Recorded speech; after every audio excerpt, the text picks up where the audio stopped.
later, and the fact that Russia has not,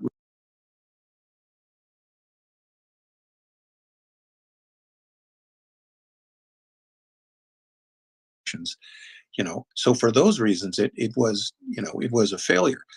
But NATO should have seen that military steps were going to need to be taken.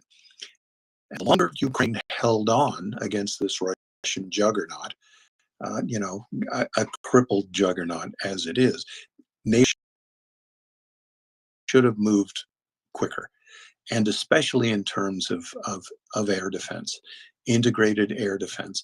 I mean, the Patriots, I'm not even sure that the Patriots are operational there yet. That's something that should have happened more quickly. Ukraine needs every single thing you can name that a military uses, from shoelaces to satellite communication systems. They need everything. And what perplexes me more is Ukraine has shown that they will use them well and responsibly, and especially in terms of long-range surface-to-surface precision-guided munitions. They obviously are needed by Ukraine. And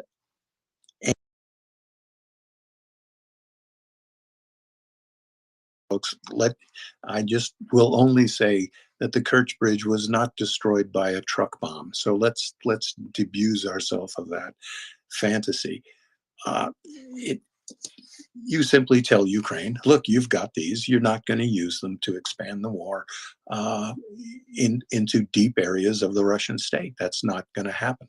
As wonderful as that would be, folks, as karmically delicious, we don't want to give Putin a bloody shirt to wave around. And believe me, he would.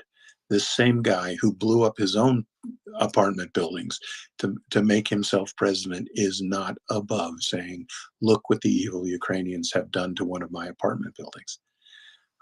But it's just, I can't understand why the West has moved so slowly. However, the Western support it's tardy, but it's becoming, it will soon be sufficient to allow Ukraine to assume the counteroffensive. And, I say this a lot. We've got days of disappointment and darkness and defeat ahead of us, and at least 2 more years of war. But absolutely, solidly, in my estimation, the Russian army cannot win the war in Ukraine. They can't. So you think about Ukraine as the size of Texas. Russia's sunk in their teeth to about Houston. They're never going to get to El Paso. It is never going to happen. All righty. Per, let's do the following. We have about 15 minutes, and then our friend Doug will have a hard stop. So you do your question, and then we'll cycle through everybody else's questions as quickly as we can. Per, please. Yes, thank you very much, Axel. I just one quick question. Maybe it's not too quick to answer, but I know that the West has been complaining a bit about the usage of using too much shells in this war, and I'm just wondering how can they use shells differently? I mean, they're outgunned by the Russians. I guess they're both but they both are lacking ammunition. But I think I don't know what Ukraine is doing wrong. What are they doing wrong now that they could do differently? I mean, they're being shelled non-stop, and then the West says they need to be more careful about using the shells. So I don't know. So exactly what should they be doing to do things a better way? I don't see a way. But I think that's a question for Chuck briefly, and then we'll move on further. Chuck, please. Yeah, thanks. Yep. Good question. And again, I've been a staff officer on joint staffs. I'm not an Army officer. I'm not an artillery guy. But these are cases of volume of fire. Ukraine returns probably less than 5% of the shells that Russia fires at it. I think people who are complaining that Ukraine is using too many artillery shells, I don't think they've ever been to the front. And Ukraine is already constraining its use of artillery. And in my estimation, it's using artillery in the most surgical manner that it can. So my answer to that is Ukraine needs even more artillery shells. I'm sorry that's brief, but that's my opinion on that one. Alrighty. So thank you very much. Yeah. Much appreciated, Pierre. Thank Very you well. much. So we'll do the following now, given the fact that we have about 12 minutes left. We'll cycle through the questions and we'll rack stack them. So Boyard, Redstone, Yossi, JD Knight, and David, we collect the questions and then we'll have them answered in one slew. So please be specific, clear, and we'll run through it. Boyard, your question. Thank you, Axel. I will try to be as concise as possible. Couldn't you say that one of the strategic objectives to the Kremlin was showing that the Western alliance was lackluster and didn't have the stamina to withhold the Russian aggression as we did in 2014? And already there, they have met the defeat. So I think that that's where the Russian narrative collapses, because the Western resolve is far beyond what most people expected, certainly beyond what Putin expected, and I would venture to say what most Westerners expected. The fact that the coalition galvanized as effectively and cohesively with such little friction between them. And we complain about Hungary, and for some good reason. Even Hungary's been an enabler for a lot of the Western aid, because they've got a veto. They could make more trouble if they wanted to. Hungary and Austria certainly could, and they've been annoying at some times. But the cohesion of Western support, I just think, is amazing. And to Chuck's point earlier, if Putin's hope was to take advantage of what was had a slide of NATO cohesion over the last few years, he's done more for NATO than anybody else possibly could have, because the cooperation, when you read articles not just about weapons, you read about political decisions, read about the expulsion of Russian spies. That's based on collaboration and cooperation. That's based on sharing and transparency. So the partnership, I think, has been formidable, and it's nothing like 2014 at all, which is, I think, what Putin expected and got wrong. All right, I think that's good. Chuck, you want to add something to it, or should we go to the next question? We can go to the next, but I would say 4 years ago NATO was almost irrelevant, and it's Putin that put the defibrillators on NATO, and that was one of the reasons why I thought he wouldn't invade, because he had achieved NATO neutrality and he blew it. Good point. Redstone. Yeah, semiconductors, silicon, embedded systems, all the sensitive electronic devices, components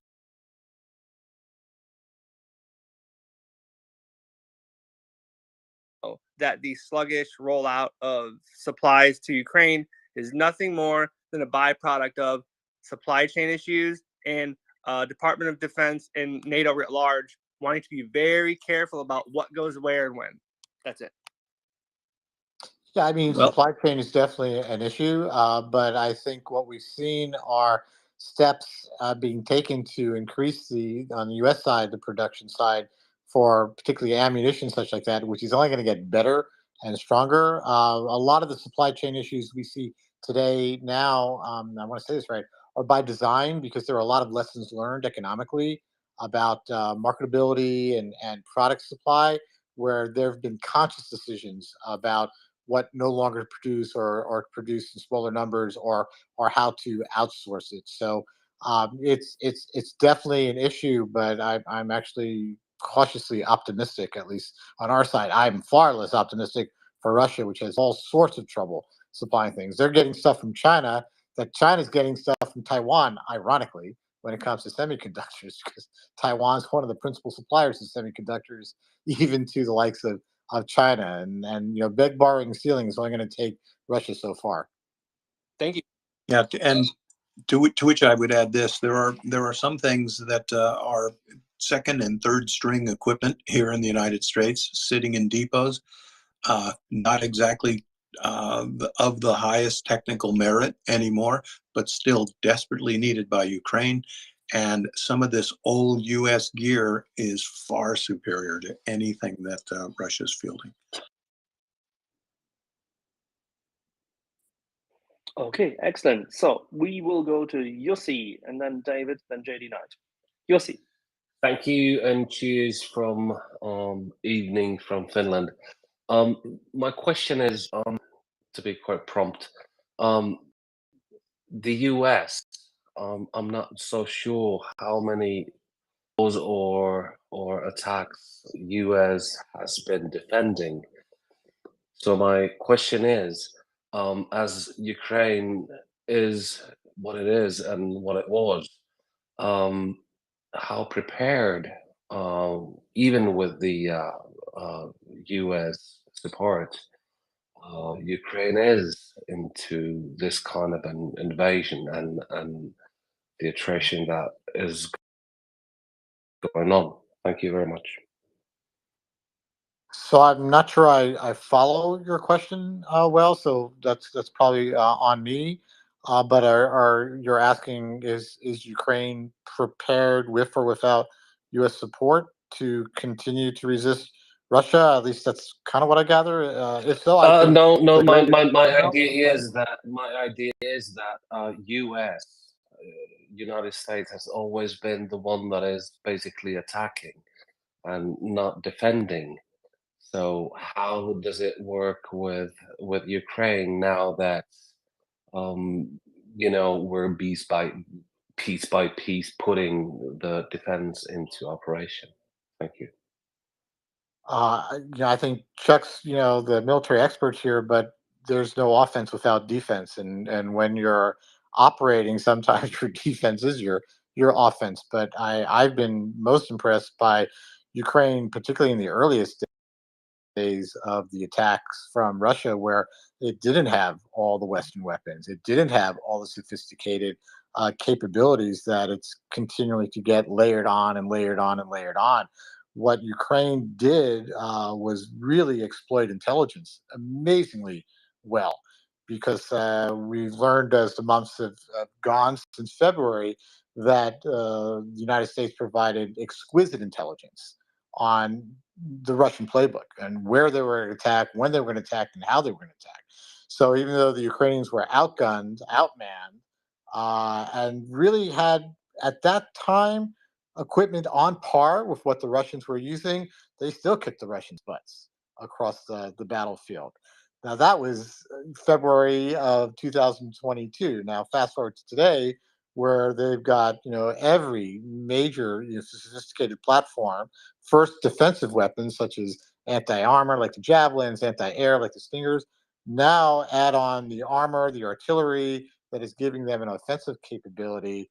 I don't think things are looking particularly well for the Russians, and that's just going to get worse as time goes on. Thank you, Douglas. I totally agree. There is a link that I posted into this discussion before. Unfortunately, it's in Finnish. I don't know if it has CC capsulation. In Yeah, we've seen it. English. I thought that Chuck wanted to revert back to you as well. So hold on one second. Chuck, you wanted to say something? Thank you, Axel. Thank you. Yes, within the context of Ukraine, it isn't the West that attacked, and it's not the Ukrainians that attacked. It was the Russians, first by means of hybrid warfare, and then by outright invasion, by combined arms maneuver warfare elements. Has the West been attacking? Well, I think, since 9/11, that was quite a while ago. Let's go back there. You're right. I think the United States felt the need to protect itself. And I don't think the United States is obligated to wait on the beaches of Atlantic City when they're attacked. It is Russia that started this war, as I'm sure you know, Juicy. It is Russia. This war continues because Russia has decided to do that. This war can end tomorrow. It could end in 15 minutes if Russia goes home. And we go back to the status quo antebellum of 2014. Russia started it. And unfortunately for Russia, it looks like Ukraine and the West are going to finish it. And a military defeat in Ukraine is apparently the only thing that's going to get Russia to readjust its foreign policy. Russia is not a good neighbor. Ask Georgia, ask Chechnya, ask Afghanistan, ask Czechoslovakia, ask Hungary. Russia is an invasive military power. So there's going to be some readjustments. And unfortunately, truly, and I say this unfortunately, what Putin has done has put the nation of Russia back. And whatever happens in this war for the next 20 years, it's the people of Russia that are going to be paying for it, because Russia's going to be in the cooler. And her economic progress is now threatened, her own human rights, and frankly, her own economic development. And that's because Putin decided that he wanted a peace, or in fact, he wanted all of Ukraine. David, you had a further question.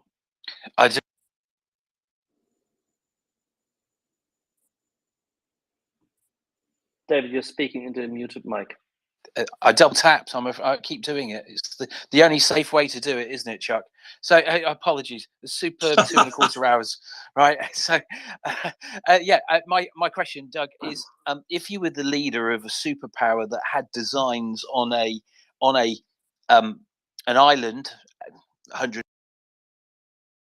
that had been leaving their defences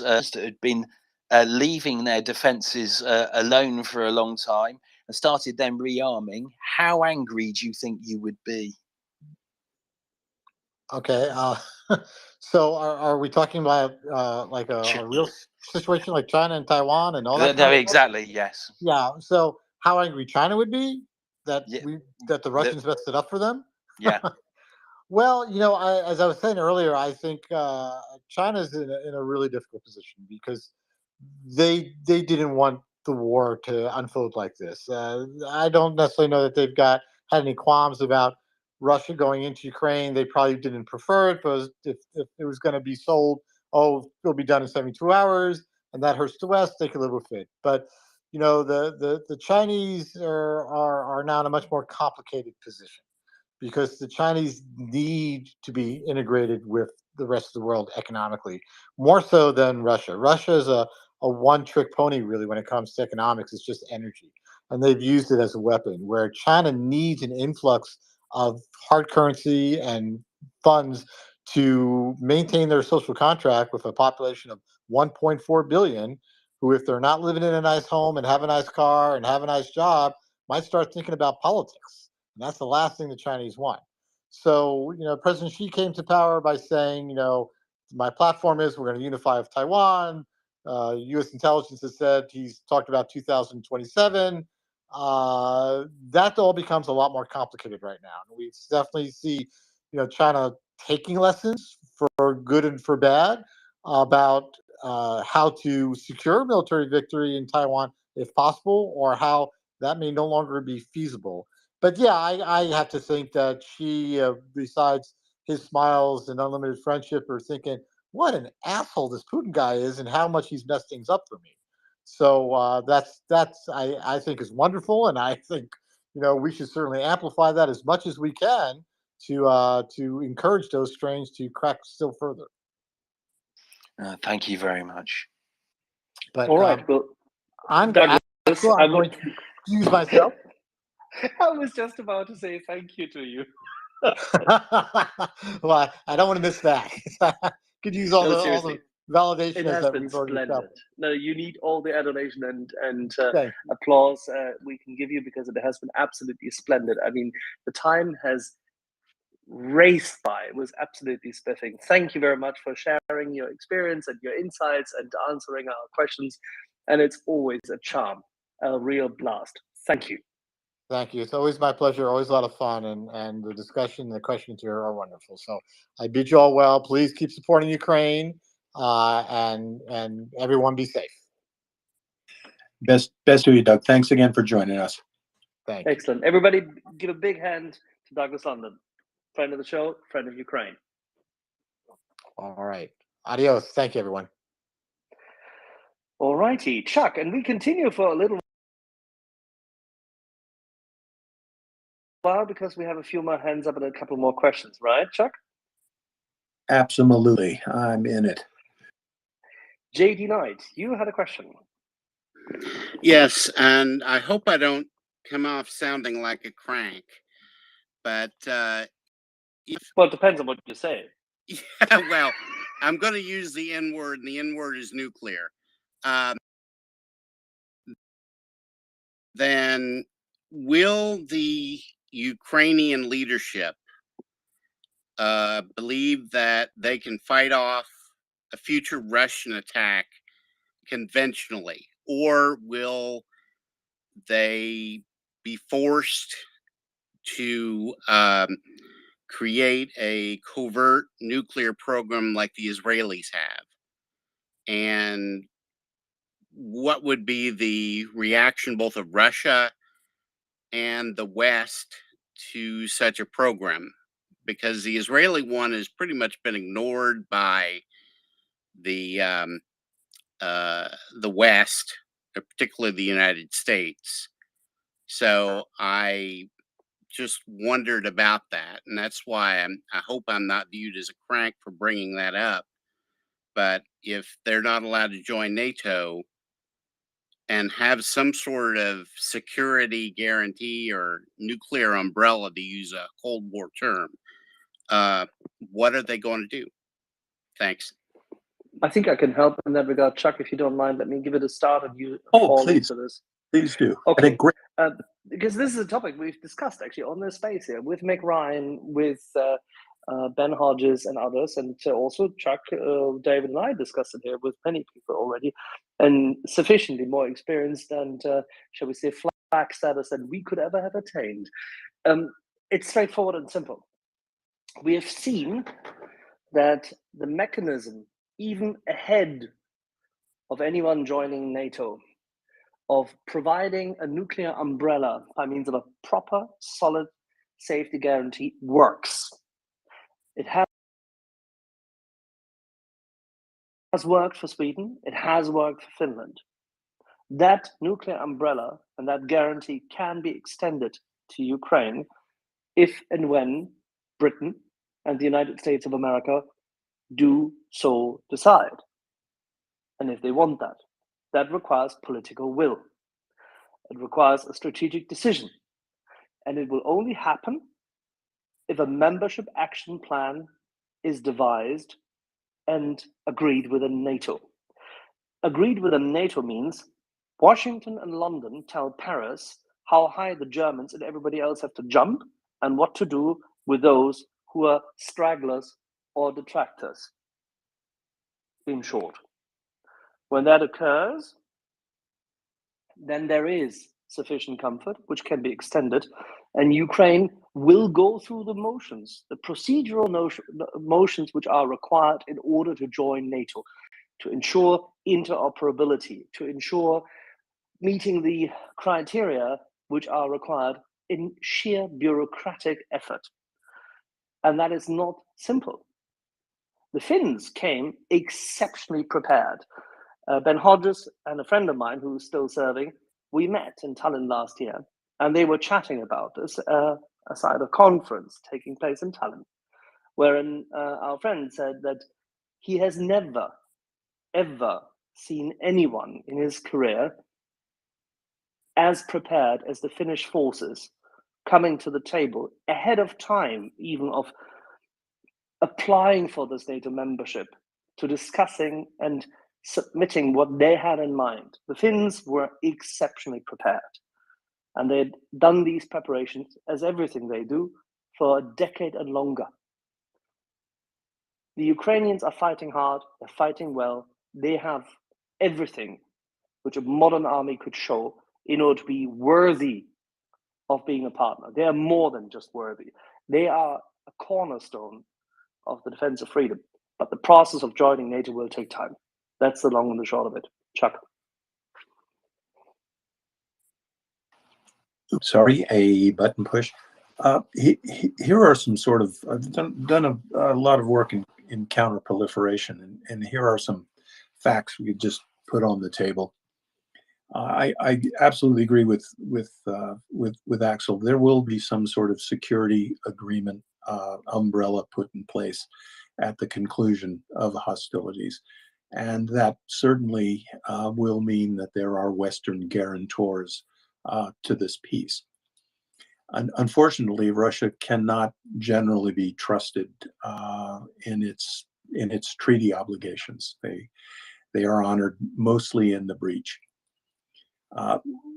Would that compel Ukraine to develop its own nuclear weapons? Here are some facts. There was a time during the breakup of the Soviet Union where Ukraine was the third or fourth most well-armed nuclear power on Earth because it found itself in possession of a great deal of Russia's forward deployed nuclear arsenal. That included tactical nuclear weapons, which tend to be fission weapons. Atomic bombs is the parlance, but also thermonuclear weapons. These are hydrogen bombs in parlance. It was the United States that helped Ukraine disarm. Hopefully that was completely, that was the understanding when Ukraine entered into these disarmament activities. But there are some interesting quirks in nuclear history. There have been, throughout history, several covertly armed nuclear powers. What does that mean? It means you've got nuclear weapons, but you don't tell anybody. That sounds preposterous. The Republic of South Africa was a covertly armed nuclear power. It had developed nuclear weapons in conjunction with Israeli scientists, and it had. The Republic of South Africa is the only nation that has developed its own nuclear weapons and unilaterally and completely disarmed. What were some other nuclear powers that were covertly armed? India and Pakistan. The Central Intelligence Agency had no idea that these states had developed nuclear weapons. The effort in India was largely indigenous, and the Pakistanis came to their weapon solutions with the help of the Chinese. I don't want to go too far afield on this, but in my estimation, Iran right now is a covertly armed nuclear power. Does Ukraine still have nuclear weapons? I don't know. But were I a Russian war planner, I think I'd have to consider that. And Russia has done nothing to encourage Ukraine to arrest any plans of development that it might have. But then again, of what use would those sort of weapons be in the context of Ukraine's own security? Ukraine doesn't have a lot of extra money laying around. The cost of weapons, nuclear weapons programs is measured in the billions. Ukraine has more pressing defense needs right now, and being under the wing of NATO, or if not in NATO, adjacent to NATO, and having Western security guarantors, I think that's the best solution. That's the best solution for Ukraine. And again, whenever Russia manages to get the word nuclear into a sentence with Ukraine, it is an information war victory, right? The non-strategic use of nuclear weapons, sometimes called tactical nuclear weapons, I don't see how that would help Russia in Ukraine. Ukraine doesn't have any strategic targets. You can't bomb the Ukrainian Pittsburgh and wipe out their steel industry. There are no targets like that in Ukraine. So the only targets that Russia could address with nuclear weapons are the people of Kyiv. Is that going to help Russia by incinerating a city of a couple million people? Is that going to help them win the war? or could that blow back on them catastrophically? Russia likes to say it's in a war with NATO. I think Russia will know the moment it's in a war with NATO. But that was a very good question, and I don't think it was a crank question at all. It tells me you've done a lot of thinking about this, and they were very good points you brought up, so bravo. Thank you. All righty. Thank you, JD Knight.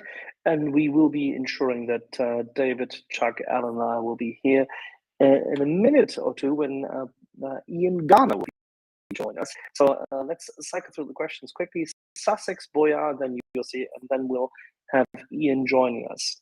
Sussex. Yeah, good afternoon, everybody. Thanks. I thought that, thank you for listening, and great show, by the way, earlier on. That gentleman that was talking, that was amazing. My question is basically like, here in the UK, we have like we train a lot of Ukrainians here. I was wondering like how long it takes to train them, what kind of training it is. I think it's like 10,000 come at a time, and how many do do they come off, how many, is it months, weeks? I don't know. I was wondering if anybody knew that.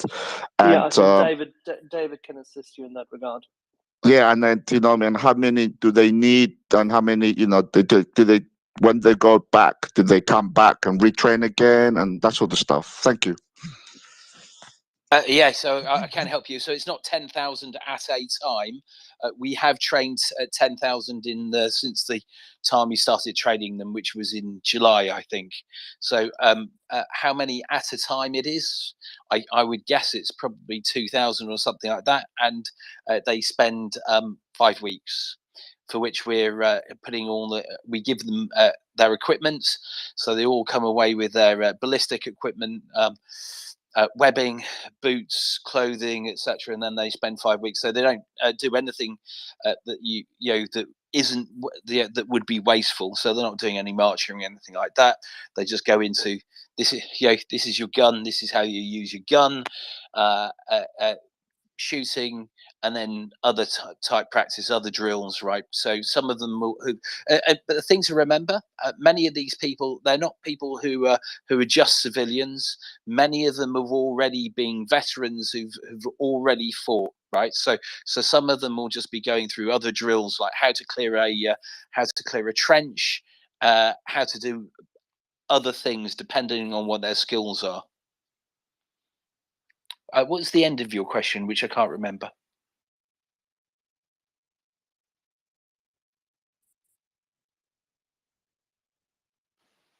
Josh? Oh, is it no Sussex? Sorry. No, just thanks for that. And I was wondering like, how long, they spend a few weeks here and then they go back, and then what, do they have a number ready to come back and do the training again and that sort of stuff? Yeah, okay. Yeah. So it's a continuous cycle, right? And it would depend on what's happening, of course, right? So the guys who went to do the Challenger training, that won't be they'll be completely different troops, right? There'll be people who are already doing T-72s and they go off to do the Challenger stuff. The guys who are on the AS-90s, they will have done their they would have come from somewhere else, right? So yeah, I mean, can't really go into specifics, can we? But the thing to remember is there are a lot of instructors coming from all over, going to the United Kingdom as well. Got the Aussies are there, the Kiwis are there, and I think they've got some guys from the Netherlands over there as well. Right, there are a lot of NATO very experienced NATO troops taking them through training. But thing to remember is, as I said, these aren't just people who've just come off the street. Often they will be people who already experienced. They're people who've already seen combat. What they're just been doing is going through. This is how we think you should be doing it. How many they need? That's a different question, isn't it? Right? They're going to need as many as they can, and hopefully the rate that people are going to start coming in will be much quicker, because they're getting trained in all over the place now. So they're in Germany as well, being trained by the Americans, and I believe by the Germans as well. Axel? Absolutely, and by the way, in pretty much the same numbers. So that's a lot of people coming in, right? So we don't know what's happening. We don't know if they've cycled some people out of combat, put others in. But that's what you might expect. But obviously, they're not being wasteful with their troops because we're not seeing any huge activity. We just have a, this a media blackout, and we're waiting to see what's actually going to happen. But as Chuck was saying, that the Russians have really very much denuded their troops. I think Doug said they're going to need more. They're going to need more. Another session of recruitment, or whatever you want to call it, conscription in Russia. But that's going to come too late, most probably, right? Or if it doesn't come too late, that's because they've gone from the recruitment station to 3 days later sticking someone on the front line. Alrighty. Whilst we're waiting for Ian to cycle up, I'm waiting for him to request. Probably here there's still an issue in getting onto the panel. Let's go to Boyar. Thank you so much, Axel, and thank you, Chuck and Douglas, for a great panel. Once again, this is a question we have been discussing before, but I would like to just hear from you that have your finger on the pulse, that if we can speak a bit about the differences between the political and military leadership in the United States, especially when it comes to these incremental weapon gains in systems, like the type of ATACMS and F-16s. And I'm sitting here with an impression that the less the people know about the conflict, the more afraid they are for these Russian red lines, and the more they have studied the conflict, the more safe and certain they are that the louder the Russian screams, the less they have to show up with. Could anybody give me some peace of mind when it comes to this? Thank you. Well, I think you heard me earlier, and Doug as well, and often on the space. I'm a bit outraged at how long it's taken to get some of this equipment to Ukraine, but the West is committed to doing it now. One of the things, we think about equipping Ukraine with, more and more HIMARS, F-16s, whatever the sexy equipment du jour is. But the training of members of the Ukrainian armed forces, that is just as important as not quite as important. Well, no, it's as important as the equipment, and in many ways it might be more important, because if you've got an F-16, right, you need a fighter pilot to go in it. You need someone who is a master of that piece of equipment, literally, in the case of a fighter pilot, literally a virtuoso who can fight that airplane to the absolute limits of its design capabilities and dominate with it. But that goes straight down the line. You give Ukraine an M777 howitzer, you want to train a crew that can set that gun up in 2.5 minutes, get off 5 shots, and get that thing back on the trailer and scoot as fast as humanly possible. Straight down the line to people working air defense systems, artillery, electronic warfare, all of those component skills that go into supporting combined arms maneuver warfare, not the least of which is having highly trained and dedicated and determined infantrymen. And I really think we're going to see, it won't be the turning point with this spring offensive, but we're going to see this careful gardening, this careful planting, the nurturing of these skills and these skilled individuals, and importing them back into Ukraine. We're going to see that come to fruition. And I've said this before. I think of this war as a 4-act play. And the spring offensive will be the curtain coming up on the 3rd, which is not the final act of this. but we're going to see that Ukraine's capabilities are now going to match its resolve, and that's a good thing, and it's going to shorten this war. Excellent. Thank you very much, Chuck. And with that in mind, let us move on and across to our next guest. And I hope everybody else stays online.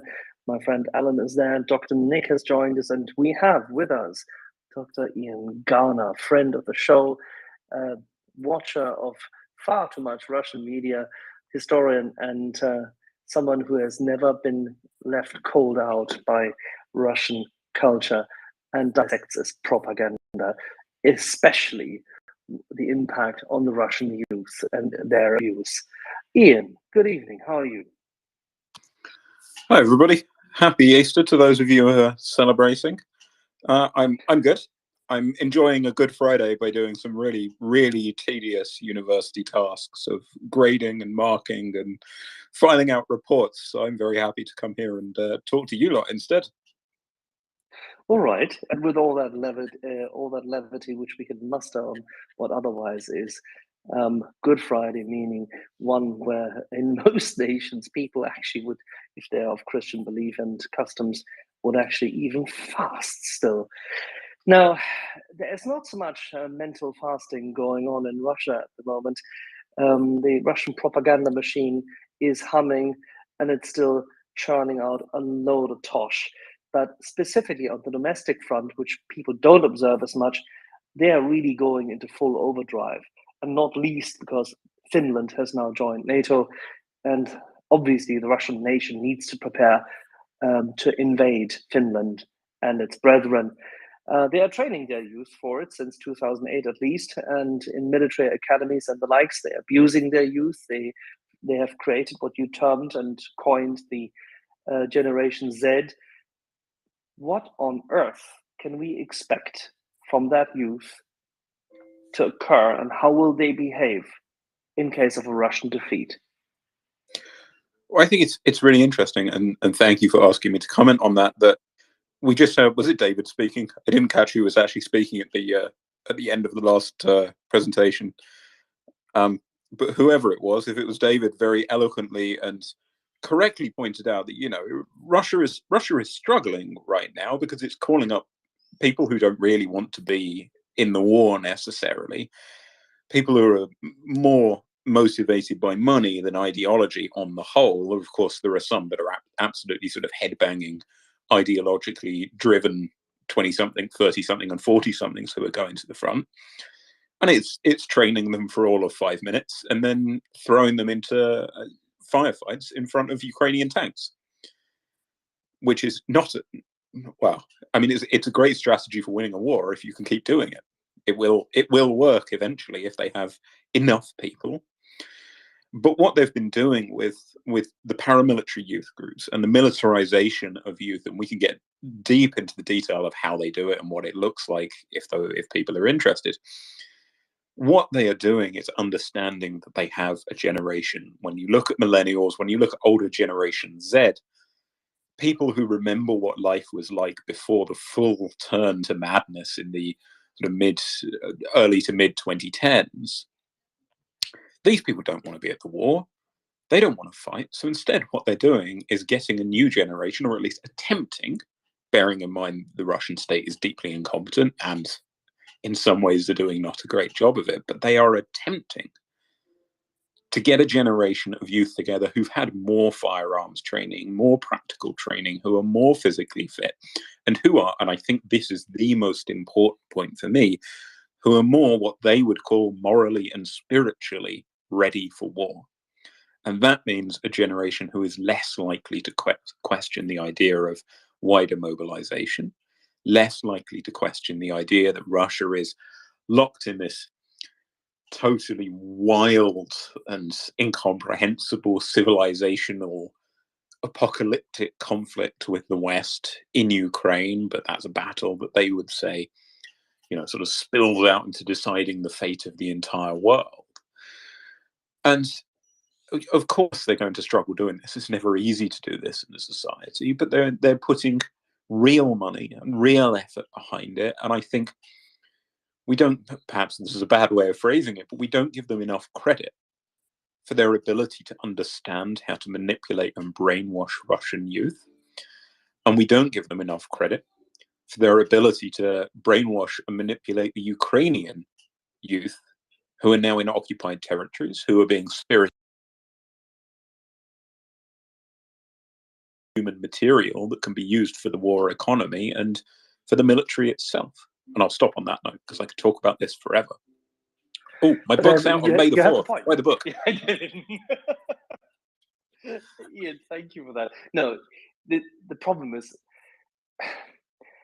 it is so insane that we end up with the same terminology as both Stalin and Hitler used it, as Mussolini tried to at least administer it. But it's the same fascist, authoritarian, totalitarian material which only talks about humans as material, which only specifies them for their dedication in what can only be described as a cultish form of pursuing the defense of an ephemeral mythos of a nation which doesn't even really exist.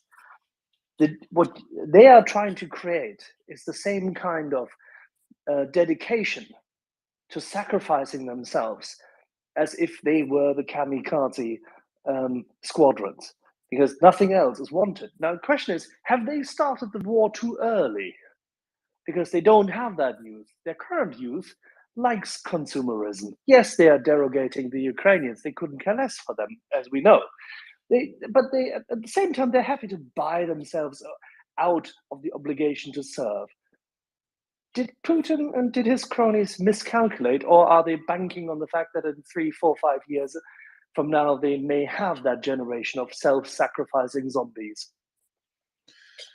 Well, I think, the big miscalculation that we all have to keep coming back to is the idea of winning the war in 3 days, or I'm actually not sure if I buy that, the idea that they plan to win in 3 days, but they plan to win within weeks, right, or some amount of days.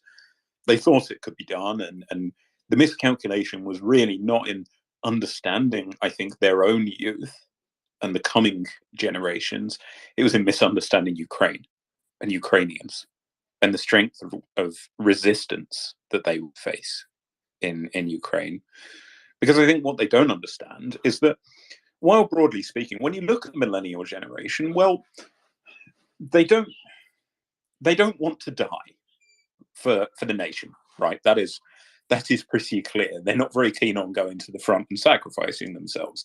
They will do it for money, right? Because the outlook for young people in Russia for 20-somethings and 30-somethings is terrible. When you look at the amount of money that an average Russian makes, I think the average salary last time I looked at it, I'd have to double check it, and anyone can correct me if I'm wrong, but I think it was about 60,000 rubles a month, which somebody bang that into Google and you'll be shocked at how little it is. And when you go to Russia outside of the big cities, most of it is like going back in time. It's really crazy. Last time I was in Russia in 2019, I was out in the Far East in Kamchatka, and there are genuine shanty towns there. Buildings that are just falling apart in spectacular fashion. You know, it's like you're going to Chernobyl or something. So they did miscalculate in this regard, in that money hasn't been a big enough draw to get people to the front, and of course they're not paying the money, which is telling on people's commitment to the war. But what we are not seeing in the millennial generation is a rejection of the broader idea that Russia is a country that should or does historically have to sacrifice itself.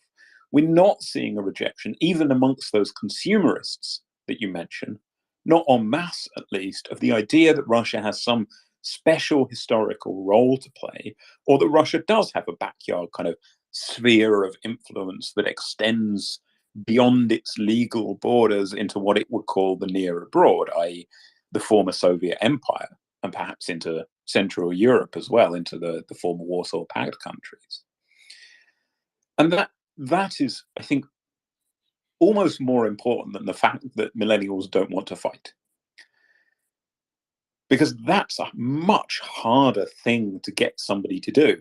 If you could just actually pay millennials big money, they would go and do almost anything, including fighting. That's your problem solved. But teaching people to believe in these sort of quasi-religious myths, that is a long-term project based around the cult of the Second World War in particular, and we can talk about that if you're interested. And that is a project that the state has been extremely successful in. And when I was researching my Z Generation book, I spoke to about 50 or 60 people. And probably only one or two outright rejected the myth of World War II, i.e. Russia sacrificed itself to save the world. And one of them is a really cool queer artist. His name is Ilya Fyodorov. And I discuss his story at length in my book, and he's an awesome guy.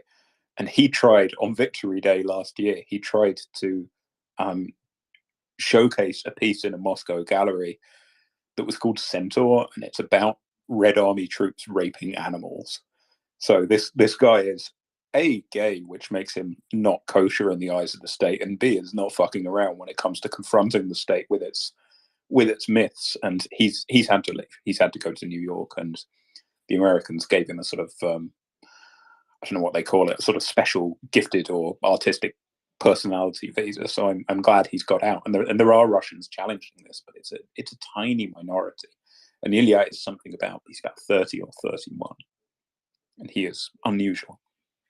And he takes away the curtain from not the Wizard of Oz, but from the predilections of the Kadarovtsi, as in goats. What is that? I missed the last few words, Axel. I said the predilections of the Kadarovtsi, as in and their preference for goats, given the fact the topic you mentioned. Yes, well, of course. I mean, Russia claims that it's a very highly religious society, but it is hard to find a major world religion that its beliefs fit into, shall we say.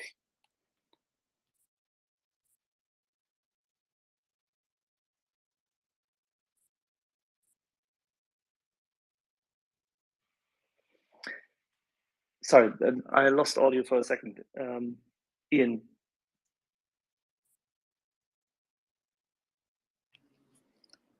Are you there? I don't know if you've gone quiet or have I gone quiet. No, I think it was a mutual. I lost audio for a second. I apologize, Ian. No, that's okay. But let's drill into this. You said that they have been exceptionally successful in manipulating their youth. How did they start it? And maybe for the audience, I mean, we spoke about this in the past, but I think it's worth highlighting. When did they start this approach, and how comprehensive was it? The approach, in a sense, the militarization approach never really went away after the end of the Soviet Union. It did to a certain extent. There was less military training. It disappeared from schools to some extent, and there is a scholar, Alison Edwards. She's on Twitter. You should all go follow Alison. It's ALLYSON, Alison Edwards. And she wrote a PhD about militarization of youth under Yeltsin. That came out a couple of years ago, and she's now turning it into a book, which I suspect is going to be brilliant. And Alison points out that, well, when you look back at the 90s, Yeltsin was still throwing very lavish Victory Day parades, and we mistake Yeltsin for some liberal who rejected militarism entirely. He never did. But under Putin, it rapidly became something of a thing, and it really started with the drumming up of the cult of World War II as a religion. And Sergei Ushakin, who's a scholar, he's either at Princeton or Yale, points out that when everything was falling apart, or felt like it was falling apart in the 1990s and the early 2000s, he says that World War II and the memory of World War II was the only remaining second. Is really, really disappointing. And some of you may not think is really, really disappointing. And some of you may not like this because you like to criticize everything about Russia. But look, what Russia And what the Soviet nation did in World War II genuinely was heroic. When you look at what ordinary people were doing in World War II, yes, there were absolutely crimes, especially in 1944 and 1945, after essentially the war was won. You know, there was rape and there was pillage and absolutely unacceptable behavior. But when you look at Stalingrad, when you look at the defense of Moscow, I'm not talking about the officer class, I'm not talking about the commissars, and I'm not talking about Stalin, who can all go, you know, get in the garbage. But ordinary people recognized that they were going to be destroyed by the advancing Axis powers, and they did willingly sacrifice themselves in the name of something that absolutely was good. And the sacrifices they made, 1 million people, 1 million Soviets died at Stalingrad, right? Of course, a huge amount, not just of Russians, and Russia steals the victory afterwards, steals the memory of victory. But you have to begin by recognizing that that is something that is genuinely sacred in people's eyes for a good reason. But what the Putin government has done is recognize that, well, we can play on this.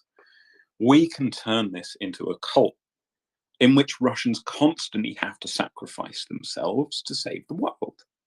And so that's what they started teaching in schools. And they started in schools. And they started with military parades.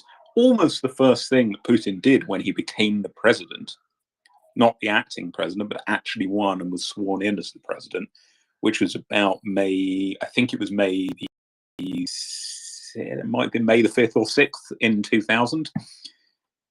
He went to the parade on Red Square on May the 9th, and he made a big glamorous speech about how the future was brilliant, but only if we remember World War II. And Putin has constructed a religion of World War II around himself, with himself as kind of the chief worshipper. He's the one that goes to these, you can call them temples in Stalingrad. He's the one that will recite the names, the memories of the stories of sometimes things that weren't even real, right? Because the memory has been completely corrupted. And the way that they began teaching this to children in the 2000s was through, and this is super important to understanding why this has all been so effective and what is happening today, is through performance. This is how Orthodox Christianity, in a very superficial level, works. You have icons, you have saints, you learn the lives of your saints, you look at the pictures of your saints, and you imitate them. And that imitation is an important part of Orthodox belief. That is what the cult of World War II looks like for children. They learn the poems, they learn the stories of the great heroes of the past, mythical heroes, these sort of saintly soldiers. They go to Victory Day, they go to the temple, they have the images around them, they learn to imitate, right? And what is so important? Order of Mass, as in the Catholic Church. You have exactly, the rhythm, the routine, the liturgy, everything. Yeah, and what is so important about this is we keep asking the wrong question. We keep asking, and the media keep asking in the West, well, do people really believe this or not? And the answer that I would give them is it doesn't matter if people believe it. Firstly, there is a ton of research that suggests that even looking back in the Stalinist era, people believed what they were doing, even behind closed doors. Lots of people have analysed things like diaries and letters that were secret and found that they were very frank. But what happens is that you create an environment in which performance becomes reality, right? If all your children ever know is how to perform this one role of becoming this good sort of sacrificial lamb who fights for the nation, and you teach them to play dress up, you teach them the parades, you teach them the behaviors, then that is what they will do. There's no sort of separate thought process about, well, I don't really believe any of it. Not for many people. And of course, there are non-believers who reject all of this. And throughout the 2010s, this propaganda, especially after 2012, when Putin got spooked by a number of things, this got stronger and stronger and stronger until World War II really became the centerpiece of everything that is going on in young people's culture today. Everything is wrapped up with the past and the present. And somehow, by reenacting the past, they will destroy the bad parts of the present and ascend to a sort of utopian future. They'll save the world again from all the bad guys, you know, the nefarious West, the homosexuals, the transgender people, all this stuff that they, you know, they're terrified of because they're paranoid. But all of it is stuff that is on the outside. All of it is stuff that is not Russian. Now, this also feeds into the long-standing abhorrence and aversion, the center of that part of the Russian projection of their nationhood has with what is Central Asia, what is the Muslim world, what is their own minorities, who they derogate, consider to be minor, deficient, not worthy, and the likes. That has happened before already, but they dealt with this already in the 90s. They continue to derogate them today, but after Grozny and after the subjugation of Chechnya and Dagestan, somehow that fades into the background, despite the fact that it's still there, right? Can I go off at a bit of a tangent to give you a really good example Anytime, of how the treatment of ethnic minorities in Russia? With pleasure. That's what we're here. But it's just you, Dr. Nick, Alan, David, myself here talking. With nobody else. So get a glass of whiskey. Let's have a sip and let's have a chat. I wish I could, but it's only 4 o'clock in the afternoon, and I'm too old to be drinking at 4 o'clock in the afternoon. I don't think I can do that anymore. I'll be asleep by 7. The dream of, I mean, the problem that Russia has with its ethnic minorities, of course, it says it's a multi-ethnic nation, multinational nation, and we all respect everybody. But you know, we know that that's bollocks, and that ethnic Russians are accorded the status of first amongst equals in modern day Russia, as they were in the Soviet Union, as they were in the Russian Empire. Everybody else is capable of becoming quote unquote Russian, but only through more performance. And that means shedding the markers of their ethnicity, they can still perform, you know, on the outside. They can cook their national dishes and they can dress in national dress occasionally, but they have to transform themselves internally. And I watched a really quite weirdly frightening video yesterday published by the Youth Army. And you're all probably familiar with the Youth Army right by now, the paramilitary youth group, and this is what I get into in the book, really. And they had this sort of spotlight video that was 2 or 3 minutes long about a teenager who's 16 or 17, and she said, well, I came to Moscow from, I think she said it was Tashkent. So she came from Tashkent to Moscow when she was 11 or 12. She said, I felt really left out, and it felt, you know, like any sort of tween or teen didn't find my place in the world. Without saying that I was, you know, on the end of some racist bullying or I felt excluded because I wasn't Russian. But then she goes on to say how, well, I discovered the Youth Army and I joined up and I learned about the country's past and I learned about these great military heroes. The whole time she's in this red and khaki uniform they wear. And she says, well, you know, now I want to go on and serve the state in some way. And I think she said she wants to become a doctor or a teacher. I forget, sort of generic helping profession. And of course, in the Youth Army, girls are meant to become doctors and teachers and civil employees to help behind the lines. And men, this being a highly gendered organization, men are supposed to go and join the army and go to the front. And I just thought this was so interesting, because this girl was saying to find belonging, to find acceptance, I had to actually shed whatever I left behind of myself in Tashkent. I had to abandon that, and I had to learn to act and behave like all the other good boys and girls who join Youth Army. And I had to say that I wanted to make myself as of a piece with the state. And I think back 10 years ago, there was a Valdai Club report. The Valdai Club is sort of shitty Kremlin policy mill think tank thing that claims it's very independent, but it's not. There was a report where German and French politicians and economic leaders go to, yes, sign. it's all sort of done up as being something that's very respectable, sort of, real research and real thinking. It's not. It's all horse shit that comes from the state. I just think back to this report, which was all about the problem of sort of Russia going forward and Russia's youth, the digital future. And the writers, one of whom, incidentally, is now a very respected analyst who writes in the Western press frequently and has a nice think tank position here. So you can go and find their name if you do some digging, although I'm not going to name them myself because that's not fair.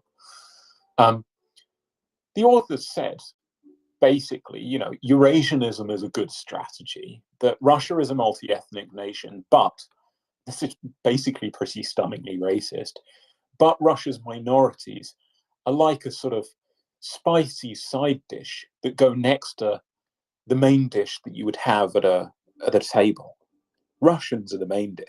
Be like Russians, right? You might enjoy dabbling from time to time in a spicy exotic side dish, but you've got to transform yourself and your culture to be more like the main dish. And this youth army girl had clearly done that. And you know what? I know it's easy to lay into Russians and Russia right now, but I feel really sorry for these kids. I feel really bad that as a child you would be under this kind of social pressure to adopt these norms and adopt these behaviors. It's one thing when you're 18, 19, 20, 21 and consciously stepping into these shoes. But when you're taught this from a young age and you're under this pressure, of course I understand why people spring for it and why it's very hard for them to say no, and why it begins to be even hard for them to conceive of the idea of saying no. Yeah, it's difficult to not empathize with an 8 or 10-year-old, of course.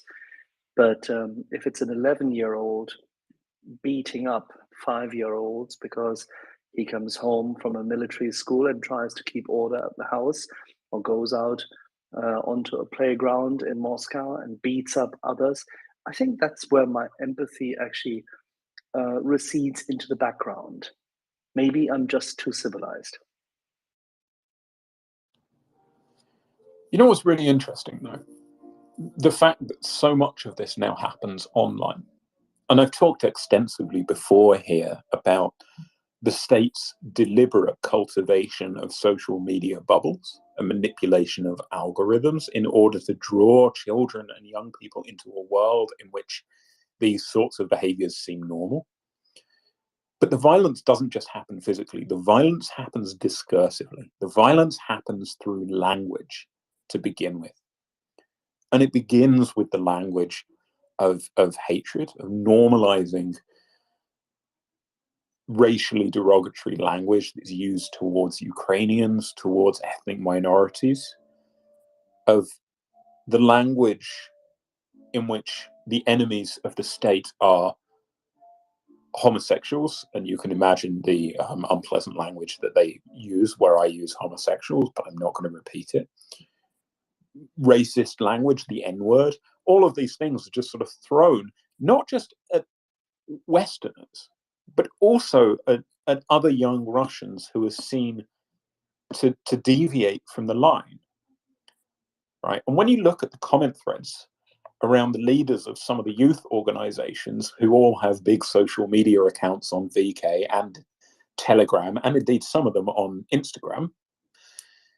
So Meta might want to think about its content moderation policies in the way that it supports the growth of youth fascism in Russia.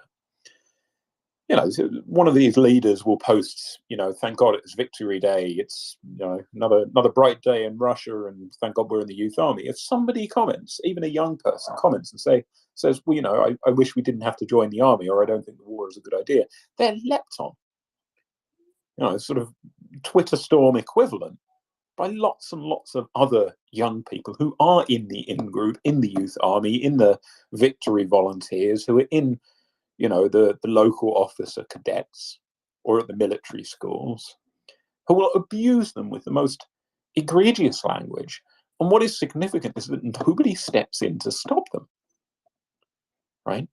Nobody steps in from who is monitoring these threads to say, you know, look, we support the war, but they let it go. They create this atmosphere in which violence and attack is the norm. And I think ultimately that translates into a proclivity for physical violence later on. And that is, I think, where we should be really alarmed when we have a group of children who are being brought up nowadays, increasingly isolated from the West, suspicious of the West, at war with the West, who are being trained in military methods and military manners, who are being trained in the cult of World War II and the cult of sacrifice, and who also just experience this sort of phenomenal discursive violence on a day-to-day basis. That's not a happy place to be in as a child, and it makes me very worried for where we might be in 10 years' time if the Russian state doesn't just spectacularly collapse.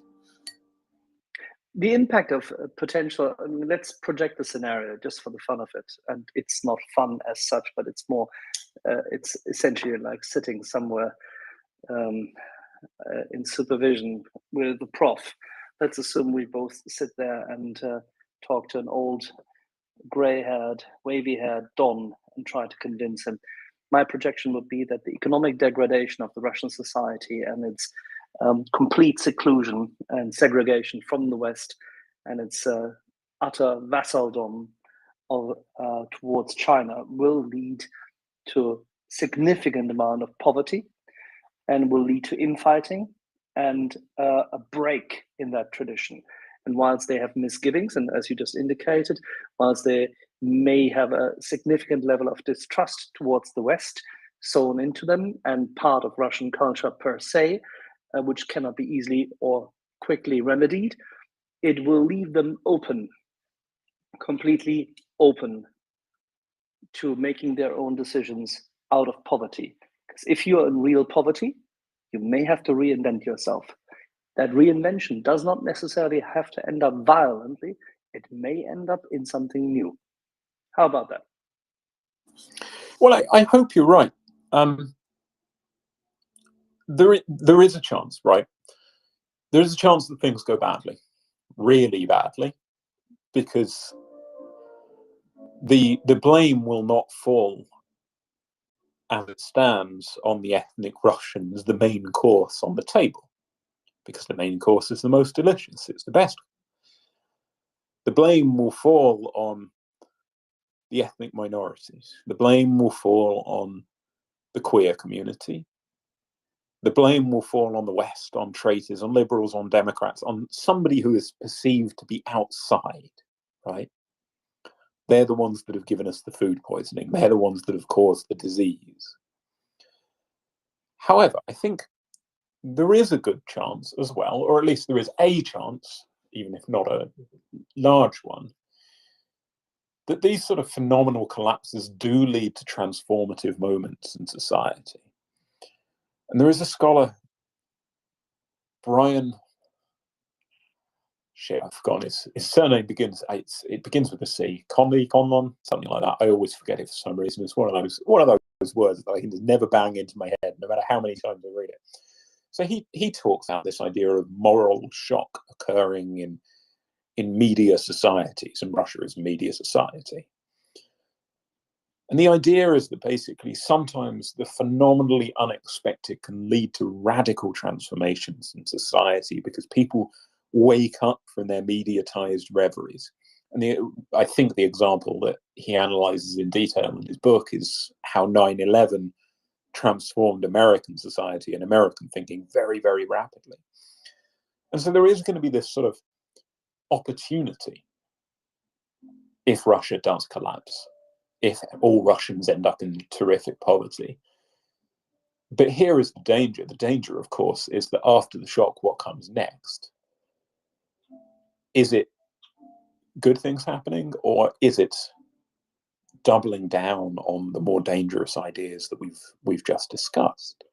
And I think realistically, and Axel, I know you disagree with me on this, but I'll say it again, we have to be the ones to intervene. We have to be the ones there ready to reshape young people's minds in Russia.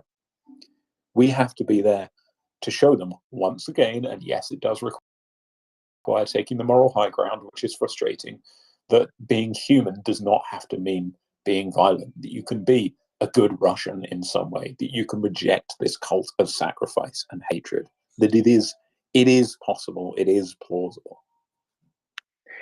By the way, that's a good point. You just projected that I would disagree with this, given the fact that I would highlight that the example of Japan shows that there's a possibility to actually escape from that cultural and mental prison.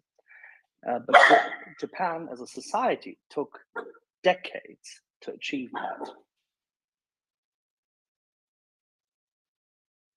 Well, I think this is the danger, and the best example to look at really is Nazi Germany, where the much heralded process of denazification after the war, heralded, of course, in both West and East Germany, each side claimed that it had done the perfect job through different means. It was no great success at all, really. It was somewhat successful, but it didn't fix all of the problems, and it certainly took a lot longer than most people would believe. I think we're going to be looking at tidying up this mess for decades, and the longer it goes on, the longer Putin is in power, problem is going to be, because right now, the longer that the war has gone on, the harder the propaganda has been pushed, the harder the youth indoctrination programs are being pushed, and the harder the educational program of the state is being transformed.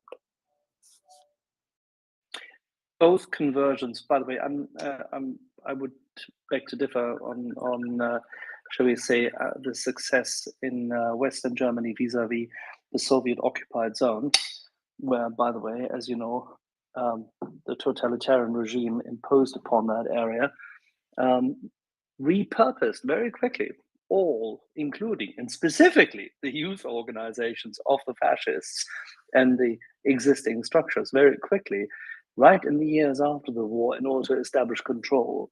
So there's a significantly bigger continuity of purpose in terms of utilitarianism and totalitarianism in the Soviet-occupied zone as opposed to the Free West, if I may say so.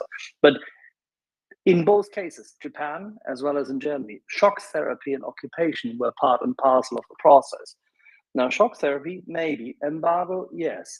Occupation, probably not. So significantly more difficult to achieve. I think the only thing where you're projecting right is that I have concerns that we may not be able from the outside to find the means to reach out to this youth other than electronically.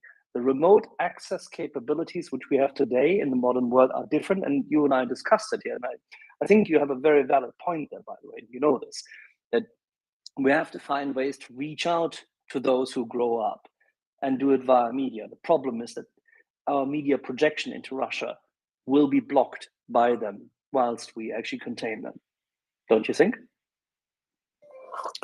I think they will attempt to block it, but I think this is the most promising area of the state's raw incompetence in Russia. I think they will struggle to actually block what we're doing en masse, or what we could do en masse, and on the scale I'm thinking of at least.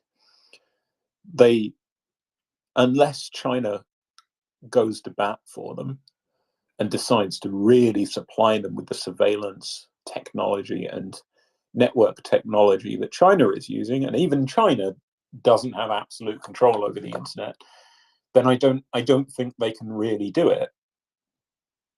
And certainly they can't manufacture this stuff by themselves. They don't have the technological know-how or the manufacturing base to actually do this. And then there is the problem, unlike the Chinese state, of the Russian state's corruption being so deep that even if they did have access to the technology, could they actually roll it out and make it efficient enough to stop the West continually poking away and poking holes in their defenses? And I would be surprised if they can forever. But again, the longer this goes on, the better they will get at defending themselves, and the more willing they will be to just cutting Russia off from the outside altogether, in which case we're screwed. All right, so now we've deviated from the path thrice, and that's fine. Let's revert back to describing for those in the audience who have not had the pleasure of, say, going through the motions and understanding how it has been done in the past. You already started to expose as to how they have, since the noughties and throughout, insert themselves into juvenile minds. Can you explain a little bit about the structure as to how they involve themselves with military schools, with the paramilitary organizations, and how this is built up, just as a background for those who have not been following this as closely? So let me give two examples. I'll talk about how the school curriculum and education works in Russia, and then I'll talk about the youth army, because it's just always fun and terrifying to talk about the youth army, because they're kids with guns and it's scary. So the schools in Russia for a long time were pretty much autonomous and functioned mostly in the way that American schools did, i.e., without that much oversight from Moscow. And under Putin, that has increasingly been less the case. And we've seen the introduction from Moscow of certain key textbooks, key lessons and key lesson plans. We saw the introduction a few years ago of the so-called unified state exam, so that school leavers in Russia, when they're 16 or 17, whatever it is, take this unified state exam. Everybody in Russia who is taking, for example, the state history course, takes the same exam and studies the same topics. Now, this is great, right? This is what countries do with AP exams, with the International Baccalaureate, with GCSEs and A-levels. It's a good educational system. It ensures standards are the same throughout the country. Unfortunately, it also means that ideology and propaganda can be spread identically throughout the country. And so the government has taken its chance with the launch of the unified state exam to also increasingly oversee and monitor what is promoted in schools. And we've seen an increasing amount of what we call military patriotic education. That is the teaching of a version of history in which the military is central to Russians' lives, in which the greatest Russians in history are male military figures, usually those who've beaten off the Poles, the Americans, and of course, most importantly of all, the fascists' hordes in 1945.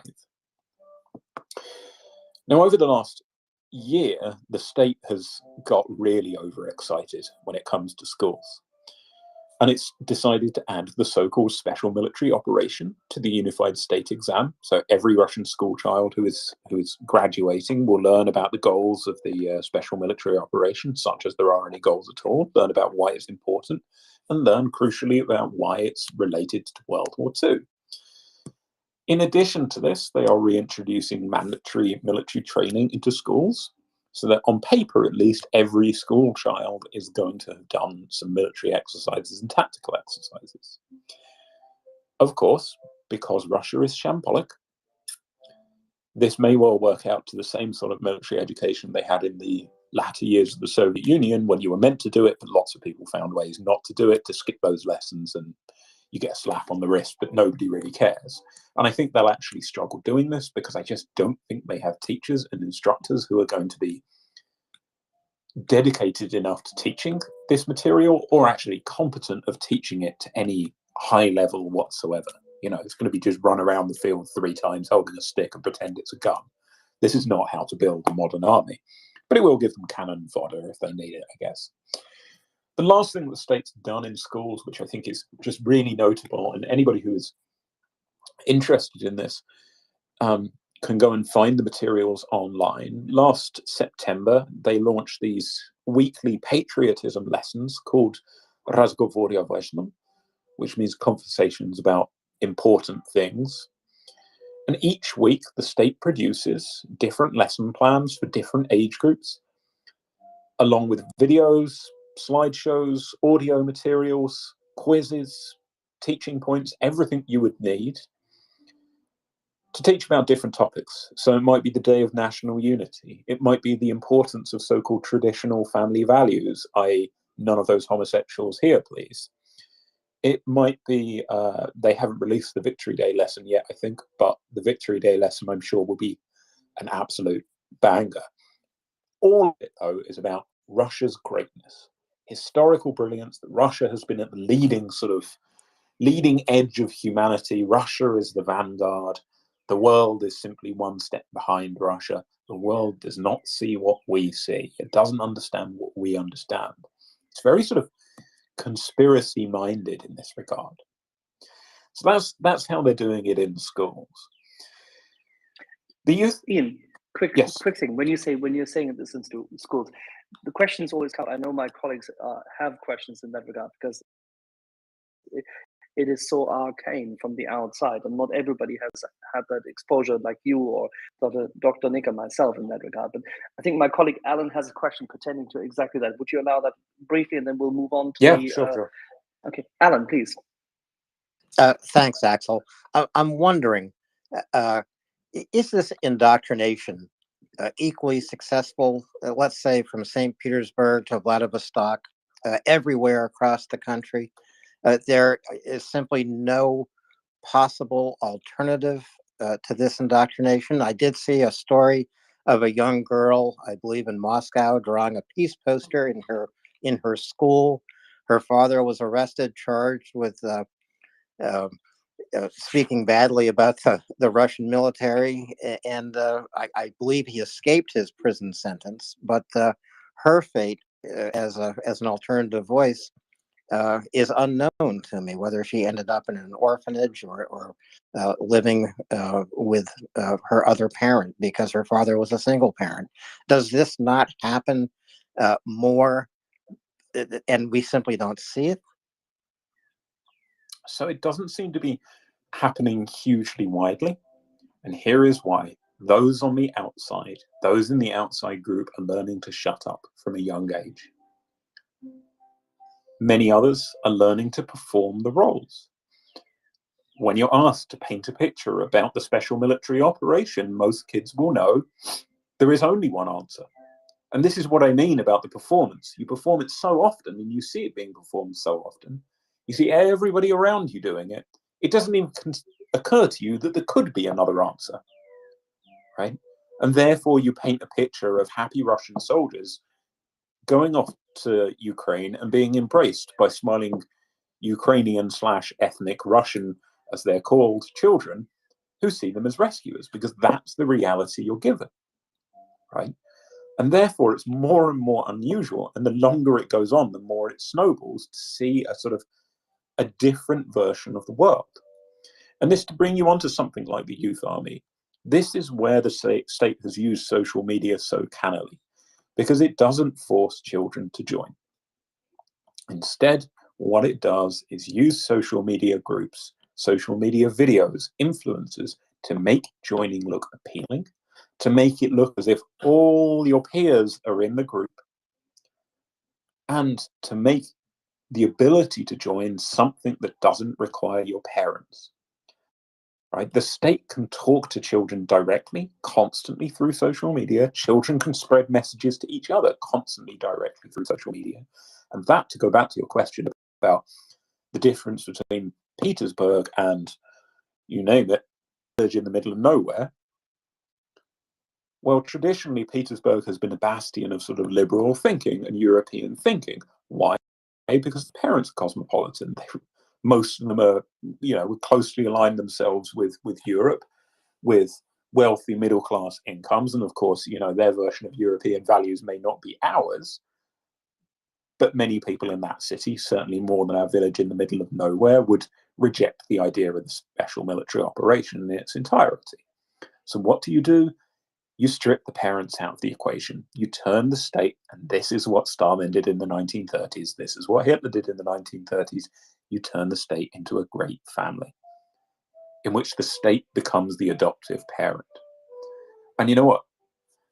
Yesterday, I was talking to somebody who works for Save Ukraine, which is the charity that's been bringing children back. You might have seen the viral stories who've been in Russia. And they said, look, the tragedy is that we can bring children back if we know their parents, and if their parents go and approach the Russian state. Easier said than done, right? It's very, very complicated to do it still. But for children who are orphaned, or children who are taken from orphanages in the east of Ukraine, there's nothing we can do, because the state is becoming their adoptive parent.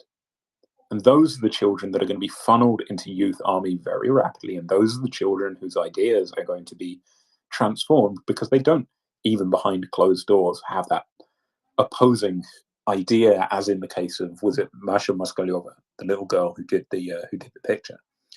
But I think the good news from our perspective is, especially with internet connectivity, there will always be young people who oppose the state, who see what's happening. And, you know, that little girl is 12. It's like absolutely fair play to her. What a beautiful little girl, drawing the picture and going through everything that she's been through in the last few months and still sticking it to the state. And you know what? A lot of the Russian opposition could learn a thing or two from Masha Moskalyova. Two things in that regard, Ian. One, of course, many of these orphans in occupied Donetsk and Luhansk have been created by the Russians killing the parents first and foremost, or taking children out of the care of their parents and putting them into orphanages, segregating them already. So they have laid the groundwork for it in the past. Second, so they are creating the conditions under which they can then Russify them later, take them away and Russify them.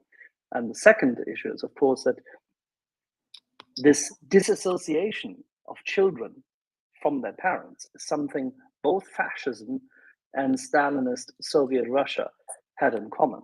And if you look at Aldous Huxley, he just essentially summarized it for us, and others did as well, looking at totalitarian governments.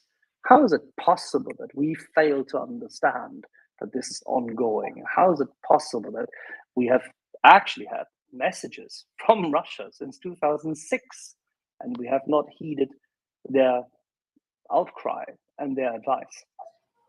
What in us fails so much that we can't see the signs early?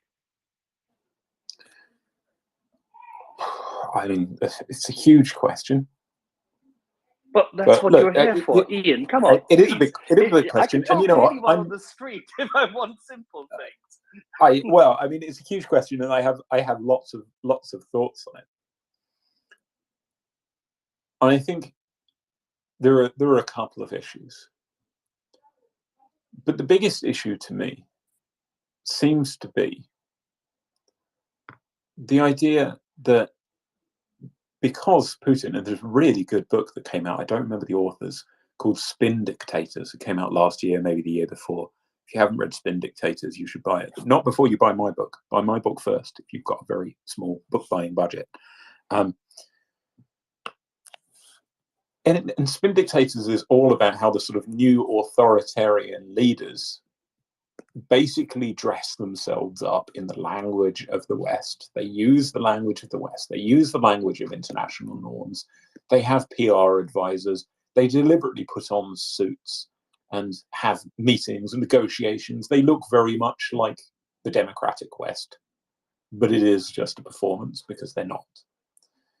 And I genuinely think we look at, or for a long time, we looked at somebody like Putin and Lavrov, and we thought, well, you know, these are, and I think there is a racial element to this. We looked at them and we thought, these are white guys who are European, lots of people who are educated in the West, who've been on, like Margarita Simonyan, who've, you know, studied in America for a year or two.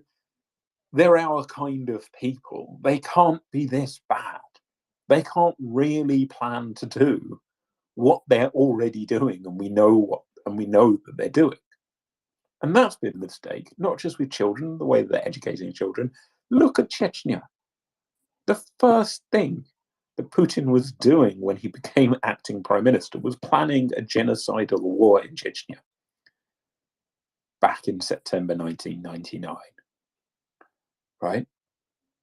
And everybody knew it was. Everybody knew what was happening. They knew what happened in the first Chechnyan war. Everybody saw it happening in the second one, and yet instead Putin was invited to come and, you know, play big boy games with the G8 and hang out as if he's one of the crowd and go to Downing Street and go to the White House after 9/11, 2001, to become part of the crowd. And we refuse consistently to do this. And I actually just, if you go look at my Twitter profile, and you say I was chatting to the English journalist Nick Cohen earlier this week, and he wrote a piece about the things we were talking about. The unwillingness to use the word fascism, right? And you may agree or disagree that the Russian state is fascist, right? You can argue about that. I'm fine with you saying, well, I don't think that this fits the form of government. That's okay. But the unwillingness, the argument that some make that we shouldn't call things fascist because it's too shocking, right? It's incomparable with the fascism of the past. That just can't be true. We can't be afraid to call something what it is simply because it's so shocking. Because clearly what the Russian state is doing is beyond our imagination. We didn't imagine that they were going to do what they did, even when they were doing it. Even on February the 23rd, 2022, we didn't think that they were going to invade, right? And we certainly didn't think they were going to invade and go on the orgy of killing and sexual abuse that they have done. And yet, that's what they did in Chechnya. Ian, well, David here and I said so before. We expected it. I say we as the collective expected West. It. That may be collectively true, but there are many people who are. That's why I'm saying beforehand. How is it possible? How could we fail collectively, so intensively, so comprehensively, to read the tea leaves, see the signs? And how is it possible that so many of us who've said it for so many years were constantly cast aside as being, shall we say, anti-Russian, pessimist, staunch, over-conservative, whatever you want to call it. I can't judge. I mean, the attributes I think David and I have collected over the past 30 years, you can fill 2 books with. But we're still, everything I've ever written, everything David has ever said, it has been proven out. And by the way, when I was in Russia, I watched exactly that violence, which you translated in the 1990s. And not just in Moscow, but in Omsk, Tomsk, Irkutsk, Komsomolsk, Amurya, Khabarovsk, everywhere. It was always simmering. And the suppression was already there. It just had to be coordinated better. It's like with Navalny. He would make this function much better, would he not? Because, how can you leave this to a thug like Putin? Let me do this. I will do this for you. I'm Navalny. I'm sorry, but please. Actually, let me go back to a historical example. And I don't want to suggest that what is happening today is the same as the Holocaust. That is not what I'm trying to do. But there is something I think familiar in the way that people who are hearing about what's happening today and what happened over the last few years in Russia, where you look back and there was absolutely wild and wide disbelief about what was happening in the Holocaust, even when we had evidence of the camps, even when we had witness reports. People didn't want to believe it in the West. People didn't believe that it could possibly be true. This is reality. And you know what? Ironically, it took Konstantin Simonov and Vasily Grossman, who were Soviet writers, going to the camps and talking about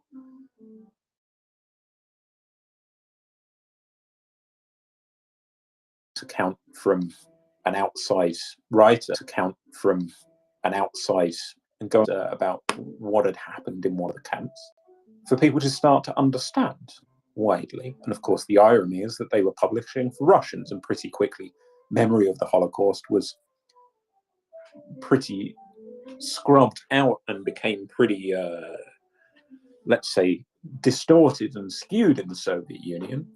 And of course, Grossman was punished brutally because he was Jewish, even though his mother died in the Holocaust. His mother was killed in Ukraine.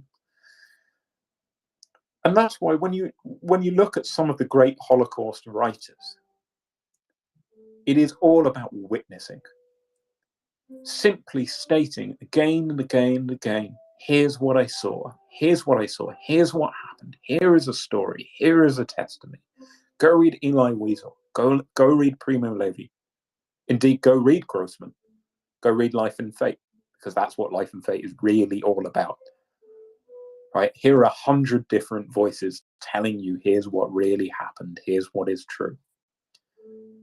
And this is something that is incredibly difficult because all societies, sorry, I'm going to get really esoteric, all societies operate around myths. Every society needs communal myths to function. We think we don't in the West, but we do. We have myths, we have heuristics, they help us to explain the world. And it is very hard to fit these sorts of jarring realities, disturbing realities alongside your myths. And the myth that we've had dominating much of Western thought over the last 50 years is that liberalism, capitalism, and democracy are somehow things that inevitably, inexorably, will lead a country away from violence and away from aggression. And we know that's not true, but it's what we believe. And it's what we thought would happen in Russia. Well, what people in charge thought would happen in Russia in the 1990s if we could just give them democracy and give them, wrap it up in a box and somehow they open it and they become democratic. It's mad when you look back at it. And therefore we believed, because that's our heuristic, they had democracy, therefore they were going to become peaceful. We can't possibly imagine the reality of what's going on. And even now, look at the reaction of some on the right and on the left. Do you remember those memes that were going around about, 6 weeks, 2 months ago? The building in Ukraine that had been repaired, thus proving that the war wasn't real. People don't want to believe, right? They don't want to believe what's happening now, in spite of the fact. Matthew Ford, who is another brilliant scholar of war, that if you're not following Matthew on Twitter, you should do, because he's always got good ideas about social media and reality and the way that it's skewing the way that war is being fought. Well, Matthew Ford pointed out that something like, I think he said, in Syria, in several years of fighting, we got about 10 years worth of social media footage. But in 8 months of Ukraine, we got about 40 years worth of social media footage. That is a huge amount of witnessing. That is a huge amount of reality.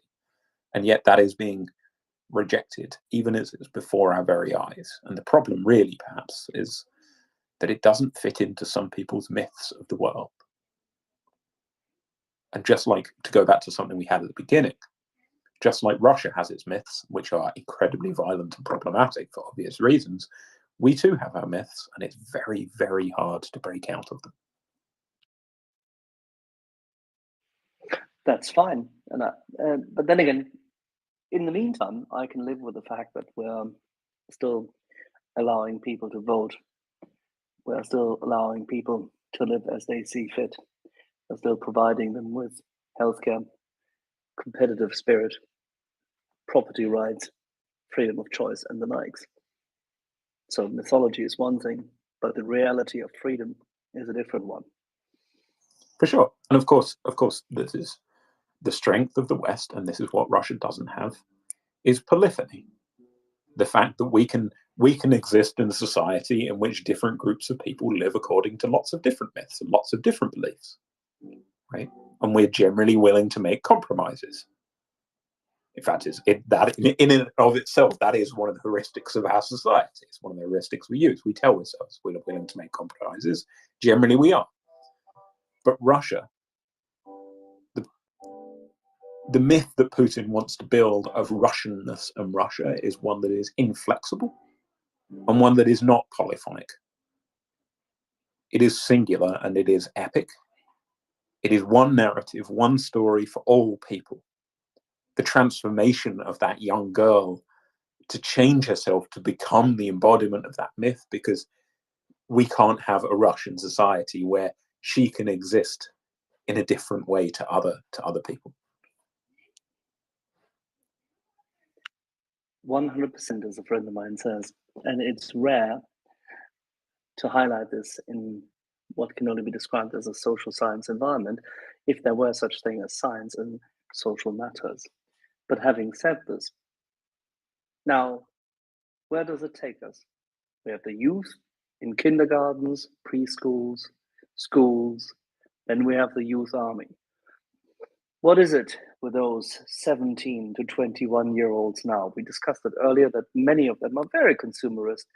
Many of them have fled. Many of them have had parents who enabled them to flee. But those who don't have the money, those who are in minorities or in remote places, they are utterly constrained in their options and limited. What will they have to survive in the next months and potentially years of war? And what will it mean when Russia has lost to them? I mean, other than those who die. I think, I mean, the way, if I had to put money on it, the way I see things panning out is this: the war will rumble on in its sad, pathetic state for potentially several years. I don't see Russia collapsing. I see Russia embarrassing itself, but they're going to keep hassling Ukraine with guns in some way or another. And this generation is going to be lost to us, because many will die. Many will flee, as they already have done, will flee abroad because either they reject the war entirely or they just don't want to fight it themselves, and they'll go to Kazakhstan, they'll go to Georgia, wherever it is. And those are the young middle-class professionals. And what will be left in Russia is the people that don't leave, that don't want to leave, and that are actually more pro-war. I think we're going to see an increasing hollowing out of the opposition and of alternate voices as a result of all of this. And we may be left in a worse state in 3 or 4 years than we actually are today, with a generation that's actually more against the West, or more positive about rather bleak vision of Russian patriotism than we might imagine. And the one thing that I don't think is going to be very important is the number of dead at the front, because I think the state understands that this is an issue and is doing effective propaganda at explaining it away or just flat out lying about it. Which only is the typical path of any kind of totalitarian system and society when it is fragile, brittle, and about to lose a war. They become utterly tunnel focused, and or get tunnel vision and very focused, but they lose. It just means we have to destroy more of them, Ian. It's not a problem. It's war. Welcome to my world. Dr. Nick. Hi, Ian. So I just was wondering your thoughts about some things. So obviously I'm thinking about people, particularly from the ethnic regions, or I don't know, maybe people just generally, but particularly from the ethnic regions, or anybody just who might be particularly engaging in preference falsification. You kind of sort of touched on that earlier in a way. And, how might that sort of play itself out, do you think, in this regard, from the stuff that you've been researching? Like, how do you see that playing out over the next few years? I'm not an expert on public polling, but there was. By the way, those of you who don't know, preference falsification is basically the idea that when you're given a choice, you say the thing that sort of you feel that peer pressure tells you that you should be saying, even if it's not what you believe, right? You know, so you answer your phone and you believe that the person at the other end is going to, you know, I don't know, is going to send the FSB round if you say you don't love the war and you don't love Putin. So you're like, well, I'm just going to say it, whatever I truly believe. But here is what is interesting to me as somebody who's interested in culture and myth and narrative. The way that those polls create a story is much more interesting than undercut or sort of revealing the true or false nature of people's beliefs. So we know generally opinion polling in Russia isn't considered to be super accurate because of this preference falsification issue. But the state can create, as part of the sort of great performance of support, the great performance of roles, it creates the impression that everybody believes this. And this creates a snowballing effect where those who then read about the polls in turn believe, well, maybe everybody else really does believe this. And thus I change my behavior, or at least publicly I express that behavior. And again, when you're a young person, when you're at that impressionable age, you see this material and you think the only option I have is to support the state. And the other option isn't that important, even if it's what I might otherwise have possibly believed. And it'll be really interesting, I think, to figure out how to tackle this issue of public opinion in Russia in the next few years, when opinion polling was hard before, and now it's just going to get harder and harder. And increasingly, I suspect anybody who is opposed to the war is going to learn to perform and pretend better. But if you're interested in this business of sort of behind closed doors versus in public, I would strongly recommend reading. There is a book called Revolution on My Mind, and I'm sure, Nick, you already know it. A book called Revolution on My Mind by a historian at Rutgers called Johann Hellbeck. That's Hellbeck. And this is just a really beautifully written book, really interesting about the ways that people constructed stories about themselves. Hellbeck went and read diaries from the 1930s and basically found examples of people sort of completely transforming their own beliefs and turning themselves into good Soviet citizens behind closed doors when there was no social pressure. And then when they, of course, they weren't answering phones at the time, but had they answered the phone, they would genuinely have said, yeah, I love Stalin, great. What's that? 6 months ago, he killed my mum. Doesn't matter. I've changed myself. I've reformed myself. I've learned to speak the language of Stalinism. Yeah, right. I mean, it's this I mean, preference falsification too goes sort of beyond even polls. It's kind of speaking to that notion of transforming yourself behind closed doors. It creates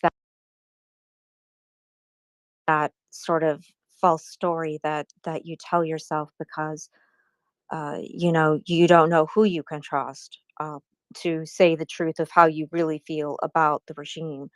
And so you know, say you support the war, you say you love Putin, whatever, even in instances where you might not, you will, you know, draw those pictures or in support of the war in some instances, or you know, march or uh, appear on a commercial or do all these things in instances where you might not really feel that way. Um, but so that's just kind of the area where I'm kind of curious how this will end up playing out in this instance, because obviously, you know, Russians don't have the same sort of stuff in them that Ukrainians have as far as uh, going out into the streets and protesting in the same way. It's a little bit different there. So I was just curious your thought from that perspective anyway, but thank you, Anne.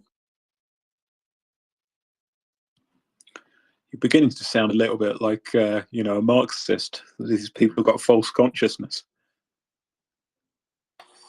Sorry. I don't think we should send Russians back It's called to Deformation Marxism school. I don't think Professionality. that's going to help. Yeah, right. Of course.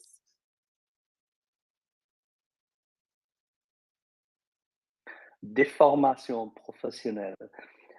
Ian, should we go to? We have a few more hands up, if you don't mind. We have Drive-By, David, and Luca.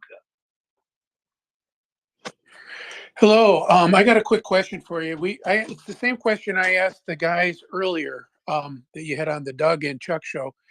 And you mentioned that you don't see the Soviet or the Russia collapsing, and I can understand that. I mean, it's I don't think we are going to see it collapse until we do. Excuse me. And the question I'm going to ask you is, if you were to look for markers from your perspective, from the area that you study, those two guys were talking more about the intelligence community and the military side. What would they be looking for markers or predictors that something much, much more serious was afoot? What would you be looking for from the public relations and the propaganda and all of that side of things to tell you that things are more important? And one just side note is I agree with you 100% on your Generation Z. My first boss was ex-Luftwaffe pilot who came to the United States after the war, and he grew up in the as a youth in the in the Hitler Youth. Okay, even though his parents weren't Nazis, he was still sucked into it. Years later, decades later, those little things would pop up into the back of his brain when we'd be talking, and you just kind of look at him like, where the hell did that come from? And it would be from the stuff that he was, the propaganda that was pumped into him when he was 12 and 13 and 14. So yeah, we're going to be living with that hassle forever. But again, if you could answer the question, that would be great. I'd like to hear your take on that. I think if I were to look for something really specific that the state is panicking, it would be the thing that Ukraine has been warning about for the last year or two, and that is the sense that Russia might actually be about to use child soldiers. And so right now, the path from youth army into regular army is smoothed by the government. So youth army groups will have visits from serving soldiers.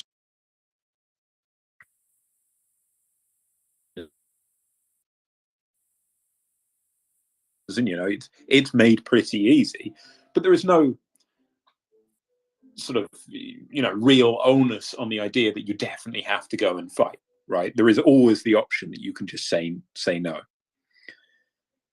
But I think if Russia begins to signal really strongly that it is going to pull youth army kids into the army, or make it much more attractive than it is now, so that it's not really a choice, but you can't turn this down offer, that's a sign that they're really panicking.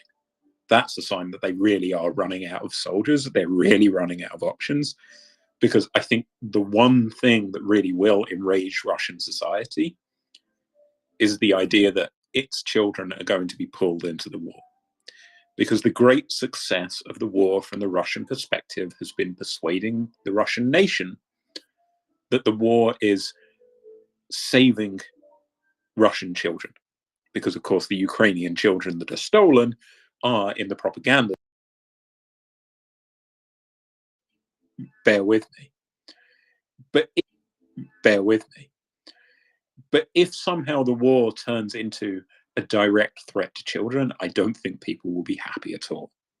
And that might be a real breaking point. So the state would have to be really desperate to do it.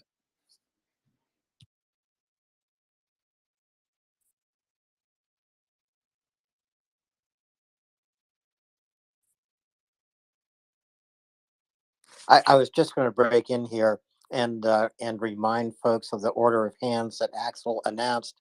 It was David, Luca, Casual. So David, please go ahead. Hi, I've called in a few times previously. I'm calling back to my undergraduate and graduate education when I was sitting in Valerie Bunce's post-Soviet politics class about 25 years ago, watching, or 26 years ago, watching the new version of Prisoner of the Caucasus. Bodrov's Prisoner of the Caucasus, do you remember that? Yes. Reading Lydia Shevtsova and Martin Melia and all of those different writers about the change between Soviet and post-Soviet politics and all of this, and it feels like all of that possibility has been blown away. And I'm remembering, reading Kotkin, reading Magnetic Mountain, or Katerina Clark, or Sheila Fitzpatrick again. So the three people who have been proven wrong. Yes. Just highlighting, because you're throwing out names which are very valid, very important for long-standing research and the likes, but who all have projected that none of this, what we're now seeing, would ever happen. Well, yes, but I'm talking about the cultural piece, that the development in the cultural political, this. But I don't know. Perhaps I should get straight to the question. I don't know how real is the attempt to create a new Black Hundreds counterculture against the West in Russia. I know you say you do the performance and it creates its own reality, but I just remember how, from other perspectives, these epistemological bubbles burst into the face of extreme crisis and challenge. And I'll stop talking now. I think it's a good question, but reread Magnetic Mountain. Okay. About the importance of language. Reread the chapter on speaking Bolshevism. How this is done so effectively, and how people absorb the language of the state and shape their behavior around language. But because nobody else wants to talk about Kotkin's Magnetic Mountain, which is a really good book if you're interested in historiography and the evolution of the field. How real is this stuff? Well, it's deadly real. It's absolutely real. And the state, and I didn't really talk about this earlier, but the state didn't create this out of nothing. When you look back at the early 2000s, well, Russia was populated by extremely violent, albeit fringe gangs. Of course, there were criminal gangs in the 1990s, but also football hooligans, neo-Nazi groups. These people were all there. The trends in society all existed. What the state has done is to gather them up, amplify them. And these are, it still does this now. This is like the Cyberfront Z group that Vladimir Tatarsky, the guy that was killed last weekend, was involved in. That's that background, right? These sort of extreme violent neo-Nazi groups. The state platforms them, gives them voice, brings them into the center of the culture, and now it's telling young people, this is the model that you should be following. And it's making sure they have as few opportunities to follow different models as possible. And it is working. Absolutely, it's working. Thank you very much. I'm going to reread those chapters. Sorry, didn't mean to set you more homework to do. I apologize. No. You're allowed to give homework. It's fine. I genuinely enjoy calling this stuff back. Thank you.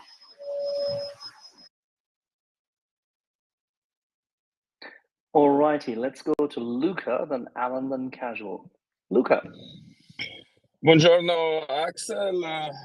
Buongiorno. Thank you very much. Buonasera for you, but Dr. Ian, thank you very much. This is an excellent discussion because it pertains to culture. And I'm going to basically make a comment and ask about the comment itself. I don't really have a specific question, but the point about my comment is kind of like a realization. I'm going to try to put it together in a half coherent statement here, but I realized already before, but this discussion here, also about what you call the performative aspect of people in the society, or these things about polls not being right because maybe people will just follow the main trend. And it was a big realization for me. I never traveled to Russia. I know Russian people, but I never realized until now, that it really felt to me, oh yeah, I worked a lot with Asia, especially with Far Asia, like Japan, Korea. And what shocked me among this whole discussion is that I realized how certain aspect of like Russian culture are so close to, let's just say, like Japan or Korea or Far East Asia. I don't know if that's because like the Russian Federation stretches over there, or is because they were like pushed to follow like specific guidances from the top for like centuries. But it's certainly these cultural things of like following the big groups. And I want to say one thing, that when I first realized that that was the case in Japan, and this is more for the group, is when I read about research by a famous psychologist or sociologist that showed a video of like a flock of fishes to kids, like probably like elementary school or even younger, and then one fish moves away from the flock. If you never read about this, it's super interesting. And they showed it to Japanese kids, and then they showed it to American kids and asked to comment. And the general comment from the American kids was, oh yeah, the little fish is going out and like making a better life for itself and exploring the world. And the Japanese kids, they said, oh, he must have done something really wrong, and the group like kicked him out, right? So I really feel like this kind of like a theme coming back and back, and to me was a surprise, of Russian society. It's almost like there is like Japanese plus like machismo like combined together. And the reason why I say that this is important is because if we see, you guys also talked about how Nazi Germany and Japan were effectively culturally, let's just say domesticated at the end of World War II. But in Japan, I think that the main point, and most of the historian agrees, of like not removing the emperor is because if the emperor kept on saying fight, they would have fought. Now, I'm not saying this is exactly how it's going to happen in Russia, but there is that strong element of following the group. And so the emperor was left in there, and the emperor had the meeting and said, oh, okay, we lost the war. Now we'll stop fighting and we'll become good. And then everybody adapts because, of course, you don't want to be the fish that swims away, right? So in a sense, like I'm wondering, given this cultural background, if this is kind of like the state in which we are going to be in, especially because we don't see a revolution coming. And at some point, like, the big honcho needs to come in and say, okay, we lost the war, like, adapt, and this is the new reality. What's your general comments about my a little bit like long, rant here? No, I think really, really good, really interesting point. Thank you. We'll take this as a comment, Luca. Mille grazie. Thank you. Let's go to Alan. Thank you, Axel. And I'm going to go out of turn. Casual was ahead of me, but this conversation carries a dire warning to those of us like me, Americans, far, far away, not paying full attention as I should. I'm wondering, this militarized, indoctrinated generation, more than one generation, in the hands of a more inspiring leader. I don't regard Putin as inspiring. I don't think Russians regard him as inspiring. In the hands of a more inspiring leader, what would these generations be capable of?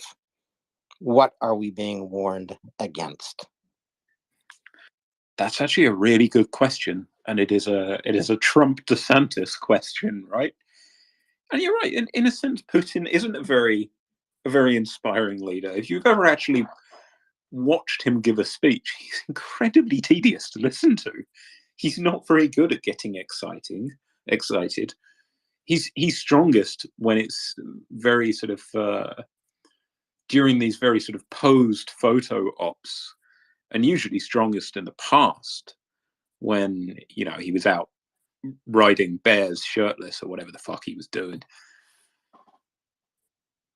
And I think one mistake that sometimes analysts make when they describe Russian politics is to suggest that Russia is a cult of personality, because it's not. Putin himself isn't vital to the regime. He is, or at least not the image of the regime, not the ideological culture of the regime. He's vital as a sort of conductor of the different power factions within the regime. But if you let's say somebody else gets in who can deal with the problem of the different infighting that is going to happen. If that person can then make this country less corrupt, less incompetent, and more efficient, then they may have a very large army of, there are currently 1.3 million kids in the youth army. The state in the next few years hopes to grow that to 1 in 5 of the school-age population. That is a lot of people who may be willing to fight in a sort of semi-apocalyptic war, be ready to sacrifice themselves, and if not their lives, then sacrifice an awful lot of things like consumer goods in order to embark on whatever the state comes up with.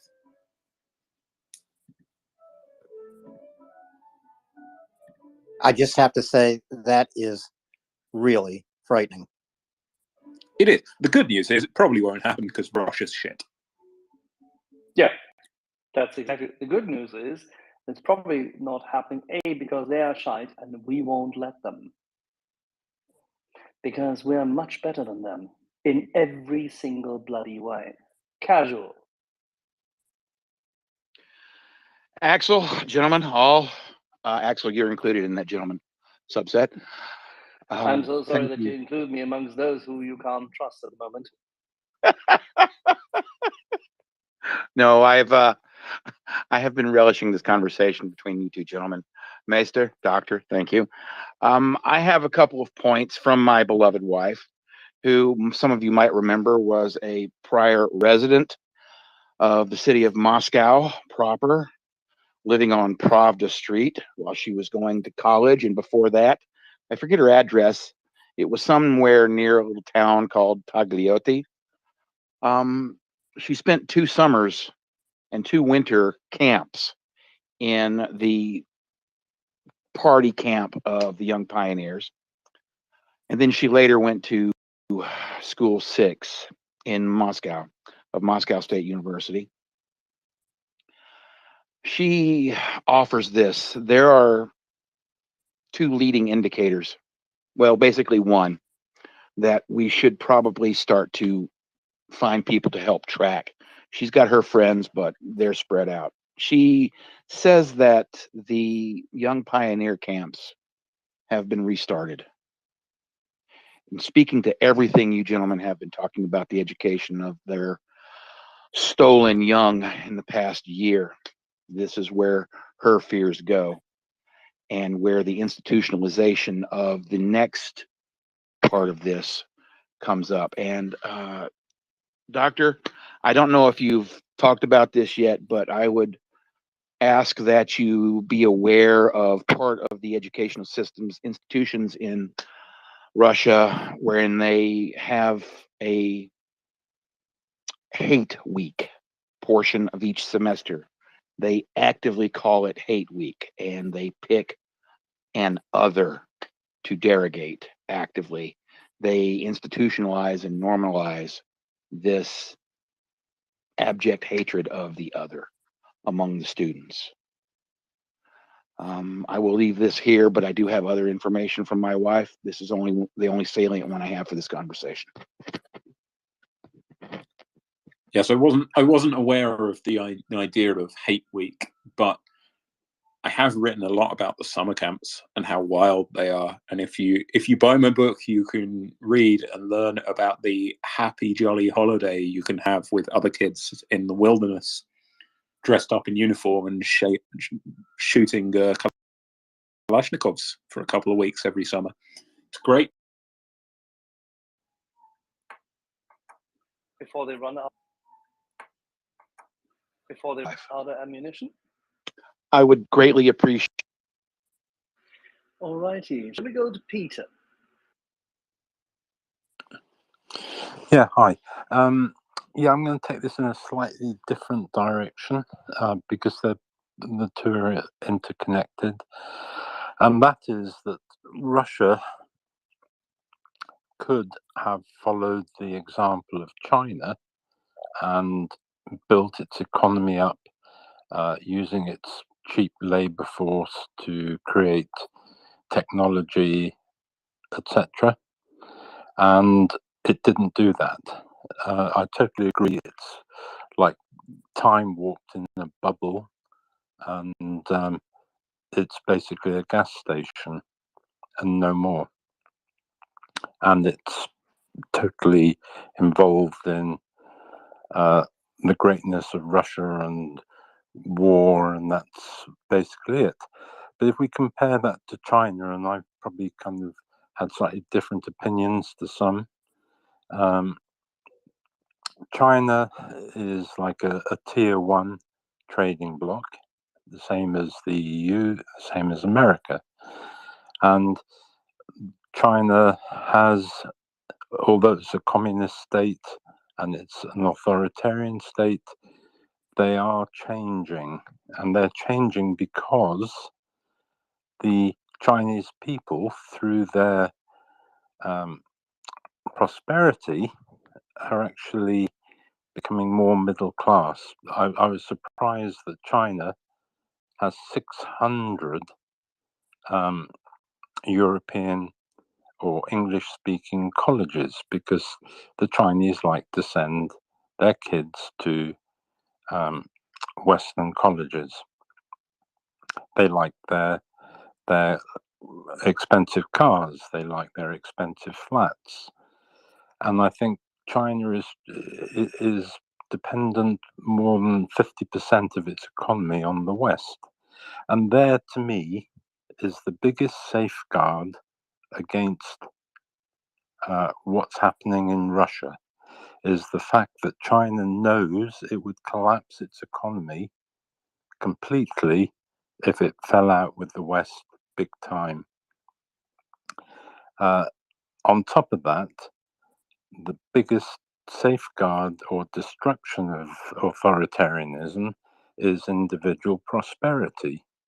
So as people become more prosperous in China, they are going to the authoritarianism depends on the masses being kept really poor, like in Russia or in Iran or in North Korea.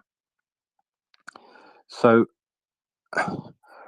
Russia is it is something which is time warped back, and they have no kind of vision of where they could go,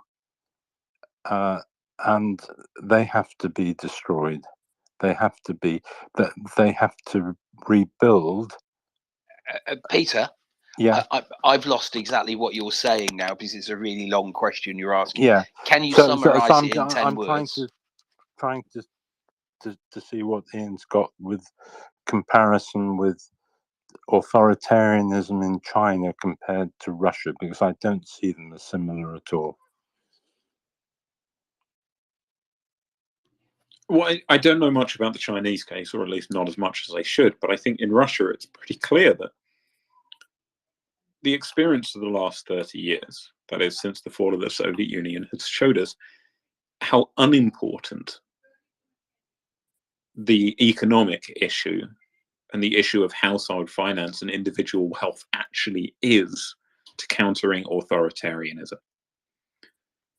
And how important, contrarily, the cultural issues and the issues of mythos and narrative and construction of identity that I've pointed out are.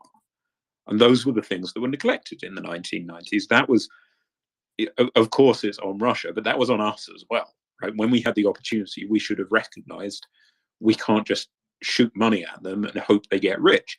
But Russia, in a sense, did get rich in the 2000s. I know, having said, it's going to sound like I contradicted myself, and to a certain extent I am. Having said that many people in Russia remain terrifically poor, go look up the explosion of middle-class wealth that occurred between the years of 2000 and 2008-9, when the financial crisis came to Russia. Normal people went from being basically hopelessly shat upon, financially speaking, to having the opportunity to go to university, work hard, get a professional job, potentially in a Western company or in a company with links to the West, send their kids abroad to go study in Finland, study in Scandinavia, study in Germany. If you're doing really well, study in North America or in Britain. You could go travel. You could go to Egypt, Cyprus, Turkey, wherever you fancied, really. It was easy, right? And yet this did not turn people away from authoritarianism. The state used the opportunity to make people uninterested in politics, or at least believe they were uninterested in politics. But it did not stop the authoritarian problem. And I wonder whether that's going to stop the authoritarian problem in China. And I don't see, with the way that surveillance networks nowadays work, with state control over the media, with the way that social media functions, I do not think that there will be a successful popular uprising in a country like Russia or China in the foreseeable future. Things may change, and I will be very happy if I'm wrong, but I don't see it happening. Thank you for saying this, Ian. I wrote this in 1991, and alles folgt aus der Kultur, which later on, at the end of the 1990s, somebody used in England to formulate at the same time, without being connected to me, but he had the same idea, and I'm absolutely certain that the Americans had the very same idea much earlier. I just can't trace it. Everything is downstream from culture. I thought I once heard it in an interview with Donald Rumsfeld, but I was wrong. It was slightly discombobulated. But that is exactly it. The culture decides what people do. Hofstede was right.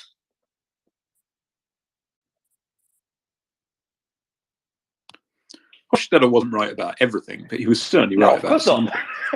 And he painted with quite a broad brush about certain cultures. Let's just say that. But he was onto something. And look, I know everybody's super suspicious of postmodernism and people like Foucault, but they were really onto something, especially when it comes to understanding what's going on in Russia. And it will be, I'm really afraid that when we win this war, or when we stop the real hot part of the war, and that will happen, I think, sooner rather than later, it will continue in some way, I think, for a long time. I'm very afraid that the mistake that Western policymakers will make once again is to say, we've done our work, we've put the money into Ukraine, we've given them guns, we've stopped them collapsing completely, job done, let's all go home. And then potentially even in 5 or 10 years, we'll just invite Russia back into all the organizations we've kicked them out of, and service will be resumed. And I suspect the cycle will then repeat itself. Again, I might be wrong. I'll be happy to be wrong. But that is my great fear. We cannot neglect the culture. We cannot neglect the people. There has to be a denazification process in Russia. There has to be a Truth and Reconciliation Commission in Russia. I have a student right now who is quite brilliant, who is writing me a paper about creating what a feminist foreign policy could look like in Russia, which all of these things seem sort of unthinkable, but we have to make the unthinkable our goal. Otherwise, we'll just meander down this same very narrow path until we get to the same bloody destination again.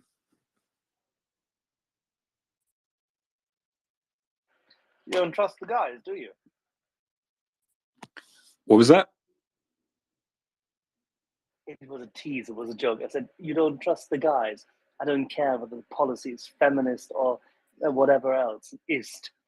I only care for it to let's be work. honest. On a genuine note, though, in terms of culture, in Russia is a different thing. I agree with you. The sort of, that gendered masculine culture of extreme violence, of men learn to fight and destroy, weakness is embarrassing.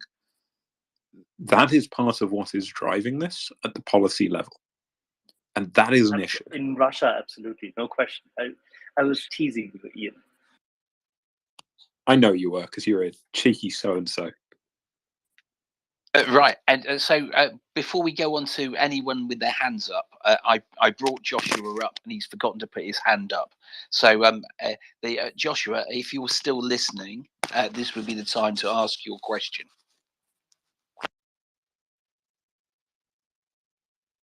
If not, I'm going to interrupt everyone. This is co-host privilege.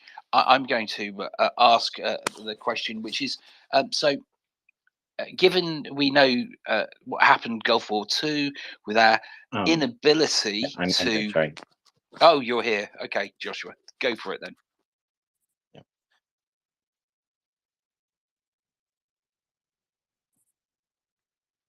Sorry, I'm having a little hard time hearing you on because of the phone. Anyway, my question has to do with I guess something you did kind of address earlier, which was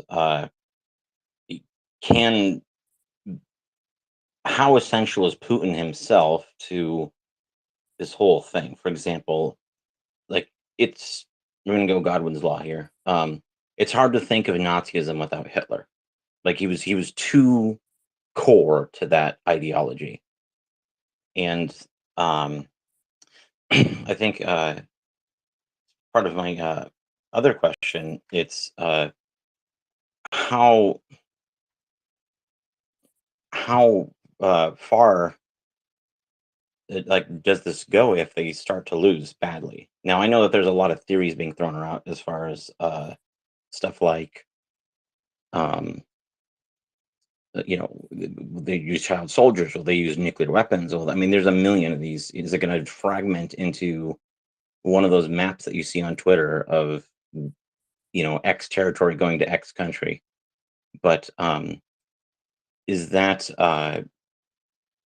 like I guess it's kind of in general, like what will that look like, and I mean what can we expect culture to become, since this none of these scenarios so far have what the ingredient that Germany and Japan had, which was a outside occupation forcing change and forcibly cleansing these societies of, you know, the old ways. And without that, Russia, I feel like, might be in danger of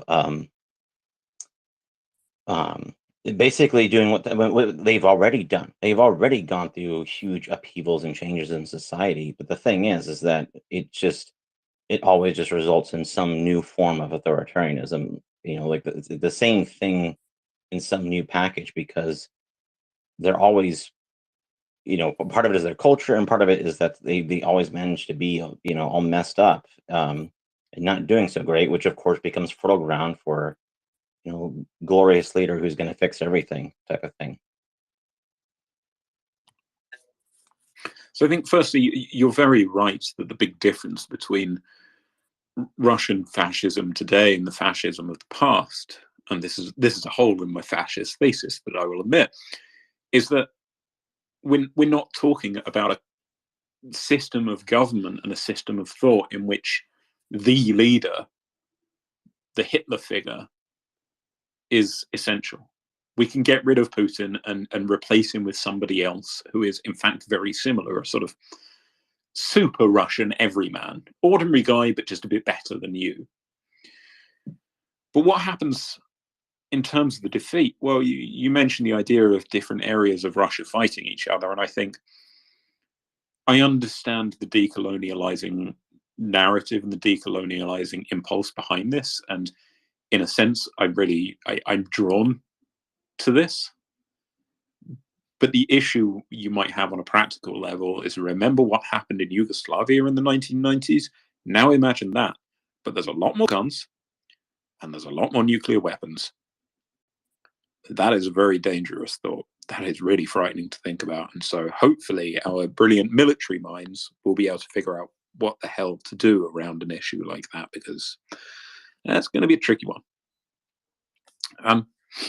But in terms of occupying, well, we're never going to occupy Russia militarily, but Axel briefly mentioned it earlier, and I did too. We can occupy Russia electronically, and we can do it now if we do it at a mass scale. They already believe believe that we're running CIA psyops against the Russian population constantly. And I presume the CIA is probably doing some psyops. But they believe that, you know, Russians being exposed to them constantly. That's what they're told. So we should just do it anyway. There's no downside to doing it. There is no danger. If Russia discovers that we're doing it, then we'll say, whatever, you thought we were doing it anyway. Who cares? What's the difference? And so we should just do it. We can march on that. We can create, and if the government in Russia is incredibly good at creating fake social media realities for people, we can go and create our own social media realities that spread the messages that we want. And we can reach children, we can reach young people, we can reach older people. We can be highly targeted and highly specific in the messages that we're promoting and the people that we're promoting them to. And we can use those for any purposes that we want, whether it's building new identities, whether it's fragmenting Russia further. We need only choose the goal and we can use that tool. But we must use it because Russia is using it against Ukraine and Russia is using it against its own population, but also Russia is using it against you and me.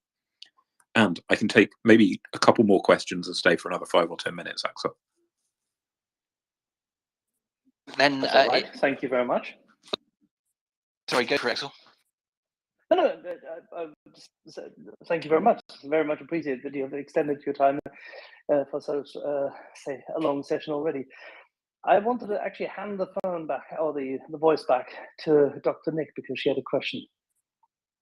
I just wanted to just mention real quickly that, and I'll send this to you, Ian, and then I'll just let somebody else ask a question. There is a interview from February of one of the Chechen fighters from the Dudayev battalion who kind of ironically talks about exactly what you're talking about just now. So I just thought that was very interesting. And I just thought I would bring that up, that he says that he thinks that that's exactly what the West should be doing, and additionally supporting, any sort of regions that would want to break away, to answer the other thing that you were talking about, and to support them continuously if they wanted to break away because of those types of questions. And he talks about how it's very complex. But anyway, I'm just going to send that to you because I think that you would find that very interesting. And I'll turn that back over to you, Axel.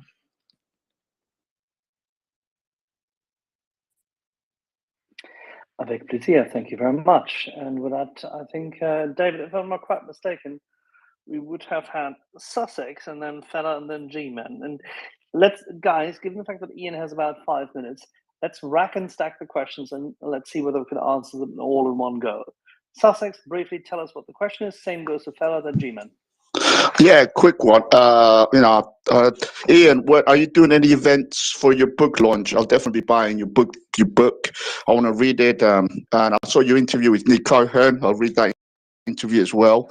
But I was wondering, like, what do you think of the, it seems Alexander Dugin gives a bit info about him. He seems like the reactionary crank. I was wondering if you just, talk about him. But like, I'll if you do events, I'll see you somewhere in London, maybe. Yes, thank you. Thank you, Sussex. Fella, what's your question? We'll rack and stack them, and then we can go through them in motion. Fella? Yeah, so Dr. Ian, you said you don't think Russia's headed towards collapse with, durable goods orders, things like automobile production, hydrocarbon output down so massively. How do you think they actually avoid economic collapse? They're not substituting much in terms of, cubic meters of gas out to China, some, but it's steep discount and automobile production is in the toilet. How do they actually save their economy and end up avoiding collapse? That's it. Okay, thank you very much, Fella. We'll hold that question. So we have Dugan, we have the collapse. G-Man, what's yours? A sort of similar theme on the fascism or the implied fascism, or what is Putin's ideology. Bear in mind that he idolizes Ivan Ilyin, Carl Schmitt, and people like that, and uses them in his speeches. Does he really believe it, or is he just using it for rhetoric? Wonderful. Okay, Ian, that's a great collection. So Dugin, Ilyin, Schmidt, what does he believe? Does he believe anything, or does he just use them?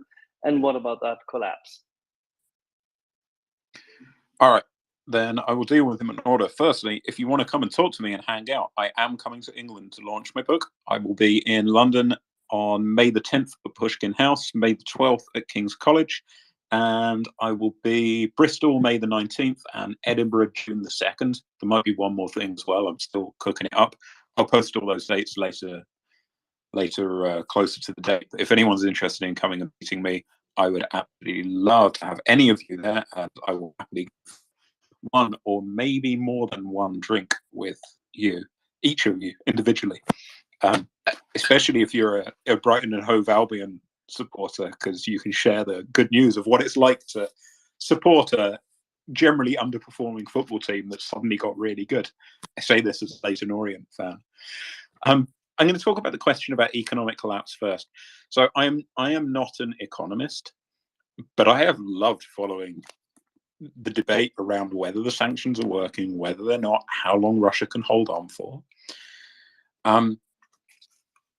If you want to follow someone really good on this, then look up Nick Berman Trickett. Again, he's on Twitter, and I think he's still posting regularly. It's Berman, B-I-R-M-A-N, Nick Berman Trickett. So you'll find Nick pretty easily, and he has great thoughts. But what I would say is I was at a conference a couple of weeks ago, and Tracy German, who is from either UCL or King's in London, I forget which because they're both such huge departments, she made a pretty convincing argument. It convinced me as a non-economist that Russia is holding on, that it can hold on, that it has enough supplies and enough economic wherewithal to be able to reorient its economy into a war economy, which is what it seems to be doing, and keep staggering on for a few years, even with the atrocious losses that it's facing. But to answer the last two questions, I will answer them together because unintentionally you've asked the same question. And I'm really glad that you mentioned Ilyin and Schmidt, because Alexander Dugin has been known as Putin's brain, right? There's sort of a bit of a myth around him. And he's never held an official position in the Kremlin. So, and indeed, there is a possibility that he may actually have never even met or spoken to Putin directly. However, he has clearly had an enormous influence on the political culture of Russia. Him and a number of others that are sort of associated with him that work in the same circles. He's a figure who has been able to be a television editor of the Tsargrads, which is sort of crazy, extreme Orthodox Christian channel that launched in 2015, 2016. It is Dugin who became a prominent figure more widely on television. It is Dugin whose book about, what's it called? Nick will remember, the geopolitics. The politics, geopolitics of oh gosh, of course I'm forgetting. There you are, geopolitics something. Yeah, something or other. It's a wild read. Don't read it. It's like Mein Kampf, but it gross. Really is. Like it's just gross. It is gobbledygook. Yeah, it's mad, and I will get onto the madness in a second. But it is the geopolitics book that has ended up on school curriculums and university curriculums. So Dugin has had this big sort of influence, and he has a big influence on social media. And the way that Russia works with these sort of right-wing social media figures is that they're allowed to sort of more or less put out whatever they want. They can gently criticize the state as long as they're calling for more violence and more of what the state is doing. The second Dugin criticizes from a liberal, leftist, or democratic perspective, he would be eviscerated. But he never does that, so he's allowed to post what he wants, along with people like Girkin and Vladlen Tatarsky, until he was literally eviscerated by somebody or other. I'm sorry, I think there was too much glee in my voice when I said that. It was very unprofessional of me. They can say what they want, and they feed these ideas into the ether, especially through social media. And from time to time, they'll be picked up by somebody like Vladimir Solovyov, reposted, or by one of the really big frontline correspondents like Sasha Kurz. And then they'll be recycled and recycled and recycled. They'll go viral, right? And so people like Dugin have an influence that is not directly speaking to the Kremlin, but it is shaping the political culture of the country and pulling the culture in a particular direction. And it is Dugin who popularized this sort of ragtag, illogical right-wing, extreme right-wing philosophy that slaps together Russian nationalist ideas like Ivan Ilyin and basically Nazi ideas like Schmidt, throws them all together into one big bag, shakes them up, and puts them out there, justifies this sort of expansionist, ethnocentric policy. And what we find when we look at Putin's speeches is you can say that, well, Dugin isn't Putin's brain. He may never have spoken to him directly, but boy, the way that he treats the use of different philosophers and different philosophies, which are incompatible when you look at the details in and of themselves, and the way that he comes out with a result that is completely illogical, it resembles a lot the thought processes of Dugin. So even if it's not coming from Dugin directly, it is being absorbed into the political culture. And so does Putin believe it? Well, that is the trillion-dollar question. Nobody really knows, but I suspect by this point he does. And if he doesn't, he has certainly learned, and this is the point that I will leave you on, he has certainly learned to perform and give the impression that he believes it. And that is why performance matters so much. It doesn't really matter whether he believes it or not, because he gives the impression that he does. And that means that other people will follow. Other people will speak the language of Putin, will speak the language of Dugin, and will speak the language of violence, and then go and perform the physical violence at the front in Ukraine and at home in Moscow and St. Petersburg when they go and beat up the homosexuals and beat up the ethnic minorities. Because the othering matters, right, Ian? Absolutely. It is about the us and the them. I am so glad that you were here this evening. You have no idea. Thank you for having me. It's always depressing to be here because I have chosen to study the most upsetting things, but it is also wonderful to be here, and everybody always asks such good questions. You're always such a great group. So thank you for having me. Once again, I beg you to buy my book and make my editor happy. He's really nice. He's a nice man, and I don't want to disappoint him. This editor really needs some success, don't you think? Exactly, right? So, take pity not on me, but on poor Michael Dwyer. Thank you, Ian. Great pleasure. Everybody, please give a big hand to Dr. Ian Garner, and don't forget to have a little look-see as to whether you can find it in your heart to buy his book, because it'll make your bookshelf heavier and your mind lighter and smarter. And I do have a question. Would that be the KCL on the Strand? Would it be? Yeah. Oh, wonderful. Wonderful to see you again, Ian. Cheers. Always a pleasure, Nick. What was that? Are you coming to Belfast by any chance? I will not be coming to Belfast because at some point I have to go back to Canada and actually do some work. And I think if I leave for more than a month, somebody will notice that I haven't done anything for a while. Oh, we don't want that. Thanks. All right. All right. Thank you very much, everybody. You all take care, okay? Till the next time. Cheers. How brilliant was that, Axel? Yeah, absolutely delightful. Who was this?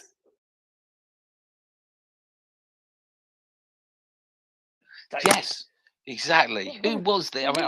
Yes, exactly. Who was there? I'm just. Who was that? All these terrible people.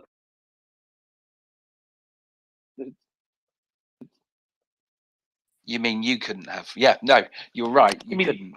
It was quality, Axel. It was very, very, very good. Right, okay. If this continues, I'll have to talk to Kermit.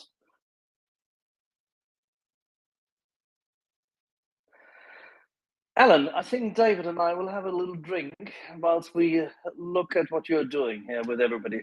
How about it? Go for it. Do you want me to let you go have your drinks just as speaker, or do you want me to come up as co-host? No. We will drop down and harass you from the speaker panel whilst having a glass of whatever and enjoy you being up there. Well, after 2 glasses, your harassment is tough.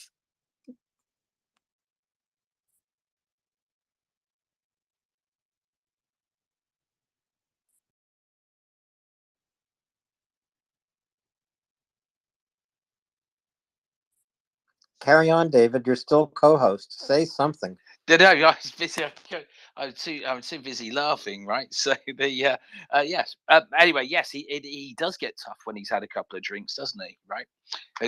What we need to do is hover your hand over the mute Axel button, right? At that point, we seem to have connection problems, Axel. Connection problems. I fixed it. I just fixed it. I restarted the bloody host phone as quickly as I could.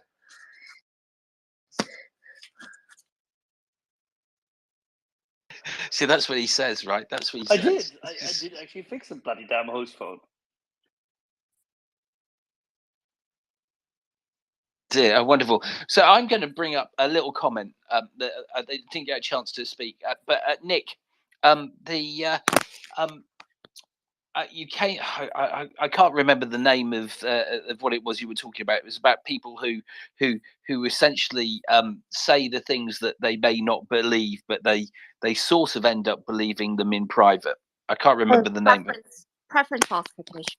Okay, so it occurs to me that there's a real biological reason for this, right? And it will be Darwinism and survival, right? Because and it may in a biological form, it makes complete sense because if you want to survive in environments like this, then conformity is pretty much essential, isn't it? We know what happens to people who don't conform in those environments, right? So yeah, it's sort of, I mean, in the way we look at things, it doesn't excuse their behavior, but it makes it understandable in a dog eat dog world, right?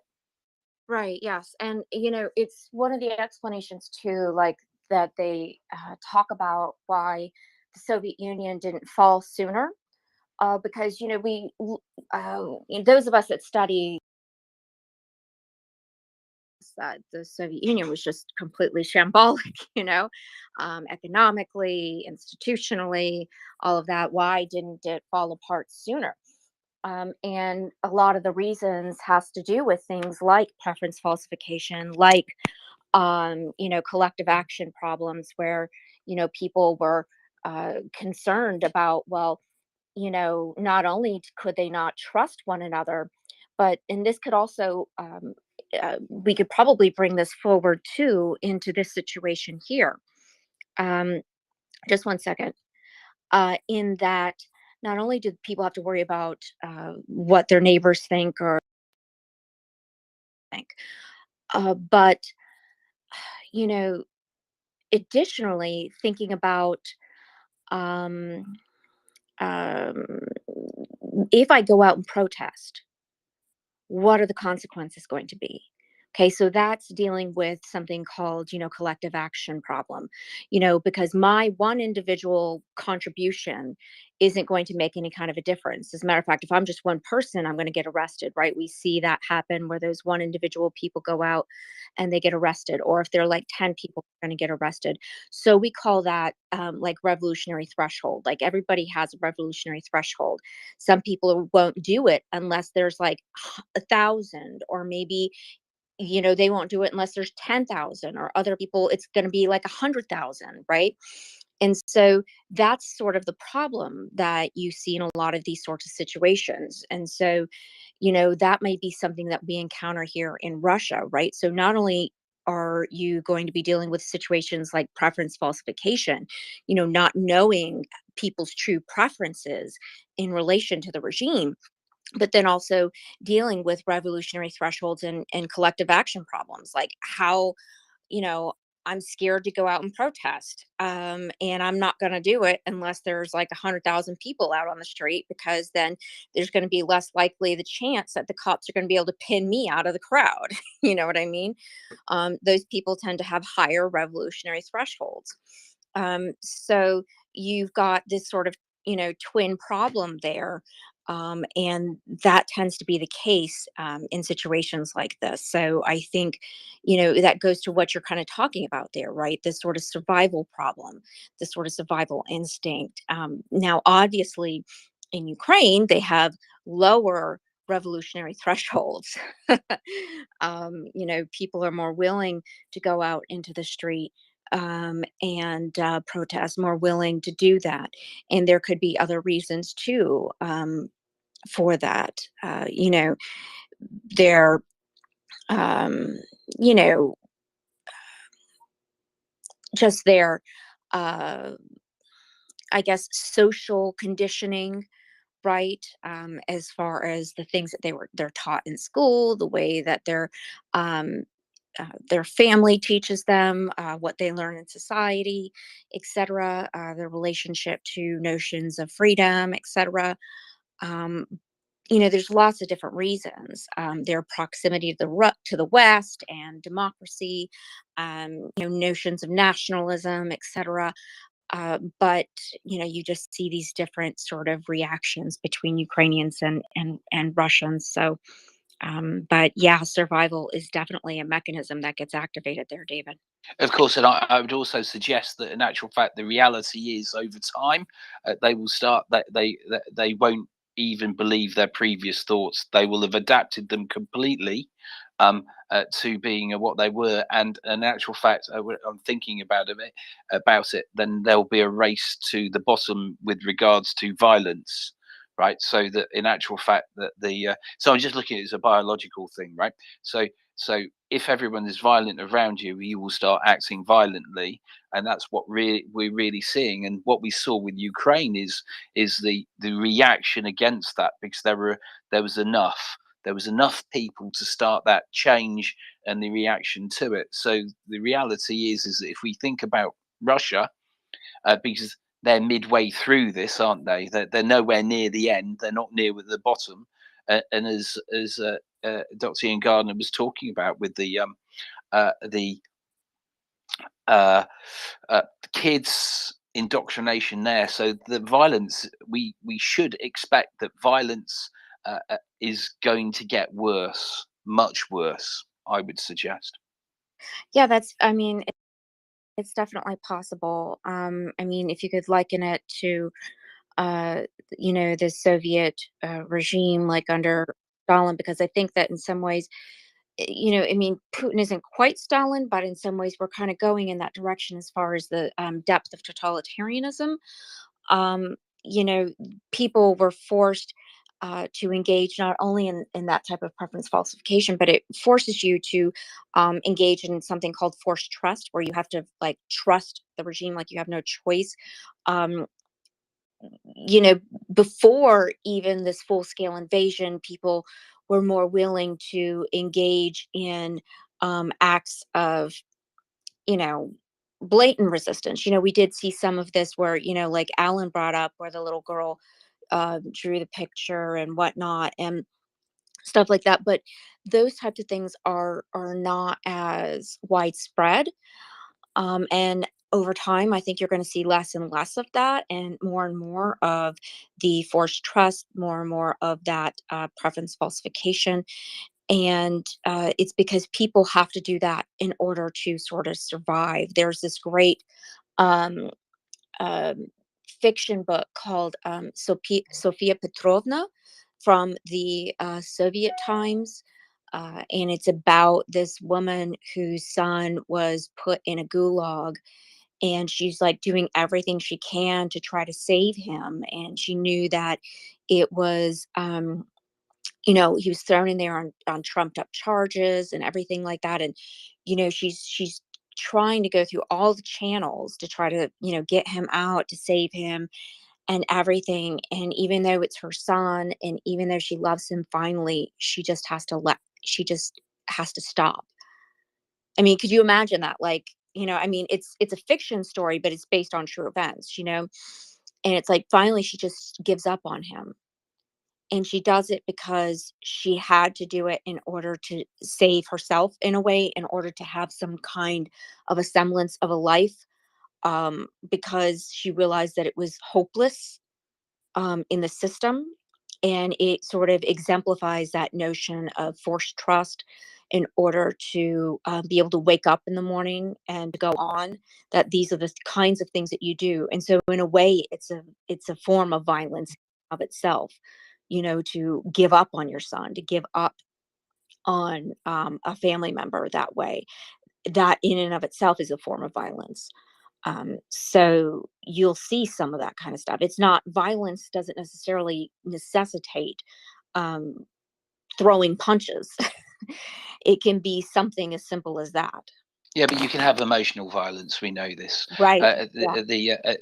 And this all interacts, isn't it? But it's not just one system. It's a cascade of events. But I suspect that the point I was saying is that you said probable, as in there's some likelihood. I would suggest that there is a considerable likelihood that Sure. it's going to descend, simply because there's nothing. So in systems like this, you would normally have, for a change to happen, you would need to have a something pushing back, and something isn't one person in Yakutsk or somewhere, or one person down towards somewhere else, and then a couple of people in Moscow. That isn't enough, right? So as it is, the descent, and we're still on the descent. So we've got to, I was just thinking about it as he was talking. I was going, no, we've got a very long way, which makes the question of what to do after with Russia so much more important, which is what, Joshua, I see your hands come up, but what we talked about this before is how do we deal? Because with a country with nuclear weapons, there is no possibility of an army of occupation, right? Unless, for instance, a miracle happened. But a miracle's not going to happen because there aren't enough people who are against what's actually happening, right? We don't have a million Russians diaspora who think this is all wrong, living in America, who will disappear over to Russia and change events, right? So. Interesting. So it makes that question really, really, really important, because we know, I was going to make the point about Gulf War II, where we failed miserably, absolutely miserably, in going, what do we do after? And there lies the question.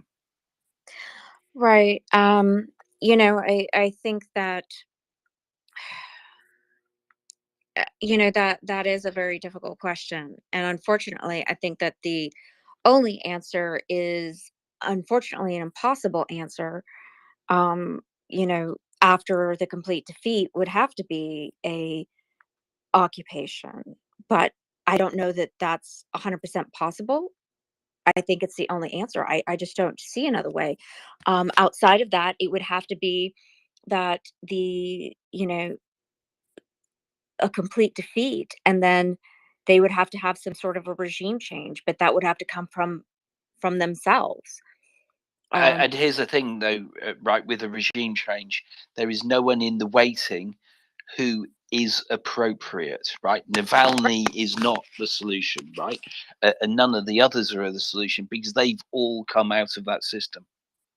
Well, the only person that I would say that could potentially, I don't know, be um, that could potentially work would be Vladimir Kara-Murza. And I mean, even Ukrainians seem to think he's okay. Unfortunately, he's in prison right now, and he just today received a 25-year prison sentence, and he's not looking particularly healthy. He's looking very skinny. Um, the With a complete defeat, I mean, he would have to come out of jail. I mean, I don't know though, how something like that could work,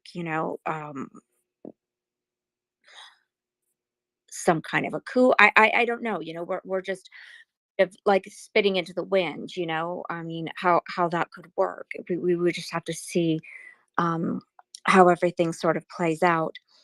Um, Yeah, we do. I mean, look, the thing is if he's starting to look ill, he doesn't have the protection that Navalny has, right? Because right. Navalny isn't looking ill, right? So, yeah. Well, I mean, yeah, this is going to be the eternal question. What I think I'm going to do is going to go to Alan, G-Man, and then Joshua, and let's see what you've guys got to say about this. Thanks, David. Dr. Nick, your discussion of the revolutionary threshold is especially interesting, and how it varies from place to place, and with each individual in a crowd of protesters, whether it's 10,000 or 100,000. Now, just today in Nashville, Tennessee, which was the site of a mass school shooting recently, thousands of young people are marching and going to the state legislature and asking for gun control laws. I happen to think young people generally have a lower revolution threshold than older people, and we're seeing that in Nashville today. And then the other thing that Ian mentioned that caught my attention was, what could the trigger be? What could push Russians across their revolution threshold, which is very, very high? And he said it would be the use of child soldiers. I found that very interesting, and I wonder what your thoughts are, Dr. Nick, about that. Um, I I agree. I mean, I think that that's one potentiality. Um, you know, I don't know. It's, again, right now I feel like there's just a lot of, not that, and don't take what I'm about to say the wrong way. It's not that the Russian soul is unknowable. It's completely knowable. What I mean to say by this is that because of you know polling and stuff like that, it's difficult to really know exactly how people feel. And because Russians aren't made of the same stuff that Ukrainians are, it's difficult to know exactly what's going to get them out onto the streets. um, and they have been able to get out onto the streets in the past. And again, one thing that I want to point out is that even before this war, you know, the Levada Center had done a polling that showed that somewhere between 60 to 70% of the Russian youth were against the war. And, I agree with Ian in that, the majority of the Russian youth don't really want to die for this war. So from that aspect, it's kind of interesting. So, I don't really know. Um, and I don't have the answer to that. And I agree that the use of child soldiers could be one. What else? I'm not 100% sure. Though I anticipate that, I don't think it'll be some, n number of dead bodies. Because again, I think that the state will continue to um, you know, call things like fake news, or, um, make excuses or do whatever. Sometimes Russians have a tendency to be very fatalistic too in relation to politics and situations like that. So it can be really difficult to have any idea exactly, especially given the opaque. Not that the Russian soul is unknowable. It's just that the situation is kind of opaque generally. I know that there's something that could make them go out into the streets. Child soldiers, yes, I agree, would be one. What else? I'm not 100% certain. But I'm sure that something else could make them go out on the streets. I don't know. Yeah, I have no idea. You and Ian and others are much more likely to understand what that trigger might be. So let's go to G-Man and Joss. G-Man. Yeah, thanks, Alan. Just sort of thinking back to one of the points made when Ian was on, around the fact. I think that one of our contributors was saying that they didn't think China would be a threat to the West because of the economy or because of the amount of trading that it does. And China, the last data there, 16% of China's exports go to the United States or something like that. And it just made me think of something I read before, and I just refreshed myself with it. In 1941, when Hitler launched Operation Barbarossa, the German troops passed trains coming from the Soviet Union with goods that they were exporting. And the exports in 1940, 1941, the Soviet Union exported products which basically Germany needed. And without those exports, Germany wouldn't have actually been able to sustain their invasion. Stocks would have run low in rubber, grain, before the first day of the invasion, if it had not been for the imports they were getting from Russia. So it's, to me, wrong to think and complacent to think that China would not be a threat because they're afraid of losing trade. It would damage them, it would hurt them financially, but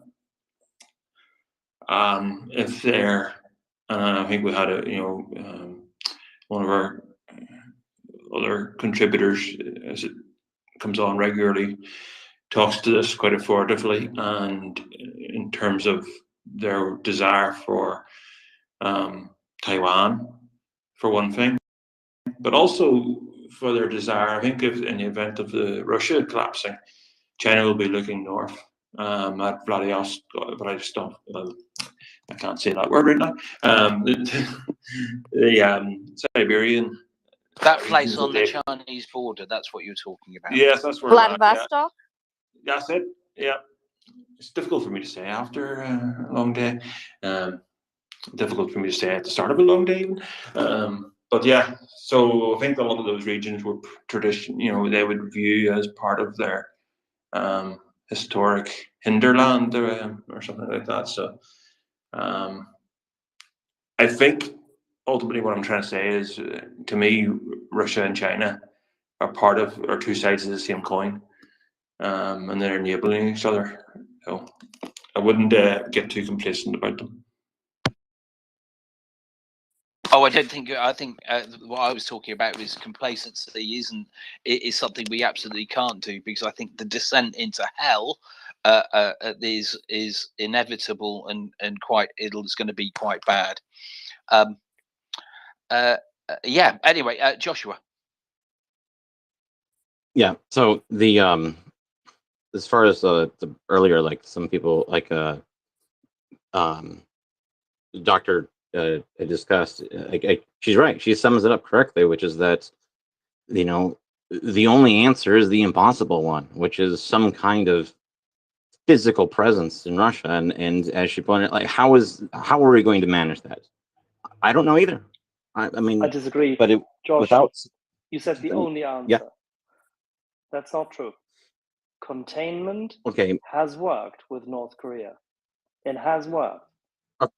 They have not attacked. All right, but North Korea also doesn't have the resources that Russia does to Russia has no resources. cause problems for everyone. It has zero resources. It has zero skill to attack if you deprive it of money and trading capacity and its capacity to sell its oil and gas. It has no capacity to create technology. It has shown its constant failure in generating any technology of quality in constant output and in scale and to scale. It Right, needed but at the same time, Ukrainian technology to get into space. Sure, but again, that doesn't mean that they can't cause a lot of problems and Fine. or Fine. be So what? supported by Problems. someone else. So what? We're the West. We can deal with it. Josh, come on. Okay, we're well, the I mean, like West. the problems We that can we're deal seeing with right it. now. We were able to defeat Japan. The West was able to defeat Germany and the Axis powers. We can deal with Sure, Russia. but at the same time, I'm not saying we Axel, can't defeat Russia. yeah, What Axel, I'm I think that well, Josh, go ahead. what I'm saying is that the is making it less of a rogue nation like North Korea constantly trying to blackmail people with nuclear weapons and things like that, and other unforeseen troubles that come when things go bad.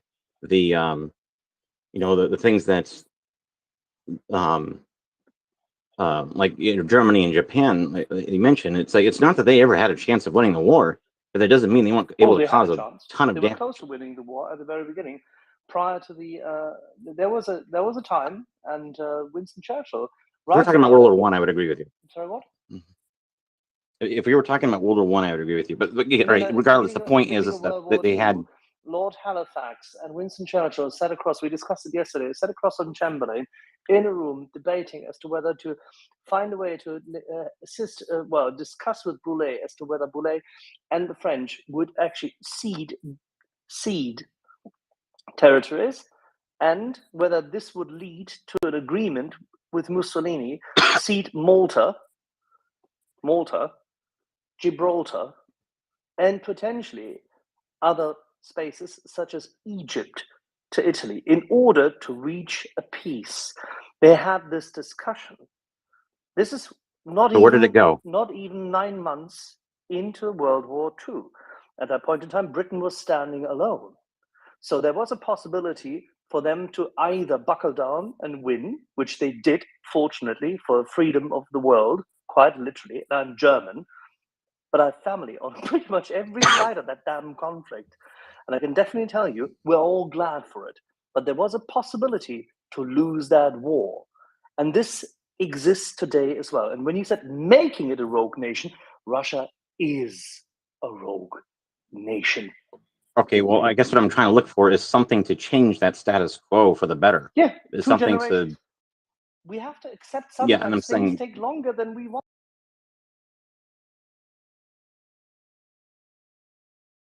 I'm talking about Okay, let me explain to you, I'm not please. I saying this apologize. to be I may have, talking about okay, let me explain to you, I'm not please. I saying this apologize. to be I may have misunderstood. I apologize. what I'm talking about is like how are we going to essentially like the doctor pointed out earlier. I'm sorry for forgetting your name. Dr. Nick, it is Dr. Nick.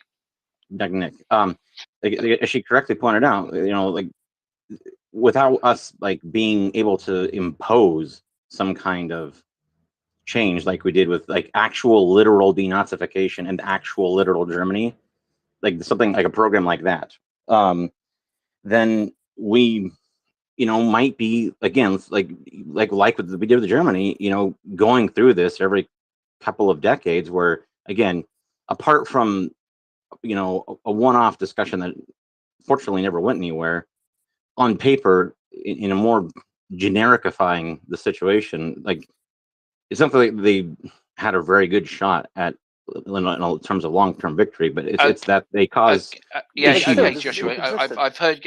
Axel, 1 second. Let me try. So Joshua, I hear what you're saying, right? But what Axel's saying is there's a couple of ways that this can happen. You're working on the premise. You're working on the premise that they can continually do this.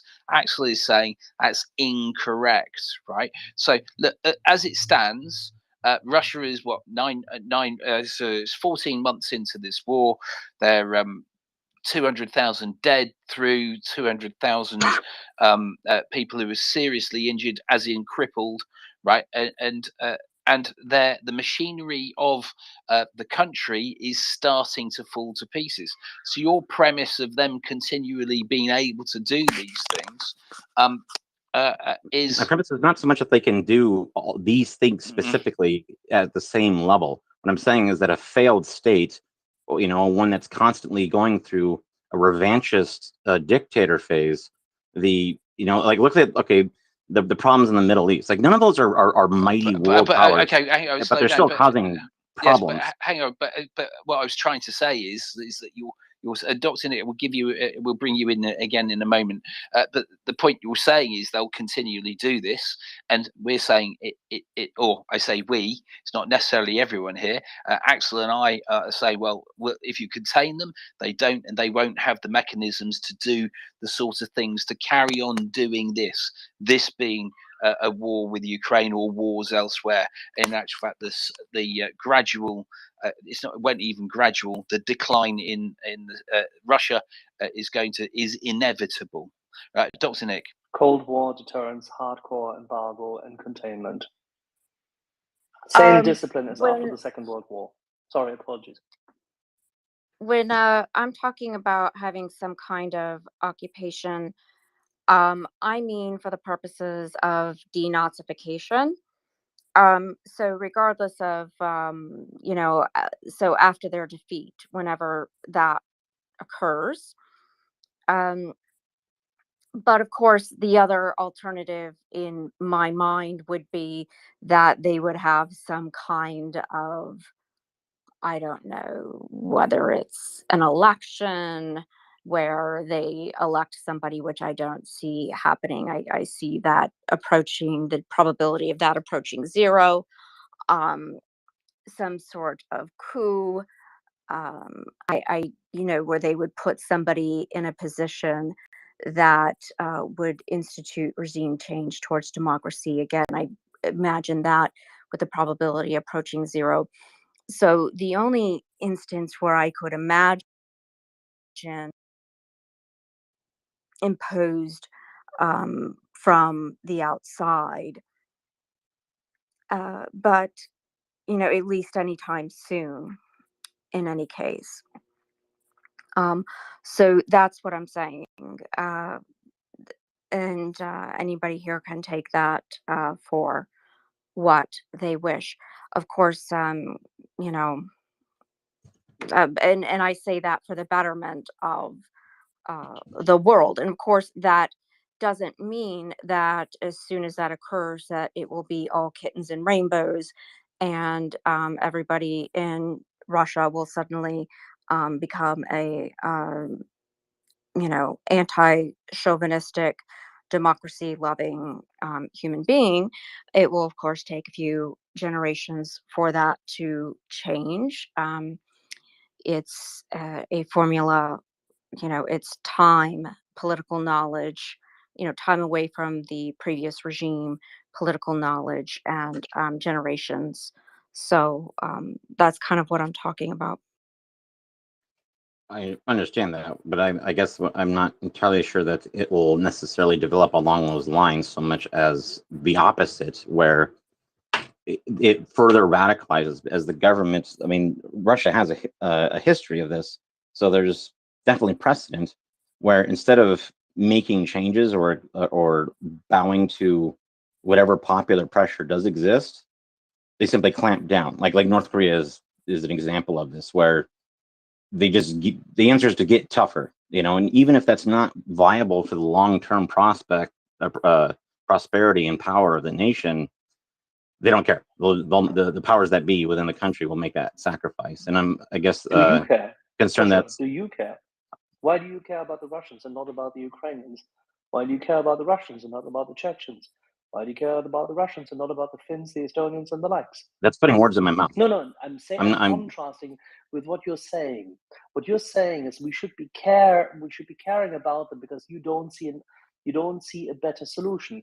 What David and I were trying to highlight is deterrence, embargo, contain significant pressure on them over time will force generations of Russians to make changes or not.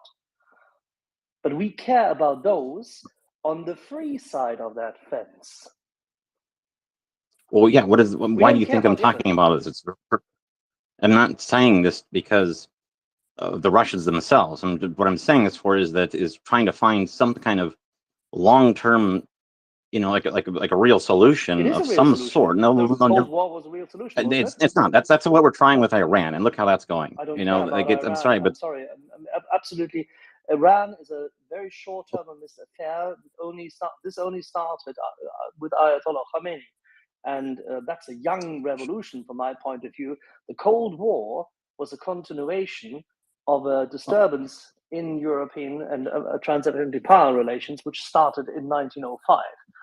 Sure. What I'm trying to say, Still though, at is the that tail end of the this Second containment World War didn't now. do much. So we're finishing the tail end of the Second World War now. Iran is complete. It's a regional conflict with nuclear weapons involved potentially. Okay, but the point is that it's developing those and causing the problems that it has in the region and destabilizing it, in spite of our attempts at "quote unquote" containment. Well, North Korea if you has were to done make the exact consistent same thing. attempts rather than constantly changing every 4 or 8 years, maybe it would work. Yeah.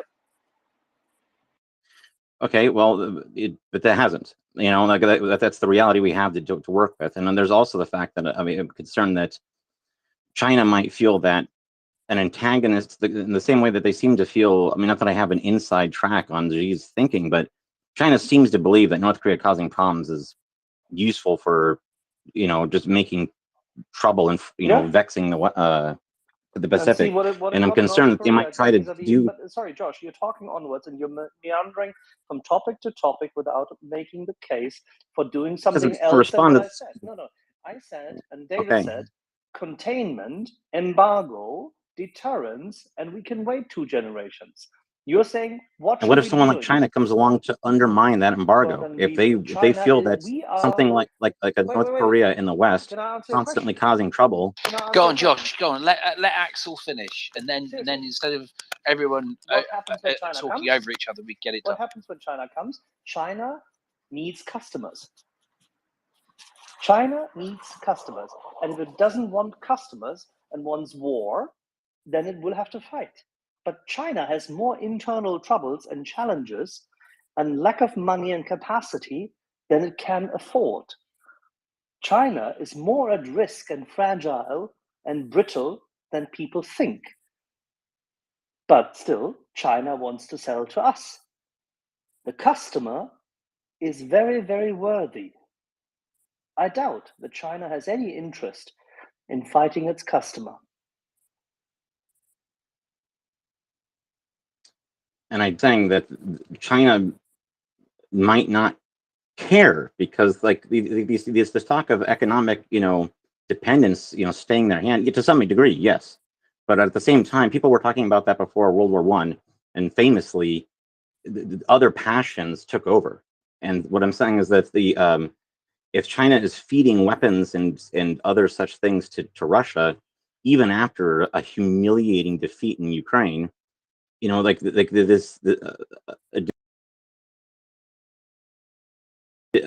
policy of containment, But then and what? Joshua, what might are you not. leading at? What are you trying to? You're What portraying. I'm leaning at You're is that they could portraying the still cause some potentials. kind of problems later on. Yeah, and so what? Then we deal with the problems then. We are the West. We have the money. We have the innovation capacity. We can go to Mars. We have the technology. We can deal with it. That's what we're trying to tell you. Well, then why are we having this discussion if we're just going to win anyway, and it doesn't matter? We're having the discussion because you asked us what the people here on the panel would say one should do politically in terms of measures and approaches to deal with it. And there were various things, and Dr. Nick laid out a very decent plan in that regard, by the way, and made a good suggestion. And David and I added a few things here and there, and that's what we're saying. That was our answer. You asked the question. Then you came up with additional hypotheticals. Completely fine. Then you added more hypotheticals when we challenged this, and then more hypotheticals, and we challenged each other. What I'm trying to get because at I'm trying to is, bring up things to talk about this idea that we're just going to contain them. I'm not sure it's going to be that smooth or we easy. did the very same thing with the Soviet Union, and we won. And we are now winning the rest of it because we didn't finish them off properly when we had the chance. And with that, I'm going to slow that down because Le Maire, the Sea, has had their hand up for a long time. It's probably very tired. Le Maire, we'll go to you. If you've got a comment on this as well, that would be wonderful. Then we'll go to Luca and then Jens. Thank you very much. I wanted to discuss if Russian will rise. So you're very, very muffled. Can you get yourself closer to your microphone? Okay. Is it better? A little bit. Okay, I'll try. So Russia is not one country. Russia is 4-5 countries. Putin was stupid to start this war, but he is not stupid. He is not. They're not drafting people from Moscow. People were able to rise. They're drafting people from small towns, remote towns, which are very poor and whose families are happy to get money, even if they die. Also, if somebody dies in a war, families are promised to get land near Moscow. So I just don't expect them to rise. What happened in Moscow if somebody tries to say something against the war? They threaten to draft him. So just to give you a hint, it's very like for 20 years Putin was building this repressive system and killing opposition, jailing opposition. So now just I don't think we can expect them to rise. That's all. I mean, look, we do know that typically the greater proportion of people who are fighting this are from the suburbs, as it were. Right? He's deliberately not bringing them in from Moscow and St. Petersburg for a reason. Right? It's where his power base is. He doesn't want to upset them. Who knows what's going to happen? Will Chechnya and the rest of it, will they start causing problems? We don't know. Maybe they will, maybe they won't. There's some arguments. Will Georgia start doing these things which will stretch their resources? But I don't see how that will change how we deal with the problem afterwards, right? But but really, really valued points. Anyway, Luca, have you got something to add to that? Well, maybe to the previous point. That is why, I wanted to bring up again the topic of more of this followers mentality, right? That I know that we don't see a political challenger to the current regime and its fascist mentality. But what I was saying is that because basically the population follows the Tsar, the emperor, whoever it is I mean, maybe there is a lucky chance that after a tremendous defeat in Ukraine and basically we need to slap them really hard, in Ukraine and with sanction. And if the next Tsar goes up and says we need to change direction and this is the direction, the people will follow. I know it's hard to believe now, but this is exactly what happens after really big defeats. It has happened everywhere, and I don't know, I want to keep it positive. It might happen here too. I hope this defeat happens because also what happening, what people are telling me, that kids are now indoctrinated from kindergarten. It started in earlier, but now it's really full blown. Yes. They change school curriculum, so Yes. history, everything. But you probably missed my previous point. They were indoctrinated even more in Japan during World War II, yet it turned around, right? So what I'm saying is, the same dynamics, and maybe that's where I wanted to hear comment from Dr. Ford. The same dynamic that makes them not protest and make them align to a regime are the same dynamics that would allow them to become undoctrinated almost overnight if there was a change at the top, because it seems that the change over there always happen at the top. And perhaps after a big defeat, this change might happen. Hard to believe now, but maybe if we keep it positive, that's one option.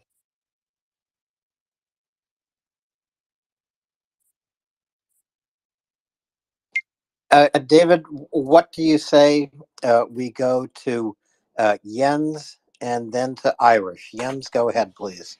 Wonderful. Yeah, good evening, everyone.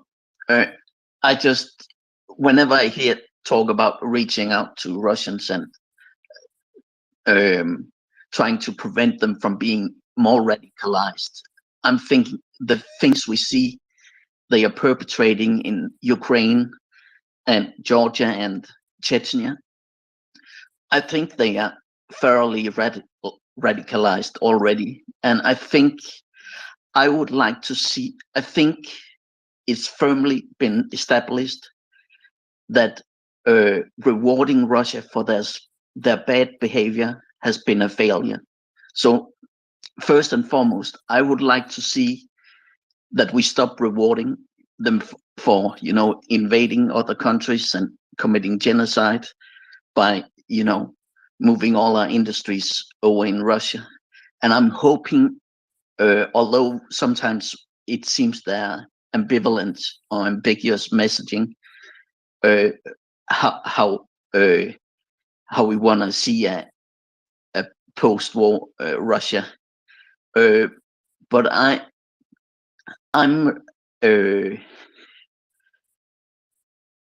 think that I'm basically I don't really care much for if Russia want to fall into chaos. I think to me it's preferable than Russia creating chaos in Ukraine and neighboring countries and through the financial resources sowing dissent and creating chaos in elections and through cyber crime. So I would prefer that we stop rewarding them first and foremost and stop sending them, I think I just read a story that someone was sending $1 billion worth of technology to Russia, bypassing sanctions. I think we should start with that first. I agree with you, Jens. Stop rewarding Russia for bad behavior. And it's not just bad behavior, it's the worst behavior you can imagine. I mean, war after war after war. They annexed Crimea in 2014. 8 years later, they are waging a genocidal war in Ukraine. They have fought 2 wars in Chechnya. They have set up these fake people's republics in Moldova, in Georgia. It is despicable what they're doing, and they need to be punished for it. That is exactly right, Jens. Exactly right. Irish, go ahead, please. Hey guys, yeah, just a correction on something there. With Putin, his power base, is actually the regional areas, like the country cities and the industrial cities, and that's why they take the guys from them places, because if their son dies for Putin, they're happy. But if he was to harvest St. Petersburg and Moscow, them people are used to like a high standard of living, like in the West. So like if they start making it more, if them cities erupt, it's all over, So I think that's why the regional areas have drunk the Kool-Aid and they're very uneducated and they don't know the difference. If their son dies, they die, They're used to misery. Whereas in St. Petersburg and Moscow, they're the places where Putin actually traditionally is, the most vulnerable, like even in the protests have all been in these areas, not the Urals or right west, it's always in it's always in his country towns that love him the most.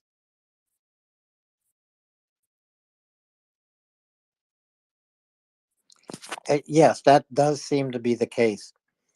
Uh, um, I wish Dr. Nick were here. I know she cannot always be here, but wanted to talk more about the threshold of revolution, and also talk about a conformity.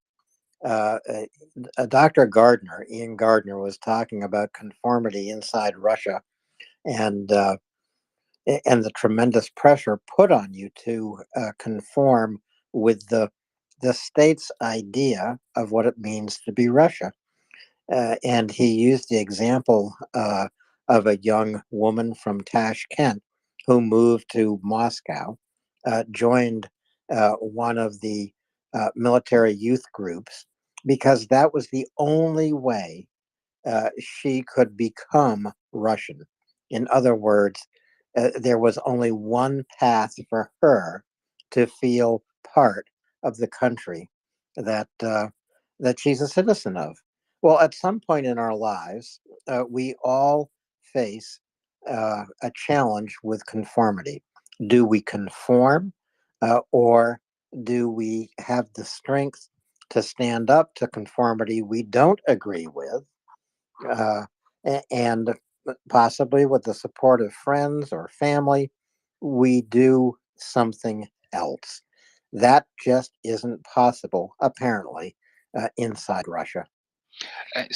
One thing I can say, the threshold of revolution apparently is about 3.5%, right? So in Russia, where you're looking at 5 odd million people, you'd be on your road to getting it. But do we think that we can get 5 million? And they need to. You can't be 5 million, as we said, dotted around. They need to be in the places where it really matters, right? Is there 5 million in Russia who think that they can do something? That's the question. And more importantly, and this is the problem, as we're saying, within the fear aspect, is that this 5 million people need to be communicating with each other. And what Putin has done and the system has done, not just Putin, but it's happened in the Soviet Union, and is that they've broken that ability for people to be able to communicate safely. There is no way of communicating safely, because at the moment they have things such as Putin in his, call it his the Putin youth, isn't it? The children even be telling the authorities about their parents, right, if they've overheard them talking? It's a bit of a conundrum. Oh, is Daryl's back? Daryl is back, David. It is a return to Stalinism. It's Lazarus. Lazarus. Wait a minute. It's return to Stalinism. Hold on. Well, not you, Daryl. Daryl, we're going to get to your hand first. We're going to go to Latin, then to Daryl. Latin, go ahead. Oh, hey, David and Alan and Daryl. I am getting in on this really late because I was listening to it earlier. Always enjoy hearing Dr. Gardner and Dr. Nick, and Dr. Gardner. The work that he's been doing with.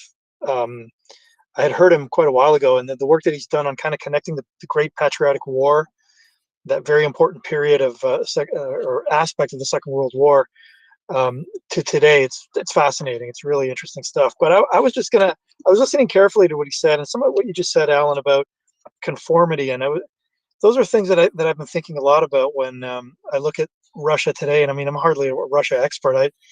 I've never been there. I have no connection to Russia, but I do have family that lived through 2 dictatorships, and on my wife's side, a whole family there that still live in a dictatorship. And I think that one of the things that I've definitely learned over the years from those people that are close to me that have gone through that experience is that, or are going through it, is that conformity can take there's always going to be true believers in whatever the party, the regime is selling. There's always going to be those who, for whatever reason, genuinely believe it. In my experience, and again, I'm not saying for sure this is the case with Russia. Maybe there are people listening who have more insights on it, but the the majority, they just want to survive. They don't, and I don't. I put myself in their place, and I realize I don't know if I would be the one that would be willing to put my head above the trench, you know.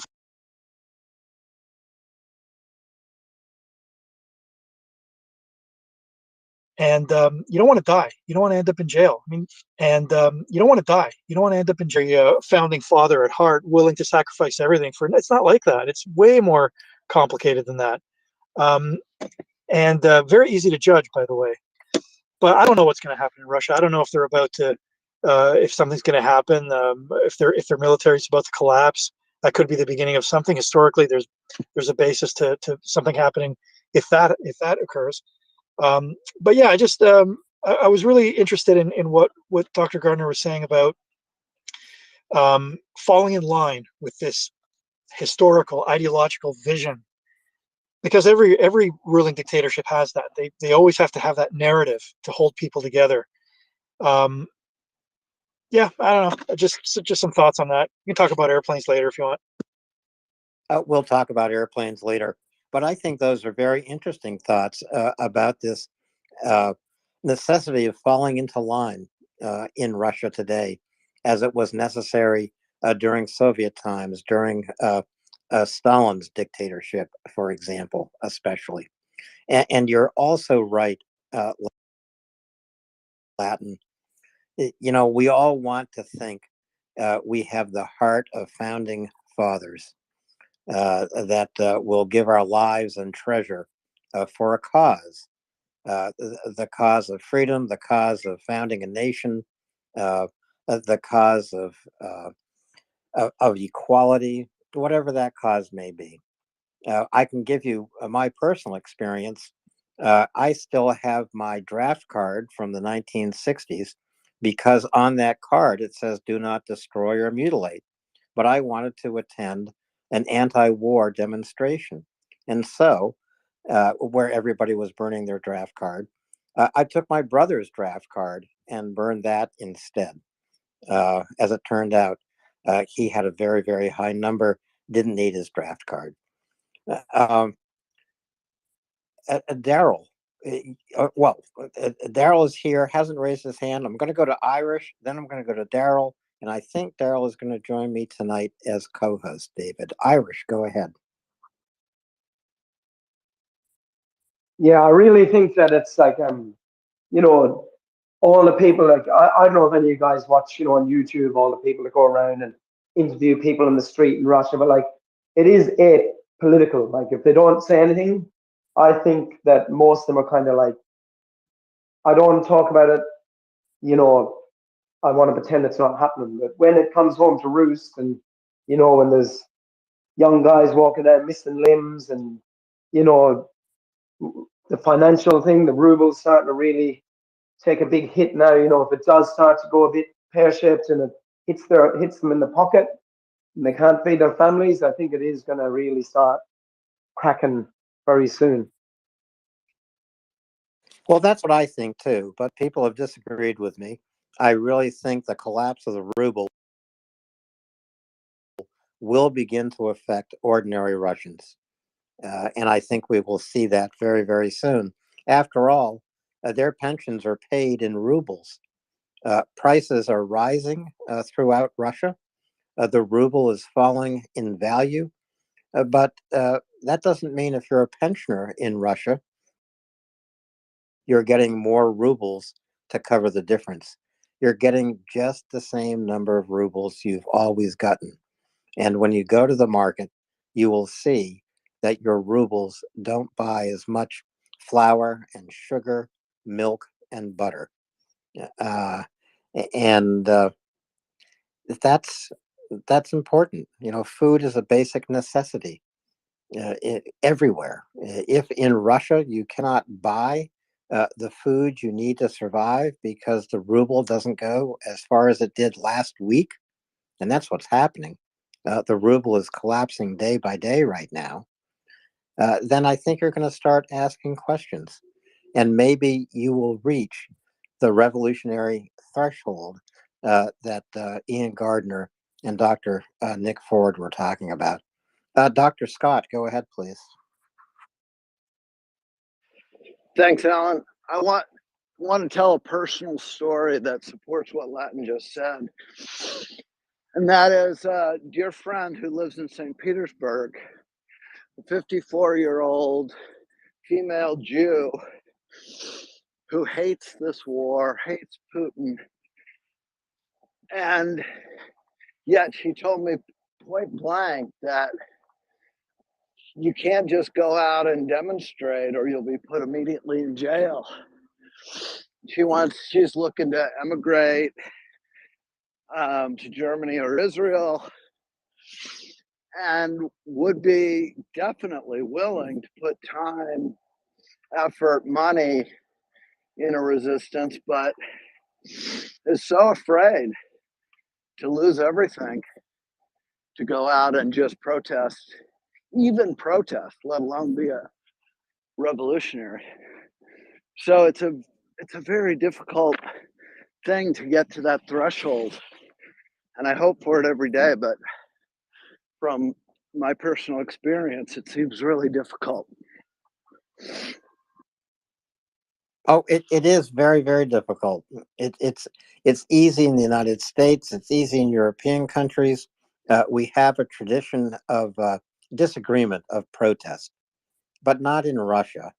There is a historical a tradition of protest. Obviously, that's why Russia had the Bolshevik Revolution, the Revolution of 1905, the December Revolution, etc.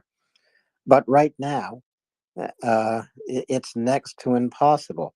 As David Brookfield mentioned, you really need about 3% of the total population to reach a revolutionary moment in a nation, and those 5 million people cannot be dotted about. I'm quoting him directly now. Imagine if 5 million Russians in Moscow and St. Petersburg were confirmed anti-war activists and took to the street, then something would happen. But that's probably not going to happen. As Dr. Scott says, even if you lay flowers in memory of Boris Nemtsov, a rival of Putin, who was murdered years and years ago, even if you do that in memory of him on the date of his murder, you will be arrested. A very simple act, acknowledging a man's life and beliefs in a different Russia. You lay flowers at the site of his murder, you will be arrested. Daryl, welcome. I'm glad you made it up. After a very arduous trip to get up here, it seems like I was up, down, up, down, up, down. Finally, did one update and checked it.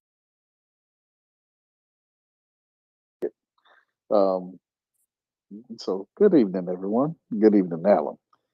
I don't have much to say at the moment, but I do hope that everybody has visited our website and has donated for Chef Genya because we need to feed the front.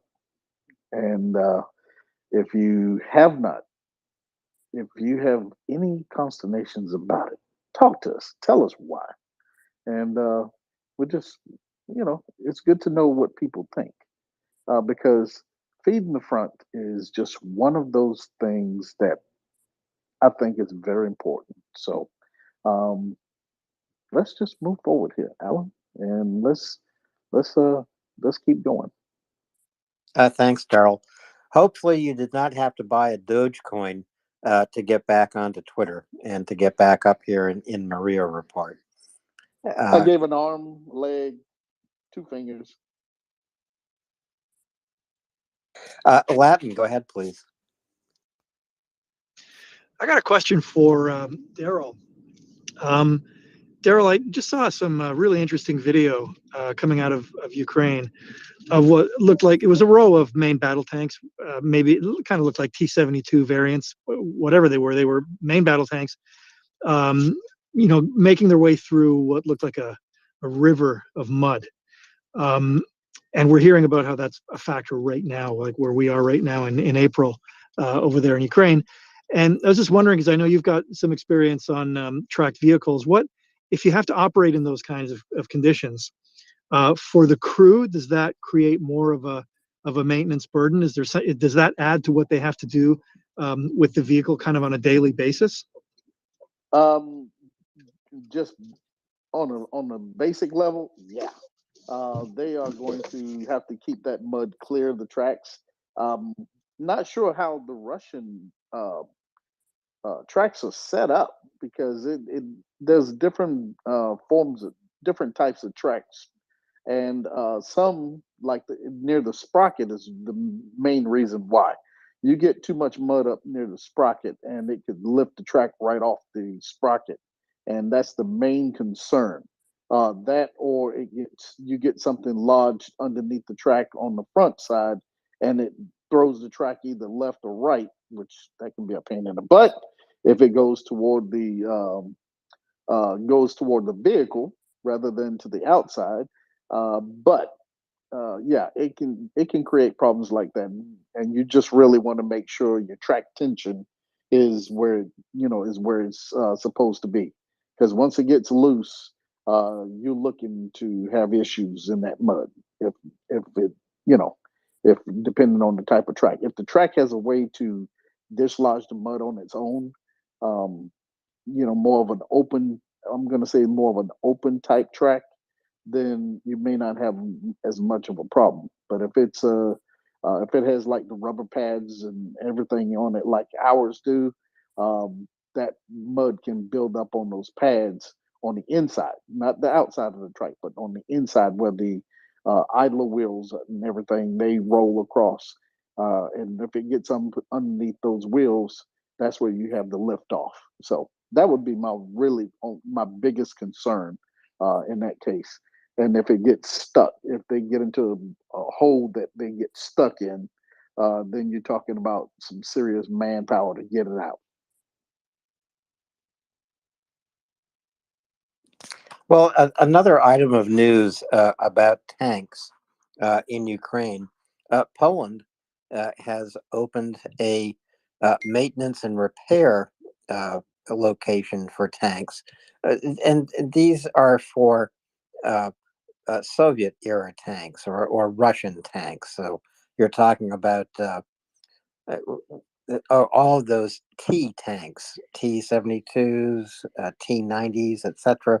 And they can be taken from Ukraine back into Poland, repaired, maintained, then put back on the battlefield, and in some cases upgraded. I guess you saw that news, Daryl.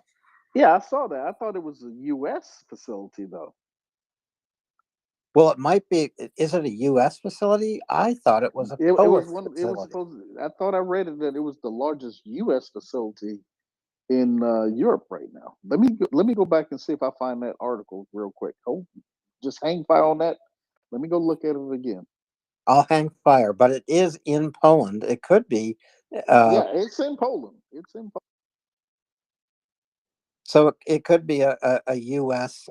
Manned maintenance location. Paya, go ahead, please. Oh, hi.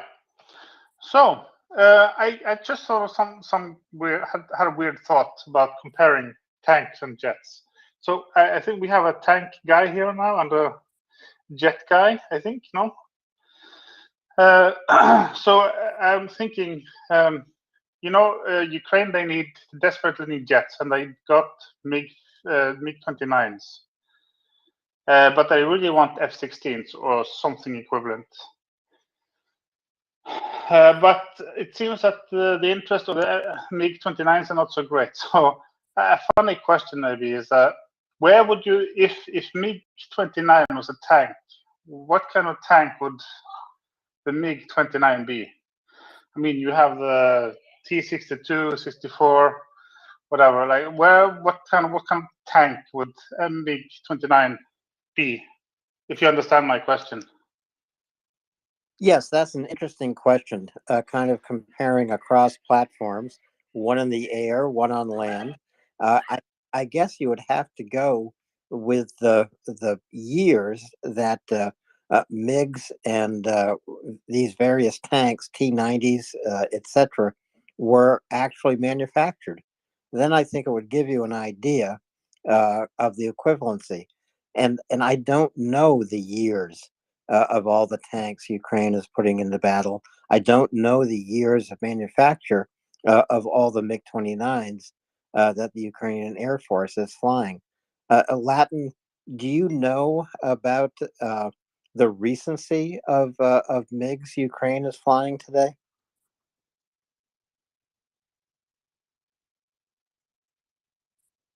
Latin, go ahead.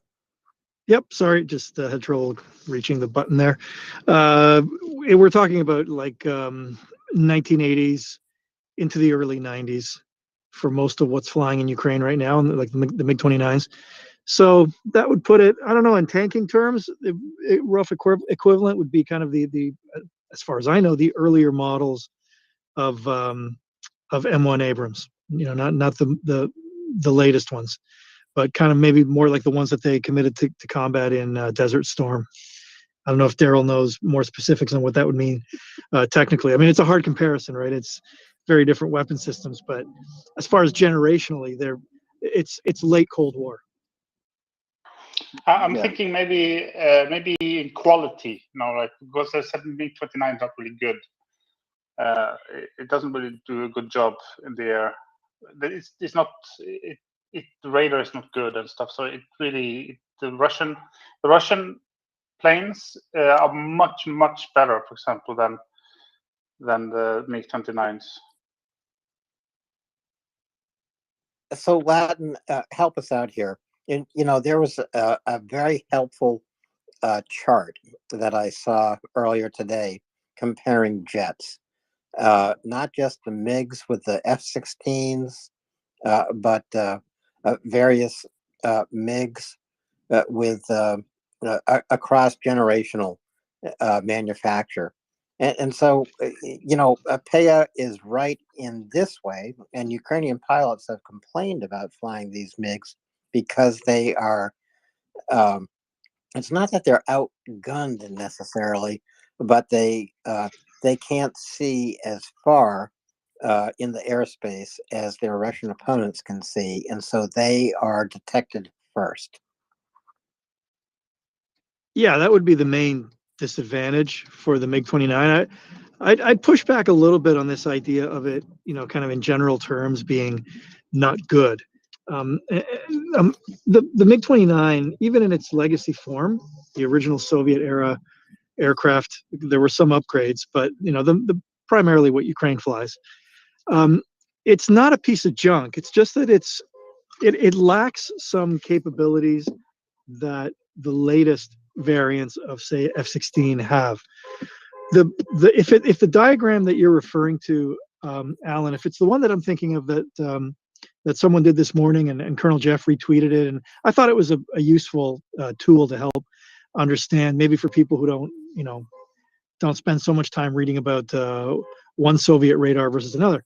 But what it was trying to explain is that difference that you just described of who would probably have the advantage, looking at just one very basic element of air combat, which is the range of the radar.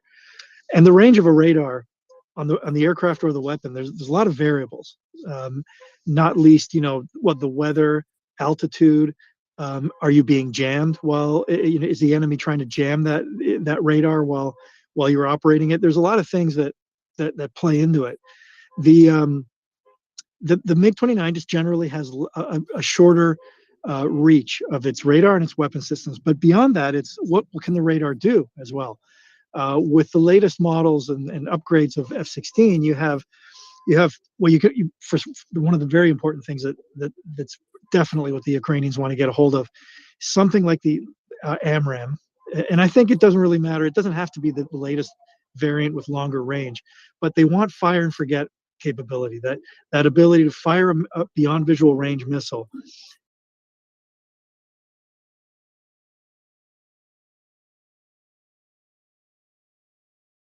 It exposes the launch aircraft to a lot. It exposes the launch aircraft to a lot more danger. It's not the ideal way to go. Fire and forget. Fire and then the missile is on its own. That's what you want. And then there's other aspects that are really important, like track while scan, where the radar can focus some of its energy on targets that it's engaging, while at the same time focusing some of its energy to scan the airspace looking for other potential threats. The Soviet era N019 radar that they fly on the MiG-29s doesn't do that. That's another big capability they want, and it goes on. There's the fact that the F-16 is multi-role. They've said that it's so because Ukraine does not have a multi-role aircraft. They don't have that flexibility, and then there's the availability of air-to-air missile stocks. The Soviet era stuff that they operate is a finite supply. There's only so much that their Western partners can help them get. A lot of it's been coming from Eastern Europe to give them increase the number of missiles that they have, but they're using them, and eventually they're going to be gone. You switch over to Western systems, you switch over to Sidewinder, to AMRAAM, and you're plugging into the supply chain of friendly nations that are producing these and have tons of them. So it's a whole bunch of reasons why it has to happen, and that graphic was useful, I think, in just helping us to understand one very important element of why this change needs to happen. So the MiGs supplied by Poland and Slovakia to Ukraine come with everything. They come with the missiles. They come with the spare parts. Ukrainians already know how to maintain them. But I think that's right, Latin. But I see your point. I mean, if Ukraine switches over to a Western jet fighter, they are switching over to a whole nother stream of missile supply. And as you say, yes, all the Western nations have those missiles in abundance, but they need to get to Ukraine along with the jet. Latin and Daryl. And important to remember that the Ukrainians were at least offered an upgrade package by Elbit and IAI, Israeli companies that have a lot of experience in that, around the 2019 timeframe, and it was rejected on cost grounds because essentially it would have meant replacing those systems and making the MiG-29 compatible with, at the very least, Israeli missiles, which are very good, and possibly American missiles. And the problem was the cost. And I think the Ukrainians simply made the decision that better to put that money into Western aircraft, since they were already moving towards closer relations with.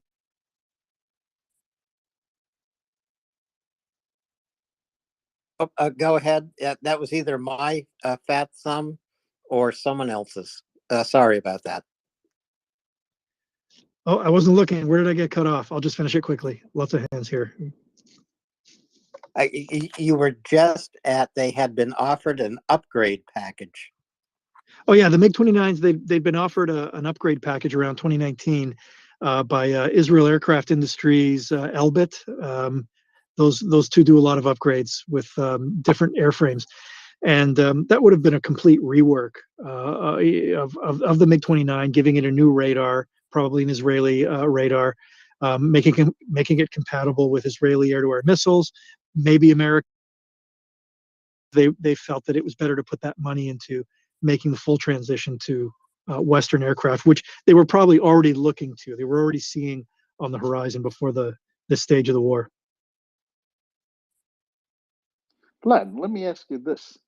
When they do these upgrades in the aircraft, and this is only speaking from the mechanic side of the house, and because we say that all these planes can be maintained by the Ukrainians, When they do a lot of the upgrade packages, do they change a lot of the wiring?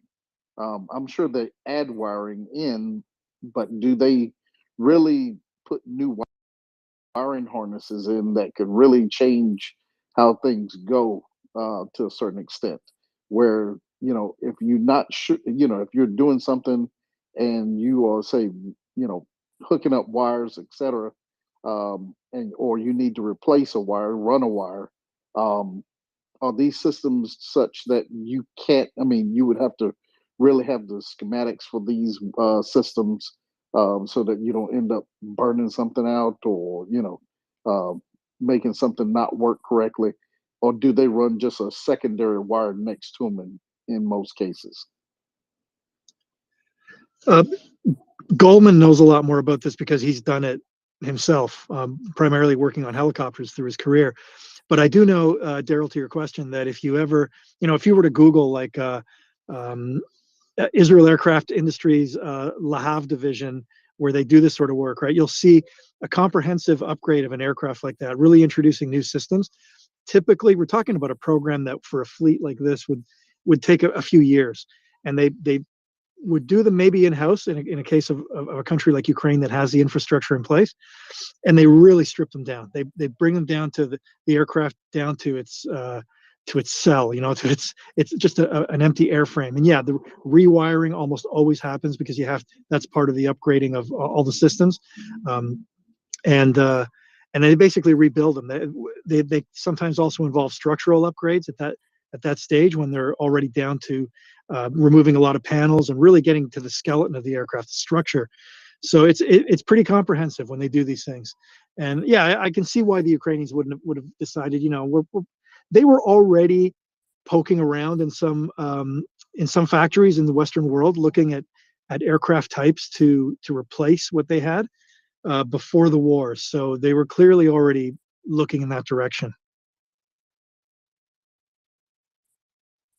All right, I appreciate that, because we hear about these upgrades, and sometimes if it's easy to say, oh, they know how to work on this. And if they've gone in and redid the wiring harnesses and all this, and say for whatever reason they need to go backwards compatible, just to get out of a pinch, whether it be just a meter, a digital meter or something to that effect, just to have that particular item in the plane, so it can go. Um, I was just wondering, if they're not backwards compatible like that, then that makes it a real big difference. That can be a big difference in them actually being able to work on something, because then they would have to jerry rig it, and you don't want them jerry rigging an aircraft like that. Yeah, Daryl, it's worth noting that the Ukrainians themselves they know the aircraft very well, and they all of the ones that they fly, they do maintenance and overhauls on them, and they did modest upgrades on them, not comprehensive like what we're talking about. But the Ukrainian government did say sometime around 2018. It was before President Zelensky. It was when President Poroshenko was leading the country, and there was announcements made about upgrades to the existing radar on the MiG-29s and the increasing detection range. Ukrainian defense industry journalism that I've read stated somewhere in the 25 to 30% increase, like on average, of detection range for that, which is pretty good for an old radar. They figured out a way to get, if they really did figure out a way to get that much extra range out of it, but it's still not where the Russians are, because the newer Russian aircraft radars and upgrades, it's a whole other category. We talk about fourth and fifth generation aircraft, but there's a difference in generation between a mechanically scanned radar and an electronically scanned radar. It's a totally different set of capabilities, and that's what the Russians have gotten into with their newer aircraft, and that's where a lot of this advantage is coming from. All right, copy that. Appreciate that info. Alan? So we have Ant Taras Bohar. Ant, please go ahead. Good evening from Poland. I got a quick update about that repair plant for tanks in Poland. The plant is used to be old manufacturer of T-72 tanks. We used to produce them on a Soviet license. And according to the news from our government, the T-64 tanks will be repaired in that plant. Also, other T-series tank like T-72s or PT-91 Polish modified T-72s, and also it's possible to repair and update some Leopards 2A4s that used to be upgraded in that plant to Polish version Leopard 2 PL. And also info for Daryl about those tank trucks. I saw a nice video from a Ukrainian officer. He was explaining difference between T-64 tank trucks and T-72 tank trucks. The T-64 trucks, they have holes, so they are in a mud condition. They better perform in the mud, and they also better interlocked with I don't know, it's a sprocket, and the T-72s. It was showing on the video that they're getting clogged with that mud that sticks like We call it I gumbo. don't know. It's like clay. Oh yeah, yes, yeah. Is getting clogged, and that's why all the parts are getting covered with that gum, with that mud, and they create some problems with the tank trucks. Thank you. That is very good info. They basically the T-64 had a self-cleaning type track, and the T-72s went to something much like what we use in the West, which is it can get bound up a lot more with the mud. That's correct. All right, and Alan, I went back and checked that article out, and it is U.S. equipment. 2,700 vehicles are able to go in that facility. So, to our question that we were asking, it is U.S. equipment. Wow. That is a big maintenance facility. 2,700 vehicles. Not all tanks, or you're talking about 2,700 tanks? Mixed. It is mixed. Well, that's important too, because the Ukrainians have received obviously a lot more than just tanks, Bradleys, and lots of heavy engineering equipment. So if they can all get back to that maintenance facility in Poland, that helps them out a lot. It keeps momentum going when you can fix a tank or an armored fuel tanker, etc. Alan, here's the thing. That's U.S. owned equipment. Now they may be able to help do some other maintenance, but that facility is just U.S. Equipment. Basically, what we used to do, all over Europe. This is one of those type of sites all over again. They went back. They're putting equipment back on the ground that we took out of Europe back in '93 on up. They're putting this stuff back on the ground. So that's a hefty load. That's a hefty load of stuff, and it's like I said, it's mixed. Okay, thank you. That's good information. Bohar, go ahead, please. Thank you, Alan. I have questions for several of the experts on the panel tonight, and I'll start by asking Latin.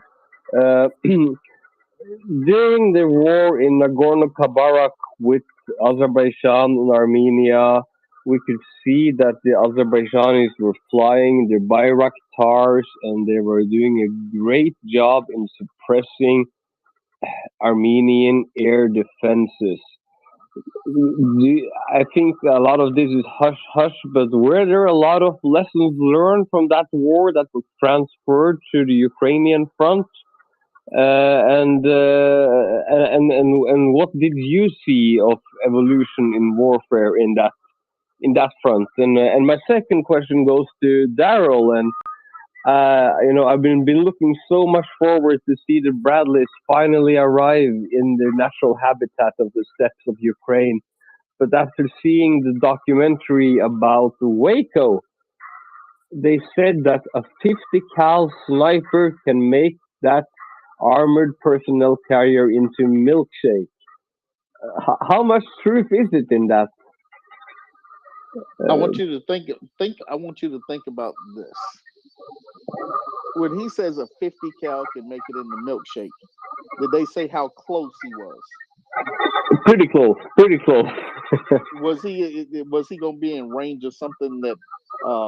Because here's the thing: that sniper may be there, but if he can be seen because of the thermal optics on that tank, I mean, on that piece of equipment, he's not. He can be taken out well before he's able to get that shot in. Yeah, because during that conflict, they had to worry about the civilians, and you couldn't rock out with the tow launchers and say, we'll blow this building the hell up, as he will do with the Russian with the 50 cal, I would presume. Yeah, and you have to think about this: a 50 cal. What's the range on it? Because especially from a rifle, what's his range on that? How much fire? I mean, how much damage can he do at distance if he even tried?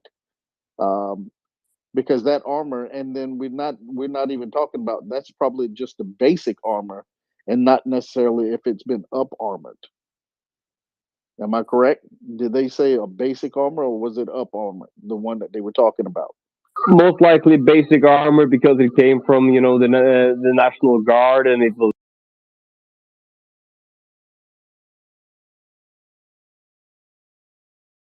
my fault as well that if you know my fault as well that if you know that they have a 50 cal in that building, you just get the tow launcher or something other fun up there and neutralize the threat.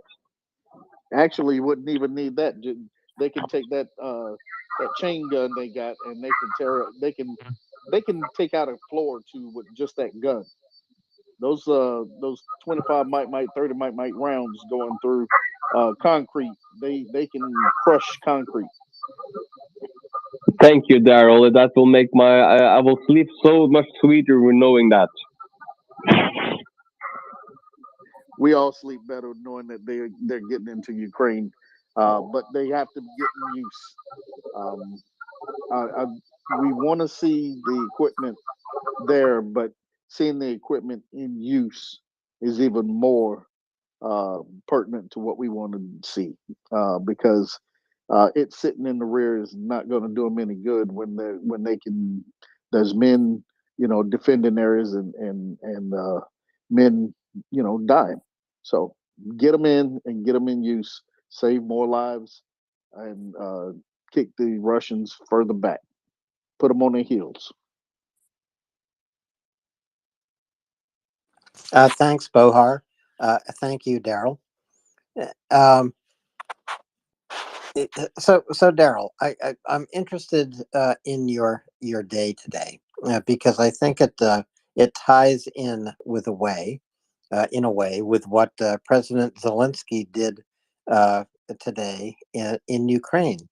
He attended a communal dinner with Muslims in, I suppose it was in Kiev. I'm not sure exactly where it was. How did you spend your day today? This is a day of Ramadan.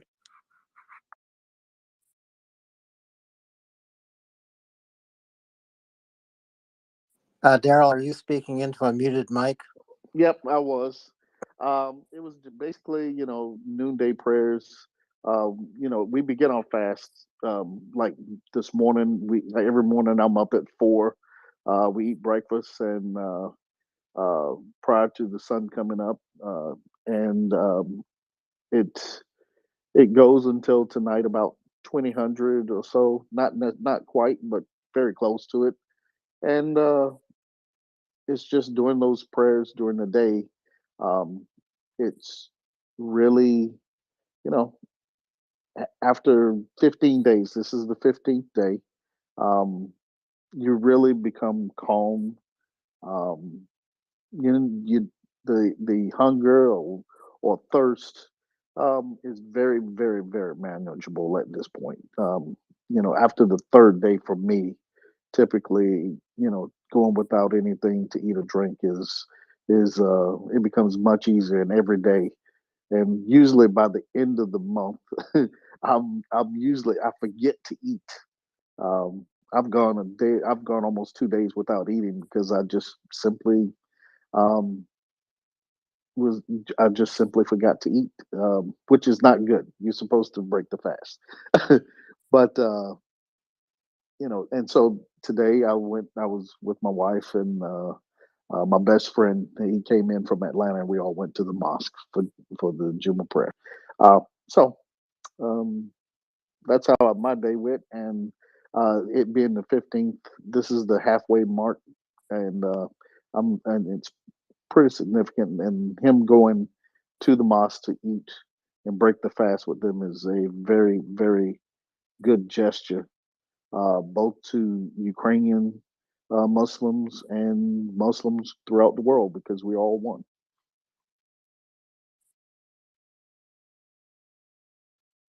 Well, I know that Ukraine offered in Ramadan a trade of Muslim prisoners specifically, and Russia turned that exchange of prisoners down. But the other thing I'll say about Zelensky observing Ramadan and sharing it with Muslim soldiers is it shows what an open, accepting society Ukraine is. Yeah. Going back through history, Alan, they have had a very mixed people for a very, very long time. It was one of the first community. It was one of the first countries that the Jews were able to settle without many problems, as well as the Muslims that were in the south, and um, because there were Turks, Turkmen, all across the Black Sea there, and so um, it is one of those countries that has always had a diverse population. I could be wrong about this, but I think the oldest synagogue in Ukraine is in Odessa. And I'll have to look this up, but I think it is a magnificent building in Odessa, a true treasure, not just a treasure of faith, but an architectural treasure as well. Possibly. Boja, go ahead. Thank you. I would just like to add to that some of us may learn in temple that there's been no Jewish homeland since the old biblical Israel. Is there a hot mic or something here? Well, at least the old the Ukrainian state Kastaria converted to Judaism before it unfortunately vanished off the map. So yeah, Ukraine has a long and multi-ethnic history. Yeah, sorry about that, Hut Mike Bohar. It wasn't me. It was a speaker who is no longer here because I think he was just here to disrupt the space. But yes, Ukraine does have such a long history. You're the place you're mentioning, Caesarea. That was actually an ancient Greek settlement, right? Yeah, it started as an ancient Greek settlement, and it had Slavic people, and also a lot of would have been Swedish Viking invited in to rule the country. And at the same time, you had trouble with in European history or settled history as well. There has always been tension between those that sleep in the cities and those that are nomadic, and there was some tensions between the nomadic Turkish Turkish people and other ethnicities in the south, but they all managed to coexist in this kind of wildland borderland that became Ukraine, and this is one of the reasons that the Russian ticks me so off when they're so they talk about nations like they're magic, like they just arise from nothing, instead of there's being this continuous ebb of flow of debate, sometimes war, sometimes cultural stuff, but we're always in flux, and that should be celebrated, not suppressed. Oh, I agree with you completely. It really relates to what Ian Garner was saying earlier today here on Maria Report, uh, talking about Western cultures and Ukraine as well, being about polyphony. In other words, many voices, sometimes singing in harmony, sometimes not. Often the polyphony of Western democracies sounds cacophonous to the world's people, but it's not cacophony. It is a sweet song that all citizens of free nations get to sing. Sometimes they sing together. Sometimes they sing against one another. But that's the kind of nation Ukraine wants to become. And right now, they are all singing together. And you know, one of the things they're really singing is the Ukrainian national anthem. I saw a video shared by one of our friends in Ukraine just a couple of days ago of 100 people, more than 100 people, in a twilight service in a church in somewhere in Ukraine. I won't say where, singing the national anthem as the organist played it. Absolutely beautiful. Absolutely beautiful. So that's polyphony. Sing together, win together. That's what we're about. So just let me ask folks here to please retweet this space. It's MriyaReport.org. We are here 24 hours a day, 7 days a week. We've been here through more than 400 days of Russia's genocidal invasion of Ukraine. We will be here until the war ends. We will be here beyond that as Ukraine rebuilds its future. Today, and I believe, Daryl, you have to help me out here, but I think in Ramadan today, uh, the the meal was iftar.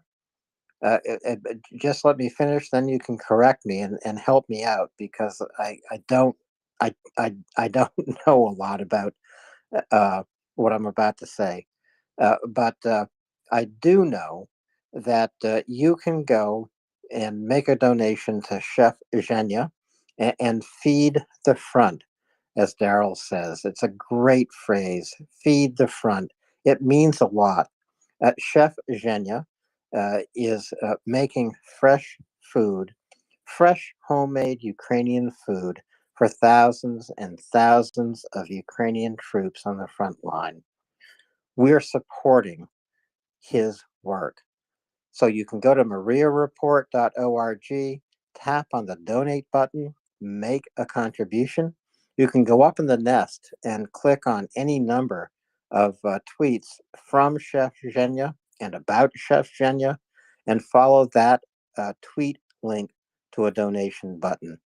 If you could give tonight, it would mean so, so much. It's a holy week for all of our religions. Well, for most of our religions,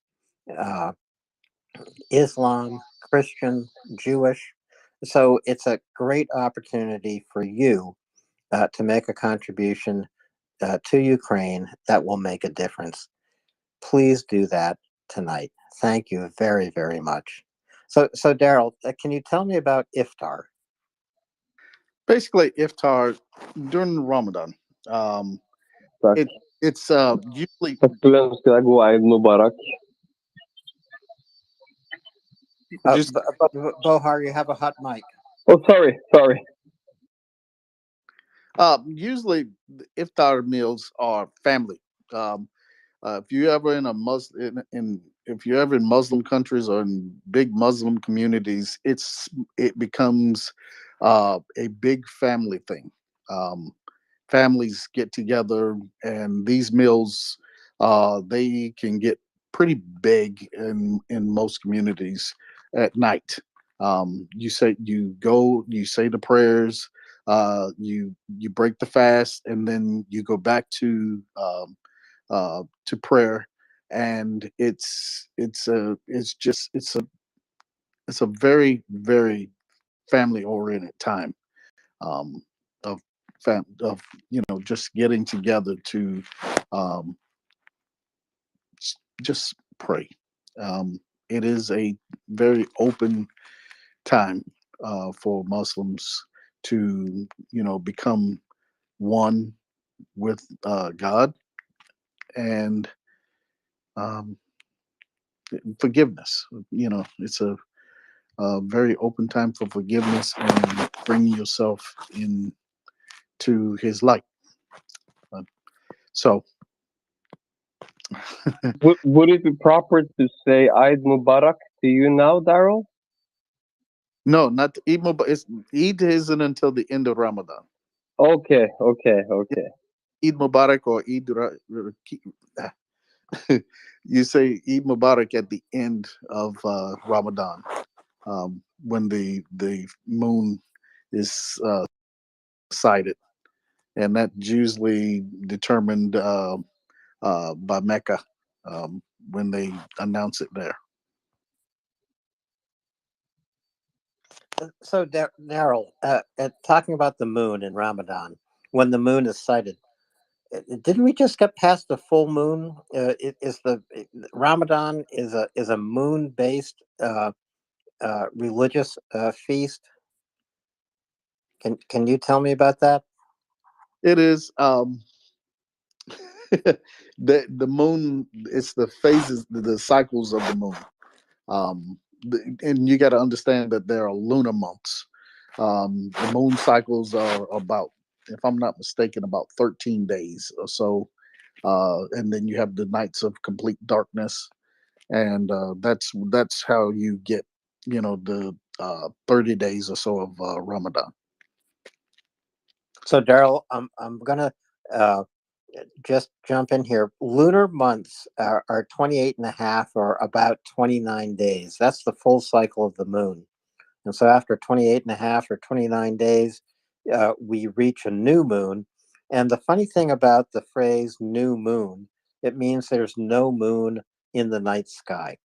And those are the darkest nights. And then we have a crescent moon. And sometimes these crescent moons are just so beautiful.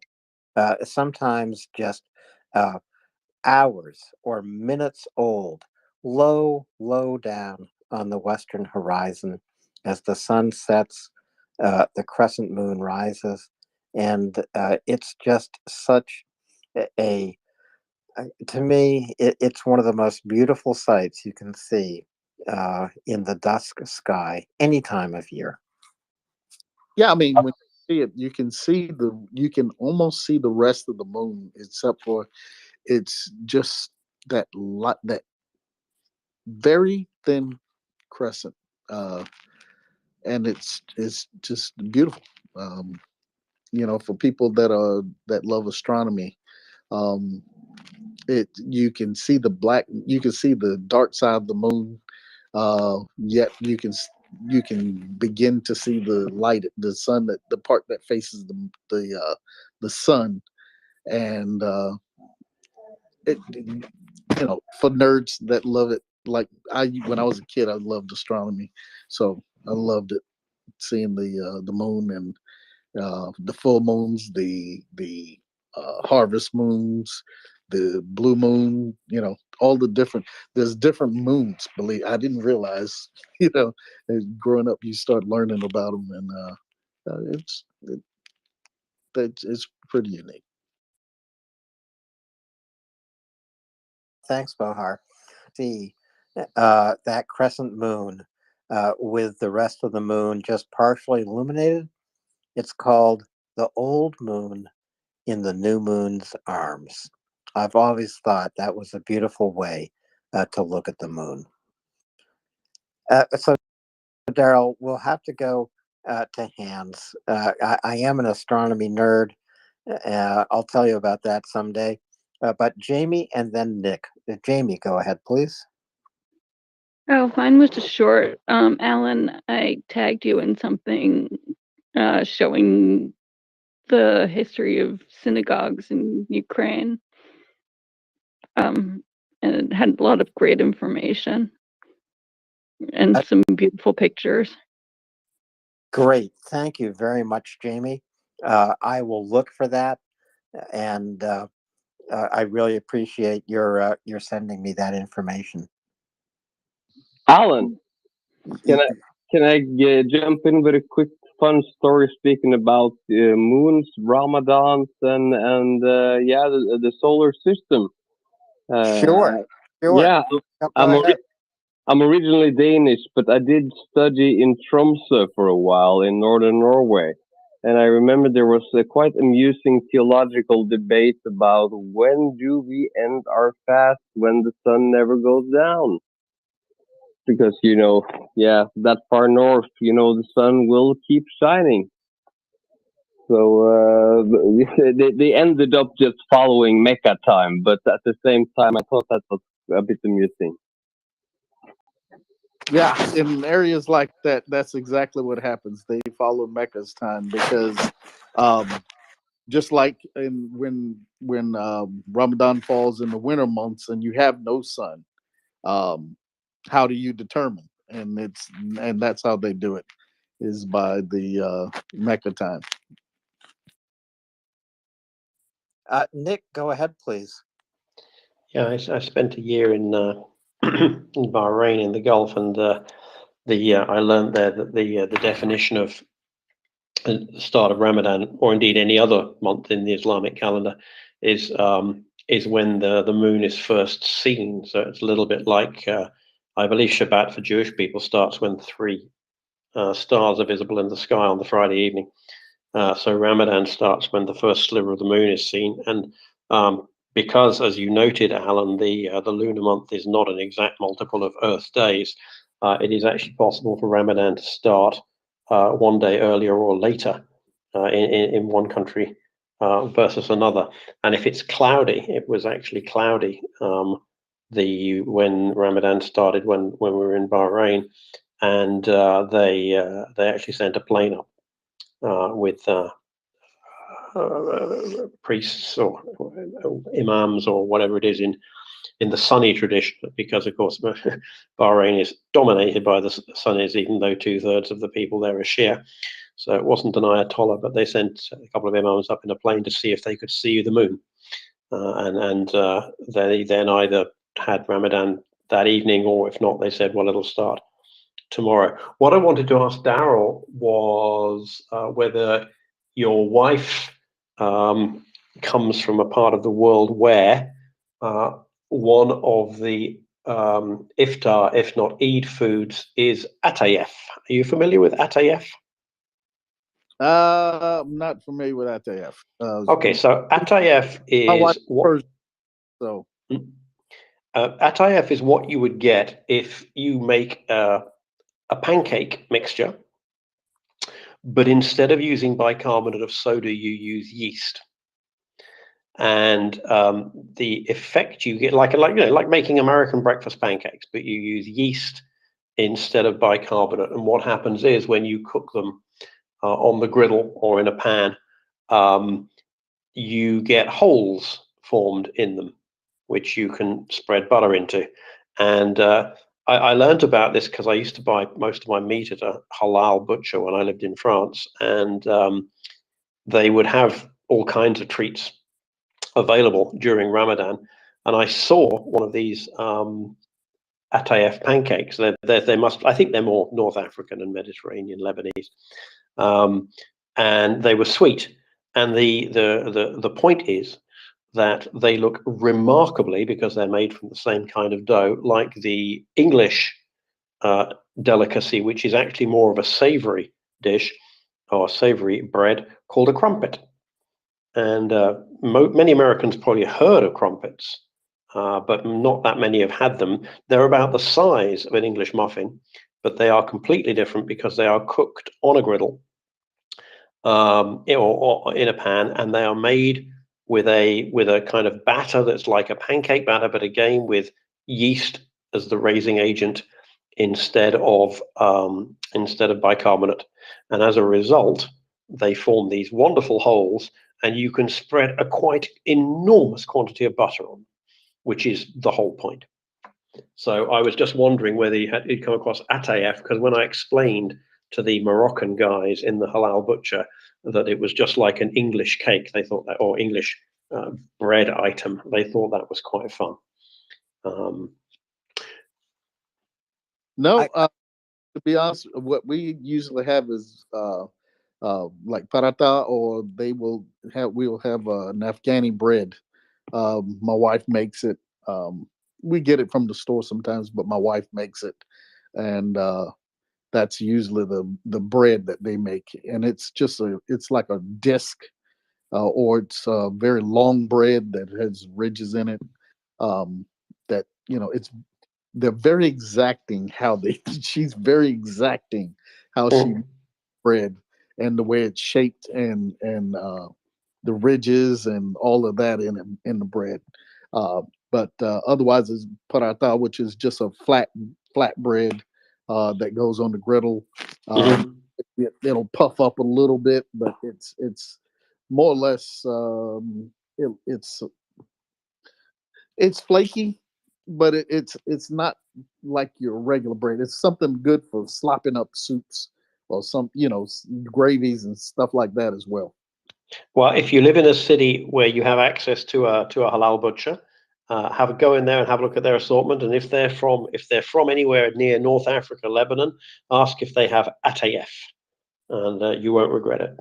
Most of the ones here in my area, even if I go to Atlanta, there's Greek, there's Turkish, there's and then most of the other ones are either from Pakistan or India or that area. So I would have to go to an area in Atlanta that actually has a larger African population. There are areas, and they do have them. It's just that's not typically where we shop at, because of the difference in the type of foods that you'd find. Well, okay, well, enjoy your iftar this evening. But dear gentle people, I have to be very rude, and I just wanted to whisper urban, urban, urban. I would love if Mr. Spencer maybe has. I know it's not my show and I don't want to butt in, but after that fantastic lecture he did in Kiev, I was wondering if he had some words to spare for us. I don't know if John Spencer is with us tonight. I don't see him at the moment listening. But I don't see him. I can see him way down there listening, and I was just hoping maybe he could hear me, wailing and whispering urban all the way from Copenhagen, Denmark. Okay, we'll call him up. John, are you listening? Somebody said urban. But Bohar, you got to mute your mic when you're not speaking. Thank you. I was just going to say, Nick, Daryl, from Ethiopian bread to crumpets to my mother's bread, which she baked twice a week. This is the best delivery system of butter I can imagine. That's what bread is all about. Dryfly, go ahead. Oh, Daryl, go ahead, then Dryfly. Daryl. Yeah, I'm just saying, Alan, I like that Irish butter or farmer's butter because it's got a bit more flavor to it. Indeed, it does. Dryfly. Yeah, I just want to add a comment on the Ramadan thing. I did a lot of business with Middle Eastern people, primarily Shia Sunni from Pakistan, but also some or Shia Islam Muslims, but also some Sunni. And I just want to say I traveled with them during Ramadan, and one of the things I did is I actually, in support of of their sacrifice, I did it as well. And it was about 7 days I traveled with them, and every day I did Ramadan discipline with them. So I woke up in the morning, I had my meals, drank my water, went the rest of the day. We were traveling together the whole time. So if I was going to eat, I was going to eat in front of them. And I just didn't do it. And at first they said, "Oh, you don't have to. It's for us. It's not for you." I said, "No, no, I'm perfectly fine." And so we broke fast at dinner together, and we did iftar. And in the end, we became so close as a group. It was incredible. And I just recommend to people, if you're in a mixed culture like that, take advantage of it and do it. I've been friends with those people now for close to 20 years, and I don't regret it. It wasn't a huge sacrifice. I get the sacrifice they're making. I get the idea. I mean, fasting all day is not an easy thing to do, but it isn't going to kill you. And at the end, we became very close. And when we broke bread at the end, did iftar. They came out with the water and the dates, and then after that, there were short services. It didn't hurt me. It didn't hurt me as someone who grew up in the Christian tradition. And like I said, in the end, I had a much better understanding of what they do, and we have been much closer ever since. And I just recommend to people, if you have that opportunity, do it. And that's all I have to say. And I'll listen. Thanks, Dryfly. I was just going to say, Daryl, break bread with people, get close with people. That's how you do it. And, that actually is part of what Chef Zhenya is doing. He is supplying food to the front lines. He's feeding the front. So the soldiers have not just the nutrition they need, but communal needs, communal meals. They need those too. It brings them together. It gives them a taste of home. It raises morale. That's why I invite all of you to make a contribution to Chef Zhenya through MriyaReport tonight. You can go to MriyaReport.org, tap on the donate button, go up into the nest, tap on one of the Chef Zhenya tweets, follow that tweet to a donate link. Break bread with Ukraine. Break bread with Chef Zhenya. Alan, we talked about the communal meals. In Colonel Spencer's books, when he was talking about connected soldiers, one of the things he talked about was how having communal meals made units stronger. They got to suss out the day, talk about what happened. They got to learn and know about each other, and it made units a lot better just because they were that much tighter. With the advent of a lot of the electronics, where now it's like kids. They go up, they come home, and they're in the room. They never see anybody until dinner time, and then they come down, eat real quick, and then they go back. Stuff like that. And so, and it just is one of those situations, with when you're talking about a fighting unit, having those communal meals, sleeping together, even those two acts bring these units closer, and they bond a lot better. That was one of the key takeaways, when he was talking, in that book, when he was talking about, the soldiers themselves and the units and that connectivity. So, Bohar, you see, we're doing everything we can to get John up into the speakers panel. If he doesn't come up, it just means he doesn't have time. We said urban, urban, urban. There is an intense urban battle going on right now in Bakhmut, and Daryl and I are talking about connected soldiers too. And if he can't come up, he can't come up, but he'll be with us very, very soon.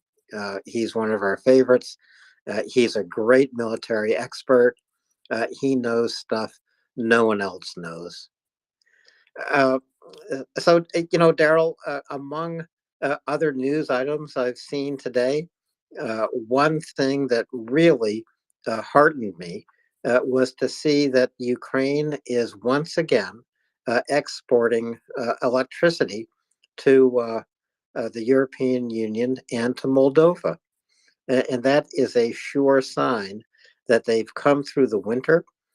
They've come through all of the Russian attacks on the power infrastructure. They've kept them strong, producing electricity. They've repaired them. And now Ukrainian electricity is flowing again to Moldova and the EU. I just think that's a great piece of news.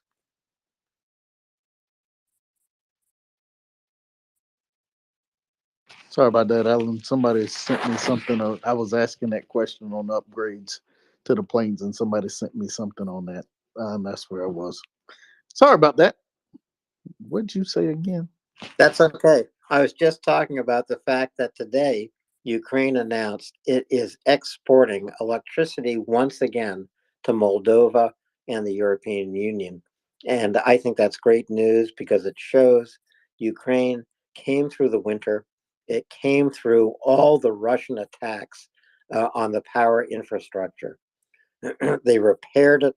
They kept it going, and now they're a power exporter once again. That's really big because that just adds another piece to the puzzle of their finances. If they can export electricity, that's another income stream for the country. Are there now? That's the question. Are there power? Um, are these power plants? Are they national or are they company owned? Daryl, you're asking me a question I can't answer. Wouldn't you know? Talked about a long time. We've talked about these plants for a long time. But we never asked who was the actual owners of these power plants. If they were Bohar? I'm not 100% sure, but I think the government has a big stake in the ownership of those power plants. But you have private investors as well. Okay, so yeah. Okay, all right. Thank you. That's what I think I heard, and I just wanted to add one other correction because we talked about Alexander Dugin earlier today. That's a couple of hours back. The name of the more it's a disgusting book, but famous book of Dugin is The Fourth Political Theory, and it's the same old brown hogwash from the Nazis in the 30s. We're not left or right. we are the people and the will of the people, and that's magical bullshit. So nothing new under the sun, but I just wanted to add that when we were talking about Dugin earlier. Yeah. So Dugin is supposedly Putin's ideological brain, right, Bohar? Yeah, well, some people like to proclaim that he is. I think that, Putin, Dugin has always been a far right loony, and Putin uses him when he feels the need to use him, and when there's no need to use him, it's not no more. But I would really recommend people checking out Stephen Kopkin's lecture about Eurasianism. The idea of, because this is a theme that goes through Dugin's thinking, is that countries like the Netherlands, UK, America, or he calls them oceanic countries, and that we have a kind of oceanic geist or spirit, if you will, that we are ruthless. We always seek out to steal, plunder, and take, while countries like China, Russia, and Turkey that are based from the land, they are in some way more noble. So it's the same old far right hogwash, just in a new shitty wrapping. I'm sorry about the language. You don't have to be sorry about the language because you're right. Bohar, I'm just going to go on to one more hand, and then we can circle back to you. And remember, when you finish speaking, mute your mic. Otherwise, there's feedback.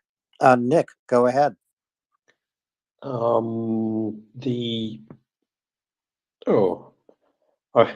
was gonna. I put my hand up for another point, which is to do with the okay. So in response to the question, the Ukrainian nuclear power plants are owned by a 100% state-owned company. The other forms of electricity generation are some kind of mixed state and private ownership. So ostensibly private companies in which the government has either a majority or a minority shareholding. But the nuclear power plants, which are really the jewel in the crown, are 100% state owned. In terms of the exporting the electricity, I mean, it's great they're doing it. I'm not quite certain how much money it generates. And during the early days of the full-scale invasion, Ukraine was exporting a lot because its industry took such a hit. So since then, I think they may have been occasionally importing, but they've been doing reasonably well. The amazing story of the is the integration of the Ukrainian grid with the European Union's. It had been planned for a while. It was one of these 3-year plans, because it's not something you do in your lunch hour.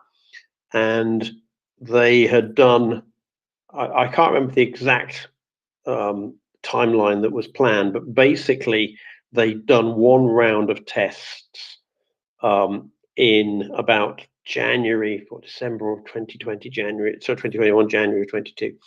And the plan was to do either the actual integration or even just a second round of tests sometime in like September of 2022. And by about the second week of March, there was a lot of discussion with the European Union, and Ukraine said, well, we would like to go for it now. And I mean, they were taking a risk. They thought it would work. But these kind of things, because they disconnected from the Russian grid and connected to the Ukrainian one, to the European one, I suspect there were probably risks for both, but certainly there were big risks for Ukraine. And they said, well, let's go for it. And they did, and they threw the switch, and everyone counted to 10, and it worked. And it's been an absolute lifeline for Ukraine because, as you say, when they're in credit, they're generating money.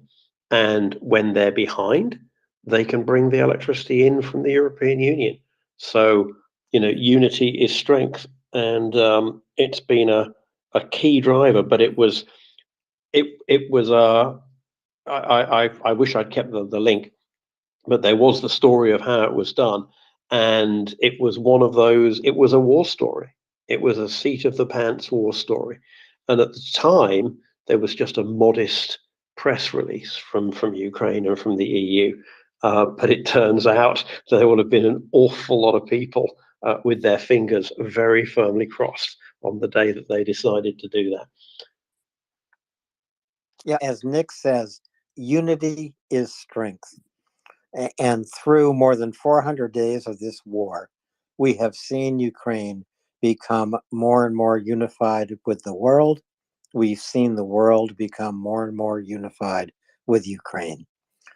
Just connecting the electrical grids between Ukraine and the EU, or between Ukraine and Moldova, a sign of unity. One other thing. Yep, go ahead. Okay, so I've just found, and I think this is the first time I've seen this. So there is an excellent map, interactive map, which its original purpose is to map the carbon intensity of electricity generation worldwide, and I'll put the link up.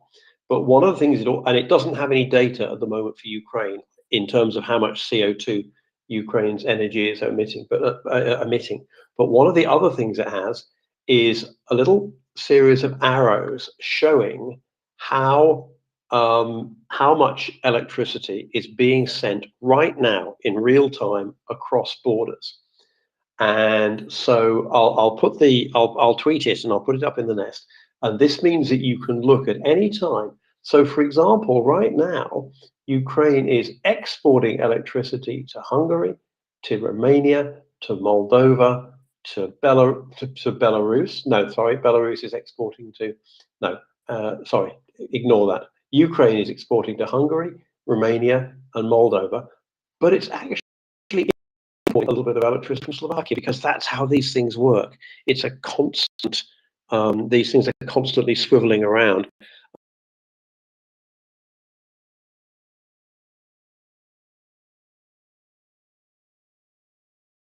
Exporting 80. It's right now exporting 80. It's right importing from one, and they are the big thing. The if they're making money, if they're selling a little, that's great. But the real thing here is they are getting that stability. They are providing 3 legs into the European grid. They're getting 1 leg back. It's the stability that it's all about. So I'll tweet this link. And you could spend hours watching this electricity flow. It's quite hypnotic. Sorry for butting in, but how much are Norway subsidizing German industry by that chart? Just for fun. That doesn't really apply, because Norway does not export energy directly to Germany, and at the level I think that you're thinking of, I mean, energy is fairly fungible. I do know I was in Norway about 18 months ago, and like everyone who visits Norway for the first time, I was kind of horrified at the price of pretty much everything. And I said to my friend there, but at least you have cheap electricity, right? Because they have all the hydro. And he said, well, we did have cheap electricity, but it's all one big market now. And so, if our electricity companies, they can make a lot more money selling it to Sweden and Denmark and the UK than they can selling it to Norwegian domestic customers. And so as a result, basically everybody's paying pretty much the same price. But generally speaking, Norway is exporting. Yes, they have a surplus. They said right now, Norway is sending a gigawatt to the UK. 1.1 gigawatts. And do you know how much people in the southern and eastern part of Norway are paying right now? This is a small problem compared that there's a bloody war going on, but I can just say from the view from Oslo that the Norwegian government is not very popular right now because of this. Yeah, it's but we decided to create one big market, and as a result, I mean, it's a downside.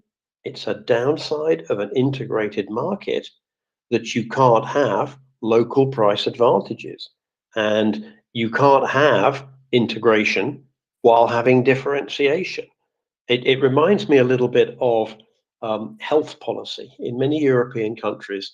And the UK had this in particular for many years. And they would say, oh, it's terrible that decisions on, I don't know, health, education, whatever. It's terrible that these decisions are being taken by the bureaucrats in London. We want local decision making. And so the government, new government will get elected and they'll say, okay, we're going to devolve that. We're going to have local decision making on health spending.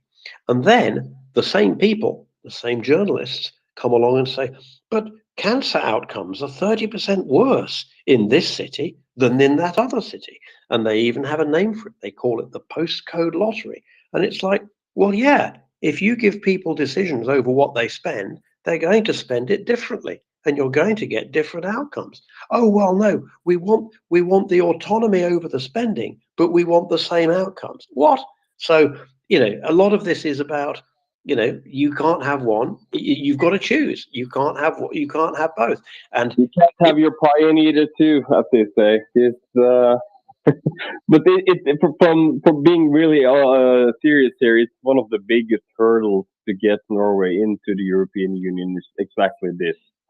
But you already have all of the disadvantages of European Union membership and none of the advantages. People don't care because they are so fond of the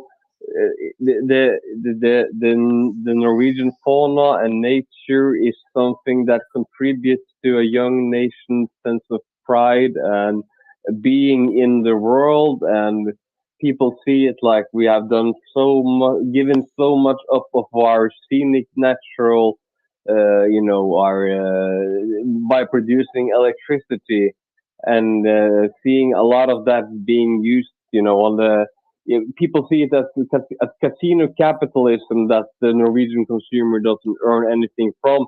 I don't agree with that. I don't agree with that at all. I think that's naive and stupid. But oh,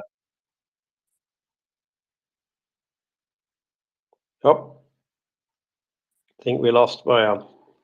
Okay, let me go and tweet this site. Okay, thank you very much, Nick. I just to go back to the point that you made, unity is strength. Connecting the electrical grid is a sign of unity and strength. Upgrading, changing the grade of railroads from Ukraine through to Poland into the EU, another sign of unity and strength. Helping Ukraine build a NATO equivalent military, unity and strength. What this war has given a lot of people is unity and strength. It's unfortunate. It is a result of Russia's genocidal invasion of Ukraine. But the bottom line is the world stands in unity with Ukraine. We give them strength, and Ukraine gives us strength too. They are the shield of Europe, the shield of democracy, the shield of Western values, and we all have to recognize that and contribute to it. Daryl. Yes. You caught me mid mouthful. Well, I was just throwing it back to you, because I do run out of words. I'm not a professional. We all run out of words, and sometimes the news of the day leaves us speechless. There has not been such news of the day today, but that does happen from time to time as we talk about Russia's invasion of Ukraine. Sometimes we have no words, but tonight we have words. Tonight we have words to say. Retweet the space.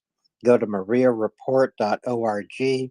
tap on the donate button, send help to Chef Zhenya so he can send food to the front lines. Help Chef Zhenya feed the front. That is the key that we want to accomplish this week of April. It's Daryl's phrase, feed the front. And soon we know the front will be moving forward, advancing through Russian lines, reclaiming Ukrainian sovereign borders. We know that's going to happen. Just wait a week, 2 weeks, a month. It's going to happen. Bohar. Yeah, and speaking of Daryl, the man with the most beautiful accent, the whole of America. I don't know if you saw the video, Daryl, about how the Russians were using those TOS missile systems in the center of Bakhmut. And from my understanding is that in that type of scenario they're quite effective because they vaporize the air and all around. But as far as I have understood, they have to be quite close to the front line. Is there any type of weapon systems that we could supply to the Ukrainians to neutralize this? And Which yeah, system was that? the thermobarbaric launchers, the TOS. Okay, the thing is with those, one thing about rockets coming in at high speed like that, there's not very much you can do to counteract them. That's the reason why the S-300's coming in so fast. They don't have the ability to shoot them down if they're flying into Kherson because of the closeness from the time it's launched to the time it's on the ground. It's just the time is just too short, and that's the same thing with the TOS. It's just too short of a time period. The only thing that can happen is if the drones can get them. The men are in areas that are, let's see, they typically suck the air. They fill the air with a gas and then they explode and create a concussion that creates a vacuum. And if you are exposed, that is not something you want to do because it will actually pull your lung. I think it's designed; it'll pull your lungs out of your chest when that vacuum hits. So I'm not sure what the counter effect is, other than making sure they don't fire to begin with. It reminds me of that Kurt Vonnegut novel when he talks about the firebombing of Dresden and how those firestorms created vacuums inside of the bomb shelters, sucking all the air out of the shelters and just turning everything into ash. But as far as I understand, those systems doesn't have they have a quite limited range though. Well, when you talk about spreading a gas, the gas has to be in that, it has to disperse significantly to create that large of a blast to create the vacuum.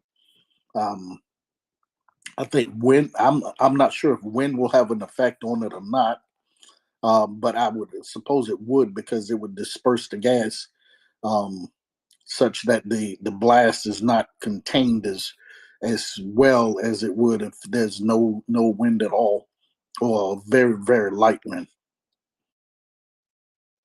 So I'm actually I had a point where I was going with this because you guys at MriyaAid, you're doing a great job, but I don't know if have you heard about Norwegian Veteran Aid, the aid organization helping the Ukrainians at the front making these DUI drone systems. And they've been quite effective with delivering all sorts of drones, from surveillance drones to kamikaze drones. And I would just request that maybe you one time request them to come over and speak with you and have a little talk. If I know you guys like to take that through the back channels, but I can vouch for those guys. They have been doing a fantastic job by delivering, different type of drone systems. Well, we can have our people talk to their people and see what our people come up with. I had to say it that way, but that's usually the way it works.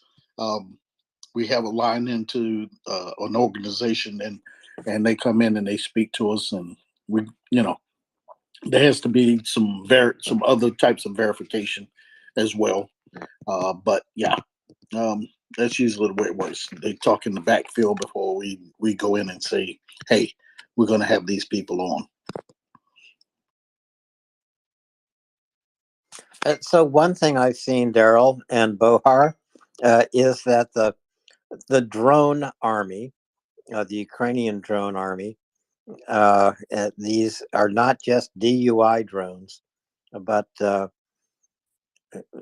really good drones. DUI drones can be good too, but the drone army of Ukraine is now up to 3,900 new drones, all getting delivered to the battlefield, all getting delivered now in advance of the spring counteroffensive.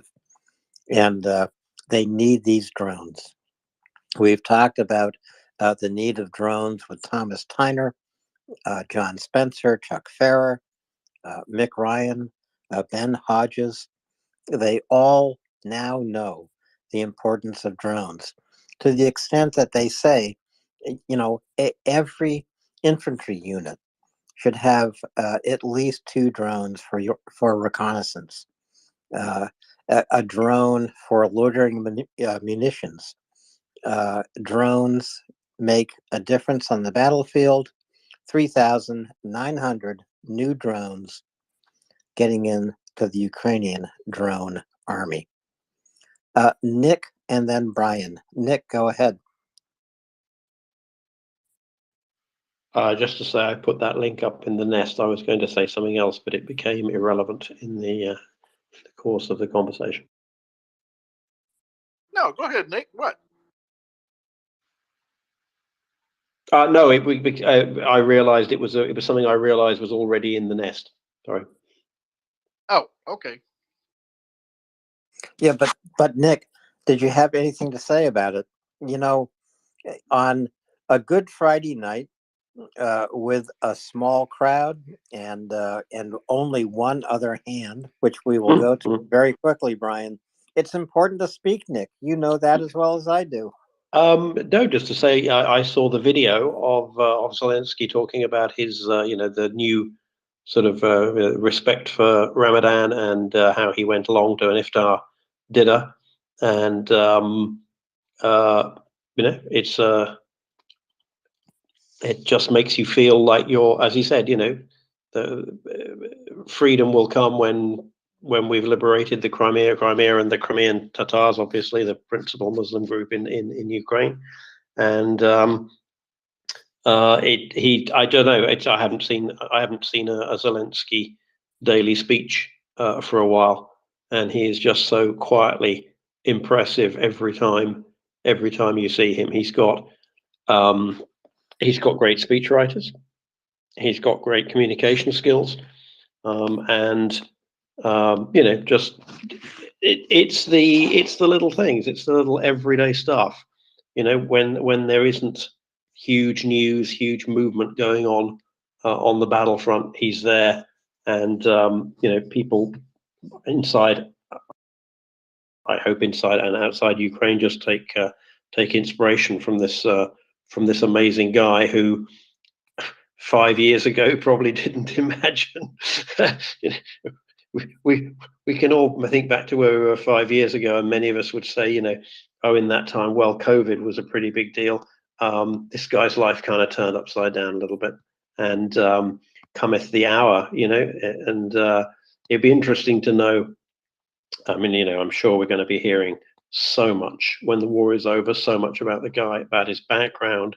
It'll be interesting to know whether he was always considered a natural leader by his peers, or whether this is just something that he grew into, and that it was the right guy in the right place at the right time. I think it should be an inspiration to a lot of people that what we're seeing here is, I don't even know if he's an especially good politician, but what he is good at is leadership.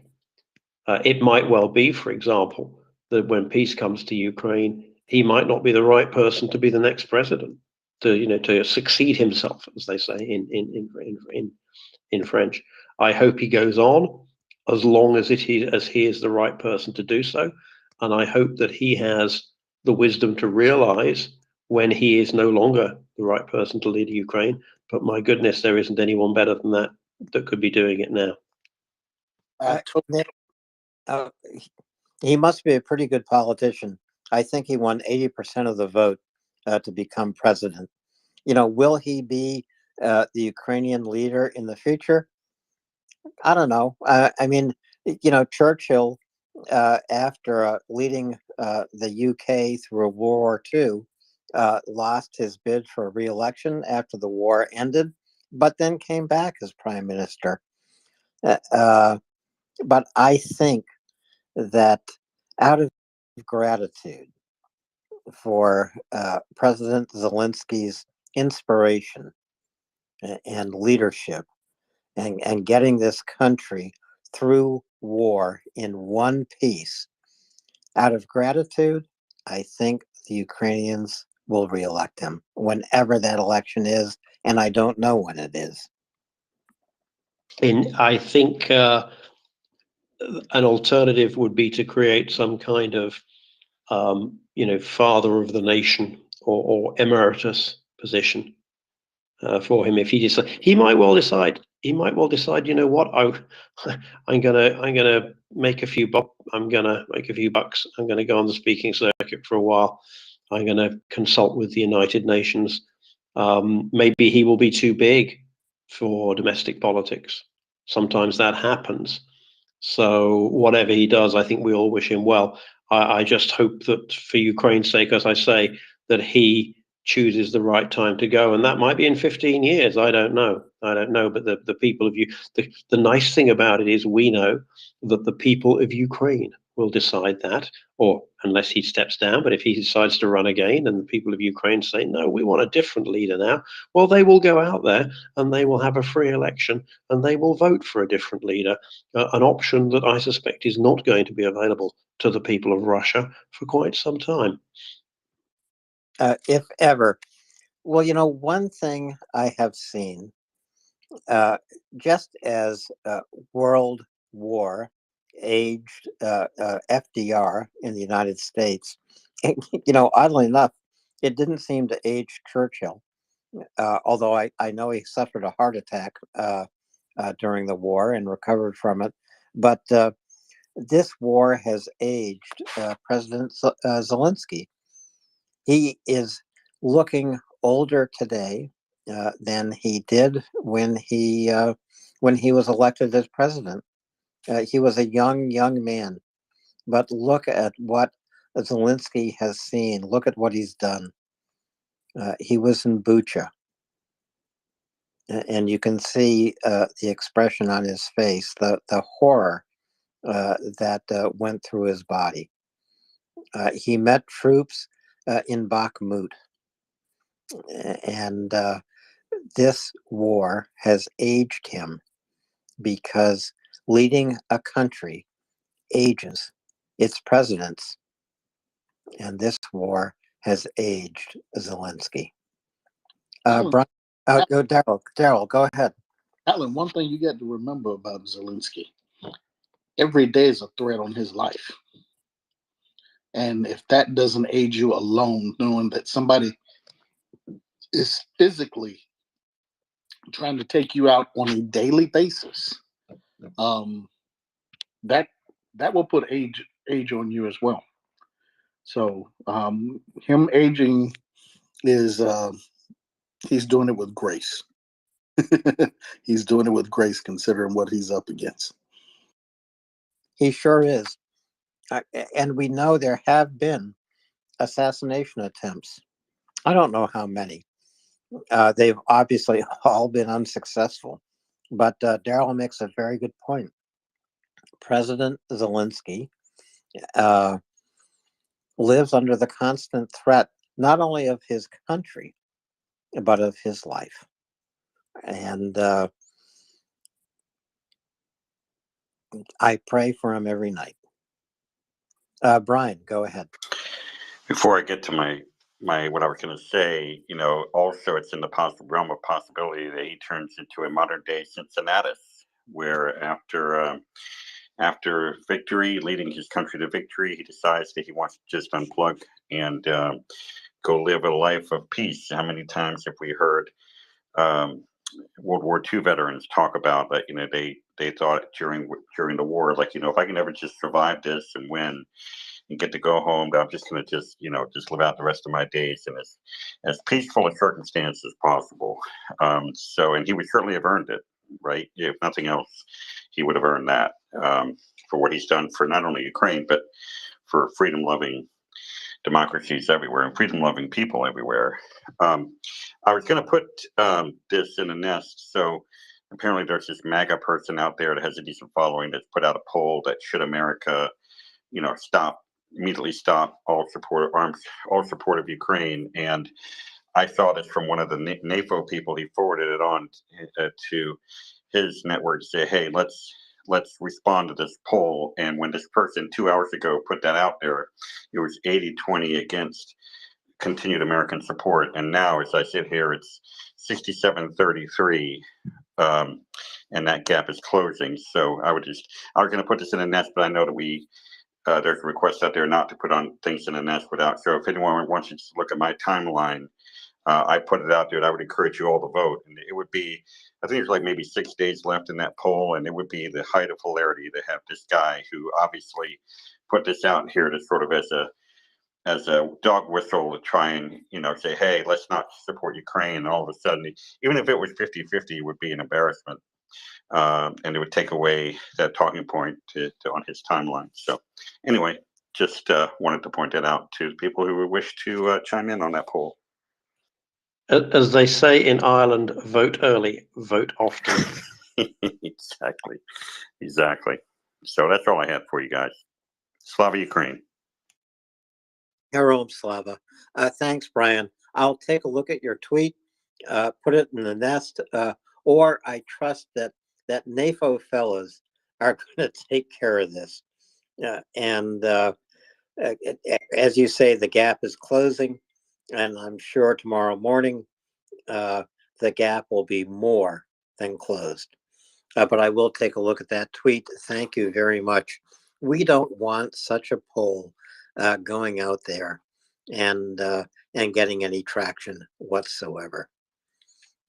Richie, you came up, have clapped, expressed your opinion. Haven't seen your hand go up, but go ahead if you have anything.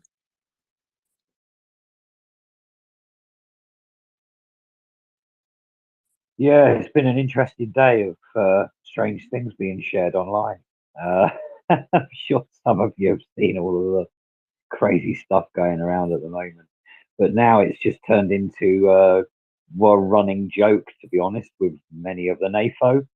I know certainly from my own point of view, people have been posting out ridiculous ideas of their own, intelligence sheets, as it were, and some of them are truly hilarious. And I mean, like, people have written their own pictures on it and put weird little pictures of HIMARS and stuff like that, and just made a running joke out of it because, clearly the Vatniks out there are jumping straight on it, going, "Oh, this is the plans and this, that, and the other." And honestly, it's borderline laughable. It really is. I've seen, dare I even mention the name, Kim.com banging on about it today like that, just, jumping straight on the propaganda bandwagon. So I'd encourage any of you that can see his tweets that isn't blocked, because he's blocked lots of us, just go and give your sixpence in there, because you know what, they really hate it. They won't say they hate it, but they really hate it when you jump in and you throw some real one-liners in there. So I'd just encourage people to jump on the bandwagon, and you know what, it's my job in this organization, on this app, is to just go about and as make life as uncomfortable as possible for fatnicks, maggers, anyone that sides with that type of thing. All we want to do is make their existence as uncomfortable and as nauseous as possible, really, um, because I think that's a good thing. But there we go. So, Richie, you're referring in part to these leaked documents? That is correct. So I'm pretty sure all of these documents that that have been around Twitter, you know, they're not reliable. They're probably spurious. They're probably faked. They have been edited more than once. I mean, the editing was done by the Russians first, and then spread around Twitter. They changed every single number on these so-called top secret documents. Well, they're not top secret at all. They're not authentic at all, and yet Russia went and retweeted them and suggested that the numbers of killed in action of Russians would be I don't know, 600, something like that. Really, uh, the estimated number of Russians killed was much greater. But it is such a clunky operation by Russia. I think they probably leaked the original documents, so-called original fake documents, then edited the original fake documents to release faked original documents. It's crazy, absolutely crazy. I just want to go to Raver and then to Nick. Raver. Hey, good evening, everyone. So those leaked documents, before they were leaked, they probably were authentic, but Russia apparently will only have goose for dinner if that goose was already laying a golden egg.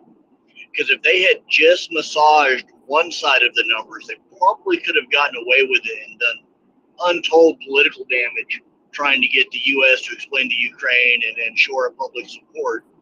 But their ego would not let them admit to the amount of losses they were suffering, and so they had to drastically reduce that and make their massaging so obvious that it has completely destroyed the provenance of every bit of the documents. It's like taking a verified baseball from a World Series and then washing it and forging a signature onto it.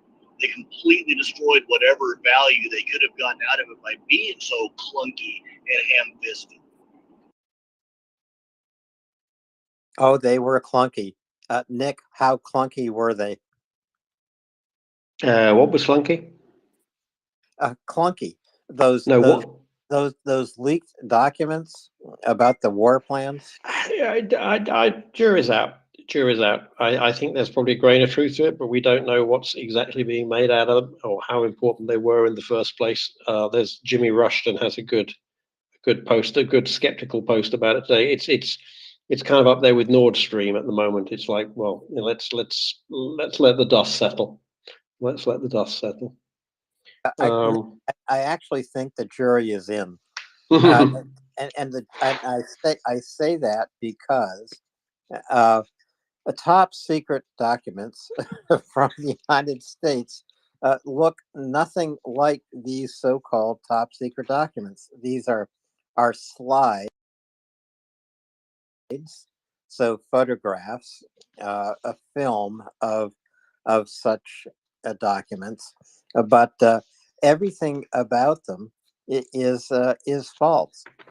Yeah, it's no, just that if they were totally fake, we wouldn't be seeing, I think, relatively credible sources reporting that Department of Defense officials are trying to, find out how they got out. That's my so kind of so concern. Maybe so that's also so fake. Nick, guess what? They're not trying to find it out because there's nothing to find out. Well, we'll see. Anyway, I haven't been following it in sufficient detail, but from what I've read, it's I suspect there's a small amount of a couple of pages from a real document, and after that they went to town with the paste tool in Paint and a couple of copies of The Sims 3. Yeah, let me tell you what they're doing with these documents. They're sending them through the Nord Stream pipeline, which is now a pneumatic tube. The Nord Stream fax machine. Yeah.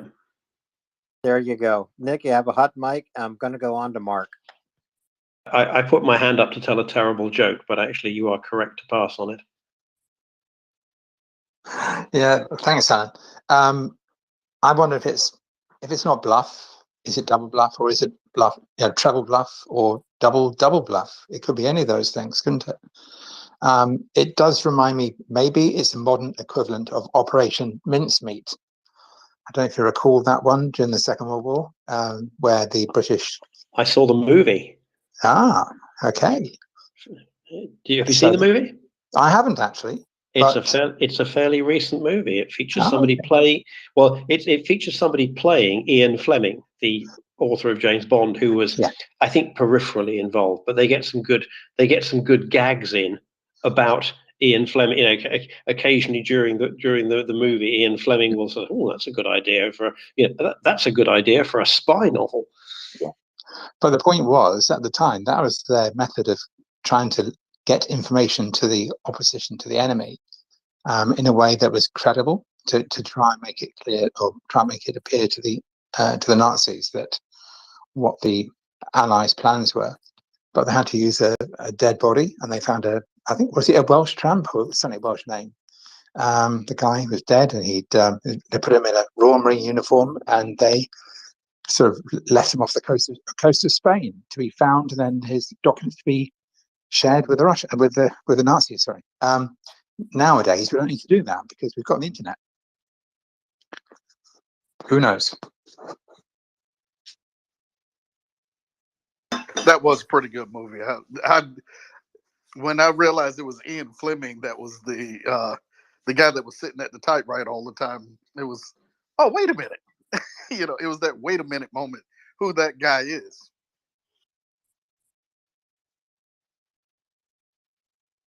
And it was Ian Fleming. So, Mark, I would say this is disinformation. That's how I would put it.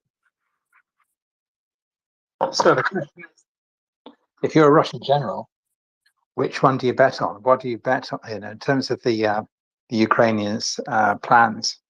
Because basically, you're probably damned if you do, and you're damned if you don't. Well, if this is all they have to go on, that tells you how bad their intelligence really is, right, Daryl?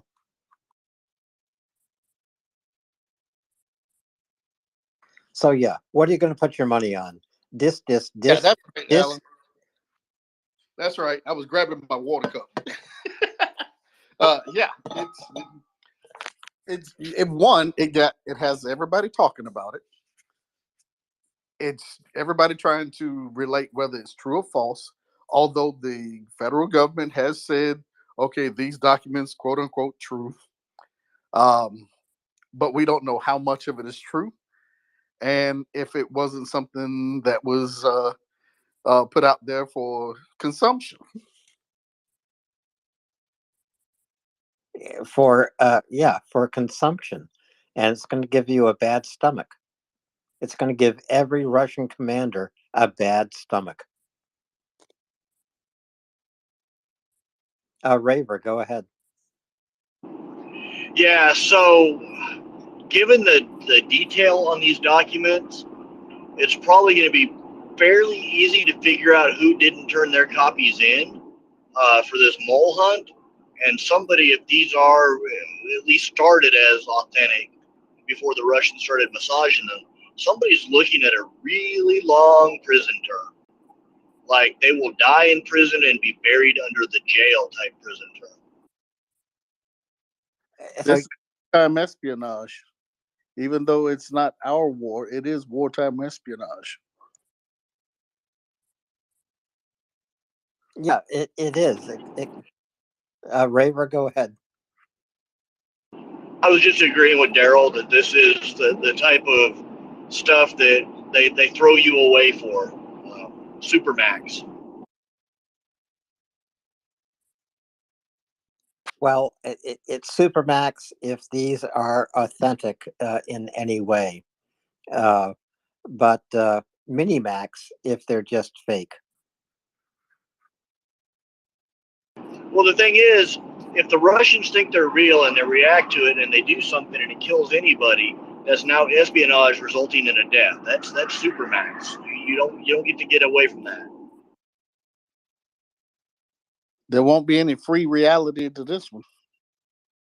What happens if they're fake, and the Russians try to react to the fake news, but because they're incompetent, they accidentally end up doing something that's the right thing on the battlefield?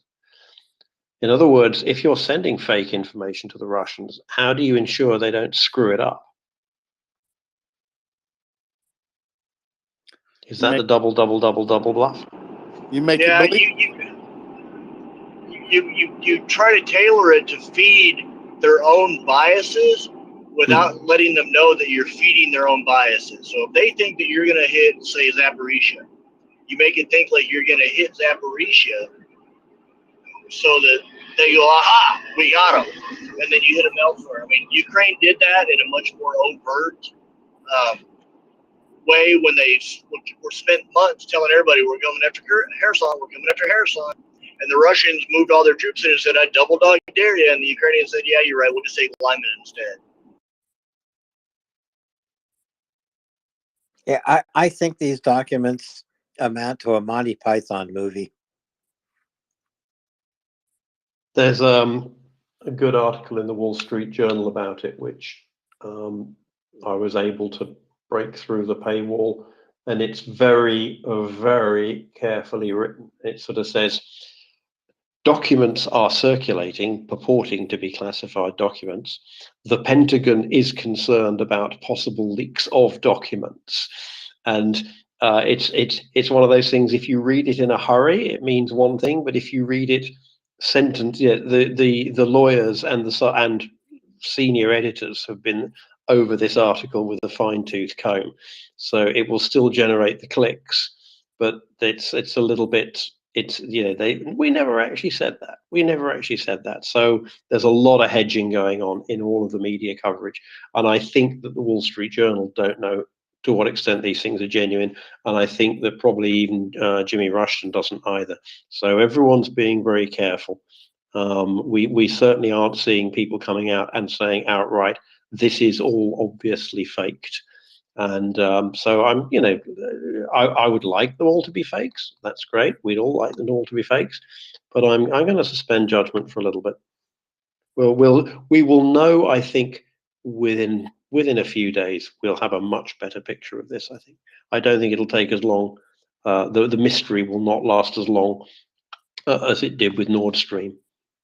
Or let's say not the mystery, but the lack of concrete evidence will not last as long as it did with Nord Stream. Well, I tell you, I think the proof will be in the pudding if they launch another counter battery. I mean, another missile / drone strike, and they look at what hit and what didn't, and how saturated the air is, because that was one of the key things, is how saturated the air may be. And if they try it, then who knows? But it could be that they've been flying these sorties, which that's one of the key things, is they think that they have free reign now in say like Bakhmut or Andivka, because they're able to do uh, uh, uh, close air support on the front lines. But who's to say, as long as they're not doing real damage, that they're allowed to fly, hoping that the numbers get greater and they take out more at one time. Well, we may not know, Nick, for a year. We may not know until the books about this war are written. So let's go to Richie, then to Mark. Richie. Yeah, just interesting from what you're talking about there, and I suppose in some respects the simple truth, or along the lines of the simple truth of the whole situation is, if you think about it like this, it's a little bit like the whole Kerch Bridge scenario. In the fact that I suppose in some respects you don't know it kind of went quiet, didn't it, around that time? We didn't know what was going on. We didn't know what was going to happen. No one knew when it was going to happen. There had been some, ideas that something was going to go down, but nobody really knew. And I think that is the telltale signs of something's going to happen when you don't know something's going to happen. It's like the great paradox. So yeah, if you don't think and don't know and haven't heard about anything's going to happen, it probably is going to happen. And that from what I've seen, certainly during and throughout the course of this, war on Ukraine, when we don't hear much and lines go quiet, that there's something gearing up to occur. And the Ukrainian armed forces, in the defense of Ukraine, have always very carefully kept their cards close to their chest, from what I can tell throughout the entirety of the war. And they aren't going to give away anything easily this time around when it comes to an offensive, occurrence happening. Although I have to say this, I think what we are going to see, and this is just speculation on my part, it's not fact, but I think we're going to see an offensive that's going to tear the pants off of every Russian that is on the ground across Ukraine. And I think there's going to be a lot of inexperienced, underworked and not really been in this war for very long. They're going to be running scared. And I think that there's going to be a massive morale loss, because I think what's coming is going to be that big. It's going to literally have people by the seat of their pants. I don't want to put too much on it, but I do think there's going to be an offensive on a lot of different fronts in a lot of different areas. And it's going to be rather large and overwhelming for some of the Mobics that are on the ground. So we'll have to wait and see. But yeah, that's my piece. Yeah, I'm exercising patience. I'm trusting in the war planning of General Zaluzhny and the Ukrainian war planners. Let Ukraine build up everything it needs to launch this counteroffensive. Will they have everything they need? No, because the West has slow motion supply.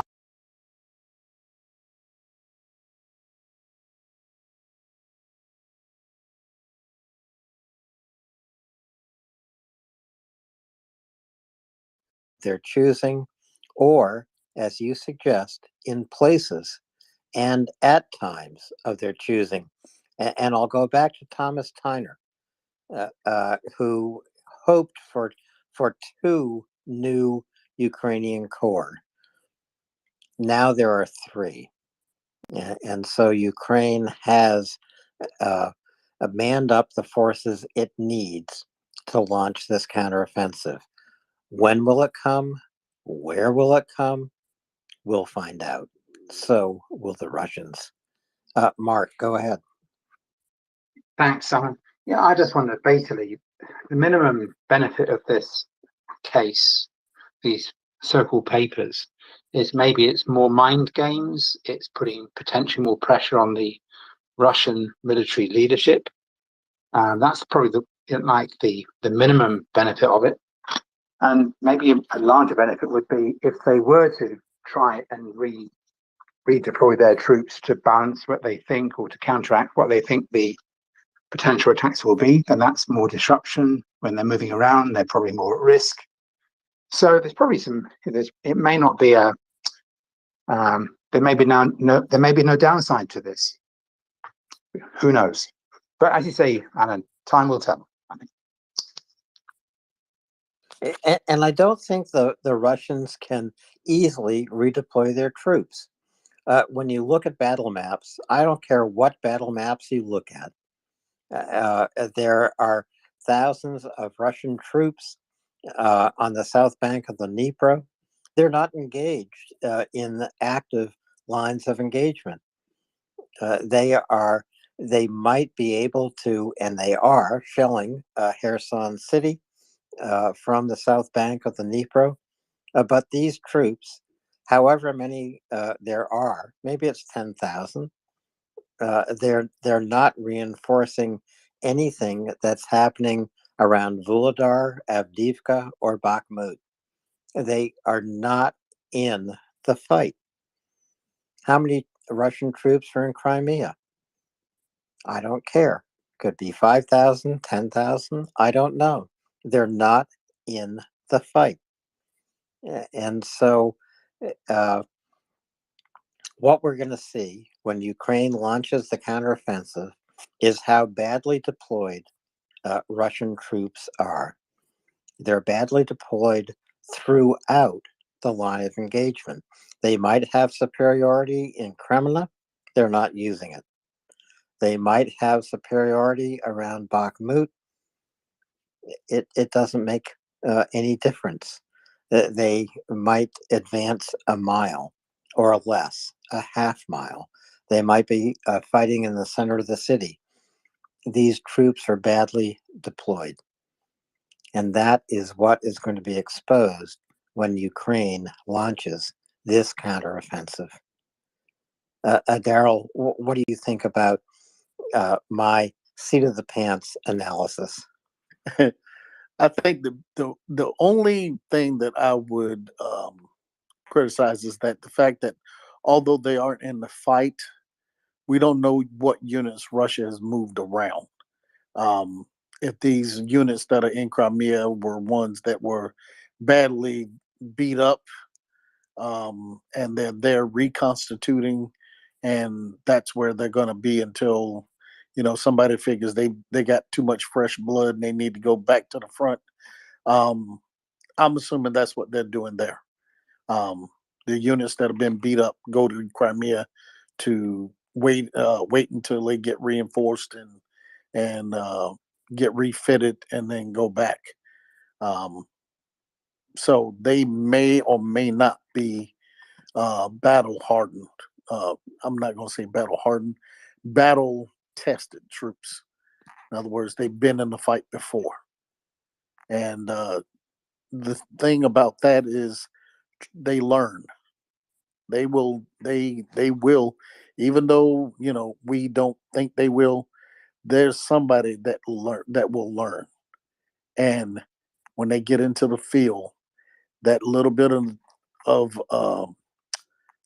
independence that they may have could be dangerous. I'm not saying that it's going to go over like gangbusters, but you will have that one or two individuals that come up independent that say, "Hey, I remember this," and they don't do it again, and that can be dangerous. So I'm a little bit more skeptical on the guys in Crimea for that reason only. Raven? Yeah, so I'm not a general. I don't have any crystal ball or anything, but I think if I had to hazard a guess, that Russia is probably assembling operational reserves. They know Ukrainian counteroffensive is coming, And I think they know that they cannot station those reserves any closer than 70 kilometers to the front. They got to stay out of HIMARS range. And that is going to reduce the ability of the Russians to react. The Ukrainians are going to know where these reserves are, even if they can't get at them reliably. They're getting, because reserves to be useful have to be masked, and you've got to have them near transport networks. So, look 70, 80, 90 kilometers behind the line at crossroads. That's probably where you're going to find Russian reserves, but it's going to take them hours or days to cross that beaten zone between the front lines and where they are, that HIMARS and partisans can attrit them.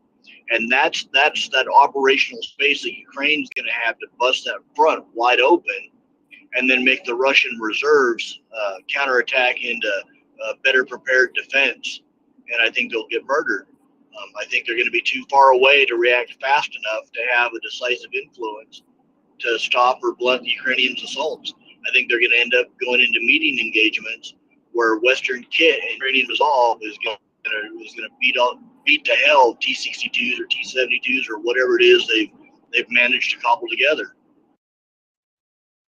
One of the other things, Raver, is we know they're not going to keep these troops in Russia. And I say that because if they're in Russia, it's easier for them to escape and go home. And if they are in Ukraine, they are much tighter controlled within Ukraine in the battle space, I should say, not the battlefront, the battle space. And that way they can control them a lot more than if they were in Russia, where there's the possibility of them escaping, getting away, blah blah blah. Yeah, there's really no reason for a Russian who wants to live to voluntarily fight in Ukraine. That's a recipe to become flower food. Yeah, so Russian troops fighting in Ukraine have about a 1 in 10 chance, 1 in 10 chance of surviving. Those are not good odds. Mark, go ahead.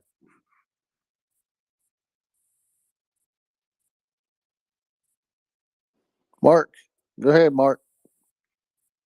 Sorry, guys. I'm watching up. Saw an interesting article on the BBC website this evening. They have a section on the war in Ukraine, and it's a report by a guy called Mark Urban, who's a political editor for the BBC. It's about the 331st Guards Parachute Regiment, the Russian regiment, and they've obviously done a lot of research. They've been analysing reports of deaths, etc. I wonder if I could share this to the nest. It's quite a good story, an interesting story, giving you a lot of feedback on what they've been doing or how they've suffered. Yep, send it to us or share it, but also tell us about it. The 331st has been decimated. Exactly. They've gone, obviously, they've been from the reports, the Newsnight. This is BBC Newsnight, which is the BBC's main evening political current affairs program on a weekday evening. And they've seen that this regiment has gone all around Ukraine, the different key battles that have been taking place. They've been suffering losses, significant losses, all over the place, including losing many of their vehicles, etc. So they're having, and they've been re-equipped, and they've had new recruits joining them, but it sounds like their actual equipment is less good than it was. It's quite I think it's just worth once I get it into the nest, it'd be worth having a read if you can do that. Yeah, one of the things that about the armaments is where they are, first in, last in, first out is what they were getting. And just like the tanks are getting older, those the personal hand equipment, is going to get, older as well. And I would like to think that the ammo gets to the point where ineffective because of the age of it, but that doesn't always happen. Yeah. But if that's happening for one regiment, it may be happening for other regiments as well. So, and they become less and less effective, fewer people actually in the unit with worse equipment. It sounds like from the Ukrainian point of view, it's a win-win. Yeah, my biggest fear is what Wagner units getting Western equipment. Taking Ukrainian soldiers prisoner, or killing Ukrainian soldiers, and they get some of this equipment that we've been sending, and they find out how to use. They figure out how to use it. That would be my biggest fear. But I hope that and we know that it happens. Because the Ukrainians were picking up their equipment. There's, swaps on the battlefield is not an old thing. So it's just that's my only fear, is that they would pick up better equipment. But I guess that would be in quantity terms, that's probably smaller quantities. Not enough to make a significant difference. Definitely smaller equipment. But if you got one guy with a good sniper rifle, that's still one guy with a good sniper rifle. Sure. Yeah. Alan? No, that was that you would give him thumbs up. Raven, go. That's all you had, Mark? Yeah, that's it. Thank you. Okay. Yes. What I'll do, actually, Darryl, I'll forward it on to you. Thank you. Okay. Cheers. So the 331st is an interesting regiment. The first Ukrainian I ever met her online. We were not friends. Did not go over well. We just had some differing views. But she was killed by the Russians by the 331st when they shelled a green corridor that had been set up to allow Ukrainian soldiers to evacuate. And they broke the ceasefire in 2014, 2015, and basically murdered them. And that is a marked unit. They tried to assault into Hostomel and got trained. Everywhere they show up, the Ukrainians are like, "Oh, it's you guys. We have a blood feud against you. We'll hit a normal Russian with a hammer once. We're going to hit you 3 times." That is not a good unit to be in if you want to ever have gray hair. The Ukrainians are coming for them hammer and tongs.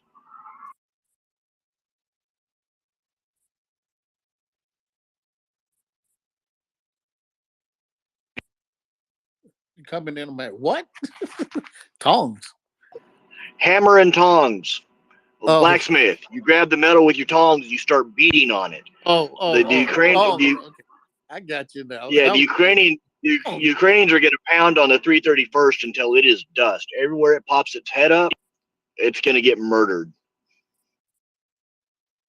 Whack-a-mole. And so I think that green corridor that Raver is talking about was out of Mariupol a year ago. The 331st. No, this is 2014, 2015, like Iliovask, or I may be mispronouncing it. It was during the first part of the war, during the separatist fighting, when the Russian army decided to step in to save the separatists. And they trapped a bunch of Ukrainians. They negotiated a green corridor. These Ukrainians all got on buses to evacuate, and the Russians had pre-sighted artillery and just absolutely murdered them. I mean, literal criminal murder. And it was the 331st that did it. And ever since, that's a marked unit. If the Ukrainians get a chance to kill a member of the 331st, it's coming. Okay, thank you very much, Raver. Darryl, I see no hands at the moment. I do see Ryan up as a speaker, but he hasn't brought anything to us, and he might be asleep. Ryan, are you asleep? Survey says he may have been up driving for a minute, passed out. Yeah, Ryan's in Ukraine. I don't think he's really with us, so he can't bring anything to us. But I wish he could. So, folks, retweet this space. It's MriyaReport.org. We're here 24 hours a day, 7 days a week, bringing you news from Ukraine and bringing you Ukrainian voices, voices like Chef Zhenya. And we're raising money for Chef Zhenya right now.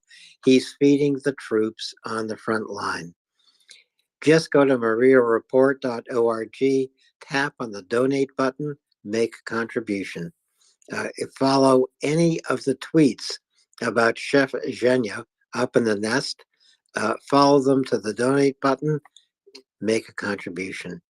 This makes a great difference. Chef Zhenya is making homemade, nutritious Ukrainian food that gives Ukrainian soldiers a taste of home and keeps them going. Gives them all the nutrition they need, keeps them going. So go make a contribution. And thanks. Thanks for doing that tonight. Daryl. Yeah, Alan. One. Let's see. What it was something. Oh, I wanted to ask Raver what he thought about the new warehouse that's being built in Poland, with all of that American equipment. Um, when you were in Raver, did you happen to go to those sites that were for storage, or did y'all use any of those sites for operations or anything? So the only time I'm about to lose you in the hill, the only time we ever drew equipment is when we went to NTC. So I won't know if I've ever gone over as part of like a reporter exercise or anything. But yeah, when we deployed NTC, we would draw on local equipment.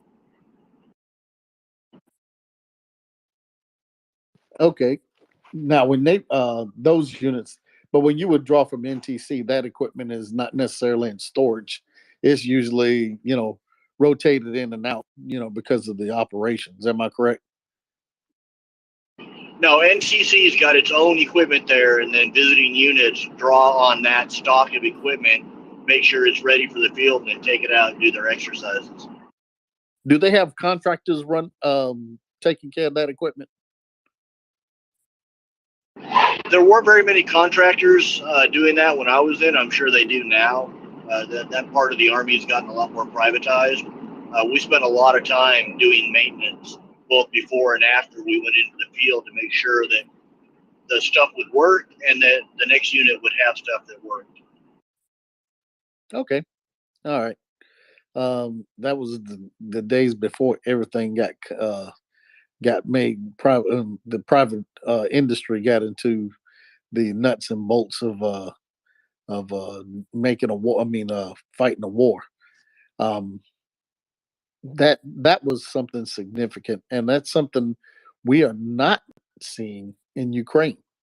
Um, and what I'm talking about is, um, unlike the U.S. and other services, say in Afghanistan, Iraq, you had contractors doing the maintenance.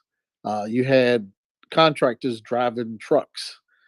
You had contractors doing, all kinds of things, the barbershops and everything.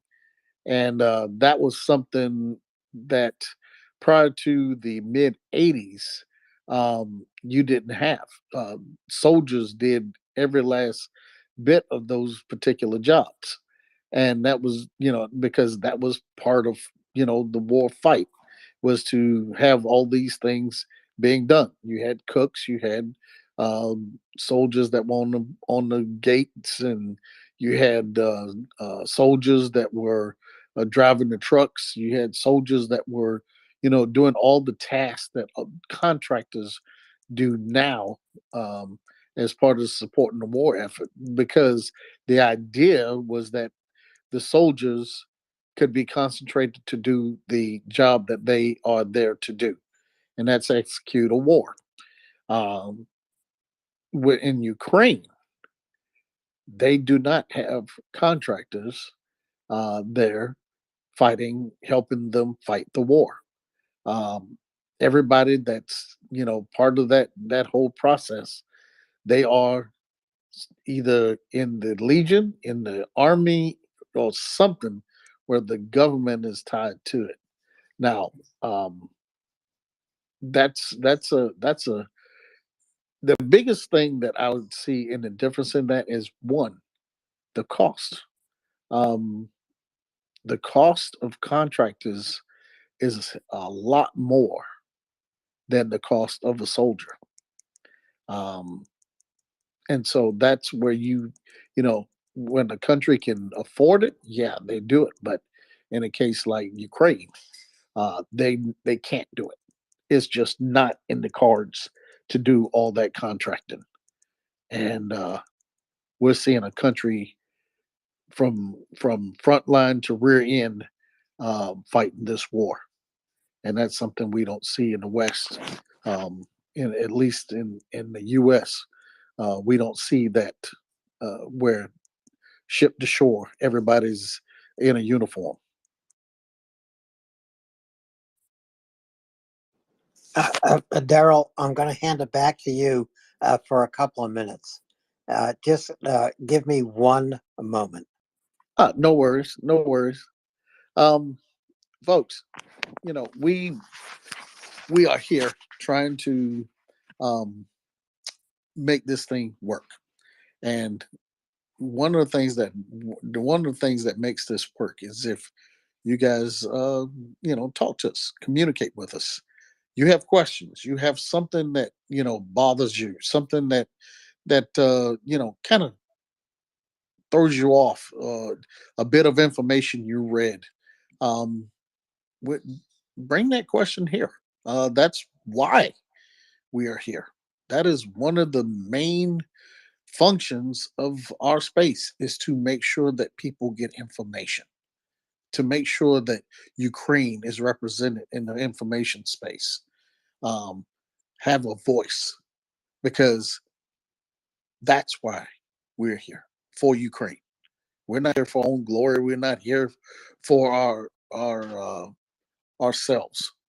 Um, we are here to make sure that Ukraine gets the aid that they need, and that their voices are heard, and that um, any information that may be out there is, we make sure that either it gets debunked. We try to debunk it if we can get the information, and we try to make sure that you get other information that is pertinent to Ukraine.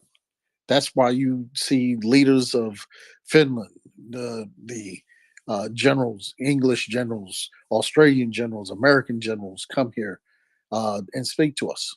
Is because we want to be the place where they can come, talk to you, hear your questions, and answer without it being a 5-minute segment on a nightly news source.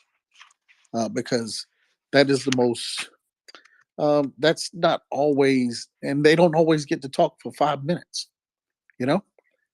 So come up, talk, please. JD, go ahead.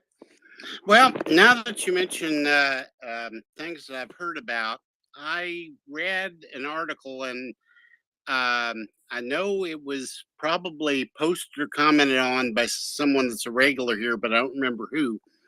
But it was something about the United States was going to mount 30 millimeter cannons on the back of pickup trucks and give them to Ukraine to use as anti-aircraft against drones. And I was wondering if anyone else had heard much about that. Yeah, that was in the tranche of vehicles that were coming in um, yesterday. Now, what got funny about that is that somebody mentioned that it was the guns off of the A10, which they would not even fit on the back of a 5 ton. I mean a truck. So it's going to be something more akin to the Bushmaster or another gun to that effect. But I believe it would be the Bushmaster. Well, it's funny you should say the Bushmaster because I was reading on Wikipedia, which is always dangerous, that they had back in 2012, they were going to use a Bushmaster on the Bradley, I think, as an anti-aircraft gun, but for some reason they gave it up. And I'm wondering if they're going to pick up that research and stuff for that particular Bushmaster and use it on these gun trucks. Well, it may have been on the Bradley. It could have been the angle of the guns that could have been the issue. Fire, if they had to go to almost vertical, um, and then you start thinking about, it being on a tracked vehicle, it would have to have that range. It would have to have that range, and it may have been limited by the deck of the vehicle. And so that's something you won't have necessarily have on the back of a 5 ton truck. You mount that gun back there, and it doesn't care how high or how low it can get because it'll have free space. Now, I'm wondering if they're like, they said that they were specifically shoot down Shaheed roads. I'm wondering if that is going to be to help in the offensive, or is that going to be to defend like urban areas? If that they would use something like that. Well, let me say this: if I got a 30 millimeter cannon, gun, uh, chain gun on the back of a truck. Now, first of all, do I really want that particular vehicle in a frontline situation? Because I do have other vehicles that are very capable of firing the same type of gun, but they have a little bit more armor. I would think that these would be more of your rear echelon, your city protection, your maybe your first line of defense, because I believe this thing it will have a radar of sorts on it, and so it will have the be able to get a direction or get some direction on where the drone is coming in. So I can't see, they could very well use it on the battlefront to take out drones overhead of the in the battle space. But I think I think they got other vehicles and other equipment that can do that as well. So um, you may see it in both because Ukraine gets ingenious. I take, and I don't mean that in a bad way. I just mean if they got it, they'll use it the way they see fit, and it may be, you know, um, unconventional from what we designed it for. Well, thanks. That is really interesting, and yeah, the Ukrainians have been really doing a lot of innovation during this. It's been amazing the stuff that they've been able to do. Well, I can tell you there are probably schools of thought that are getting erased and say we're going back to the drawing board because this war is showing things that did not exist. That's the thing with a peer on peer type war. Um, in a peer on peer war, you will see innovation.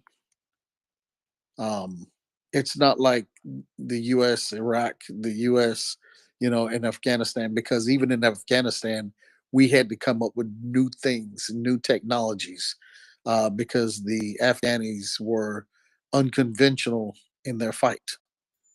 And so, anytime, but in this case, with a peer on peer, uh, you're going to have innovations, and there are things that are going on in the battle space that the U.S. is particularly going to pay attention to, whether it be armaments, whether it be tactics, because the Russians aren't fighting the war that we thought they would fight a long time ago, and that we trained for when I was in anyway.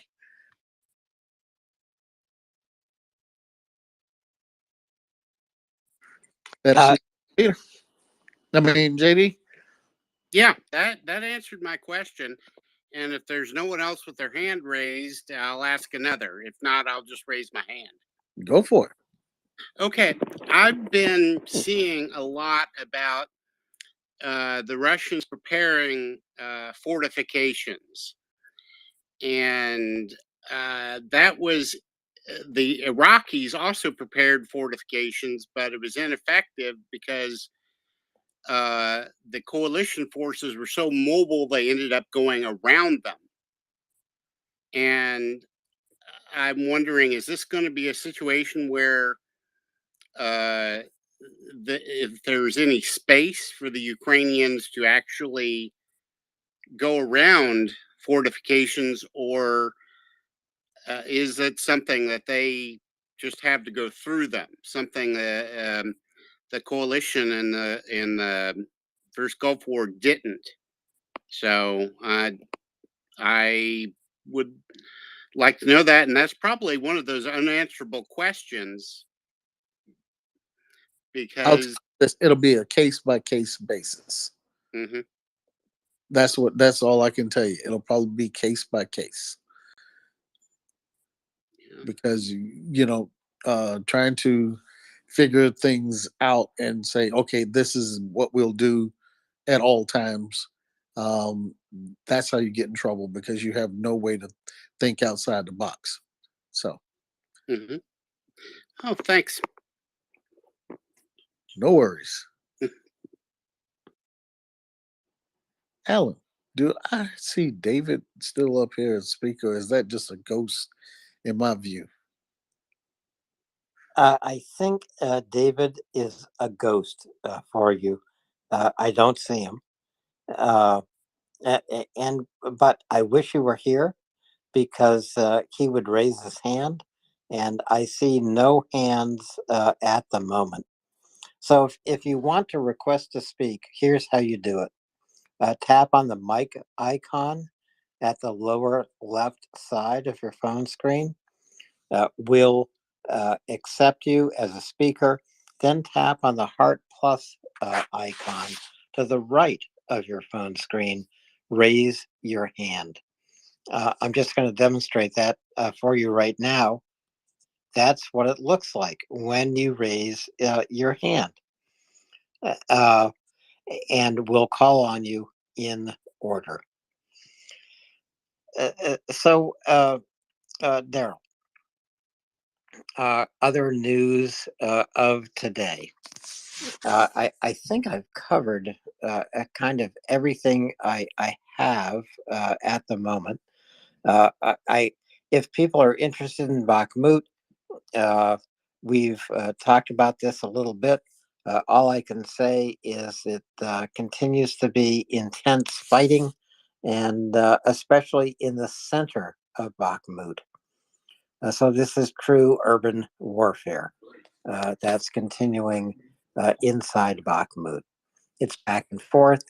It's intense, and I think there is no determining news about what's happening in Bakhmut. What about Avdiivka? What are we looking like in Avdiivka? Have you seen a Chuck map today on Avdiivka?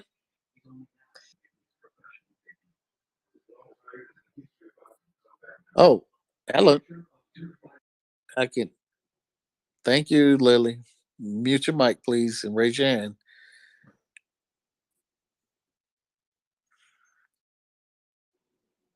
All right, now raise your hand, Lily, and then we'll call on you here in a second.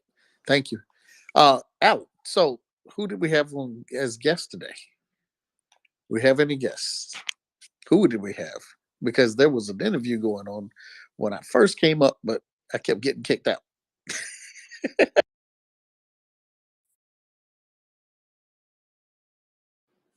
Okay, who is still with me? Alan, are you there? Yeah. Oh, okay. Well, while I am waiting on Alan to get his mic fixed, there you go, Lily. Go ahead, talk to me. Everyone should donate to your organization, Mariah. What is it? Report.org. It's MriyaReport.org. Yes. Awesome community here. Anyone know where Semyon Mogilovich, how do you say his name? The head mafiosa FBI list. Where is he right now? Does anyone hear from him? I can tell you he didn't dial my number today. I didn't get that. I didn't get that call, but and I wouldn't have been able to hear him anyway. But No, I'm just curious. You know, he's someone who's so elusive.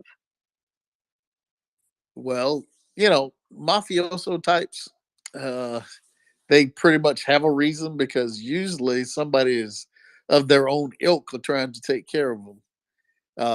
So what is it, what why is he on the timeline? Well, I would imagine he would weigh in on the situation heavily, but it's almost if he has evaporated.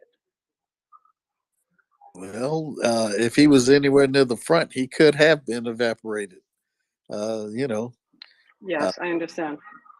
if he was So, anywhere, thank you. I thought that's what you allude. I thought you No. were being there. I would just think that there would be more publicity in any venue about it if it happened. So, Lily, can you fill me in on this person? And tell me his name again. He's Russian mafia on the most wanted list. Tell me about him. Semion and Mogilevich, Moglevich, and anyone here probably knows better than myself. So I'm just throwing this out here right now without my notes. And he is Ukrainian born. He is probably in his early 60s or mid 60s. And please, again, anyone can raise their hand and add probably more texture to this.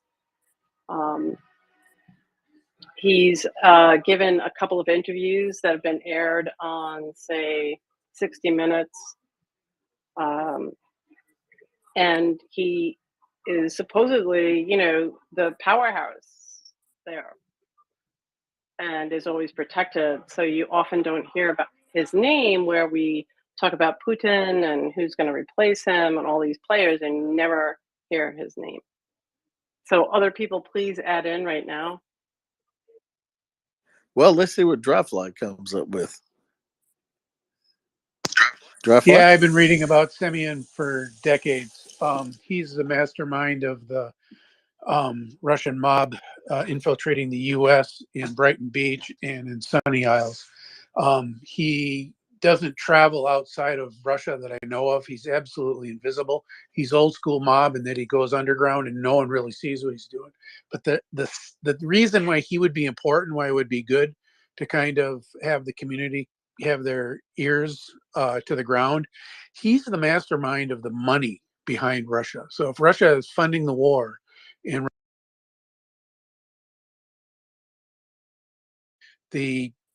a lot of the and I can't remember which of the two was talking about it, but he was saying how a lot of the wealthy oligarchs are disappearing, they're dying, and that they were actually charged with keeping Russian money available for Putin to use when he needs it. In other words, the oligarchs they didn't really have their own money. It was FSB and SVR money that they were kind of caretakers for, but it was looking like their money so they could infiltrate the West and kind of launder it.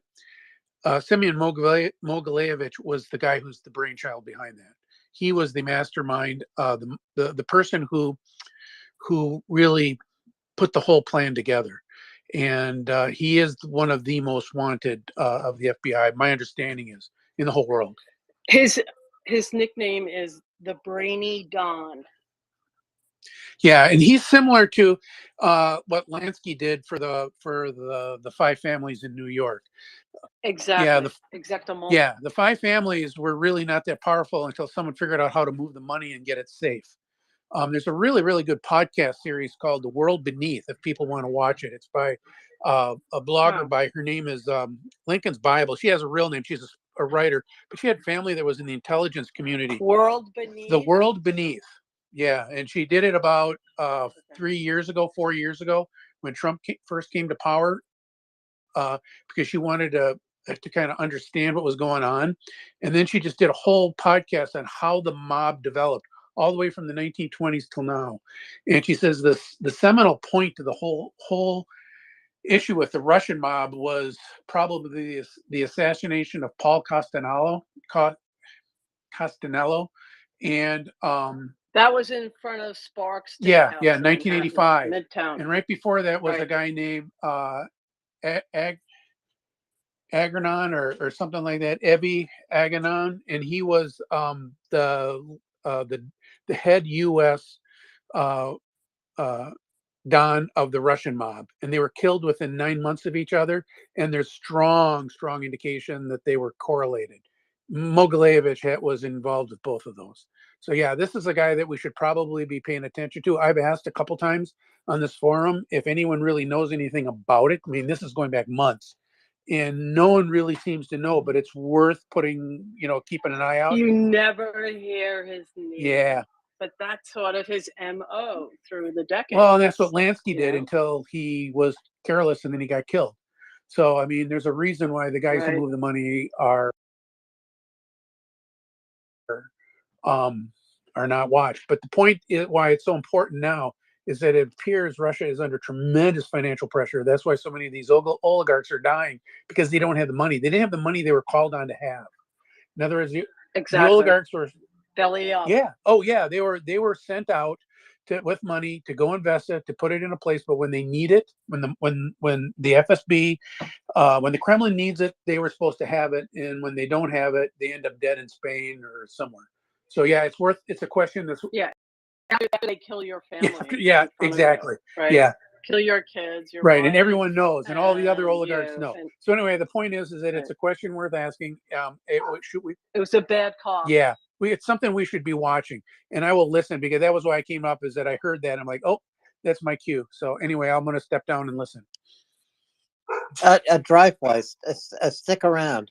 So in other words, what you're saying is that the oligarchs perform as private banks, and when the government calls on them for money, they're supposed to have it. If they don't have it, they're out a window, right? That's exactly accurate. Yeah, that's exactly what and it was actually one of your guys on today, probably around 10 o'clock Midwest time, that was talking about it, and it made perfect sense to me. I was wondering, like, why do these oligarchs have money? There's no reason they should have money. And then it dawned on then they were talking about, well, no, they have money because the Kremlin has basically sent them out to protect the money, and they were going to be banks for the Kremlin that couldn't be cut off, and all of a sudden now they need the money, and then a lot of these guys don't have it, and then they have bad accidents. I remember you talking about this back then, and the name didn't ring the bell. But when you talk about the story of what happened, that's the part I remember. Yeah, Semyon Mogilevich is the guy's name, and he's worth Googling. You won't find a lot about him that's accurate, because he is under the radar. But he played the same role as Lansky played for the five families in New York, meaning he wasn't the boss of boss. He was born in Ukraine. Yes. And then over to, I don't know where he landed. Do you know, Alan? Someone? Brian Dryfly? I don't know. I only know he's invisible. Yeah. He's a chronic smoker, short-statured. Let's say in Yiddish we would say zoftig.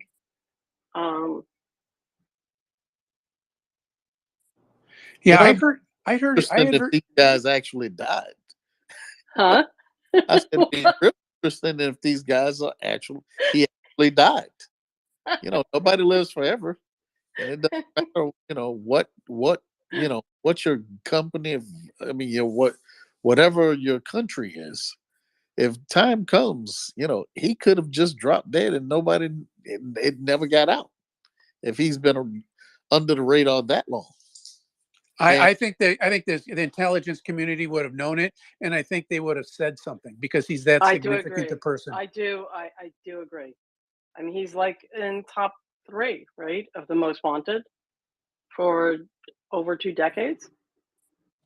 Yeah, and we were talking earlier that I think he's actually even spent time in New York. I believe he was in New York around 2000, and then he left when the heat just got too hot. But I've not seen that confirmed. But that was my understanding, is that he Maybe actually he was over in El Caribe in Brooklyn with Michael Cohen's uncle and the rest of the shenanigans. Yeah, I don't think he had an apartment in Trump Tower, but it would be a good place for him. But I think what we're talking about here is how Russia both launders money and creates reserves. And oligarchs are supposed to have a certain reserve of money. If called on by the FSB, then they are supposed to give it up. And the FSB and the Russian government uses this money for whatever purposes it needs. But the oligarchs don't have enough money, for example, to reinforce the value of the ruble. Nor does Russia any longer have enough money to reinforce the value of the ruble. They are running out of hard currencies like dollars and euros. They are depleting their gold reserve, with which they will prop up the value of the ruble on the international market. But the ruble is now at its lowest value in a year. And I think this is really significant. It is another sign that the Russian economy is collapsing. And so the ruble is worth less and less and less. If you're a pensioner in Russia, uh, Russia is not sending you more rubles to make up for the difference in the decline in value of the ruble. They're sending you whatever you got last month and the month before that and the month before that. But your ruble does not go so far in the supermarket or any market inside Russia. This is a sign that the Russian economy is approaching. It might be a slow approach, but it is approaching collapse. Lily, Dryfly, Daryl, does that equate with what you think? If you think of it as a physics problem, it's almost illogical to think it wouldn't happen. Like, it would have to be a 99% bet. Of course it would happen, because how do you put these seeds down and expect anything for a betterment? That's one way to put it. Do you know was that harsh or just too? I mean, it's very simple to me. Yeah, How that's do you what groom I all said. these generations of attacking?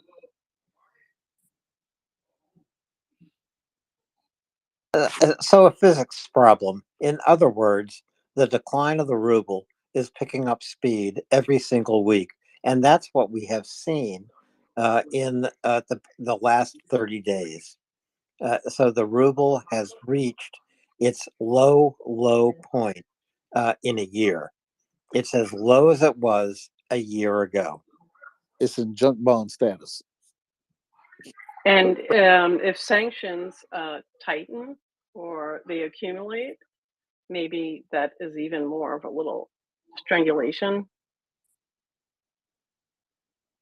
Dryfly, go ahead. Yeah, I was going to throw in it because we talked about that earlier today too. Because I was asking one of the guys about it if they knew anything about it. It was Doug London, when you had Doug and Chuck on the Doug and Chuck show, and I asked them, "So do you guys have heard anything about it?" Because the ruble had crapped.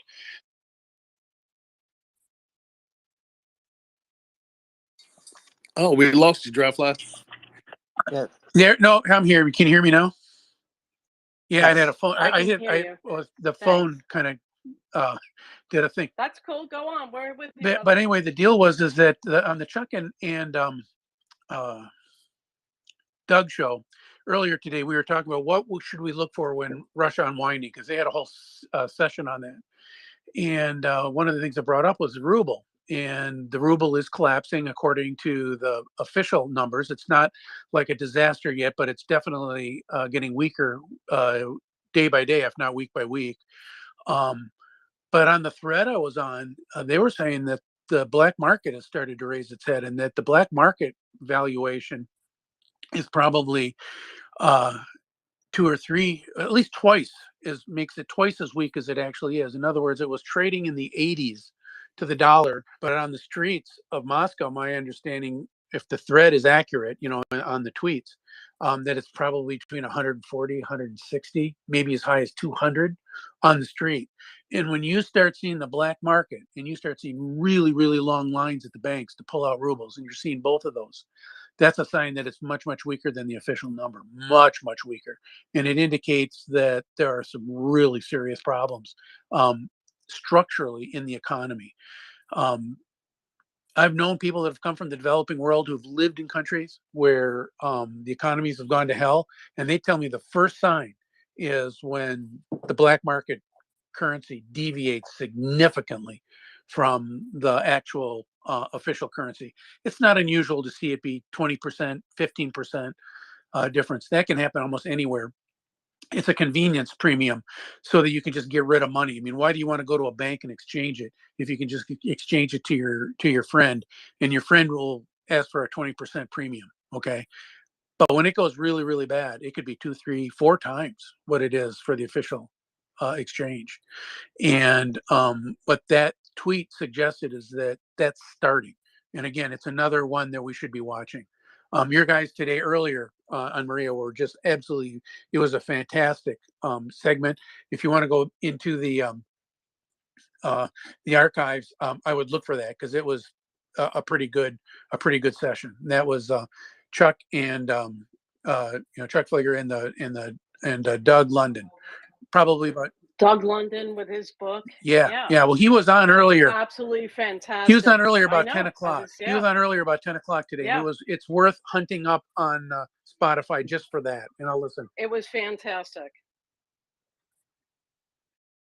So I don't think that is in the Spotify archive yet, but it will be soon. And it was a great couple of hours with Doug and Chuck. So Dryfly, I have not seen this news about the black market in the ruble inside Russia. It was on a tweet where it was on the tweet you guys had in the nest about it, and then I went through the threads, and one of the guys asked the questions I always ask is, what's the black market rate? Because it's like 80 is the official number. I don't care what the official number is. That could be managed. That could be massaged. So I always look for it. But someone else had beat me too and said, what's the black market? And then a bunch of people piped in and says, I live in Moscow, or I've been there, and I'm hearing that it's 140. I'm hearing it's 160, and someone says it's as high as 200 in some places. And now, is that true? That's the internet. That's Twitter. That could all be bullshit. But the reality is, I think Twitter sometimes, on things like this with people who are on the street, they're sometimes better indicators than the New York Times or the Washington Post, because they're there. So I'm going to be looking for that a lot more carefully. It would be really, really good, maybe for someone like Axel to have his ear to the ground, being close to the border. He may actually have people who are going back and forth to St. Petersburg and Moscow and who may know. But that's a big indicator that things are unraveling. When you start seeing the black market, both in goods and services, okay, buying stuff you can no longer get, and then the currency exchange rate really blowing up on the street, that's a huge indicator. Now, I'd heard rumors maybe a month ago, 2 months ago, again, through Twitter, that the market had already collapsed in places like Georgia. So you go into Georgia with, 100,000 rubles, you can't trade it. The banks there won't take it. They won't touch it. So how do you get rid of it? How do you buy stuff you need? Well, you make an exchange on the street, and the people on the street at that time, I've heard numbers were as high as 300, but that was in Georgia. That was in Tajikistan, other places outside of Russia. To have that kind of an exchange rate in St. Petersburg or Moscow or Katrinaburg, any of those cities, that's a big deal. So yeah, it's worth watching for. I don't know if we'll get official from the news agencies, but I think you'll start hearing it on Twitter from some of the OSINT people, if it's any kind of accurate at all. And I'll listen. When they talk about this type of black market trade, are they talking dollars, euros? They were talking dollars. So, for example, the exchange rate at a bank, U.S. dollars. Yeah. But my question is, where would they spend the U.S. dollar? They put it in their mattress. They hide it. It's what they used to do in the Soviet Union, and then they use it to buy stuff on the black market again. Okay, so they won't use that in a store. They won't. If they go even show up to those special stores where the dollars go, they're going to ask, "How did you get all these dollars? You're not, a German. You're not an American. You shouldn't have all these dollars." So it'll flag them just like it would flag you and me if we went walking into a bank with $50,000 in cash and said, "I want to deposit this." You'd have a whole lot of questions asked. Okay, but if they're using it on the street to buy stuff for goods or for storing it as value just to hide it, it makes a lot more sense. If they think it's going to 1,000 next month and it's going to 5,000 the month after, they definitely want to have it in dollars or euros or something. They'll have it in goods. They'll buy sugar with it. They'll buy anything they can buy, vodka that they can then turn around and sell in a month to use for their transactions. Like I said, I've done business with guys who grew up in developing economies where inflation rates are hundreds, 200%, more. And they say you turn everything into a hard currency the minute you get your hands on it. And frequently the banks won't allow you to do it. So you do it on the street. He says, yeah, the exchange rate's awful, but at least you can do it. And then in 6 months, the exchange rate will even be worse. So if you don't do it, you'll lose that much value. And what it tells you more than anything, it's an indication of confidence in their economy, confidence in their currency. They have no confidence in it, so it all goes into the mattress.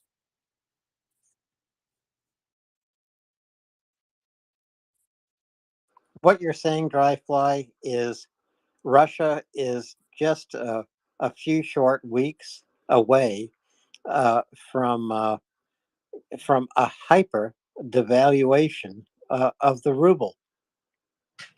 Well, it is if they don't put a lid on it. There is a way for economies to deal with it, but it's not easy. It's not. And if the country, the government is pouring money into the economy, and the people have no confidence in it, then they're going to go to safety. They're just going to go straight to their mattress with something that will store value. And that thing that they store value with may not even keep value, but it keeps value better than the currency. And are we there yet? I don't know. These are all, Twitter rumors from people who say they are there. Do I know that? I don't know that, but it's worth putting your ear to the ground. And it makes sense. I have been expecting this for, months. How many times have you guys had people on? And that's the first question I ask them is, what do you know about the exchange rate on the street? What do you know about the black market? I ask all the guys you have that have Eastern European ties what's going on, because that's the salient question. That's the single probably biggest measure of the soundness of the Russian economy. If they can hold street price close to the bank price for the exchange rates, they're probably good. When that deviates, they're gone. It's over. And I'll listen. Thanks, Dryfly. Prince, go ahead. It just reminds me of being in the former Czechoslovakia in 1989 in Bratislava, and I swear to God, I couldn't take 10 steps without somebody approaching me saying, change money, change money. All black market money changers all over the place on the streets. Seriously, it wasn't even funny. And there I was, thinking I was old at 20 years old. Oh boy, I didn't know crap back then. Yeah, we were warned not to engage with the money changers. Um, but yeah, it's that whole black market that pops up in those situations, that is going to be really interesting to see what happens in the long run. Did you see also today? I saw a report that Russia's Russia's federal budget for January through March saw a deficit of 2.4 trillion rubles. Did you see that? Did you guys talk about that already, Alan? We haven't talked about that, but I did see that. So Yeah. it's a huge deficit. Well, it's what I'm seeing is legally the 2023 budget is allowed to 2.93 trillion rubles, so they've already exceeded that at this point. So I'm not sure what will happen as far as that is concerned. Oh, sorry, I excuse me. They haven't exceeded that. My rounding was wrong. But they are close to exceeding it, and you've got a long way to go yet in this year. I don't know how their fiscal year works, and if it's on a fiscal year budget or if it's on a calendar year budget. So yeah, I don't think I am looking forward to finance being back on Monday. Or actually, he's coming back tomorrow night because there are some financial questions that I think he needs to answer, because he is the guy who really has the financial experience and keeps an eye on this kind of stuff. Not sure how much he's been able to keep an eye on it in the last several days, but hopefully he'll have some answers for us and some idea of exactly what's going on. I'll let you go to Hams and yeah. Thanks. Thanks, Heather. Yeah, finance has a lot of work to do. I don't think it will have a new peg on the ruble until Monday, because international markets are closed over the weekend. But Curry, please go ahead.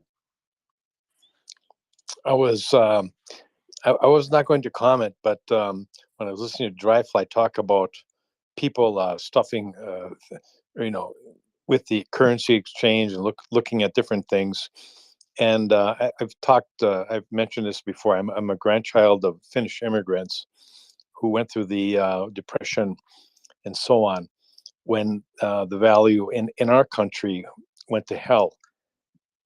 And Dryfly was talking about people stuffing. I want to say, paraphrasing, stuffing money in their mattresses or gold or whatever it was.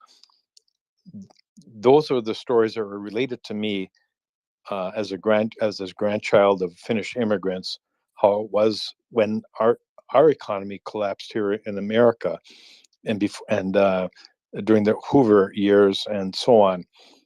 It just it was so reflective, and until people and thankfully this country took some steps during the 30s when there was a real financial crisis to establish banks with guarantees and so on.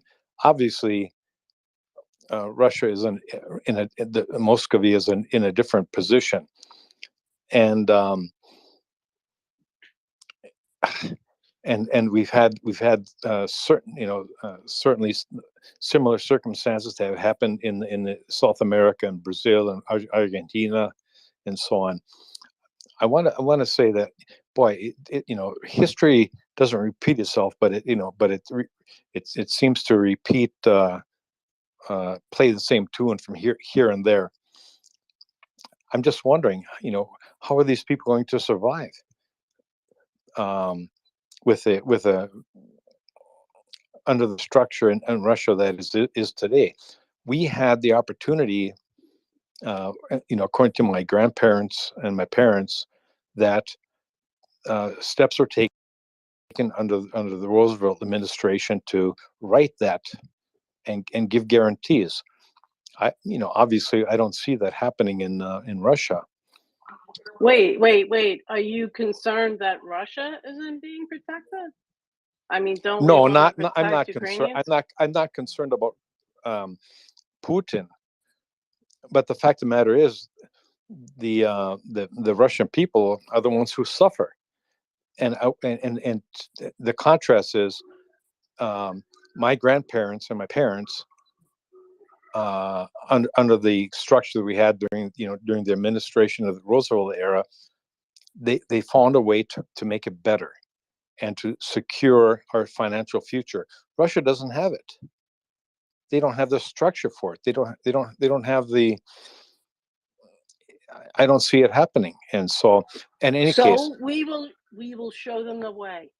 They can stop well, all of exactly, this. my friend, and then they had a collapse in the 90s, and there were some structural changes that were positive for a bit there.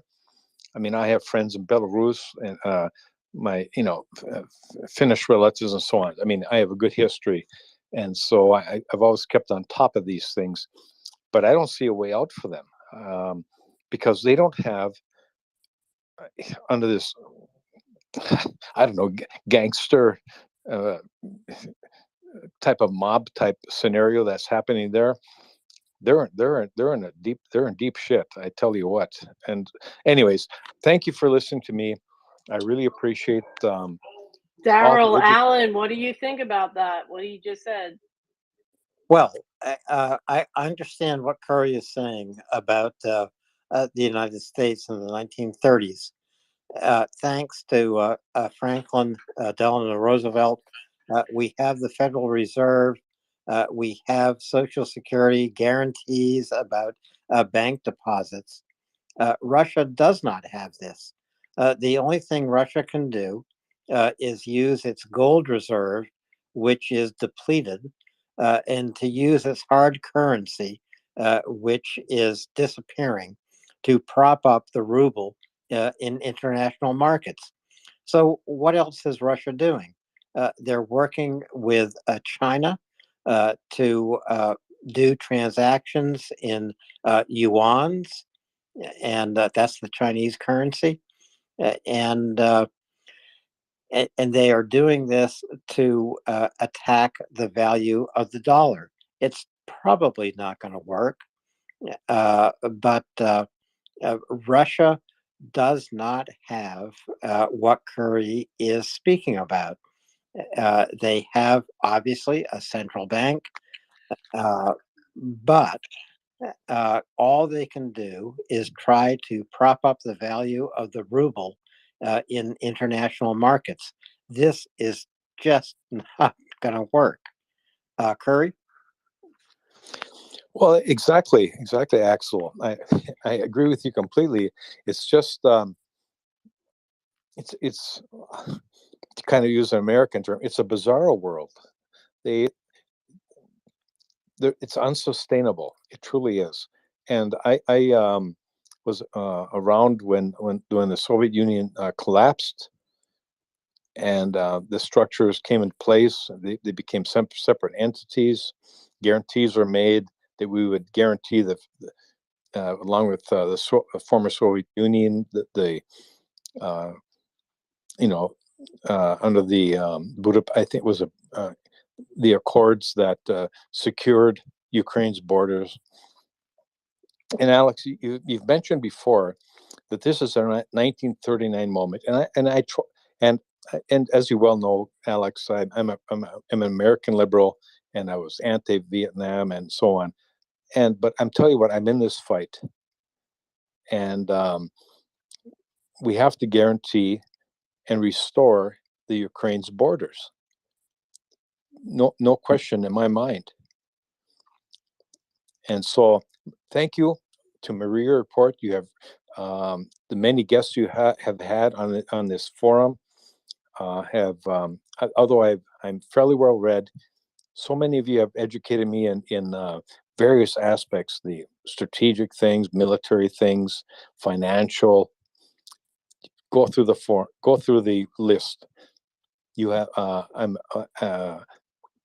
a retired gentleman, and for my people here in America, just do your part. Support Maria Report.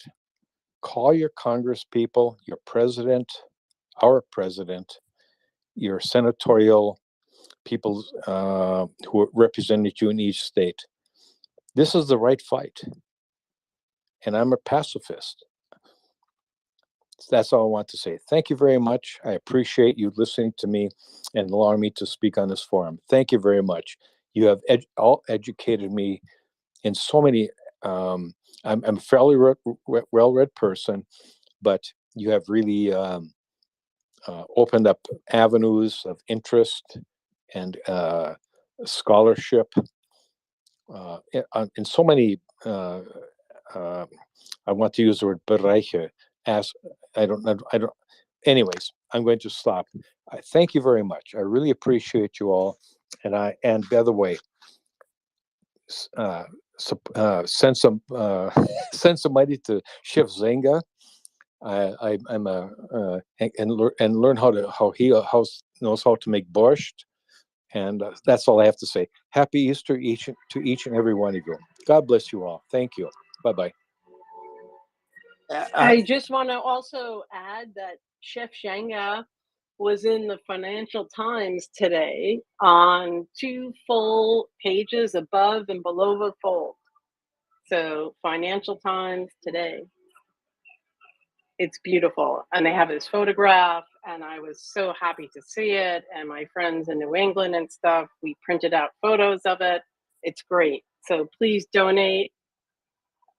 United States, we have until April 18th. The 15th is on the weekend, so they extend it. So let's donate.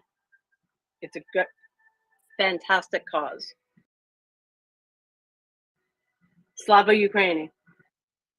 Heroam Slava. And thank you, Lily. Curry, go ahead.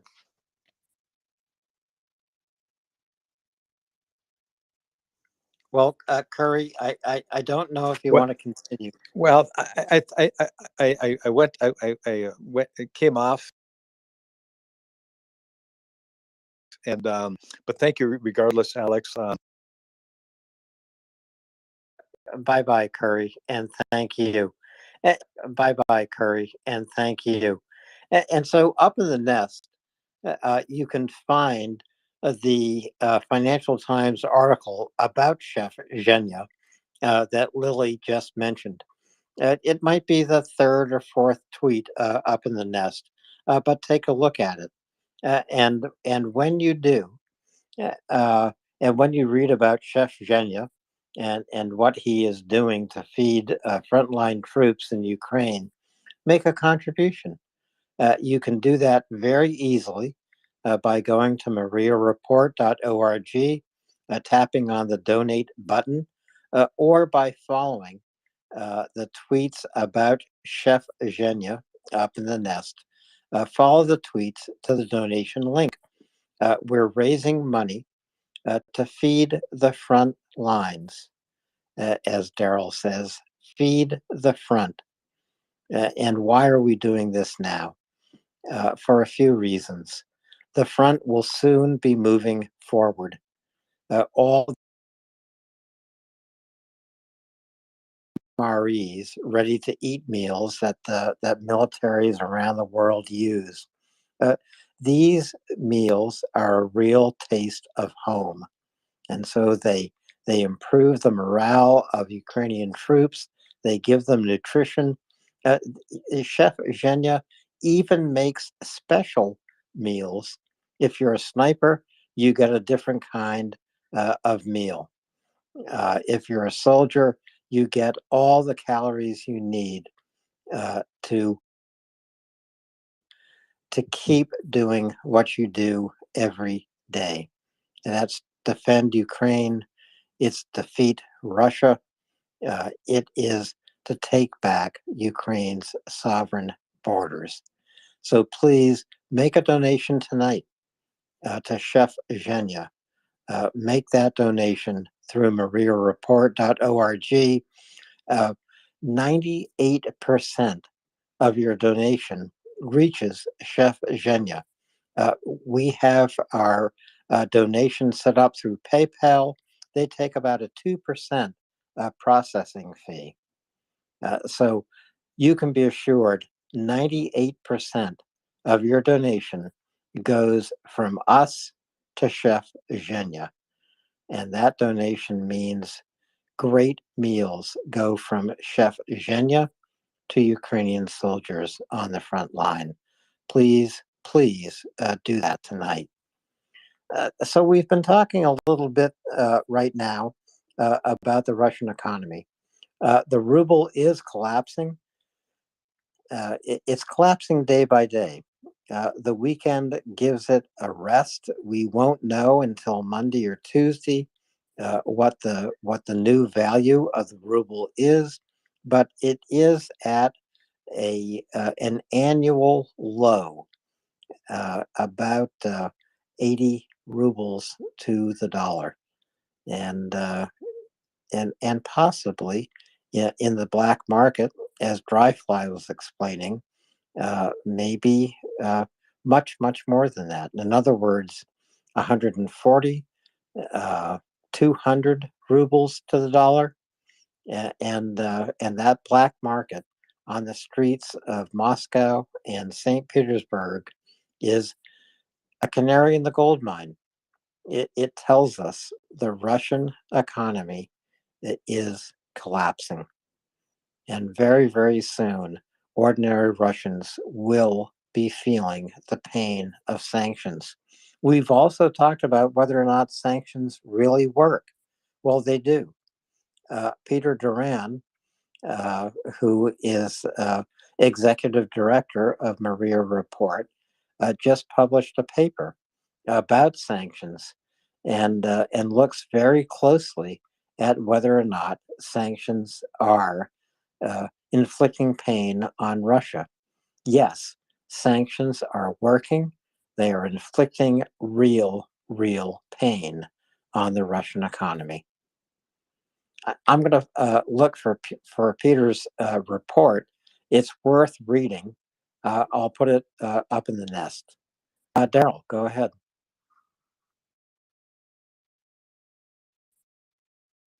Alan, don't bother putting stuff in the nest. Send it to me, and I will put it up there after I'm done deleting everything out of the nest and rearranging it so that Chef Zhenya is at the front.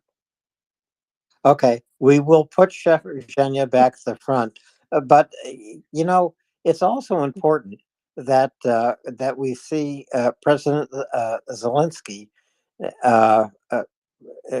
having an iftar meal in Ukraine. This is a pretty important way for us to understand just how open and accepting Ukrainian society is. No, I totally agree. I think that President Zelensky did some amazing things today, as far as that is concerned, and in making sure to partake and create a new tradition for his country. And I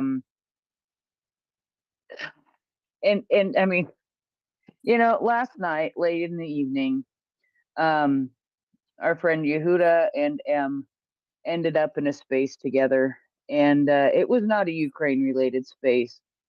But what I love about those two men is the friendship they have, and the love that they have, and the love and the caring that they have for each other, and the way that they work together, and you don't always see that among the Muslim and the Jewish population together. And it's something, an Orthodox Jew and a Muslim man who work so well together, that is just, I appreciate that so much about them.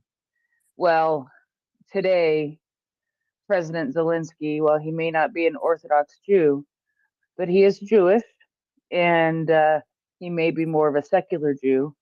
Regardless, he is Jewish. And he took the time to reach out to the Muslim community in his country and make a very good point of um, of Solidarity. appreciating. Yeah, I've got it. Of appreciating them and being part of them and partaking with them in something that is important for their faith. And and it's just when we see the strife between the different religions and the things that are happening actually in Russia between the Orthodox Church and the Muslims over a mosque that um, is supposed to be built in Russia. Um, and we see that strife over there happening regarding that.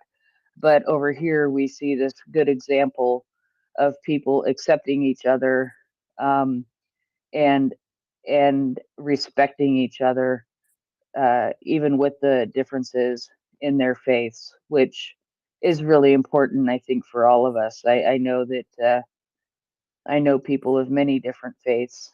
I know atheists. I know Christians. I know Catholics. I know Jews. I know Muslims. I know so many different people, and that doesn't matter to me. What matters to me is how they act as a person, and being able to show that respect and admiration for somebody else's faith is the way that it should be. Heather, both the Passover meal and the if the iftar meal, both a lot of times people will have. I mean, yes, if you go into Muslim countries, most of your restaurants are closed down. You'll be if most of the places will segregate just for just to have families only. That if you one person by yourself and you go somewhere, you're probably going to end up eating at the usual suspects rather than some of the better restaurants, because they won't, um, especially ones that have a good assortment of both Muslims and non-Muslims that frequent the place. Um, Either they'll cordon off half of the place, and they won't have people that are just travelers or whatever in the same room or in the same setting as families. So with this, it's these meals like this. They tend to bring people from the outside to them, and that's a very good thing, because it allows for people to experience the meal, um, and experience the reason for the fast, because they will talk about it and why, and you know and all the different things that go with it. And like for um, if everybody thinks about it, most of your religions, they do have fasts.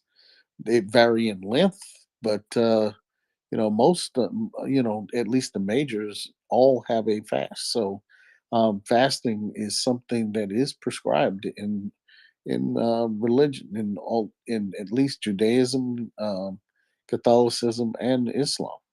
So it's one of those things. It's got to be something to it. No, I agree, and I think a lot of it has to do with the very conservative upbringing that I was raised with. Um, you know how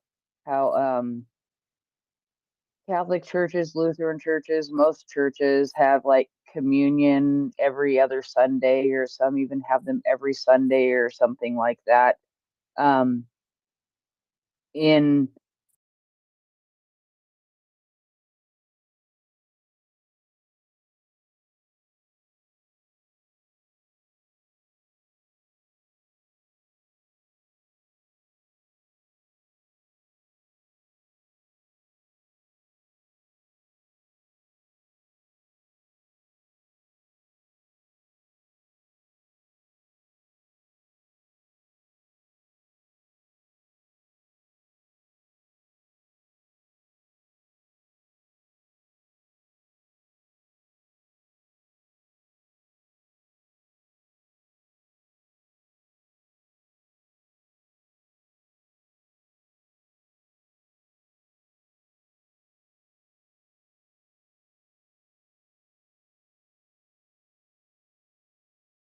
long time.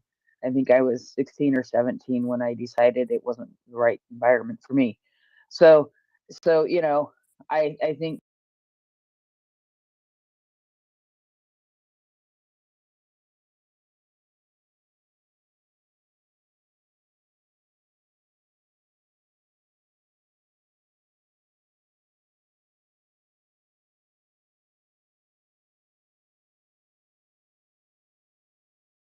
that part of my brain still marvels at the way.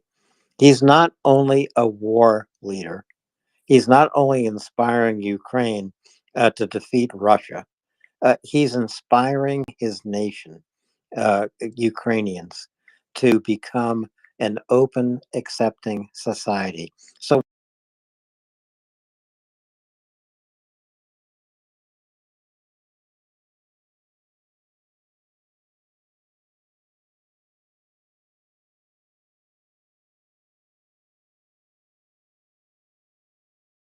idea of what it means to be Ukrainian, showing other Ukrainians what it means to accept and value.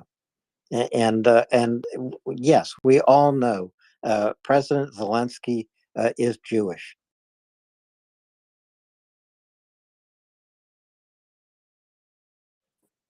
I think that's pretty significant. It is. It is. And it's always nice to see our leaders um, from all over the world these types of meals um, and whatnot with the people of their country because it shows the that liberalism uh, in the country and I don't mean that in as a political party but as in the um, recognition that you're not a monolith in the people and faiths that run in you that are within your country. Um, Alan, I am going to say good evening to everyone. Um, it is it has been a very long day uh, for one, but and so I just want to say good evening to everyone and welcome Heather and Alex up and wish them well for tonight. Alan, thank you for being a good partner and the guy that you are. Love you.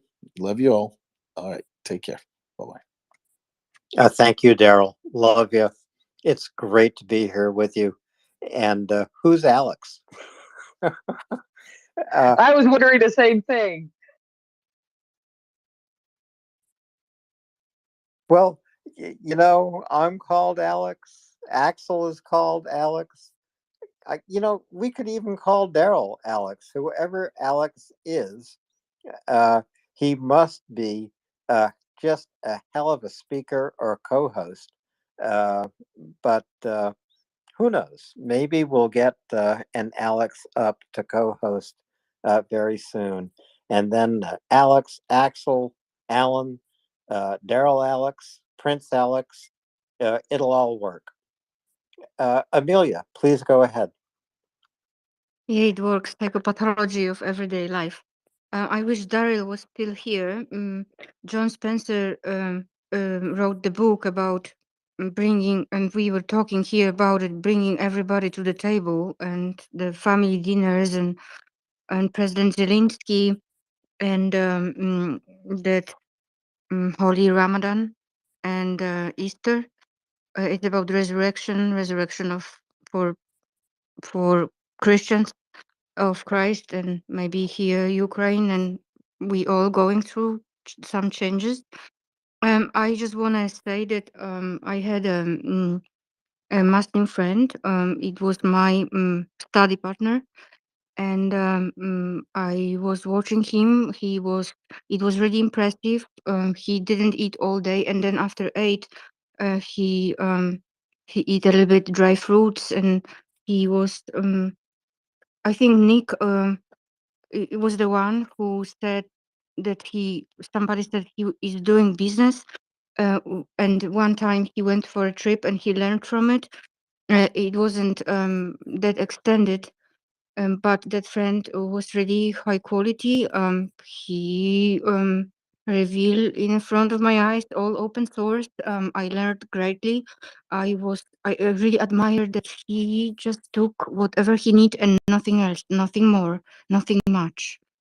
It was so minimalistic and so self-disciplined that I was all, and yeah, it brings people. I mean, real understanding, real unity. And Alan, you've been great today. Daryl was great. The guests were outstanding. Douglas, London, and of course I am going to check it out. And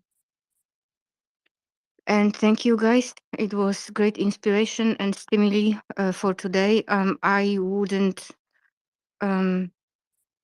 do it without you. Thank you so much.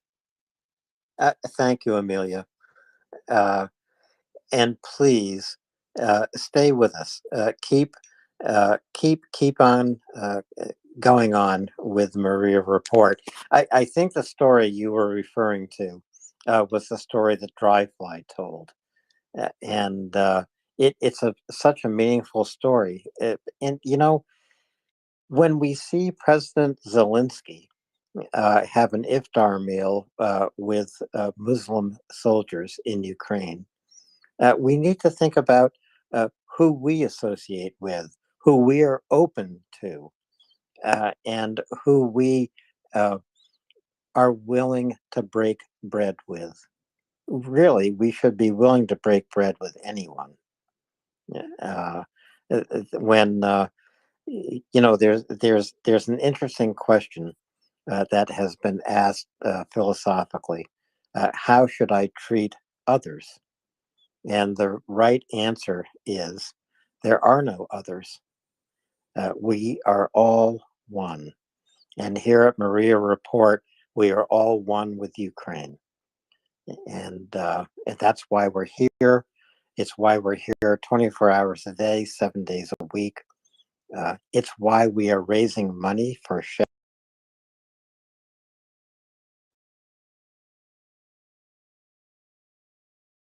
easy for you to give a contribution just by going to MriyaReport.org or going up in the nest, finding a tweet about Chef Zhenya and following that tweet to a donation link.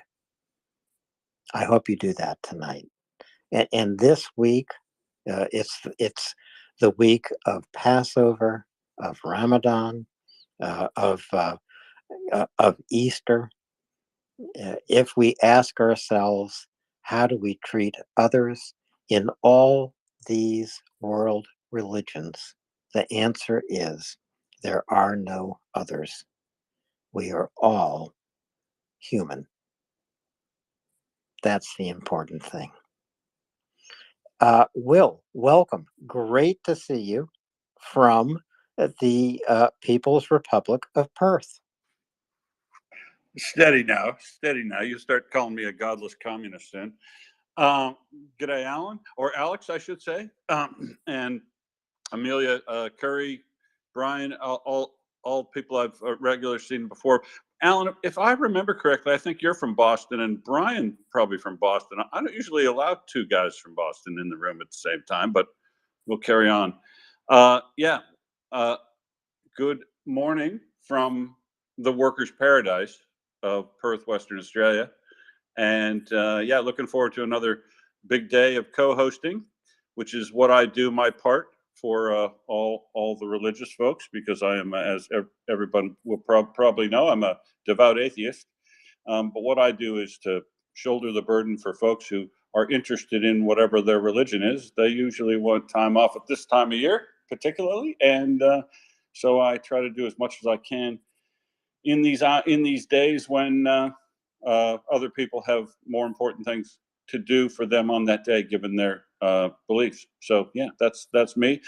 You'll see me here you'll be here for probably in about another 10 hours today, and I don't know, tomorrow. I'll look at the schedule as we go along. Unfortunately, that means, Alan, that I have almost no good research to bring to the table since I left last night for me.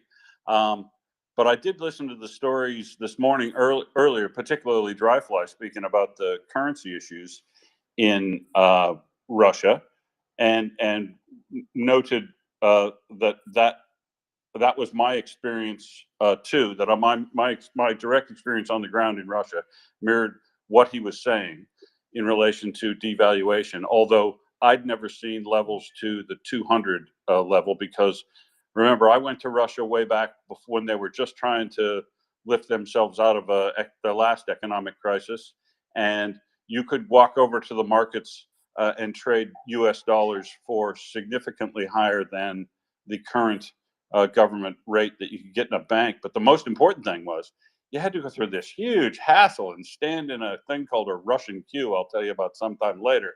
But you had to stand in queue, fill out forms, and then the bank would give you your money. So it was the hassle of doing it. All I wanted to do is move on quickly. So I just walk over to the market and trade rubles for dollars. Now, as the economic times improved in Russia, they actually eliminated all those just by making their own currency valuable enough through the foreign investment and projects that everyone was working on all over the country, to basically make the ruble very valuable and more valuable as a resource-backed sort of currency, much like people view the Australian dollar. And but for a while there, it was very valuable, and everybody who had access to U.S. dollar bank accounts now decided they didn't want U.S. dollar bank accounts and Russian ruble bank accounts, that they'd just get Russian ruble bank accounts. And so they went away from it. But now, or the people that held on to their U.S. dollar accounts now and can get money into the country at all through any sort of back roads, can now walk across to the markets and get a lot more. So it works like he was talking about. And if it is in fact up to 200 rubles or somewhere in that nature, a dollar, then it's going to be it enforces kind of a class separation no matter where you are, right? If you're living in Moscow, St. Petersburg, or way out in Novosibirsk or Sakhalin Island, you're going to what you see is some things you want will only start being available in foreign currency, euros or US dollars. And that's when your economy is really going to collapse, right? Because people are no longer interested in operating in your economy. They want to operate in a stable economy with foreign dollars, so they can get out if they need to or want to, and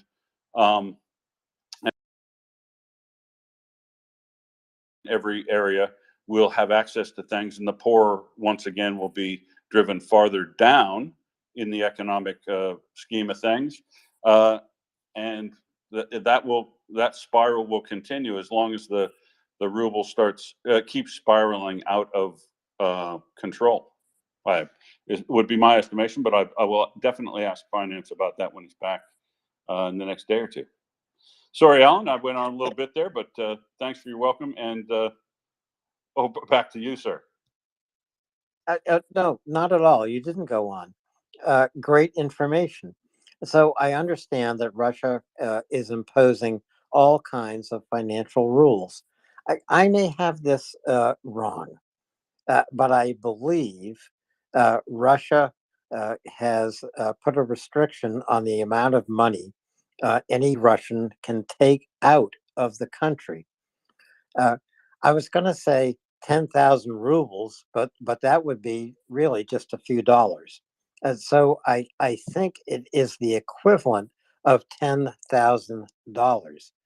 No Russian can leave the country with more than $10,000. And so this is the effort of the Russian central bank to preserve money inside Russia, to preserve currency inside Russia. We also know that Russia is depleting its gold reserve and its currency reserves.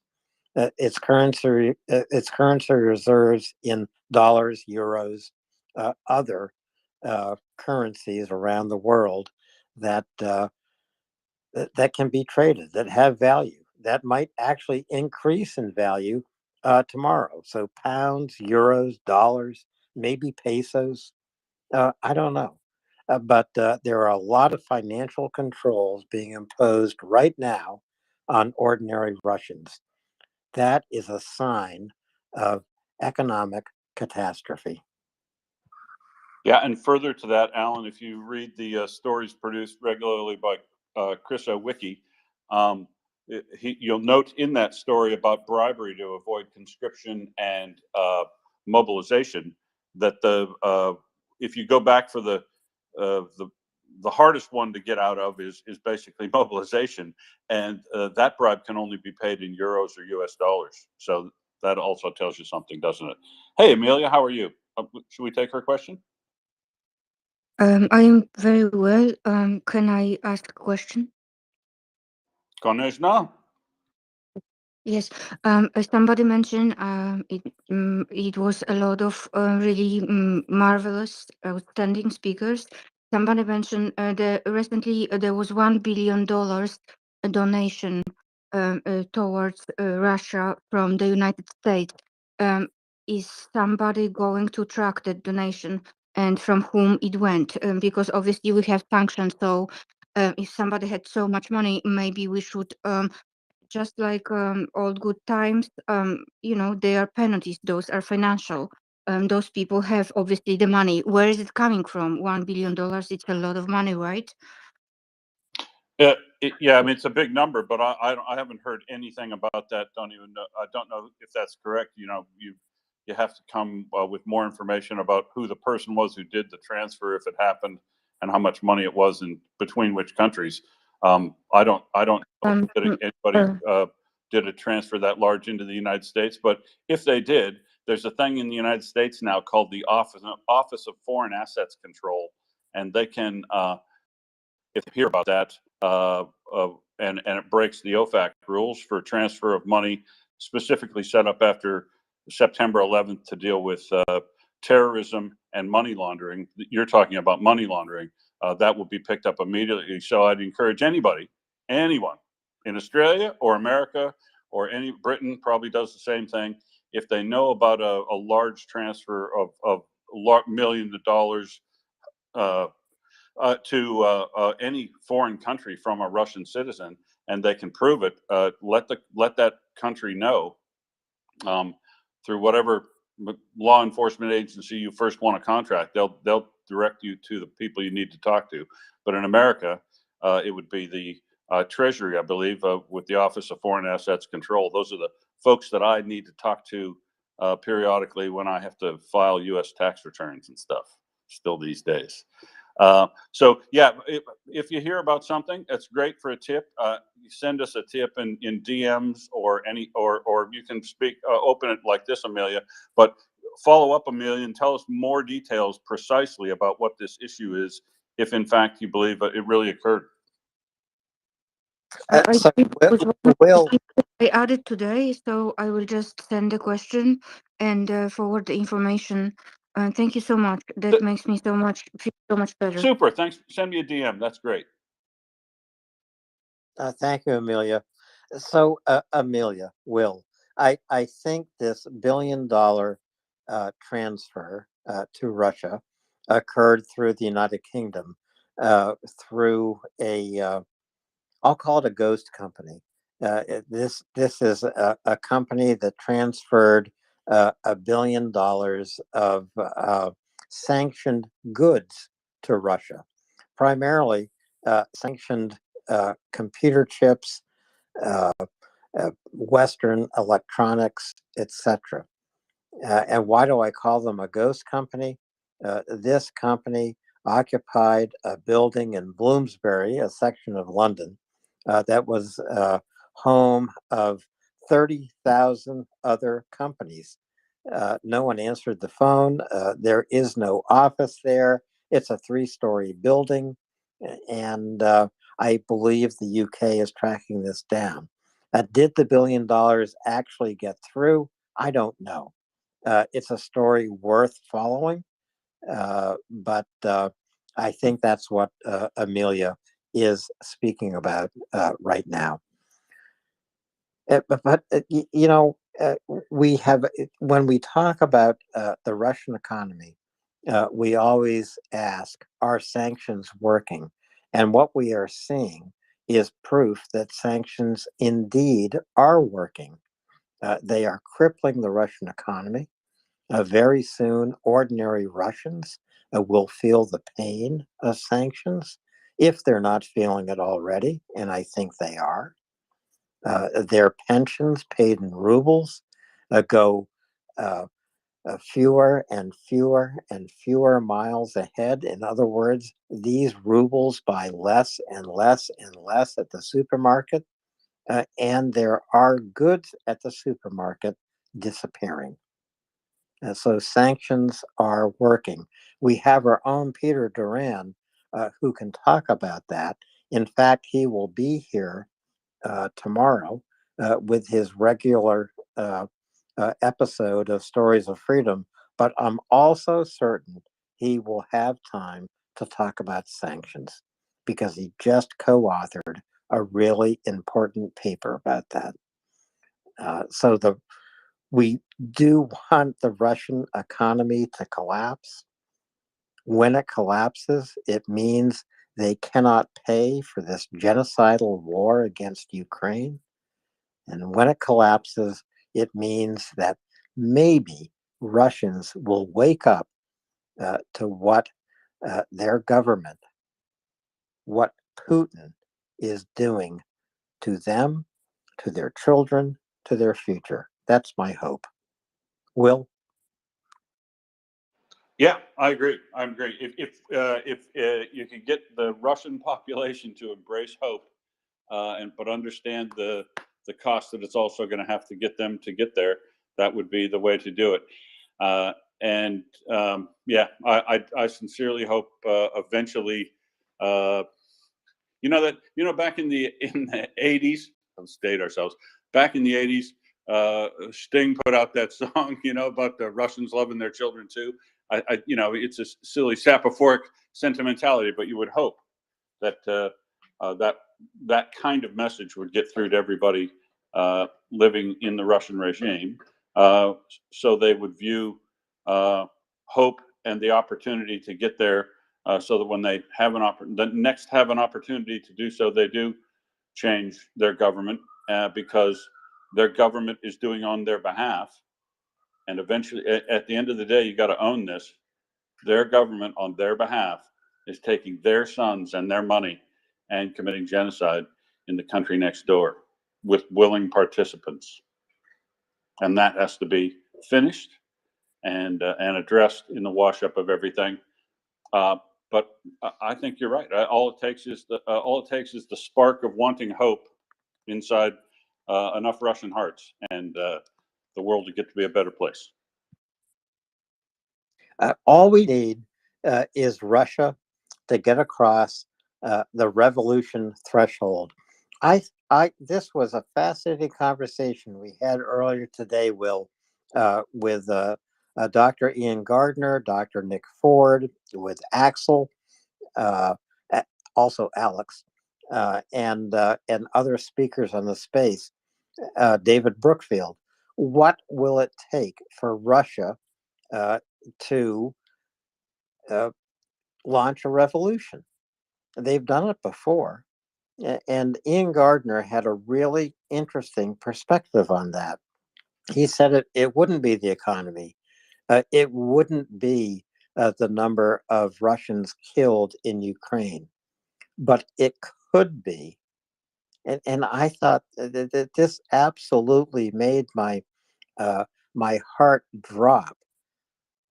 Ian Gardner said it could be if Russia decides to send child soldiers to Ukraine. Can you imagine that? Child soldiers. Now, I already think about an 18-year-old going to war as a child. But child soldiers to Ukraine, and he said this because of the military indoctrination of children in Russia from the beginning of their education, and the military organizations that are being used in Russia to indoctrinate this generation, the next generation. It's I recommend Ian Gardner's writing to you. Take a look at that archive in Spotify when it's available. It will be very soon. Great conversation, but just imagine that. That's what it will take. Putin uses child soldiers in Ukraine. Finally, that pushes Russians into the streets. That is just unimaginable to me. And to me, although you would have seen a month or so ago a video of a Russian woman saying she was proud to have two sons go to the army and she would be happy to have some more, right? In order to, so that is patriotism or Russian nationalism taken to the absolute extreme. And yeah, I would hope so.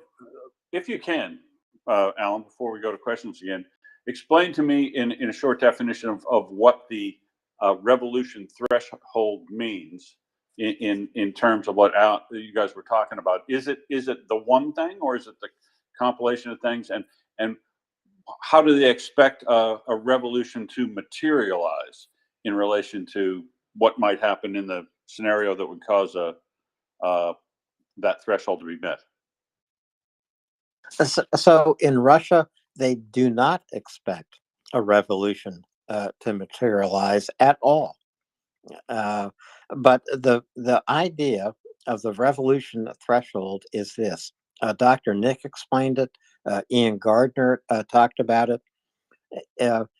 So in Ukraine, when you look at the Maidan revolution, the revolution threshold was not very big. In other words, tens of thousands, hundreds of thousands of Ukrainians took to the streets and ignited this revolution. What do we see happening in Russia? Nothing like that. One or two people might make a gesture by laying flowers in memory of Boris Nemtsov. They're sent to jail. But tens of thousands, hundreds of thousands of Russians are not taking to the street, even though they have every reason to. The threshold of revolution for Russians is very, very high. Might not have been historically. There have been many revolutions in Russia, 3 by my count. But right now, the obstacle to revolution is very, very high. Then David Brookfield talked about the percentage that you need in a country to really generate revolution. He said 3%. I think it's probably more than that. But so let's say 3% in Russia, 5 million people. But they must be concentrated. Those 5 million people need to take to the streets in Moscow and St. Petersburg. Obviously, this is not going to happen. We're not seeing it.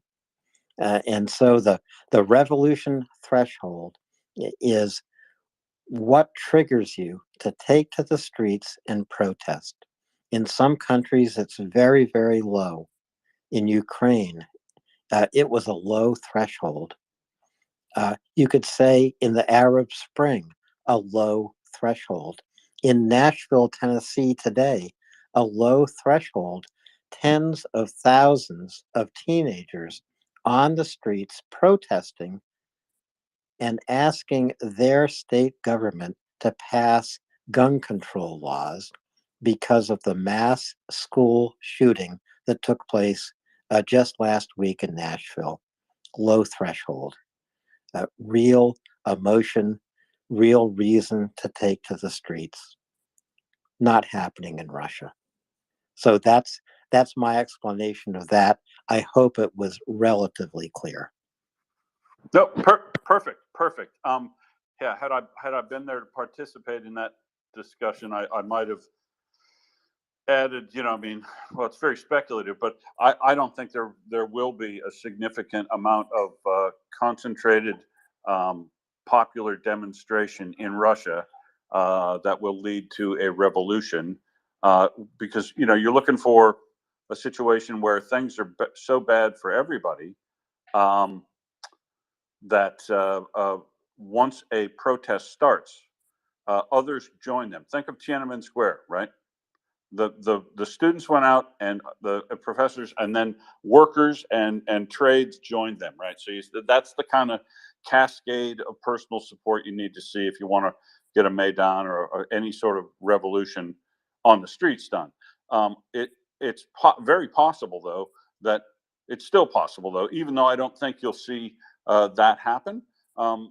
What if in fact the popular support was dispersed, not all in St. Petersburg or Moscow at all, but in the regions who have paid the highest price for the war, the ones in the south near Lake Baikal, who have provided all of the a significant amount of the soldiers, and the people in the Far East and North, which most people in Russia would be hard pressed to name the location of.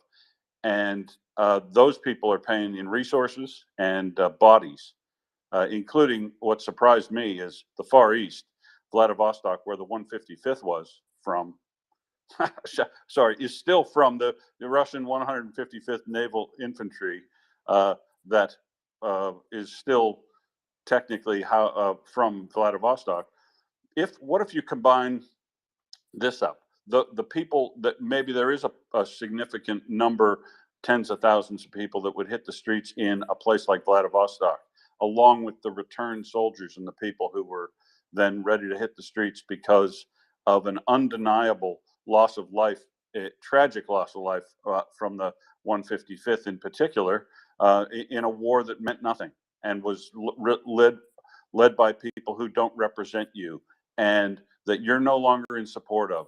And what if your governor, who did control those resources, access to those resources, and sending the money as a result of the taxation and things to the federal government? What if the oligarch and a popular uprising and people that were disaffected who were soldiers and the capability of defending the region from other regions or the federal government if you needed to? That's the kind of scenario that might generate a revolution if I was to write a romantic novel about it. I'm not that sanguine about it, Alan. But yeah, I mean, that something like that is going to take, because you're not going to see a popular uprising in Moscow, St. Petersburg, because they haven't really paid the price yet. And you, if you did, you'll remember back early in the first weeks of this war, the protests that I told people about, that I spoke to people directly in Russia, that they were participating in these smaller anti-war protestations, that the state, Oman in particular, the riot police, got so repressive in their subsequent weekends or whenever they go out to protest, that the protest organizers told people to stop going onto the street and protesting, because Oman was literally, when they first rounded you up, threw you in a drunk tank, let you out. A couple weeks later, when you did another one, you might get caught, and they'd rough you up a bit and throw you into the tank, but then let you out the next day, or arraign you, but then release you. And it got progressively more repressive and in a rapid hurry, to the point where they were only sending people home with a cracked skull. And so I think that the Russian government has, from a history of the Soviet Union, and definitely since the end of the Soviet Union, still propagated enough propaganda into their population. They're so steeped in Russian nationalist propaganda, that, and they're so repressive of their population, and they take advantage of this, I don't know, tendency of the Russian population to be willing to live under those situations for a long period of time, and no direct experience with how democracy actually works for 1,000 years. I just don't know that those are the people who are going to hit the streets to spark a revolution anywhere. Um, and I guess I don't hold that against them. But you still have, maybe they join it, right? Maybe the military comes back to the 155th comes home after a war loss and is ready to spark a revolution along with the governor over there. Then the population might just get on board as a third when you'd normally expect them to be the first or second action when a revolution starts, I think. But it would have been very interesting to participate in that conversation, but unfortunately, I didn't get an opportunity to. But I'll have to look it up on Spotify, which I guess I recommend to everybody. If there's something you missed and you want to hear it, and use Spotify, download it and find it later because they do get posted. Oh, and the PSA, Alan, let me be the first while I'm working with you to remind everybody that we're now a registered charity. MriyaReport is, and that's great. But guess what? We don't really want any of your money to operate the MriyaReport because we do it all for free. There are some admin costs, compliance costs, registration of being a registered charity that allows us to funnel money to things which are really worthy, good causes, and we'll move those around a bit, right? Not me. They won't ask me. The folks who know the folks working over there and vet their credibility, and like Chef Yenya. If you've been on the space, you know how good Chef Yenya is, and you know the good work he's doing. And that, because we're now a registered charity, is our first stop on our first initiative to raise money for a program that Daryl named Feed the Front, which is exactly what Chef Yenya does. Because if you ever worked in a hard environment or a remote environment or a deadly environment, you know how much a hot meal that tastes like mom used to make brightens your whole outlook on life. And that's what Chef Yenya does. And I'm not sure how long it runs, Alan. Maybe you do, but until we decide to turn off or to select a next recipient, all the money raised on MriyaReport, where you can now donate, is going to go to Chef Yenya for the More Soup for Ukraine program.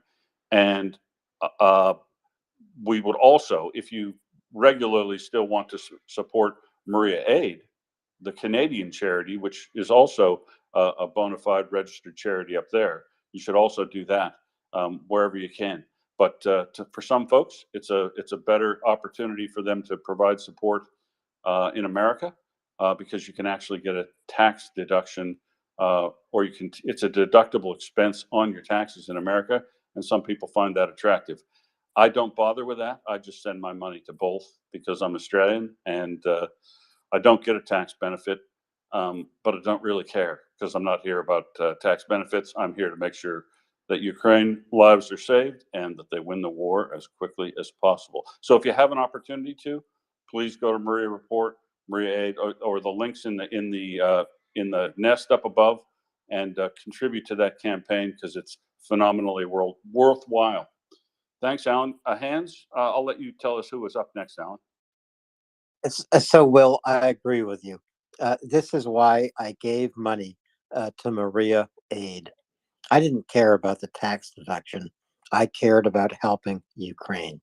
So the order of hands, Will, is Amelia and then Chris. But what I am doing right now is dropping down, and your new co-host is coming up. I have been pushed to do this, and so it's my responsibility to actually get sleep, even have a life. But I can sum up my life in 2 words: Slava Ukraini. Good night. Haram Slava. And nice to get to spend a short bit of time with you, Alan, but I'm sure we're getting Prince up real soon.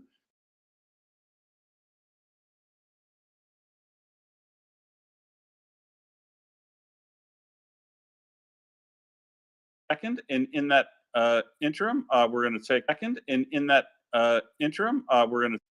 I would like to say that Dr. Ian touched that complicated and difficult subject of catharsis, a turn over a revolution in regards to Russia. All speakers agreed that if anything comes, it will come from Petersburg and Moscow, and there only. Dr. Ian hinted that we should exploit or like a feministic movement of Russia. I was watching those girls on TV. It was like over 2 decades ago. I agree 100%. The last meaningful revolution I would mention, it was Vladimir Lenin. So there is a leader of the movement, and Dr. Ford Nick, she mentioned that maybe we should focus on those heroes, and one of them is probably dying, and we don't know if this person will survive. It's difficult. I wish I was courageous. I am not. I just wanted to remind what we were talking about today. Thank you. Well, thank you, Amelia. That's excellent additional input. And yeah, I mean, I understand it's phenomenally difficult to be brave enough to do something, especially when you sense you're alone or whatever. But I appreciate your input, and I'll have a look for that stuff from Dr. Ian. I think Chris is next. Good morning, sir. How's the Midlands? Good morning, Will. It's fine. It's dark. I don't know why I'm awake, but I am awake. So listening to you guys, and hope you're all well. I was just every time when Alan goes Slava Ukraini, I keep thinking of Scruff, correcting his pronunciation and everybody else's. I don't know whether you heard that, did you? I Will? did. Bloody purist. Slava Ukraini. That's the one. That's the one. Well, I think that was pretty good, Will. You know, obviously I'm not an expert on Well, it, it's but not my first I think time. that was, Yeah. exactly.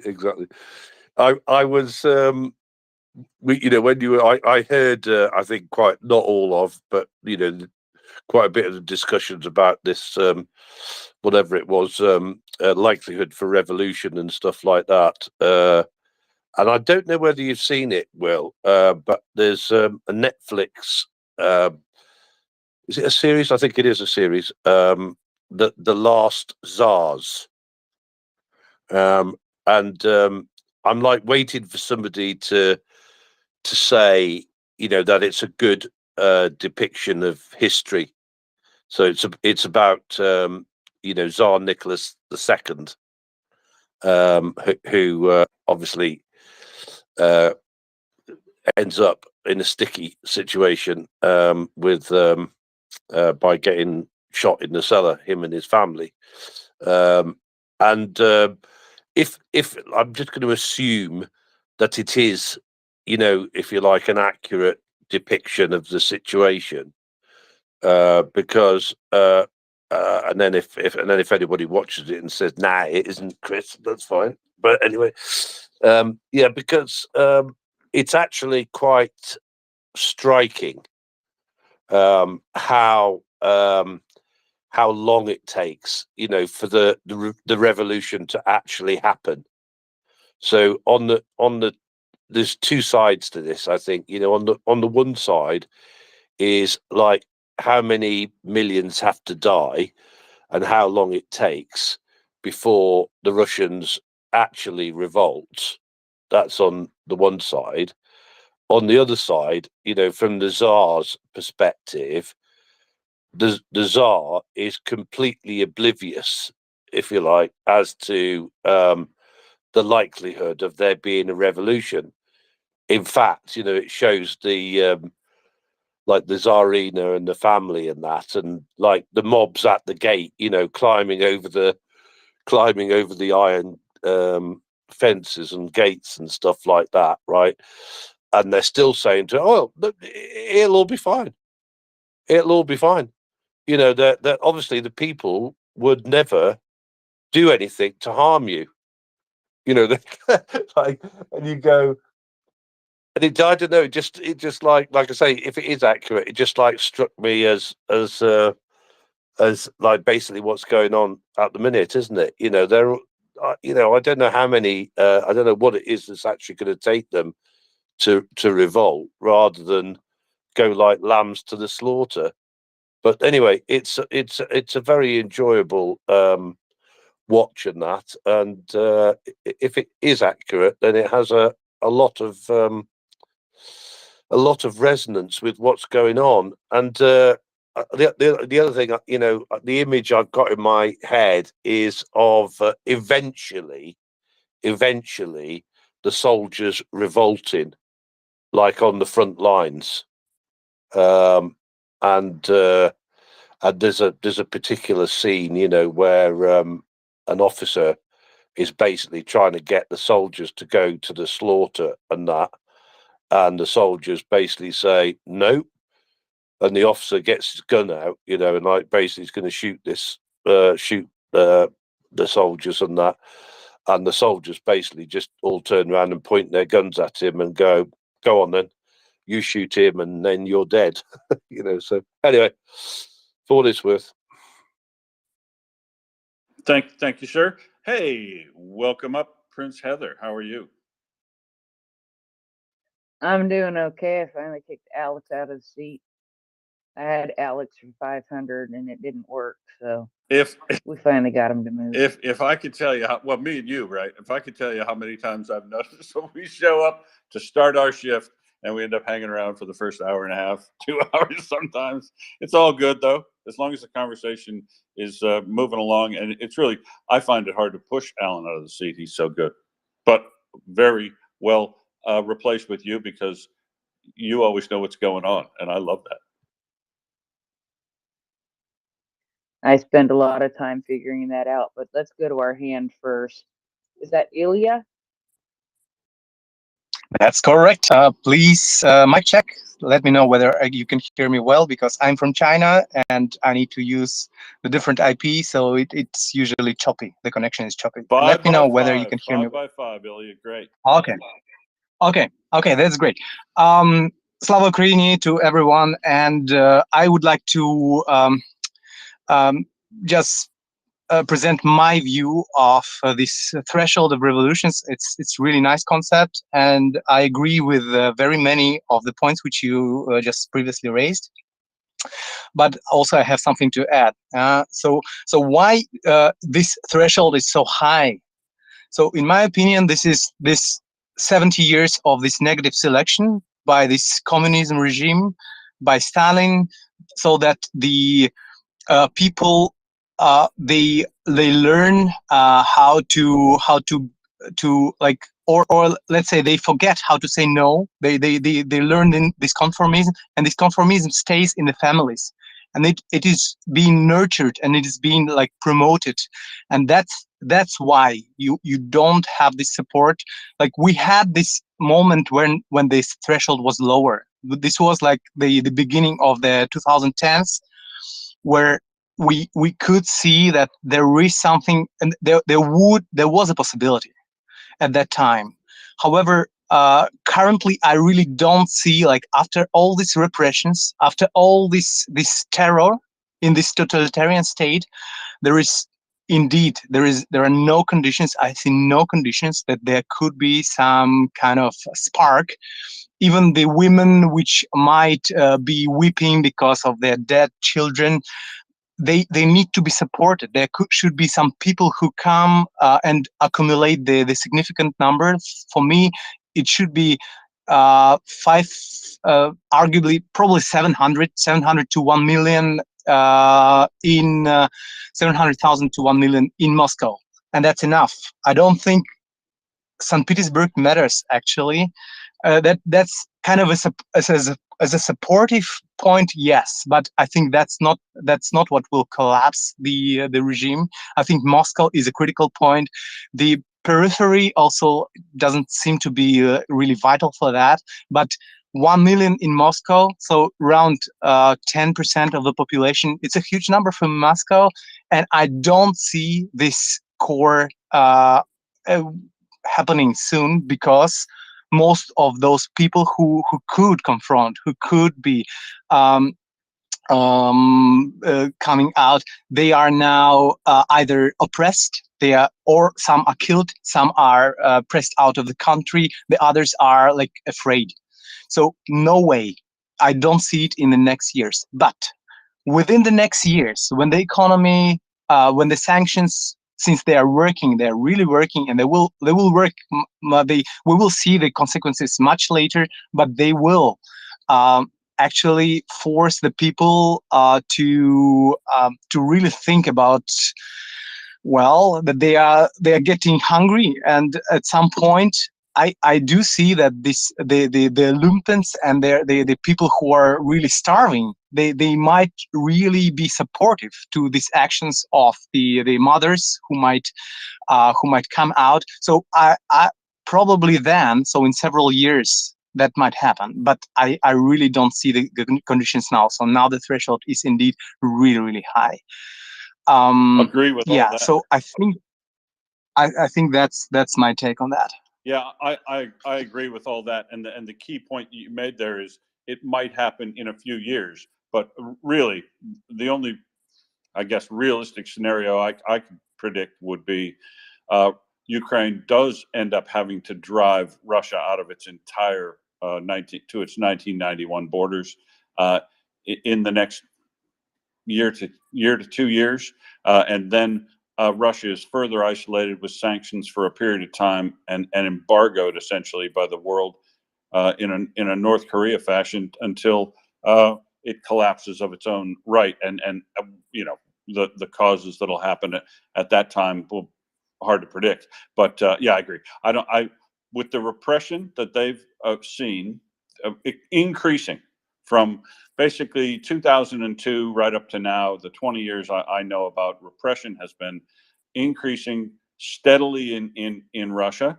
The reports I've read, well, the statistics put together show that the security apparatus in Russia now totals about 1.5% of the population.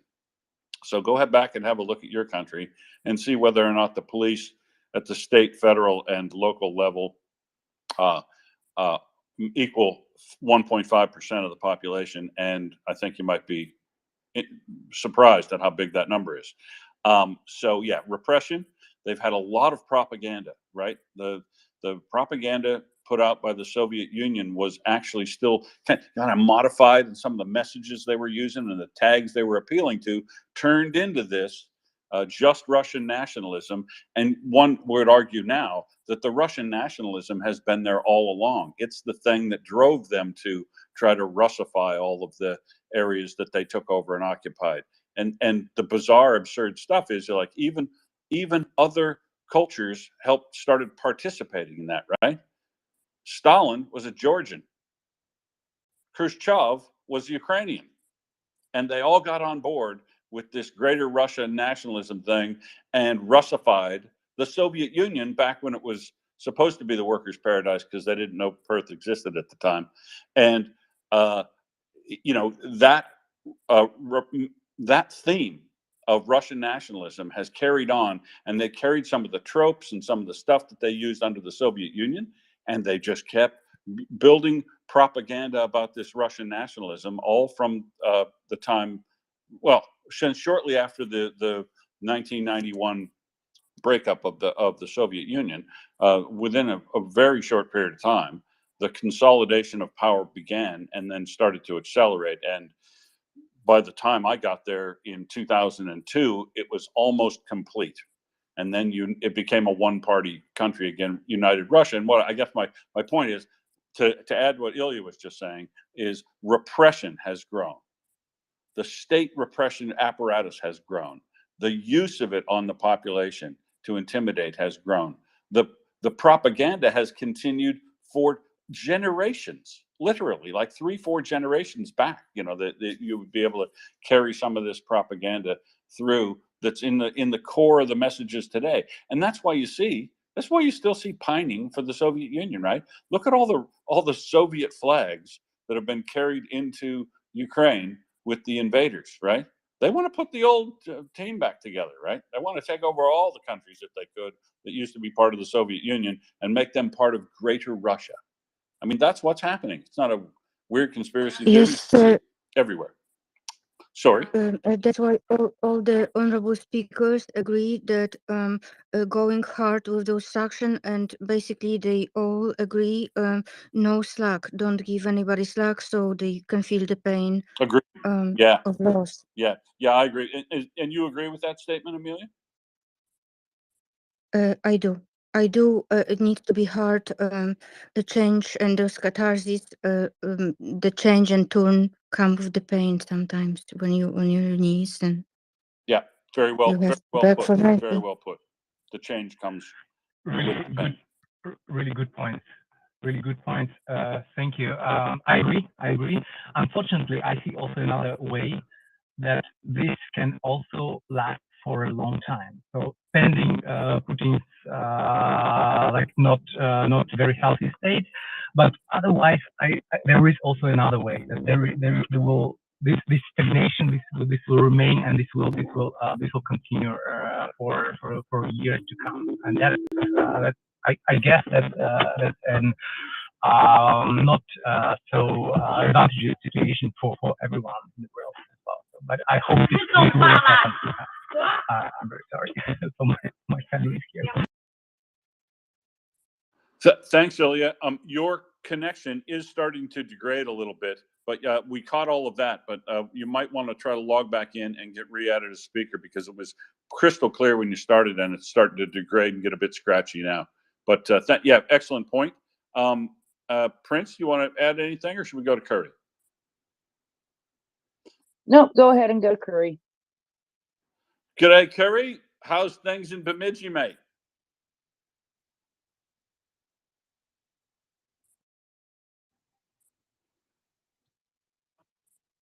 Have I stumped you? Curry, Northern Minnesota, Duluth, Bemidji, what are you doing, man?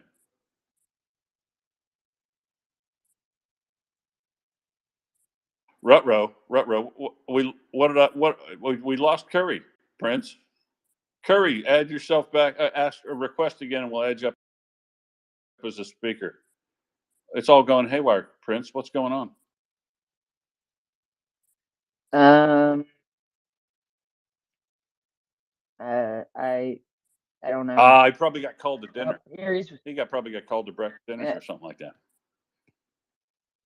It's only me who eats dinner this late, and I will eat dinner after I'm done co-hosting at some point. He's coming back. How are things in the penal colony there, Will? Hello, can you hear me? You know, that'll never not be funny. No, they're fantastic. I mean, even it's a bit gray and overcast today, not sun by across the whole sky, and cool, but still very pleasant. A lovely autumn afternoon, and or a lovely autumn morning almost. Still almost noon, coming up there, and things are great in Australia, Prince. You know why? Because we're currently living under a government that is actually pretty competent, and we can just ignore government totally, right? You don't have to. What's government doing? Don't care. What's the opposition doing? Don't care. So that's going pretty well. Although there looks like there's a bit of a stickling point. We're trying to enshrine in our constitution an indigenous voice to parliament, to recognize the indigenous population was here when colonization began, and to make sure that we incorporate a consultation with the Aboriginal folks and to make sure that the culture and the language and everything of the oldest living population on the face of the earth isn't lost to humanity. And but of course, when you do that, it's a big, scary change, a constitutional change. It's a change that is of the scope and order of magnitude that you would see in the United States, where you need to get 2/3, 2/3, and 2/3 of the states to ratify them. So it's a big, scary change for people, and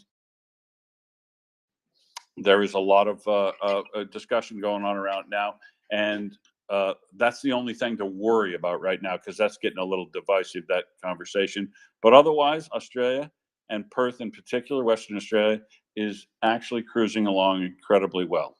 So I have zero to complain about, which is why I won't do that. Good deal. It looks like Curry came back. Curry, how are you this evening?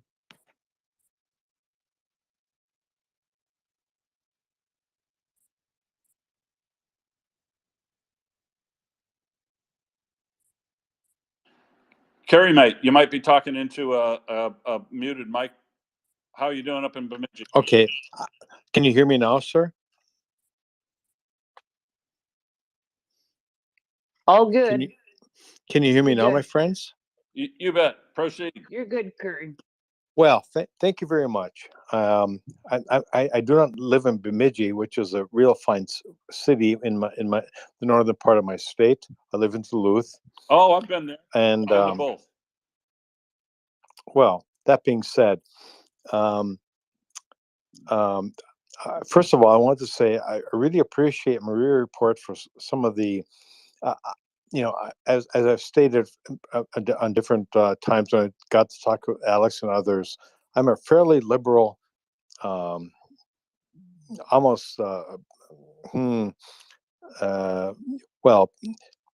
pacifist guy. But I tell you what, this is my fight. And I chatted with Alex a little previously, about 4 hours previously, and so I had a couple duties to attend to, and so I got to be back on.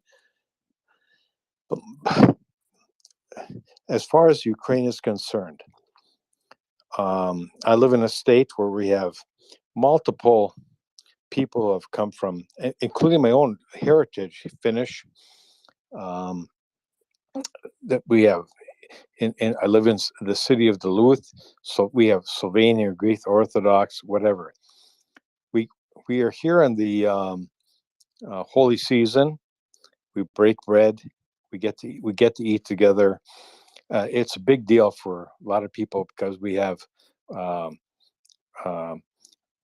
whether you're a Catholic, whatever Catholic denomination you belong to, we have fish dinners.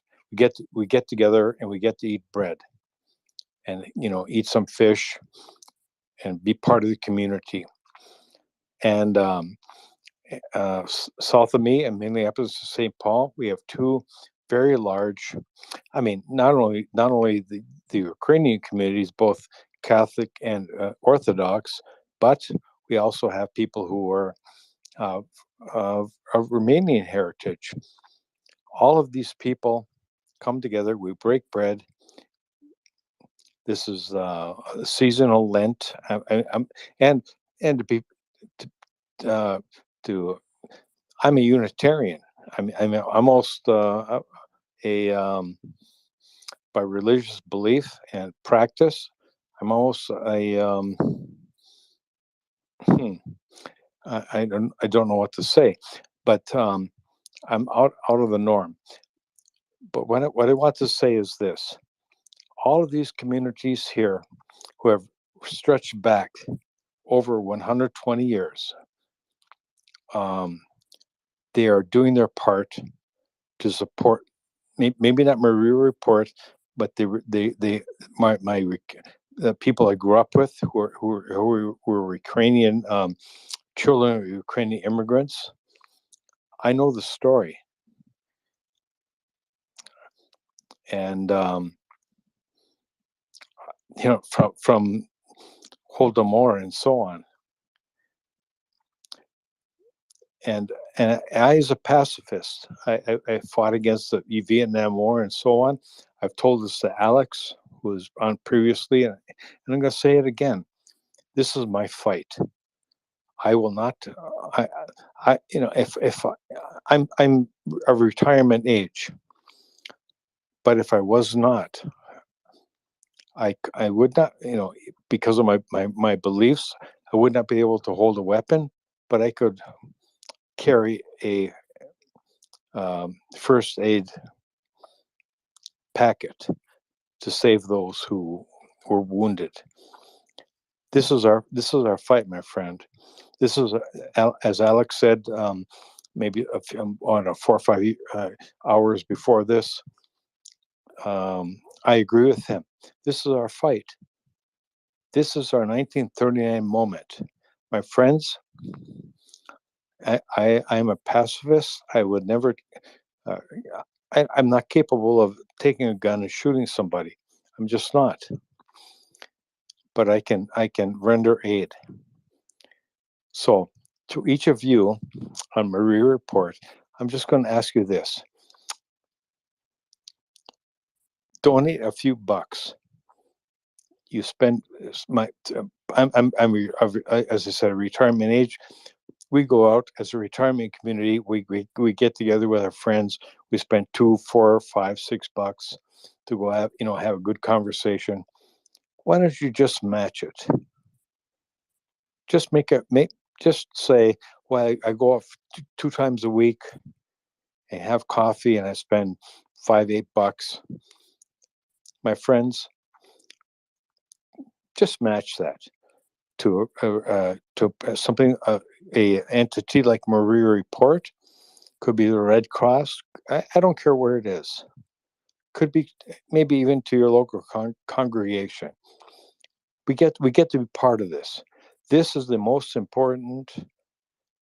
What is happening now in the Ukraine is the most important event in my life. I grew up with family who went through World War II. I have folks who were involved in the Korean War, and I had neighbors and friends who perished in Vietnam. And I got to go to the wall in Washington, D.C. in 2014 and I was the only from, and I would not have done. I was there for a different reason, but I was the only one there who knew that this man's name from my locality of Britt, Minnesota. I knew his name. How could I not go? This is, at the end of the day, I want to say this.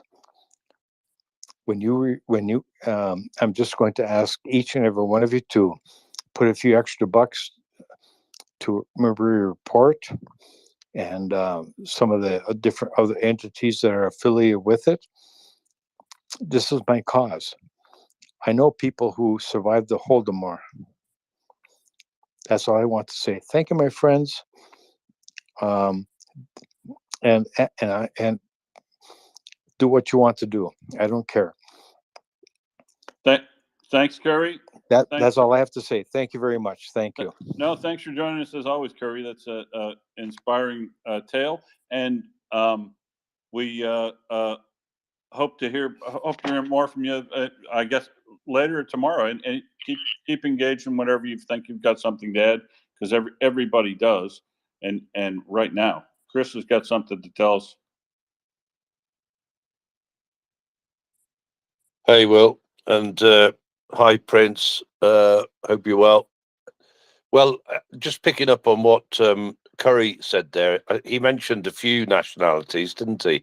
Like Finland, Romania, Ukraine. And I don't know about you, Will, but I think about all of these people in America and, how and why they got to America. And, to a large extent, put simply, they ran away from the Soviet Union and from the Russians. And as he says, a lot of those families have stories of, family being killed and tortured by the Soviet Union and by the Russians. And I think, or at least I like to think, if you like, that's one of the reasons that we have strong support from America, because there are a lot of people there who, in their history, have suffered and actually know what the Soviet Union and the Russians like. To me, it's always good to hear these stories, if you like, from people that have suffered under the Russians and the Soviet Union. And there are, of course, many communities of them around America, aren't there?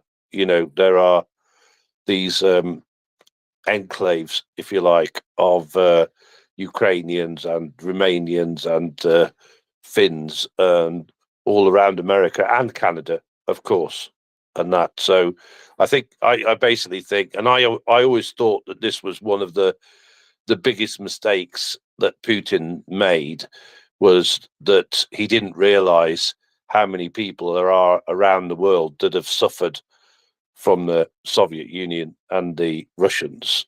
The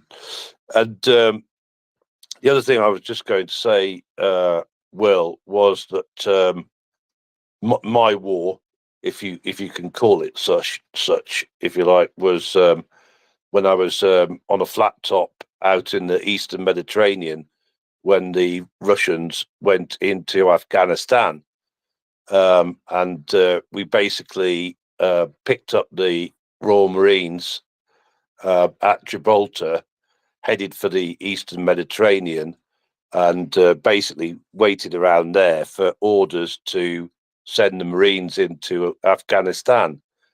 Now, of course, we never did go in, actually, at that time. But what did happen with Afghanistan, and I know people have said that the conditions surrounding it were entirely different, but it was actually interesting that the Russians pulled out of Afghanistan because somebody thought that they were losing too many people. I can't remember what the number is, Will, that they lost in Afghanistan. You might be able to remember. I can't remember off the top of my head. I can't either. I'm sure, Pat, 30,000? I can't remember exactly either. I'll find it. It's so, but I think that's the ballpark, isn't it, of it? I think you're right. That's to put 20, 30,000 or something like that, i.e. nothing like what they've got at the minute. So what we're heading for 200,000 if we're not there already at the minute. So as I say, people have, when I've brought this up before, people have said, yeah, maybe, Chris, but the conditions were, others did get involved in that and did say, hey, we've had enough. So I don't know what was the catalyst, if you like, that made the Russia, Soviet Union decide, yeah, actually we need to get out of Afghanistan. As we know, Afghanistan has been the graveyard of many armies, including the British Army, but is a very difficult place to take, and that. So it's just that I suppose my point there was that they did crack actually in Afghanistan for whatever reason. Yeah, the number was actually closer to 20,000 killed, 55,000 wounded. But those are big numbers that in that time in the Soviet Union was hard to hide, right? So paradoxically, during the Soviet Union, the end of the Soviet Union, it was actually quite easy to get information moving around because people had always wanted information, and informal networks of everything from information exchange, trade, called blot, all these informal systems were set up to get things actually done in the Soviet Union because the official systems were either too inefficient or too difficult to function. So the Soviet war dead in the Soviet Union during the Afghanistan war, that information got out, right? The whole numbers, but sometimes, right, if you don't put the whole number out, the actual number, the speculative number is actually higher and can have a worse effect on your populations sentiment about war dead. So it kind of worked against them. Now, right? It's actually easier for Russia to downplay the number of war dead because of both disinformation and the restricted access to the internet by economics, and the fact that quite a lot of people still just get their news and information from state sources. So they still trust the state. So it's probably easier, and I don't know that will be a trigger or anything like that, but it is. It never ceases to amaze me. If you look at the history of Russia, it never ceases to amaze me the levels of depravity that they will go to in sacrificing human bodies of Russian origin for the cause of whatever the government of the day is. It is, I mean, shocking, right?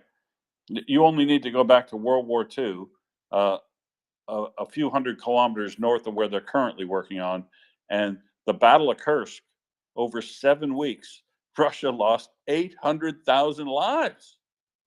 They know how to sacrifice bodies, and they somehow have worked out the perfect way from the Soviet Union through to now to get people still committed to do that. But it is flabbergasting, Chris.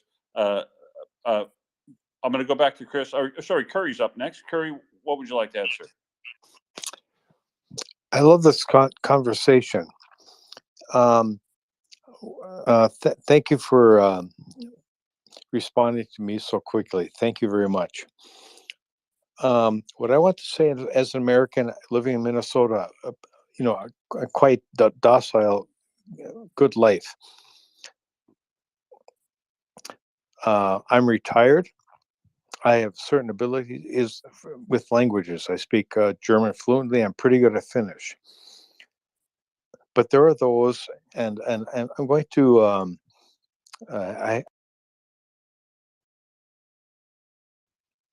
I haven't researched it, but we have really good medical communities here in Minnesota. I think some of them are affiliated with, and maybe have already made partnerships with those entities in the Ukraine.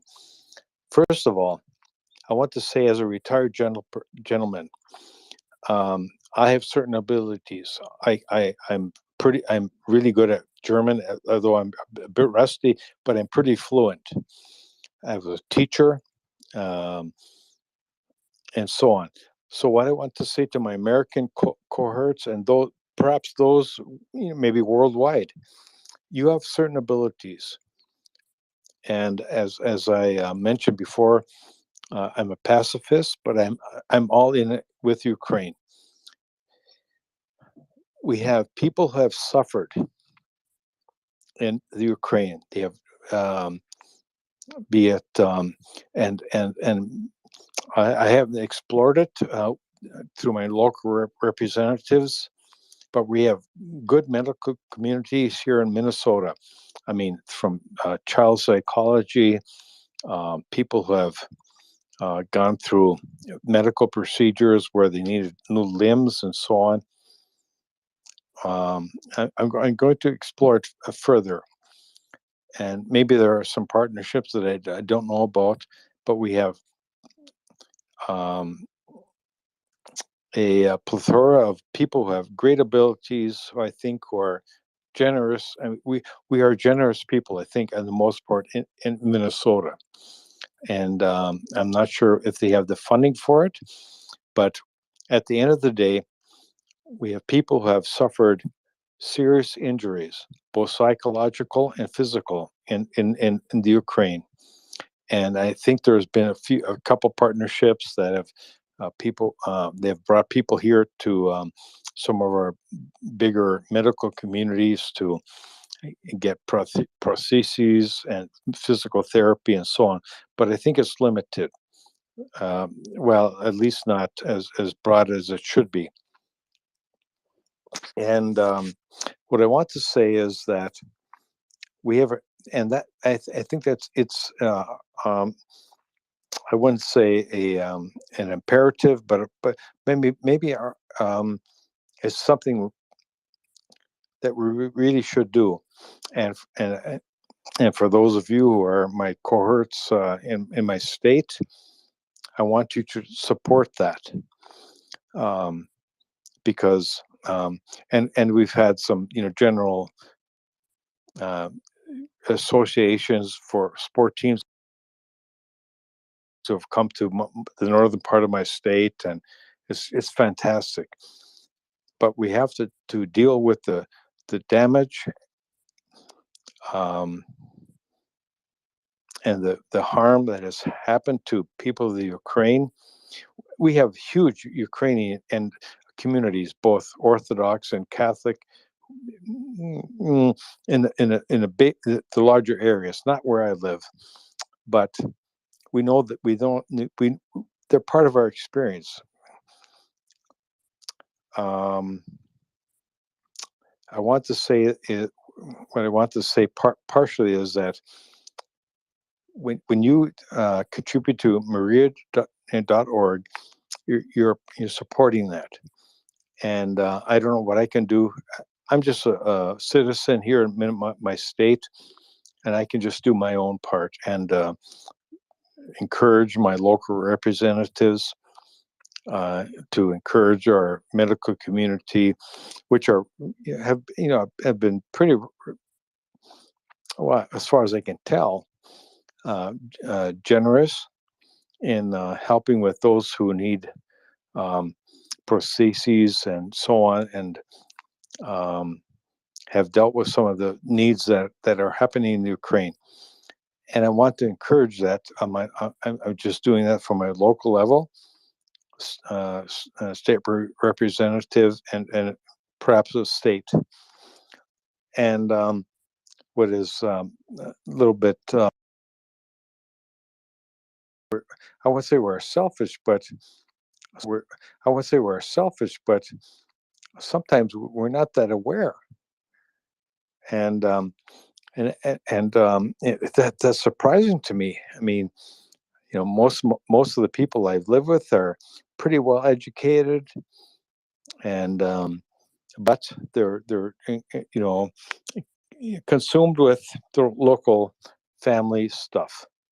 Well, okay, all right, but Good luck fundraising in Minnesota, and congratulations about your community. Well, anyways, I won't take any more of your time. Thank you. But I want to say is that we have an opportunity wherever you are. We get to make a difference. Maybe it's just a few bucks a month. Whether you match with your coffee spending that you do when you talk with people and so on.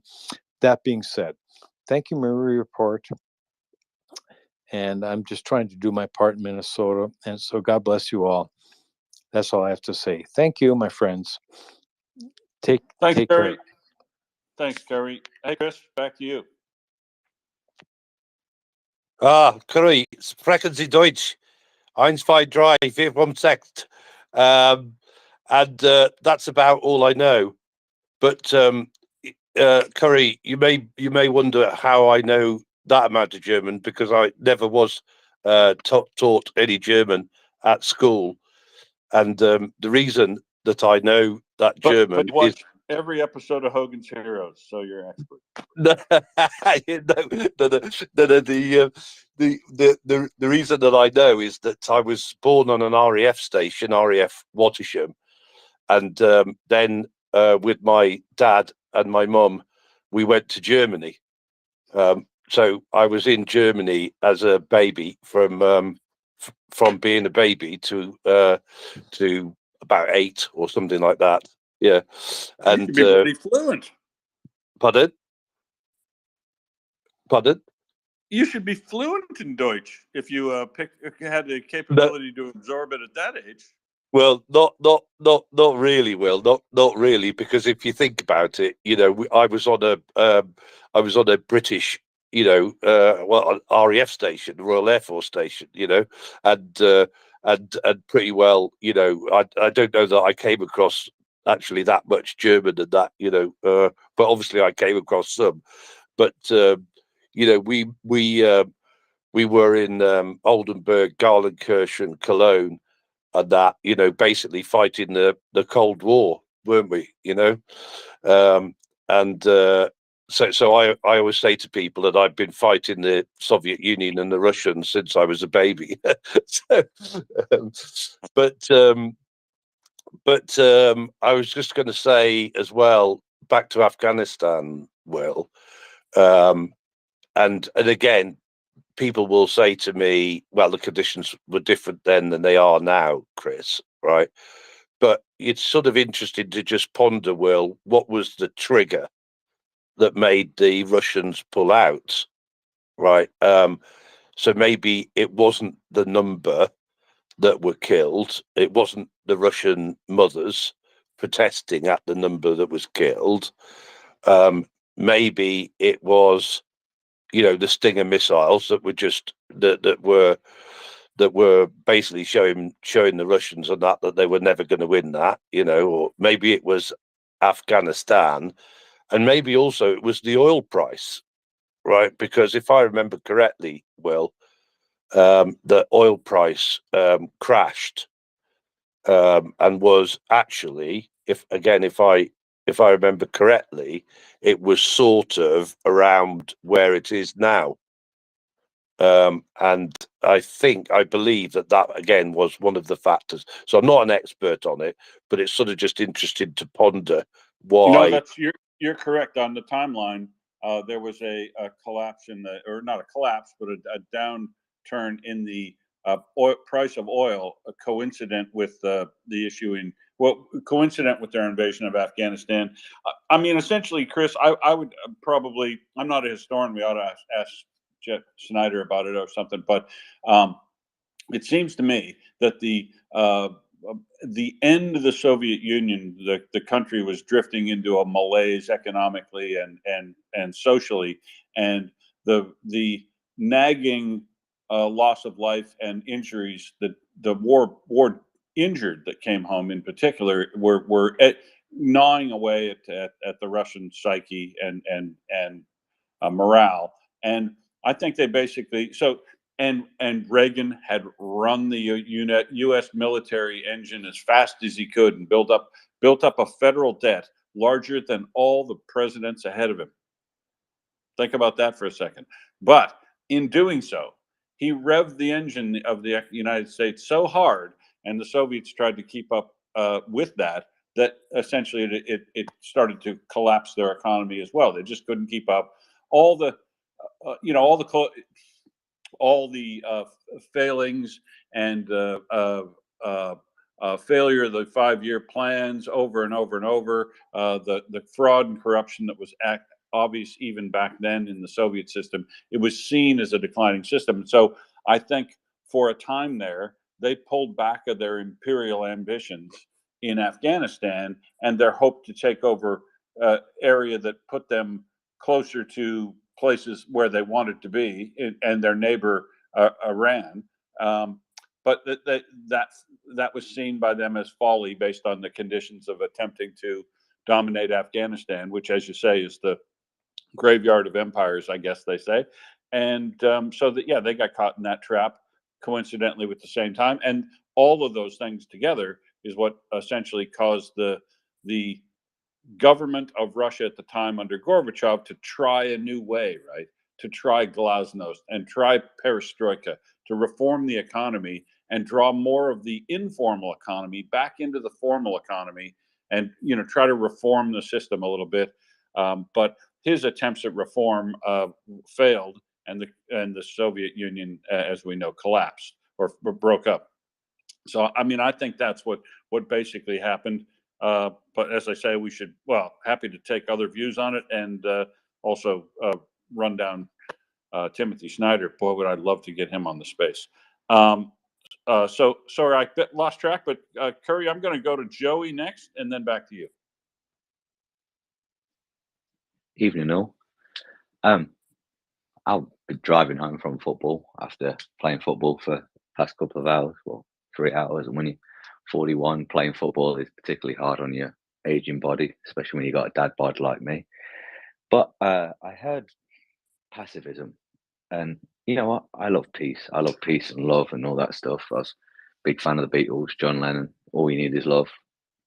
One of the greatest statements ever made in life. Pacifism, when it comes to Russia, though, is a failing concept that can never work because Russia is an evil country. It is evil intentions. My accent obviously does not indicate that I have any Ukrainian heritage, but I do. I have a Ukrainian grandfather. He was from a place called Otania in what is now known as Ivan-Frankivsk, the Oblast. When he was born, he was part of Poland. In 1915, the Russians invaded Galicia, and the Russians tried to Russify my great-grandparents, made them not talk Ukrainian, made them change their religion, things like that. And that was the breaking point. So pacifism, when it comes to people like Russia, has never worked, and it never will work.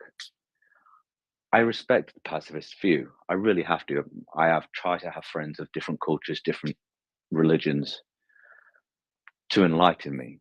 But when it comes to Russia, pacifism just does not work. We tried appeasing a guy called Adolf Hitler once back in the 30s. How did that work out?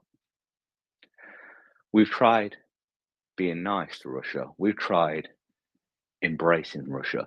We've tried bringing Russia into the Western way of societies. Look where it's got us. Moldova, Transnistria, Georgia, Ukraine now. And this will not end until Russia is broken up as a state. Now, I am particularly heightened when it comes to my dislike of Russia because of my Ukrainian heritage, but I cannot stand the pacifism when it comes to Russia. Russia needs to be dealt with force because Russia never has been broken like the way it's broken Ukraine in the past when it took it over in the 1920s. It has never been broken in the way that it needs to be broken. It has never been broken in the way the British were when we lost the United States of America. What became the United States of America? Russia is the world's biggest problem, even before China. We rely on China too much because of the way greedy capitalism, let's face it. But beyond that, Russia has been doing this kind of stuff for centuries, and I cannot and will not ever agree with pacifism. They need to be beat down, destroyed, and muted to the point where they can't do this to Ukraine. Because I have families and friends in Ukraine. They used to look at Russians as friends, as fellow people. You know, they were Soviets at one point. They were all part of the Soviet Union, and they were all friends. They were all playing football together, drinking together, laughing together, jokes together. And now all of a sudden, not all of a sudden, but since whenever, they've turned on them, calling them, and they've also always been called Little Russians by Russians. Shevchenko's poetry was called Little Russian when it was written in Ukrainian. So why do we need to break this evil empire? Because they will not stop with Ukraine. They will try with Poland. They will try with anything that they thought that was theirs once. The Baltic nations, Latvia, Lithuania, Estonia. I'm not trying to tell you that Ukraine is perfect. The Ukrainians are perfect people. That it's a utopia of virtue, because it's not. But no people on earth has deserved this. This is absolutely disgusting. We need to give them as much and as weapons as possible, because no country deserves to have its borders broken after somebody has signed a treaty saying they wouldn't do this. This is the absolute lowest of low politically when it comes to Russia. And another point, another reason why the Soviet Union broke was because when the oil price dropped in the mid 80s, Chernobyl happened, and trying to pay for Chernobyl when the oil is just halved, price of oil is just halved, didn't help them either. Yeah, too true, Joey. For clarification, when you heard the term pacifism, that was used by Curry to describe himself. And you know, the thing I really appreciate, Joey, is the people like you who, like me, absolutely believe there is a cause worth fighting for, and this is the cause at present time. An independent country fighting for its survival against a genocidal invader. Uh, um, but here's the thing that Curry said is so important is, even though Curry's a pacifist, he still recognizes the situation we're in, and he absolutely recognizes good versus evil, and that's why he has said, even as a pacifist himself, he's here to participate in supporting Ukraine, and if the best he could ever do is help somebody with medical aid or food or anything like that, humanitarian, I'll take it, right? I will take every supporter in the world who's willing and interested in seeing Ukraine win this war of aggression over Russia and recapture all of the territories that it was assigned in.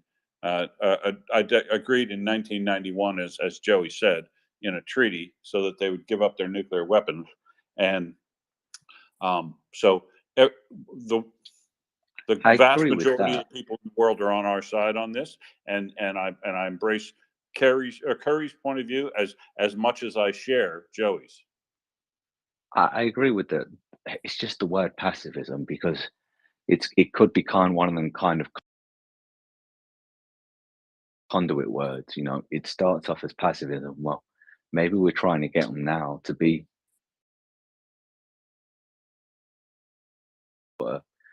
a frozen war, frozen Too many conflict. pacifism and stop the war at any cost sort of mentality. You know, that's the tankies. That's the folks who are trying to talk Ukraine into, maybe you ought to consider giving up land in order just to get peace, and that is dead wrong. Dead wrong.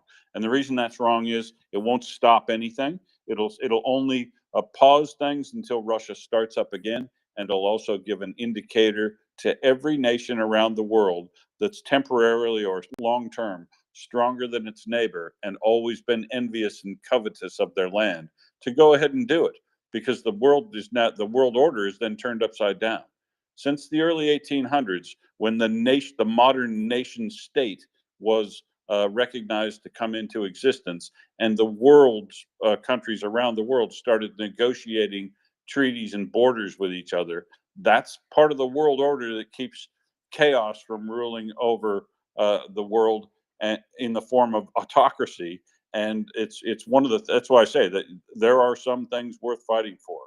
I generally have been a peaceful person in my life, and believed in negotiated or avoided wars where possible, but there are principles worth fighting for.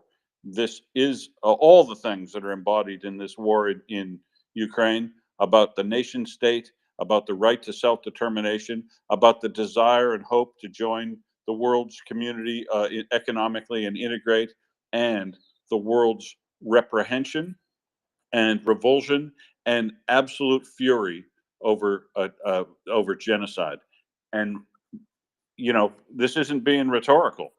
The fact is, every place that Russia has occupied on the ground in Ukraine that has been recaptured, there have been demonstrable evidence of genocide, in the form of actual killing of people wantonly, in the form of rape, in the form of depopulation, in the form of torture, in the form of separation of families, all the things that led it to be cited, people to be cited in the International Criminal Court, and by countries around the world as having committed crimes against humanity. So this is not an easy call.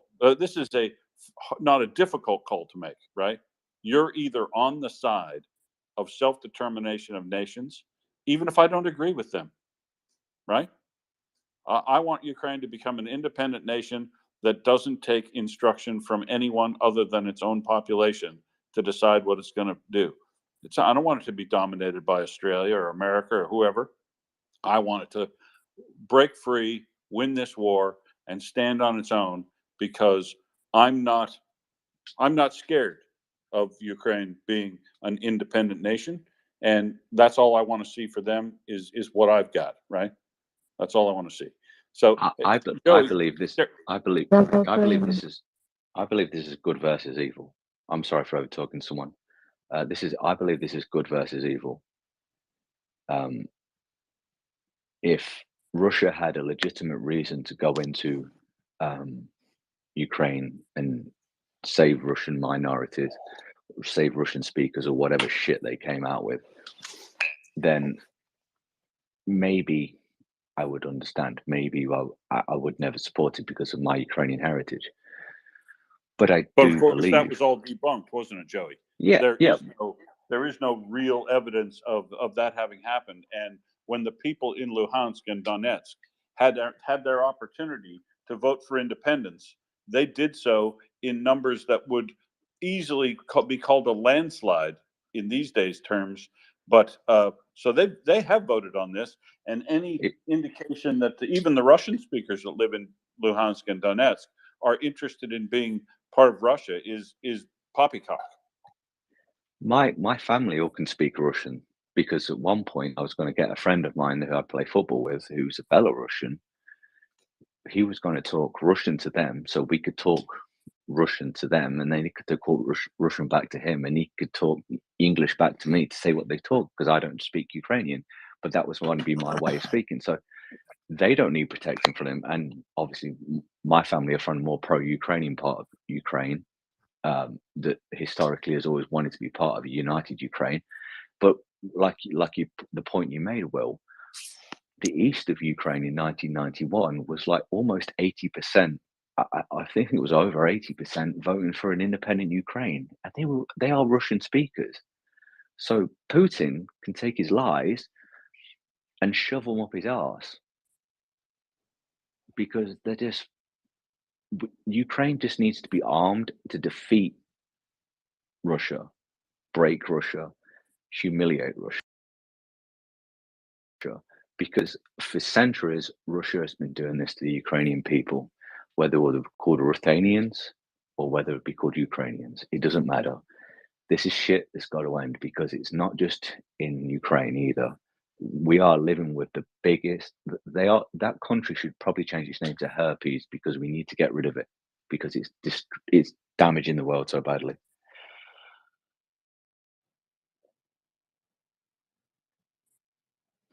Curry.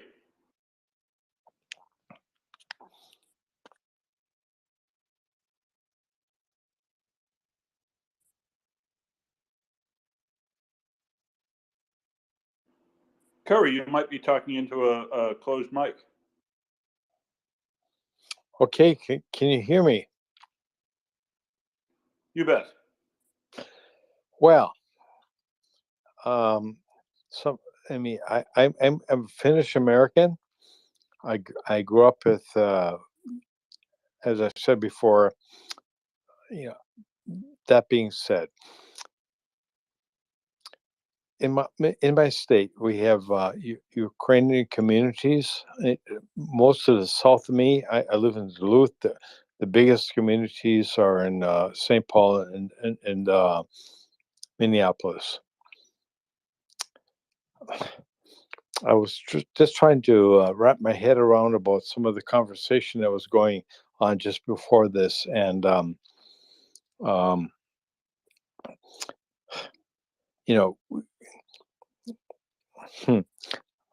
don't know how to quite to parse it, but I mean, Did we we have. lose you there, Curry? Are you there? I'm here. Can you hear me? Well, I can. You couldn't hear him? Yes, Prince, I can hear Curry. I can hear you, and I see Chris's hand up. But Curry, please continue. Prince, you might need to recycle, I think. I guess so. I'll be back. Hang on, though. It comes back sometimes. Curry, carry on, please.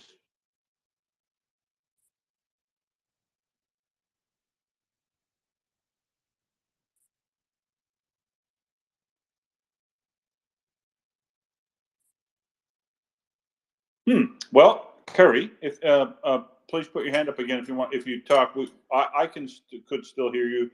Chris, if you can hear me, go ahead. I can hear you fine, Will. I can hear you fine. Yeah, I don't know. There's obviously some funnies going on, some glitches happening.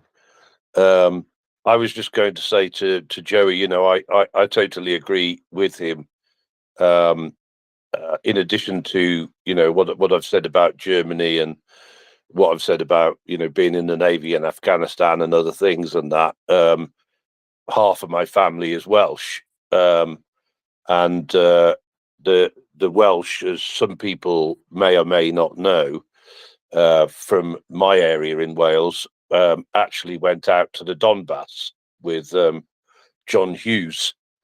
Yeah, And all the coal miners. exactly. Well, on my Welsh side, Will, the family are, well, my mum is one of 11. She had 10 brothers. They were either miners, steelmen, railwaymen, or Welsh guards. Most of the Welsh guards died in the Second World War. But I've always heard the stories on that side of the family about those that went out to the Donbass, and of course, I always forget. I think it's Donetsk, isn't it? That was originally Huzovska. But anyway, basically the miners and the steelmen went out there with John Hughes to start effectively the Ukrainian industry, and of course, put simply, they were chased out of there again. Although John Hughes actually died in St. Petersburg, but they were basically chased out of there again when the Russians decided that they were going to take over all of that. So I have a number of like personal experiences, as do obviously many people here have personal experiences. If you've got those, and obviously if you're ex-military and that, then, and you're like me, then your whole military career you were basically fighting the Soviet Union.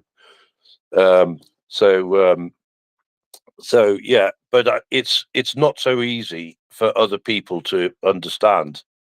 And one of our jobs, if you like, I think, is to educate as many people as we can. And that's certainly one of the things that I try and do, because they have no idea why I'm so passionate about this and why I'm so certain about it.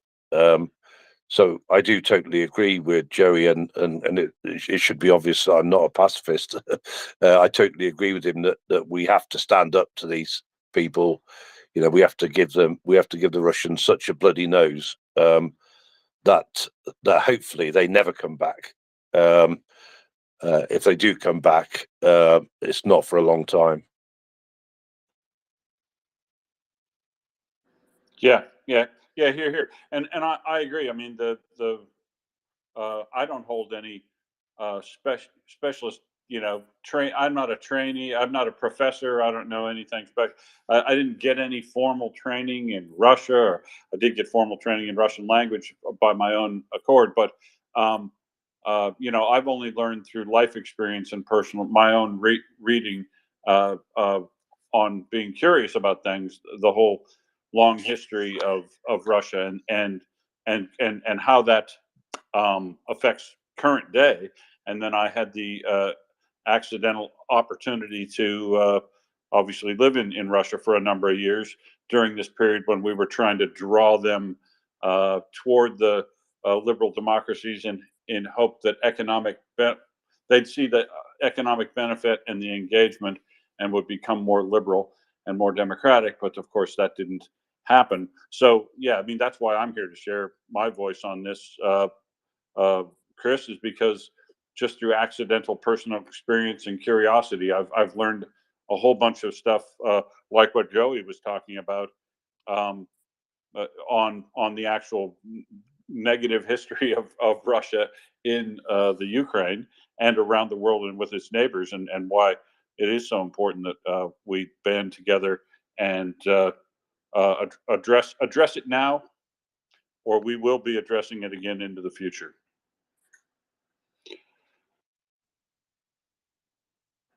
Prince, we've been Well, I dominating think your conversation, your and you volume's haven't got to cutting beat in it. and out. No? All right, I'll recycle.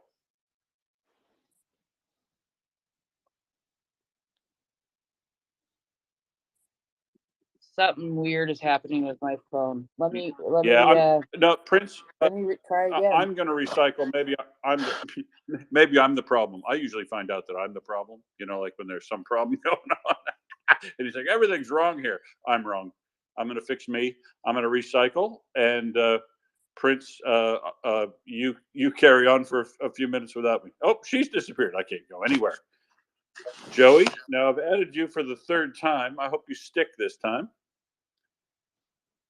Obviously, we're having Will, I some could hear you problems fine. Just to let you know, mate, I could hear everybody at the minute. Okay, cool. So I look, we're having some Twitter problems, which is really surprising.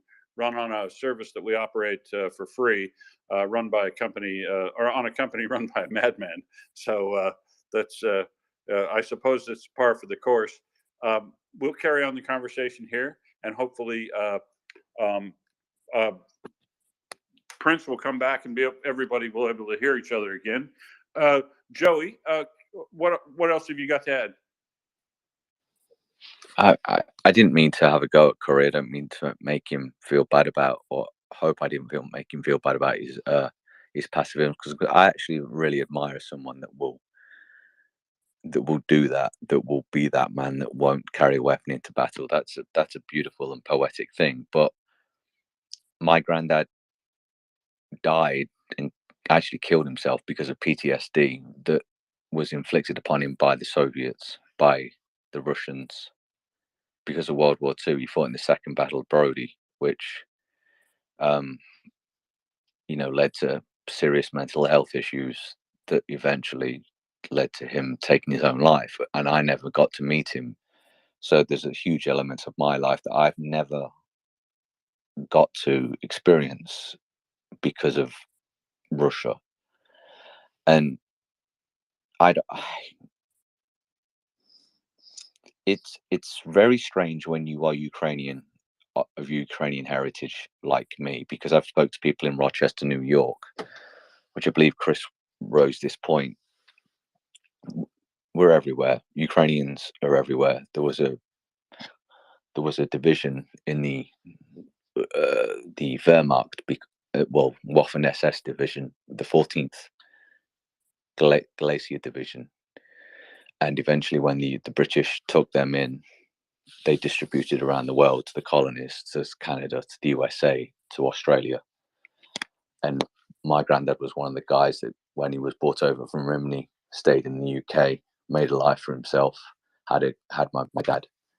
And my dad was one of the first Ukrainians, hybrid Ukrainians, I guess we could call him, half Ukrainian, half English, born in England. But sadly, because of the trauma of World War II, he just couldn't take it. And eventually mental health deteriorated to the point where he took his own life. And I am vehemently against Russia, obviously. And then, but since 91, we had this independence of Ukraine. Ukraine stood alone. The blue and yellow flag flew above Kyiv, not Kiev. You don't say Kiev around some Ukrainian people because they get very annoyed at that. At least the Ukrainians in Rochester. And still, we are under this Russian shadow. And the Russian shadow needs to be broken. And I apologize to Curry. I don't want to make him feel bad about his pacifism because, like I said, I fully admire that. But this needs to end, because it's not just Ukraine, it's anybody that was once part of the Russian Imperial Empire. Ukraine is, it's not just Ukraine, the Ukrainian culture, the Ukrainian nation that's being threatened. It's Ukrainian culture, it's Ukrainian language, it's Ukrainian religion. This is not just a war of territory. This is the straight genocide at this point. And I fear for the times that Ukraine liberates certain towns, Melitopol, Mariupol. How many Ukrainians are we going to know, are we going to find that are dead because of Russia's envy of Ukraine, Russia's dislike of Ukraine? That's the sad thing. And that's why I don't want pacifism permeating into anything when it comes to Ukraine, because the only thing we should be thinking about Ukraine is Ukrainian victory, because Ukraine is a beautiful nation. It's a beautiful people. It's not a perfect people, because no people are. But this does not deserve to happen to anybody in the world. And they are standing up for every one of our rights. Most of us in this space, apart from our Russian friends that are listening, believe in democracy, believe in the right to choose our own governments. Russia does not. Russia will not. Even if Putin goes, what's the next guy going to be like? Guy or girl going to be like? So that's basically all I've got to add. Thanks, Joey. Yeah, it's interesting to me hearing you talk, where you and I look. I have no Ukrainian heritage. I have no history at all in that part of the world. But I live in a liberal democracy like you do, and I share values which are at stake. And it's interesting to me that, like, you bring to it this obvious and righteous and reasonable enmity to Russia, where I didn't bring any of that, but we both arrive at the exact same conclusion based on the facts. And the facts are that Russia is acting evilly in this instance. And the only way to deal with Russia, we know through bitter experience, is to show it through force as necessary, that it can't do what it thinks it can do. And all of the other methods that have been tried with Russia have not worked. And that the arming Ukraine to be able to win this war is the focus now, not anything else. Not to defend itself, not to kind of get to a point where we can get a stalemate. Ukraine needs to be armed to the point where it can win this war and drive Russia fully from its territory to the 1991 borders. And then, and only then, should they be discussing any terms, as said by the Ukrainian government yesterday in response to the comments by the president of Brazil on maybe it ought to be reasonable. And this is the thing you're talking about with pacifism. Pacifism is Curry's self-beliefs that, like, you know about, that I also very much respect and appreciate. But pacifism isn't something that nation states do to each other, or a thing that a state would practice. I don't know, maybe Bhutan, but states practice reciprocity. States practice open trade, honest trade, exchange of things. But when they, when they go to war with you, the response isn't pacifism. The response is drive them from your land and then discuss terms. So it's interesting that we all, from completely different intellectual perspectives, we arrive at the exact same conclusion. And that's why we're all here. And that's why I really appreciate you coming up, Joey. I don't know if you've been up before, but it's great to have you on. And I hope you carry on participating. A few times. It depends on how much alcohol I've got in me to be brave enough to speak, because I do like speaking, but I'm not the most vocal of people when it comes to things like this, because this is very. I listened to a great podcast by a boxer called Tony Bellew, and he talks about anger, but anger in many ways is passion. I have a passion for the people of Ukraine. I have the passion for Ukraine to be its independent nation. And I'm sorry, Will, I will finish here, but I believe this is just truly a war against good and evil, a war of people who are decent and people who are evil. Now, we've all made jokes about things that we shouldn't make jokes about, that maybe in our 20s we made jokes about, and we go look back in our 40s going, I shouldn't have made that fucking joke because I look like a bit of a prick. This is that kind of notion now. You know, before we knew about what Russia did in large scales, we all thought to ourselves, Russia's all right. It's just a thing that they do over there. Well, no. Go back and look through history. Russia is the arsehole of the world. It is absolutely arsehole of the world. And the thing is, if Twitter had been around in 2008 and there'd been enough of a Georgian community spread out around the world like there are Ukrainians, because there's been enough of a dispersed Ukrainian community around the world, like my grandfather, like his friends, like the people in Canada, like the people in Rochester, like the people in Australia. Would the people of Georgia would the Russian people, the Georgian people that had been dispersed over time, would they have had the same effect? Twitter is ran by a dickhead. I hate Elon Musk. I will never buy a Tesla. But this space in itself has been a brilliant sorry, I'm losing the words. Advocate for the future of Ukraine and the future of independent nations, and more importantly than that, the future of democracy around the world, because this war is very much about democracy and where democracy goes. Because if Ukraine loses, democracy loses, and we all lose, because we need to have the right to choose our own government, not be told, this is your government, this is your great person. You know, I wake up every day. I did vote Democrat. I'm not the biggest Joe Biden fan, but at least I had the choice. In Russia, what choice do you have? A potato or a turnip? That's about your only fucking choice at the moment. That's not a very good choice in my book. Yep, that is another excellent point. Hang around, get yourself a beer, mate. We're gonna get stuck into this even further. You can, or you're staying up very late if you're in America. So, well, strap in, and we'll keep you here as long as you're still awake, mate. Chris, to you, and then Derek.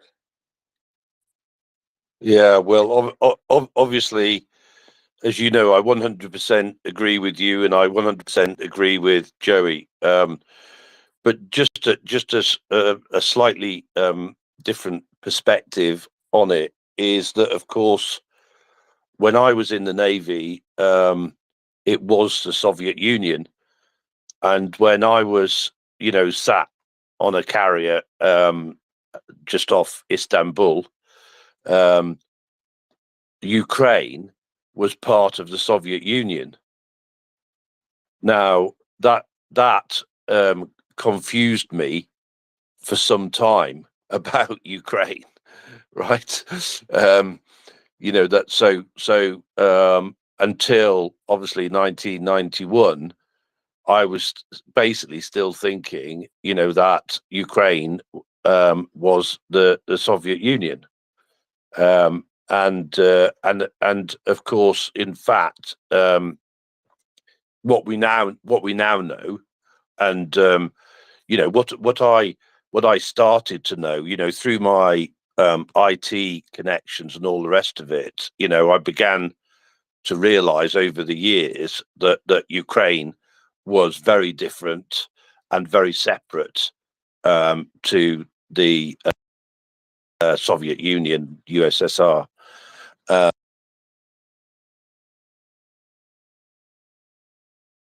We have to bother with this, right?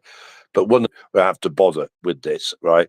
Either not ex-military or don't have our experience, or who have not come to our conclusion. So one of the things that I say is Russia has invaded 20 or so countries in the last 100 years alone.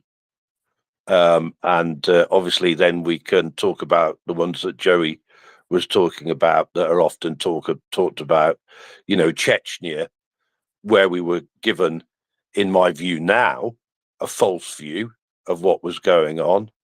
Georgia, obviously, Afghanistan, obviously, Transnistria, obviously, and then, of course, Donbass and Crimea.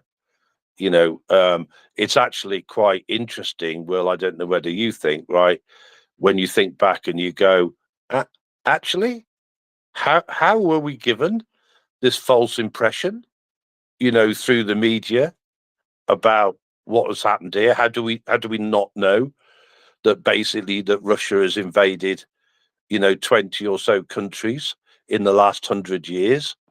Obviously, I know about the Holodomor, again, because of my Welsh connections there, because it was a Welsh journalist that basically exposed what was going on at the Holodomor. And I also know, obviously, as I've said before, about the Donbass from my Welsh family. So I'm sort of privileged, if you like, to have these experiences. Not everybody does. As I say, we don't have to take on the role of trying to convince them, but I personally do, try and craft things in a simple way for people to understand, what Joey and other people are saying. Yeah, I want to pop in here really quick. I really wish Anda was listening, because there was one time that I mentioned to Anda that that the Soviet Union had invaded Romania, and and and she corrected me. And yes, I mean, not that they didn't, they did. I mean, there's no doubt about that. But she went through, going back centuries, and was able to list for me how many different times Romania had been invaded by the Soviet Union. And so those are things that at least growing up in the United States, didn't learn all of that detail of these countries. And so this has been a really big education for me, for how over the years Russia, the Soviet Union, have done this repeatedly over and over and over again to so many countries.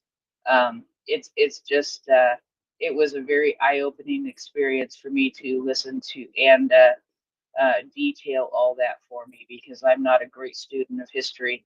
And I'm just we're going to go to Derek next, but before we do, I just want to say, Joey, it's good to see you. I haven't seen you in a while. Joey does pop in here now and then, and I just am going to do a little reminder that we do try to keep the language a little PG-13, even at this hour of the day.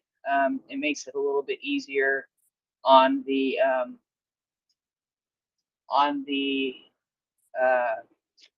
editing. Nancy, you're jumping up and down. Do you need to go now?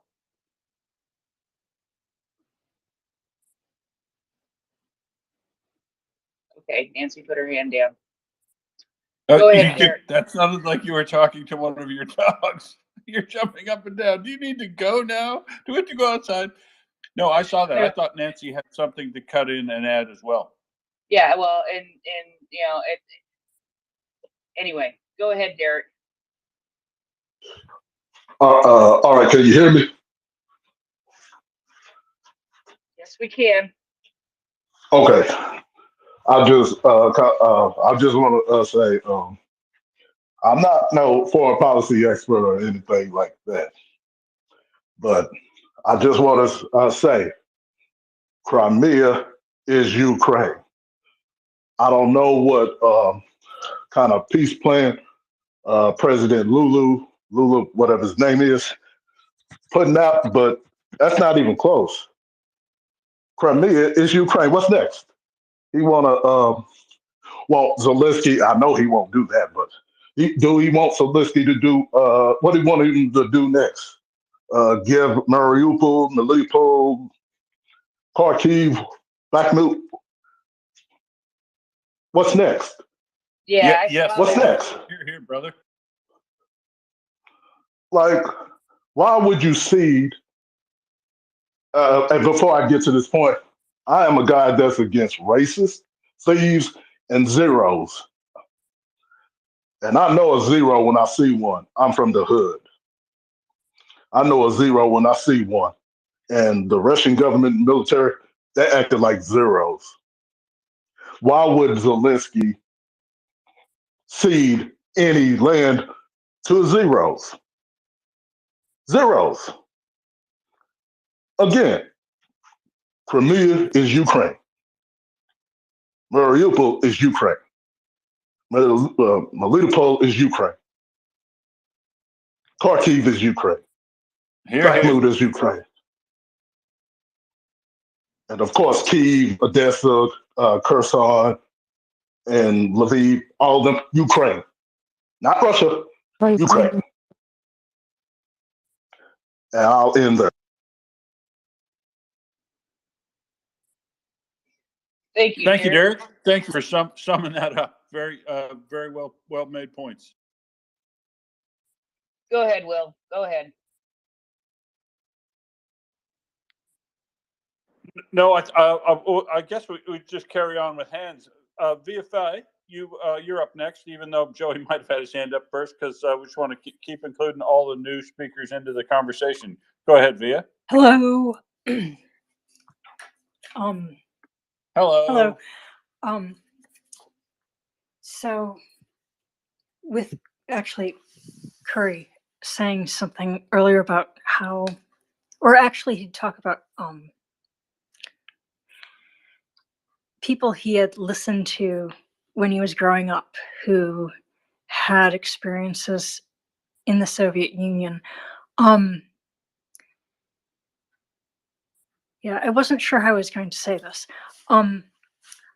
I had been volunteering about 20 years ago with a woman who was in her 90s, and she would tell me stories about her family and how they fled Estonia during World War II. And they fascinating stories. But she had this undercurrent of hatred for the Soviet Union that I, being rather young and having grown up with the Soviet Union when I was a kid and then watching it fall and seeing feeling how refreshing it was to no longer have a Cold War, I didn't really want to hear about her hatred so much. And now looking back at what she told me, makes so much sense, and I wish I had asked her a million questions. I don't want to ramble. I don't have No, that is an excellent point, and that not epiphany, but that realization is something I've also done. Via carry on. Tell us about that a bit more. Oh, wow. I don't know if she emigrated to the United States when she was 6, or if she was 6 when they knew the Soviets were coming, and that's when her mom and her aunts took her. They actually got into with the retreating German army, the Wehrmacht. And when she told me this was I actually know 2 people who, as little girls, they fled with their mothers in cattle cars with the German army heading west to escape the Soviets. But this was the first time I'd ever heard of anybody getting into a cattle car with the German army. And I was floored. I mean, because, as Americans, we just, that's just an unthinkable thing. Like, how bad are the Soviets that you would get into a cattle car with Nazis? And I think that they then fled to Germany and lived in a refugee camp until they could get to the United States. And like I said, I would have paid so much more attention and asked so many more questions now than I did, you know, over 15 years ago. But yeah, she I think she said it was her uncle got onto one of the last ships fleeing the Soviets, and it was sunk, and everybody on the ship perished. And I tried to see if there was a ship that left Estonia, but I couldn't find what ship she might have been talking. Like, this is after the further invasion. I was thinking about her stories, and I couldn't find a ship that left Estonia, but there was one that left somewhere. I don't know if it was Lithuania or Poland, and it was very big, and it sunk. And I found it in Wikipedia, and I didn't write it down for my notes tonight. And what I was going to say when I raised my hand now, but there were other little details she'd talk about, and I've mostly forgotten them. But yeah, it just, I have become so fascinated hearing all these other stories of people fleeing the Soviets, or the deportations that happened to Estonia, or whenever anyone anywhere would be fleeing territory that the Soviets were about to occupy, how they try, how this, you know, the oncoming army would kill the refugees, and all these green corridors back so many, you know, centuries ago, or 50 years ago, or whatever. Just, they keep doing the same stuff. Anyway, I'm rambling. Thank you for letting me share and having me on the panel. Well, thanks for Absolutely. coming up. Thanks for coming Yeah. up. Hey, and let me just for a second encourage everybody who has an opportunity to join with your phone and want to come up and participate in the conversation, and ask questions, whatever you want to do, to please do so. I was just going to share a little bit though, because I remember growing up also, and I grew up in a very strong Eastern European community. There weren't Ukrainians specifically, or even Russians that I knew of, but there were people from Germany,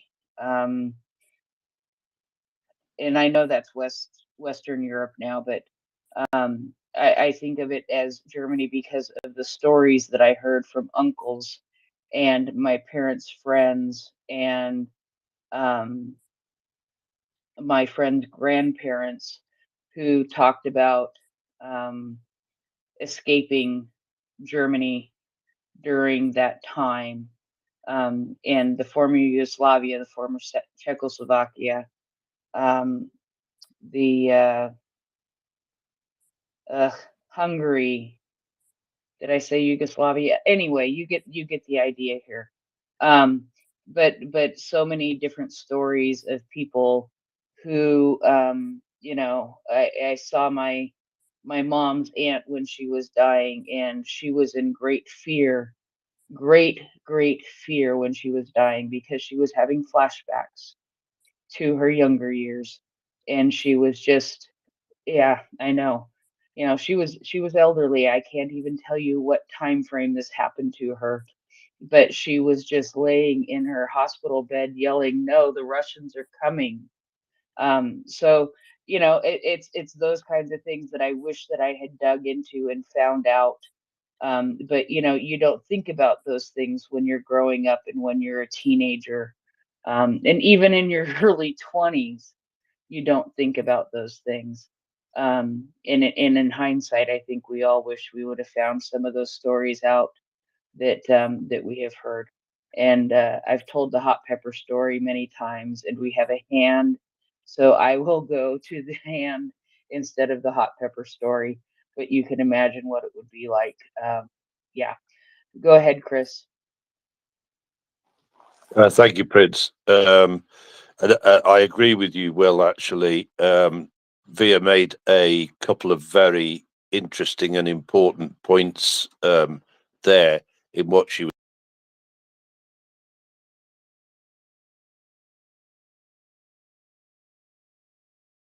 point. People just don't really want to know about the history of another point is that the Russians are worse than the Nazis. Well, yes, in some ways they are. And of course, Prince,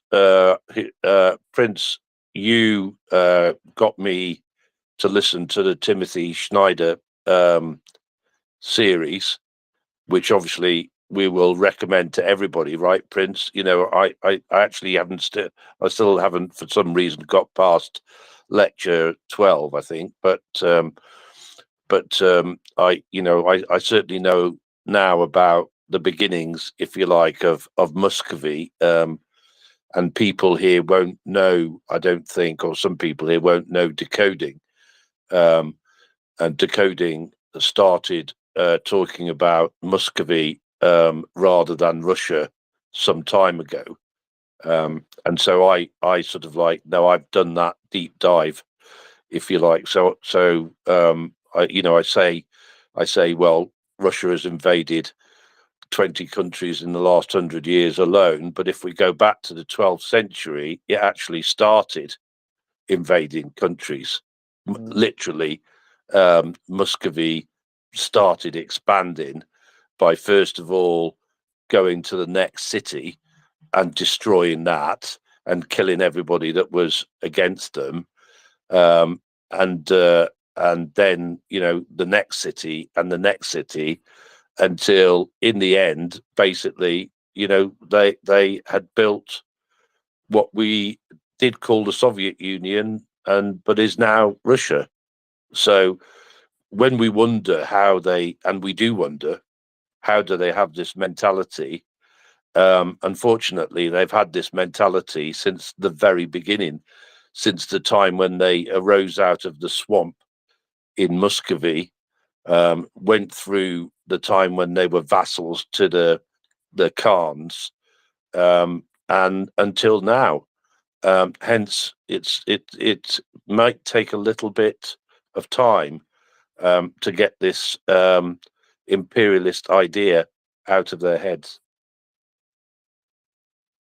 Well, this is one of the things that I say a lot is sometimes people complain that we talk a lot about Russia in this space, but I always think that understanding Russia and how this mentality of Russia to have invaded so many countries over so much time, and in the mindset that has set in that country, helps us to understand what is happening today, and that it's happening again, and it's something that Russia does. And so that's why I always appreciate Dr. Nick coming on and sharing with us her vast knowledge of the area, and being able to share some of that history with us. So I always appreciate being able to look at some of that, because at some point Ukraine was still Ukraine, but it was part of the Soviet Union. And and it goes back, to it just keeps on going back and back and back, and knowing that backstory to see how we got to where we are today helps us to understand where we are today. And now I'm going to shut up and go to Greg.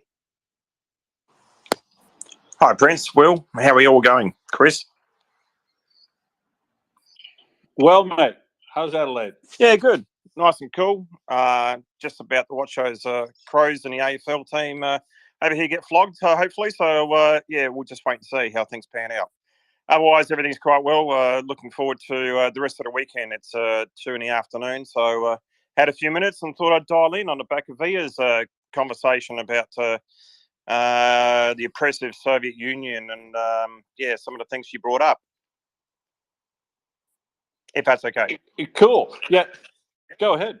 Well, I've got a lot of personal history involved in Poland and Germany, and even the family who was born in my family, my mother's family, was born in Jest in the Greater Republic of Poland, of course, before it was taken over by the Russians at the outset of World War II in 1939. Of course, that territory was never handed back. Yeah, I mean, we'll get to the point in a minute, but just to show how cruel the Russians were, I mean, my mother went there in 1963 after not seeing her mother since she was 15 years old, when she was dragged off by the Germans to a camp in Western Germany, which I visited the memorial of on site in 2018, and they refused her entry, even though that's her place of birth. So unfortunately, she took a ship to go and see her mother, who hadn't seen her since she was 15 in 1963. Didn't have a visa, even though that was where she was born, and turned around and caught the ship back, and her mother died of a heart attack a few weeks later because she hadn't seen her daughter for so long. So, just unfortunately, that's just the way the Soviet Union and Russia have treated people over the centuries. Going back specifically to Via's point, she was asking about which ship had left from Estonia or somewhere in Poland, which carried refugees and was sunk towards the end of World War II. Is that correct, from my recollection? Yes. Yeah. So the ship you're actually referring to, I've actually been to Hell Peninsula. And Hell Peninsula is the actual peninsula that was used as a disembarkation port by the Germans during World War II, after they had taken it from the Poles earlier on in the war. The ship concerned is called the MV Wilhelm Gustloff, and it was actually converted to a troop transport / medical hospital ship towards the end of the war. It actually left the Hell Peninsula on the 30th of January 1945, and subsequently had trouble because of the amount of people on board. It was actually, in other words, overstocked with passengers, many of which were not only soldiers who were wounded, but also Germans who wanted to escape the Russians, who they knew what they would do to them, because they had a good example in now what is known as Gdansk, in terms of what the Russians did to the German population there. And I won't go into graphic details, but let's just say that you can look it up on YouTube regarding some interviews of ladies who survived that period of time. But when the ship was sunk, it wasn't one torpedo that was sunk. That was fired at the Wilhelm Gustloff to sink it. The captain of the submarine S-13 made sure he did the job properly and fired 3 torpedoes on the port side. It lay on its side in approximately half an hour afterwards, and for many, many, many years, it was actually one of the largest losses of life in history. In terms of how many people actually died on that particular vessel, because very few people actually got off. And of course, as you can appreciate, that time of the year, it was actually winter. So the waters there were absolutely freezing. And of course, everybody was frantic trying to actually get away from the encroaching Soviet army. So in terms of the numbers, it was significant. The total numbers of the people on board, I'll find out in a moment. I'm just actually scrolling through the Wikipedia information here, but it was approximately 9,500 people. So, and I'll confirm that in just a moment. But one thing that may help Via and others, considering we're talking about Soviet oppression, I've heard a lot this morning, and apologise, I was trying to come up earlier today, but of course, being a Saturday afternoon, especially in Easter, but just normally I'm running around doing errands all day, so very, very hard to get up and wait and speak. So now I've finally got a chance. I think it's a good time. But one thing some of the listeners can actually do if they want to know more about their family history, especially if, as I've heard a few times today, like in Via's case, people's families have actually been refugees from the war in World War II, from either Soviet or German oppression at the time. and have resettled in other countries, like many of us have, including my mother.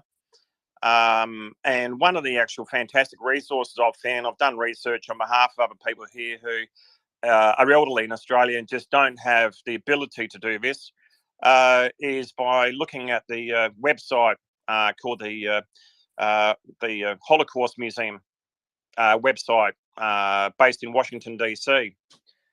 You don't actually need to be of Jewish descent to actually launch an inquiry. It is free. It does take about 3 to 4, maybe 5 weeks because they are short of staff like everybody these days. And what Via and others may care to want to do who've had situations where their parents have actually been, like I said, refugees from World War II, is put an inquiry through the Holocaust Museum's website in the archive research area. And if people have trouble finding it, they can DM me if they like. But what that will do is it's a free service, like I said. They'll do the research for you, and they'll actually provide you what was available and recorded on Red Cross records from World War II for your family member. You don't have to be exactly spot on with every single bit of information, and I'll give you a good example of that. And they will give you, like in my mother's case, they gave me about 30 pages of Red Cross records emailed back to me. I, for example, knew of an uncle who passed away trying to escape a German prison in World War II. My mother was told, and he was shot and killed.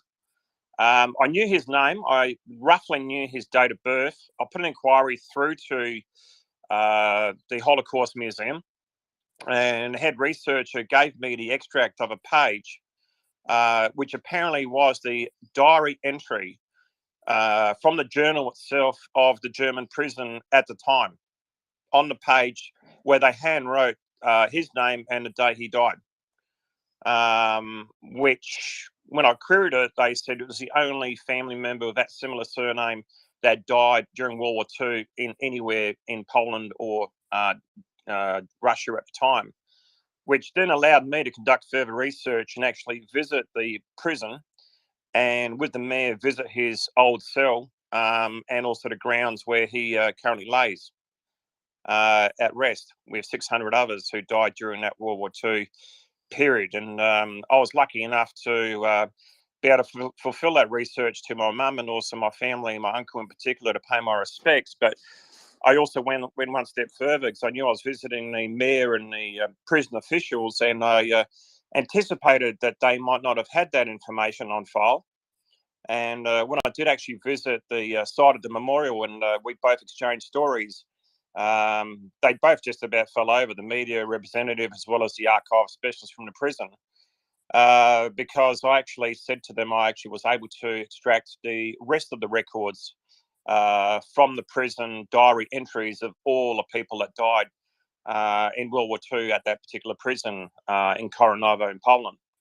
And they said that information has been missing from the prison archives, which is now in the prison archives in the basement for the staff of the prison to view for over 70 years up until that point in time.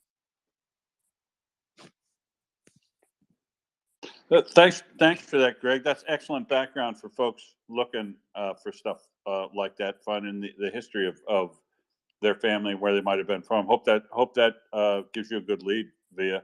But to go back to one thing Via said, let me just add that one of the things that caused me, like you said, geez, I wish I'd have known what I could have asked my grandma and would have pressed her for more details and taken it with more gravity at the time. The thing is, you can't beat yourself up about that, right? Because if you were a young kid like I was as well, at the end of the Cold War, you think, wow, we get a peace dividend, right? The Soviet Union's broke up, the Cold War is kind of over, things are going to get better, when in fact they just carried on to the same in the manner we've described. The thing that really brought it all home to me is actually the breakup of the Soviet Union. You know, how bad Russia could be over its whole history. I had no idea until the breakup of the Soviet Union, because the breakup of the Soviet Union released the Soviet archives, and the Soviet archives contained much of what were the German archives after they took over. They were allowed to take Berlin during the final end of the Second World War. So, like everything, as if it was a whole bunch of brand new washing machines, the Russians picked up and took everything they could back to the Soviet Union from Germany. Whole factories were disassembled and taken back to Germany. But most importantly, the German archives were taken back to put in the Soviet archives and hidden from the world until about 1992. And then Western historians could get access to the Soviet archives by making an application to the new Russia, and Russia let everybody in. And so the books that have been written since 1992 that expose the deep, deep history of problematic behavior by the Russian all during the time, and what the Germans knew about what the Russians did. So we learned an incredible amount about the Holocaust. We learned an incredible amount about the Soviet Union viewed from the German perspective, and Germany from the Soviet perspective, which was phenomenally enlightening to those who follow history. And until that history came out, I had no idea the issues that were going on within Russia and this Russian nationalism thing. So it was very revelatory to me. And so I wouldn't feel bad at all about not being able to ask your grandmother the kind of questions you wanted to at the time. But I certainly understand the perspective you came from for that. Well, sorry, could I just add to that? Sorry, Greg. Yeah, could I just add to that? So when I obtained those records for the prison archives in Poland, and like I said, the prison officials just wondered who the hell this guy's turned up out of nowhere from some place called Adelaide from 15,000 kilometres away in Australia with the prison records we've been searching for the last 70 years for, and he's just handing them to us. They were just completely dumbfounded. I thought there was something suspicious going on, because what alerted their suspicion, and the listeners will be quite interested in this, and it follows on what you said, Will, is that they said, well, hang on a minute, you're saying you've got these prison records for us from the actual prison journal that was found by the Russians in World War II, but the Americans had never been through this area.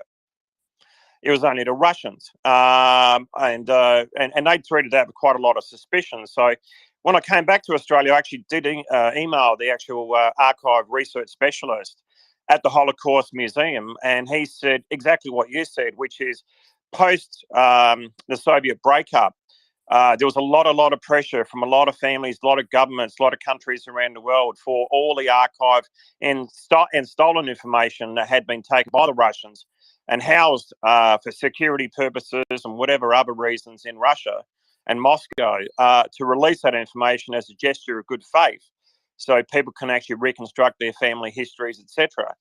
And that's exactly the reason why, for example, the Holocaust Museum was able to obtain all this information for their archives, because the Russians, as part of the Soviet breakup in good faith, temporarily for that period of time released all the information, which helps people like myself and people like Via and others who now can actually potentially go back and find out more about what happened to their grandparents who went to America or Canada or Germany or France after World War II, and what their experiences were.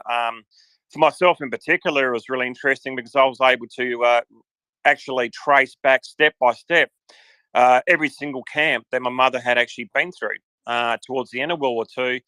And I did the same thing for my other uncle, who was a survivor. And he was a slave labourer at the age of 18 in Szczecin, which used to be called in Germany Stettin in Poland. And that was part of the German territory. It was handed back to Poland for the trade-off with the Russians refusing to release eastern Poland back to Poland. So that was quite interesting. But the other thing is that people will actually be very interested to know is that actually opened up a lot of opportunity for affected individuals for compensation from, e.g., the Germans at the time. Because a lot of people after that could actually start tracing back and recreating their records, and they knew where their parents are from and which towns they were with, and even which factories, for example, and who the owners of the factories were at that particular point in time. So, for example, my mother, she worked for Tyson Krupp in Western and Germany who produced rail cars, and it was one of the largest, most modern industry steel works in Germany and Europe at the time when when war broke out. It was obviously destroyed at the end of World War II. But when I actually my mother asked for compensation from Germany because of her time at ThyssenKrupp, at about that particular coincidental point in time, apparently ThyssenKrupp had actually destroyed all its records from World War II to avoid compensation. Some people would say, and I would definitely say that. And a lot of the actual German companies, which are still in existence today, and big industrial companies have done the same thing. So it's quite frustrating, but it's interesting to see how that opening up of information in the Soviet Union records has actually led to all these other opportunities and discussions that have opened up. Yeah, and Greg, just imagine what the world would be like today had the German archives been opened up back when Germany fell to the West. Imagine all of the weird, you wonder how does Holocaust denial come up, and that sort of garbage that you end up having to fight off. The true history of the Soviet Union, or the portion of the true history of the Soviet Union, as well as the German history, was lost there, and that would have not totally, but assisted greatly in rebutting Holocaust denial and everything like that, because the Germans were nothing if not meticulous in keeping records. And so a lot of disinformation could have been avoided too, or countered, had we had access to that information 70 years ago, when hope the world should have it. It's a pity. And that's the problem with repressive authoritarian regimes, right?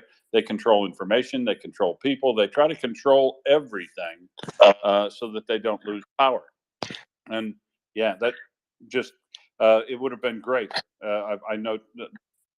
It would have been great, but also I think, and I know people wanting to speak, so I'll be quiet in a moment. And I won't step down. I'll hang back in case anybody's got a further question for me, because I'll be here for another 15 minutes or half an hour. But I think if you're looking at compensation, as everybody can appreciate on the panel and listening, in the 90s, people were interested in compensation and chasing it, because I know the German government, created a fund for that specific purpose. If those records were opened up back in the 50s or so, yes, it would have helped with the recreation of history, Holocaust deniers, etc. But I don't think it would have been the right time in history to actually have some of these families who are severely affected by mental and physical trauma and injuries at the time with being able to claim compensation, because there was no such real terminology as compensation as people would appreciate back in the 50s and 60s. It was really something that came out in the late 80s and 90s as people started to obtain compensation for various injuries, etc. And in a way, it's good, because I don't know what would have happened to those records if they were released too early. They may have been similar to what's happened to some of the records by some of the German industrial companies like ThyssenKrupp, where they may have been destroyed earlier. And to what extent, with a cover up of some of those governments at the time, I mean, they may have literally destroyed them permanently. So in a way, maybe it's not a bad thing that they were taken away to Moscow and to the Russian archives and not released till the 90s for preservation for eternity. I'm not sure, but anyway, I'll leave it for it. No, that's fair. That's fair enough. Fair enough. Good point.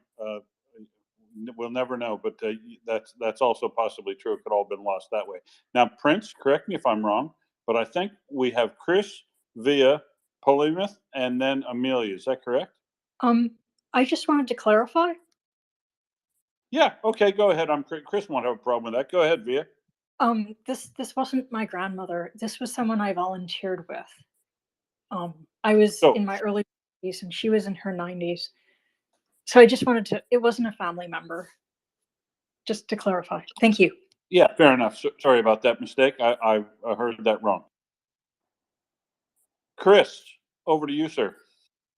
Yeah, you're right. I didn't mind. Well, But what I was just wanted to say to Greg and to yourself, Will, fantastic information, as we say in the Navy, Bravo Zulu, Greg, absolutely fascinating.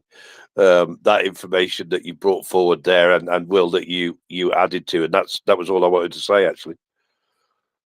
Thanks, Chris. Appreciate it. And just to confirm, it was 1,343 people that actually died on that vessel at that particular point in time. That sailed from the Hill Peninsula. Sorry, Will, for a second. And yeah, it was predominantly women and children that actually unfortunately died. It was one of the largest losses of lives of any vessel in history, which even stands to today. Right. Yeah, that's a big number. And all done on purpose, which is the horrendous part, isn't it? And he was awarded the medal as well, the captain of the submarine at the time. Yeah, fantastic job. Well done. Sarcastically. Yeah, that figures say. Yeah. Polemuth, welcome. Thank you, Will. I just wanted to chime in and say it's really great to hear all the personal stories that the listeners come up to share. V, I really enjoyed your story about your friend, and Greg, your stories. And anyone else who has a story who hasn't come up to speak, come up and share those stories, because it's very, very important. I did have a question for Greg and possibly you, Will, and that is, to what extent has access to those archives that were opened up after the collapse of the Soviet Union in the 90s, how have those archives been closed off to historians? Were they digitized? Are they readily available to researchers around the world now? And I ask this in light of the fact that Memorial, the Russian nonprofit that was purposed to basically reclaim the legacy of all of the victims of Soviet repression and the gulags and so forth. They have been basically run out of Russia the last several years and branded as a foreign agent against the Russian Federation, etc. So I was very curious on what you had what your thoughts were on that, Greg, and maybe you will you have some thoughts? Thank you. You go first, Greg, if you've got anything to say.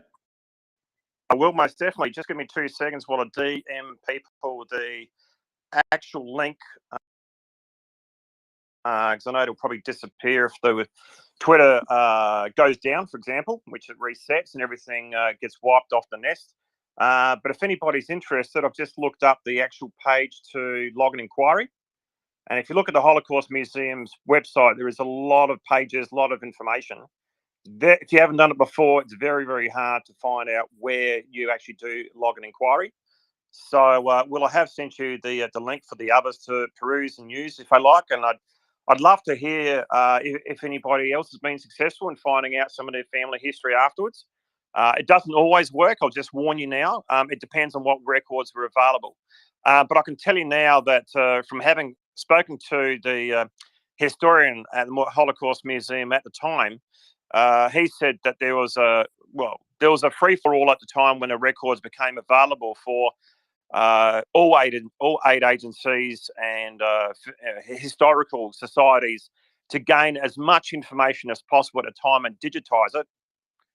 I'm not sure where the originals are, but thousands of records, and it's all been digitized for eternity, because they knew that at some point in the future, those records will not be available again. So they have actually been preserved for eternity with most, like I said, Red Cross agencies, United Nations agencies, and also the Holocaust Museum in particular. So it is digitized, and it is on permanent file as far as I know. So you should be able to access information, anybody here, if you want to actually put an inquiry through about your family history. And I have put multiple inquiries through, one for my mother, one for my uncle, who, like I said, died trying to escape a German prison in World War II, which is now in Koronovo in Poland, and also for my other uncle as well. And I've actually provided records to my cousin because she never knew any information about her father, because he never wanted to talk about the war, whereas my mother would never. Put it this way, I could never put a cap on it. She would not stop. So yeah, so hopefully that answers your question. Yeah, no, that was really great. And I was curious what you thought about memorial or memory. And also I'd love for you to follow me back, as I also have Polish ancestry. Oh, fantastic. When you say memorial, sorry, could you just explain that a bit better? Sorry about that. My understanding is that is that was the leading Russian nonprofit that was, its purpose was to preserve the history and to bring to light the all of the deaths that happened in the gulags, the political repression within the Soviet Union. And they were basically run out of the Russian Federation as they were branded a foreign agent because they were seen as a threat to the Russian Federation. Yeah, well, Polymath, yeah, I'm sorry, I'm not aware of the actual name of the agency. I mean, I'm not saying you're not correct. I do know factually that my mother used to actually tell me when she used to write letters to family members back home, when she could establish contact after World War II, that many of the people who chose to go back to where she was from were sent to Siberia for the simple case that they had actually worked, even though it was under repressive conditions and they had no choice, and even though they were children at a time, they worked for the Germans who were collaborators at the time, and that's the way they were treated when they came back home. If they went back to their villages and their towns in Poland / Russia at the time. Well, that legacy exactly is what the nonprofit I was referring to was looking to bring to light, or did bring to light. But like I said, they were, and if anyone else can share about this organization, its work is very important, and but it was essentially run out of the Russian Federation. But I'm sure that their records have been preserved digitally and they're still operating, but I don't know that much more about it. But they were dedicated to and bringing to light the atrocities committed by the Soviet Union within the Soviet Union post World War II. Yeah, Polymath, I mean, that's interesting because you're talking more about the case of Polymath, you had also asked me for information. As I understand it, the post-Soviet archives are still open for historians, but they were gone through pretty comprehensively, and I believe digitized based on the number of books that have been written. But there's always some chance that there's still more tidbits to find in there. But to my knowledge, Russia hasn't closed off access to that for genuine researchers as yet. Who knows though? They wouldn't surprise me if they have done it, and I'll have a look and see if I can find out if they're still open. Now I'm going to have to recycle because I actually can't hear Greg when he's speaking. So I'll be back in a second, and meanwhile, Prince will continue to take hands. Yeah, I don't think Will could hear me either there for a second. So we were figuring all that out here and there. Polymath, it's good to see you. I haven't seen you in a while. So yeah, let's go to Amelia and see what she has to share with us. Oh, and good morning, Doman.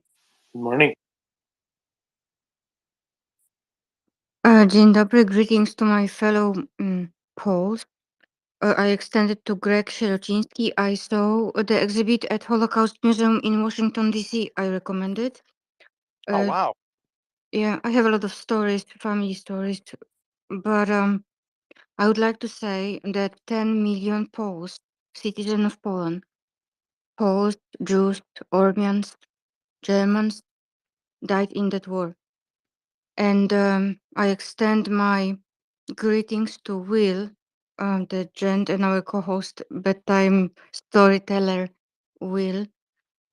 He's right. Those mass graves in Katyn, 21,000 Polish officers. One of those graves had 14,000 in it together. They were discovered by Germans. It was like 1942 or 43. Um, um, and my greetings to Brit Gent and the chairman of cybersecurity. I hope you will follow the digital footprints of that person or group of people who supplied terrorist state of Russia, Moscovite, or we call it here on that side. Thank you, Amelia. You're welcome. Thank you. My grandfather, Tadeusz Sobczak, he was in concentration camp in Radogorz. He also, just like ancestor of Greg Sierociński, worked in a factory. It wasn't in Szczecin, it was in Poznań. My grandfather Kowaliński, father of my mother, Janina Anuszewska. I mean, it was her grandfather. It was father of my grandmother, Marysia Skowalińskich-Anuszewska. He was killed by Gestapo. My grandfather on the other side, Jan Anuszewski, he took part in a battle of under Leningrad. Yeah, it's a lot of history there. The brother of my grandfather was advisor to General Jaruzelski, and I was at his funeral with my grandpa and with my father. I talked to his wife. She was 94 at the time. I was really young, high school student. She was blind, spoke several languages. Such a lady, like from some old movies. She showed me a picture that was 100 years old at the time, and she told me a very romantic story that her parents, like her mother was from aristocracy and her father was that Bolshevik communist, or I, it was some conflict in there. I don't know why, if he was such a communist, he was sent to Siberia. And this girl, through everything, and it was very, very dangerous trip. It took her 1 year to get to him and she got it in one piece. And there is a picture there when he's angry with her because it took her 1 year. So thank you so much, and I hope our chairman of Service Security Association find those who are providing for our enemy. Thank you, guys. I love you. Thank you, Amelia. I love you too. Thank you. Doman. Good morning. Good morning. I have a very serious comment on what Amelia just said, and I'll kind of tie it into the here and now. Of, why, if he was such a communist, why was he sent to Siberia? Now, I'll tell you a story from a different communist country after the Second World War. I'll tell you a story from Yugoslavia. So you might be aware that Yugoslavia went through something called the Inform or the common form split. You can call it various different things. Basically, in 1945, Tito and Stalin were really good friends. And then by 1947, 1948, Tito started realizing, hey, why would I answer to Stalin if I can just be my own Stalin right here? So he basically said, look, we're not going to be in this Soviet organized thing. We're our own communists. We don't need to be following this big Soviet international stuff where Stalin just gets all the say. In 1948, they left, and the common form was kind of a communist information sharing, I guess intelligence sharing, whatever it was. It doesn't really matter. They basically said, "See ya, never again." And what happened internationally doesn't really matter. The non-aligned movement started eventually, and third way, different kind of communism, whatever. What happened domestically was all of those Marxist thinkers, professors, activists who didn't kind of catch onto it quickly enough. They were the first, big batch of political prisoners in Yugoslavia. So anybody who wasn't kind of as to their liking and couldn't flee quickly enough, they got summarily executed in 1945 anyway. All the actual opponents of communism. They weren't really around to be political prisoners because they were killed.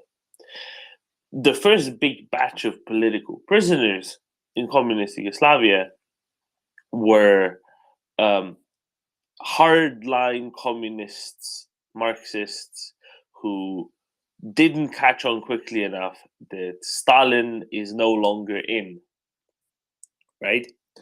That Stalin is no longer in, and they got sent to this concentration camp on a place called Barren Island off the coast of Croatia. And it's literally what it is. It's barren. There's nothing on it. There's not a tree, not a bush. It's just rocks under the Adriatic sun. And it gets very hot, right? And that's where they were put. Barely a shelter, barely water, barely food, and literally go pound rocks, right? That was pretty much the instruction. The reason why I'm saying this is because this still has effects. These sort of things still have effects in, for example, the Muscovite psyche. If you go to Russia, you ask people, what are your political opinions? Ask them about their political opinions. Ask them about, what they think, where they want to go, where did they think the country should go, who should be running the country. Some will just say the glorious leader should forever run the country. Glorious leader, just the best. Okay, that's fine, right? But that's a very simple answer. What you're often going to get is you're going to get an answer of I'm not such a political person. Ja nie tak polityczny człowiek. Yeah, something along these lines. Apologies for my butchery, but I don't mind. It happens, right? It's Russian. We don't care so much right now. It's okay. But it's an answer. I'm not such a political person. What does that really mean? That means two things. It means I am both above politics and I am below those who do politics. I will just take whatever comes because I will not be tracking what the right thing in a given day is. Because if you're outspoken, if you make statements, even if they're completely aligned with the regime and they're, exactly following what the regime says, the regime doesn't have to switch out to a different regime. It's just that your opinion, the thing that you have been professing, propagating, if you don't switch quickly enough, you might be keeping your very unpopular opinion all of a sudden because on a whim, the regime might be changing.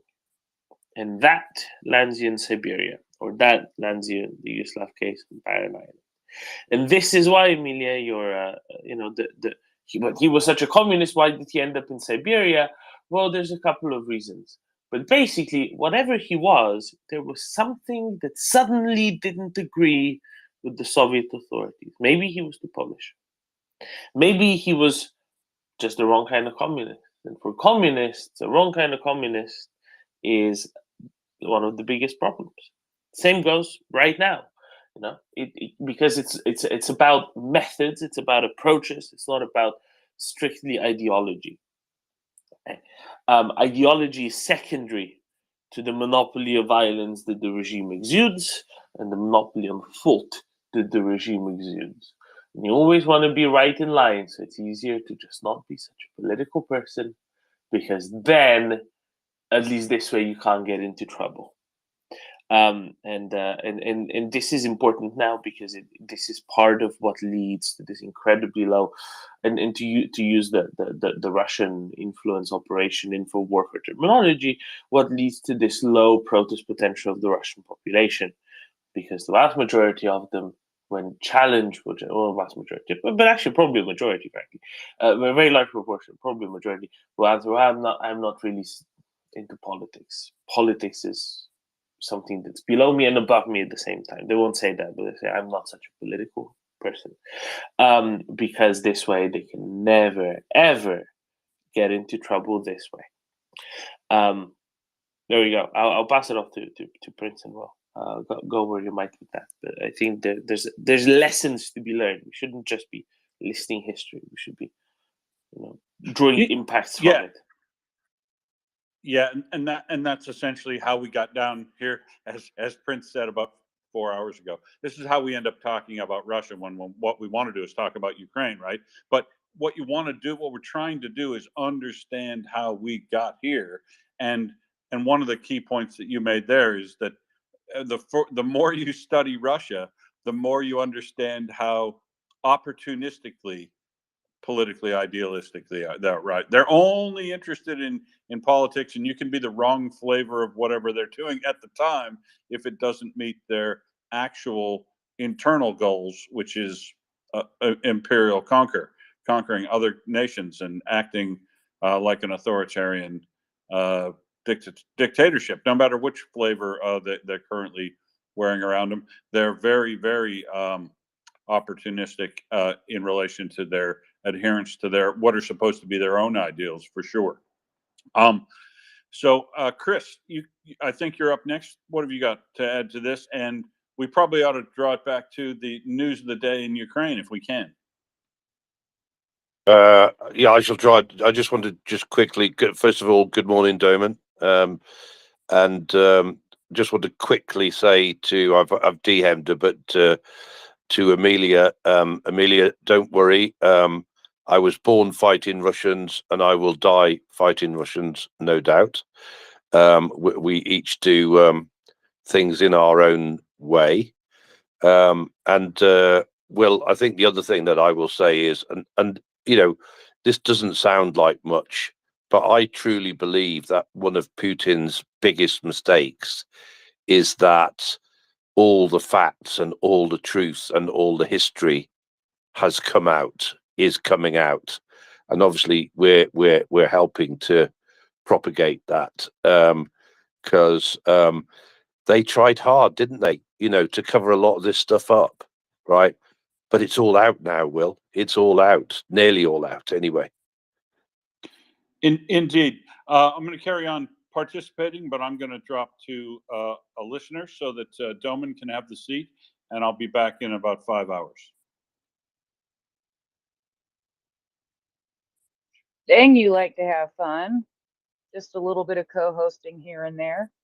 And I look forward to co-hosting with Doman. I don't know that I've co-hosted with Doman yet, but it'll be a nice little bit of time here. Go ahead, Greg. Morning, Damon. Good morning. Just following on from what you said, if we go back a step and then relate it to current happenings in Ukraine, and also the way things are playing out there, so to speak. If you look at the Soviet/Russian history, and even when I was back in Poland at the prison where my uncle, like I said, lays in the gardens of, as one of the prisoners who passed away during German occupation. When I spoke to the historian of the prison, as well as also the mayor and the archive specialist from the prison, and I said, well, you must really, really, really hate the Germans a lot, even though that area was taken over by the Russians, and that prison was actually rebuilt as a KGB prison after the fall of World War II for political prisoners. And their response was unanimous in terms of, they said they hate the Soviets, Russians more than they would ever hate the Germans. And I said, I'm sorry, I don't understand why you could think that way with the executions and everything else that happened during World War II. and their response, and they still carry this feeling, at least in that particular town, and they say it's not just them. It's the reason why many Poles in Poland feel the same way towards Russia even now, is that when the Russians had come and taken over the Polish territory, the Germans were, well, they executed and killed families and generations and ended generations of families and their history then and there. But they said they hated the Russians more because they basically tried to destroy their traditions, their culture, and will end all semblance of their civilization and wipe out their identity off the map. And that's what the Russians tried to do, they said, during post-Soviet times. And that's why they hate them even more than the Germans, which I found quite significant and revealing to myself at the time, but it's also something very relevant that's happening to the Ukrainian people now during this particular war as well. And it's something that's a very common theme amongst many Ukrainians. We can see that in terms of what's happening in East Ukraine right now. Hate is a big word. It's not really a hate. It's that the German nation kind of reinvented itself. I met a lot of German people. My sister husband, they're not officially married, but her partner in life, he's from Germany, Thomas Kozel. We call him Tomasz. They live together in Poland, happy ever after, yeah. They met at some camp at 19 years old. And then after years, reunited. I even watched some movie about German woman. It was amazing, and she was somewhere with tribe with Africa because she met her husband there, and she knew for them to be together and for him to be happy, they have to be there. And she's basically really adding to the tribe and protecting this woman they adopted, like wife of the brother. That so really modern Germans, they spread around like we Poles spread around, and it's just nation without borders slowly kind of building up. And Russians never had that catharsis, that turn over, that wake up call, that thing like, okay, sacrifice, but for what? Are they So dead? you're saying, Emilia, sorry, so you're saying that the Germans had changed, and I can see that because I speak to a lot of Germans even now in the town where my mother was, like I said, incarcerated during World War II. And I get along with them very, very well. And I speak to a lot of Germans using Google Translate, even here in Twitter about the war. But you're saying the Russians still really haven't learned from the Soviet times and really haven't changed at all, unlike the Germans. And I think everybody here would agree with you. It's just not that high and developed culture. There is no high moral standards. There is no education. They basically have, like somebody said, those two big cities and middle of nowhere where they have TV or not. We have funny stories, like even the nightgowns of Polish women. Of course, they were really drastic stories, but they were taken like some dresses or simple stuff like that. But don't take it wrong. We are raised and we learn Holocaust, and we have stories. We have stories, a lot of stories, the literature on the highest level. Because Moczarski conversation with executioners might much exceed in cold blood. And Hanna Kral, she later left to Israel. The Polish title was Dążyć przed Panem Bogiem. It's like, I'm kind of tired, so I don't know if I translated correctly.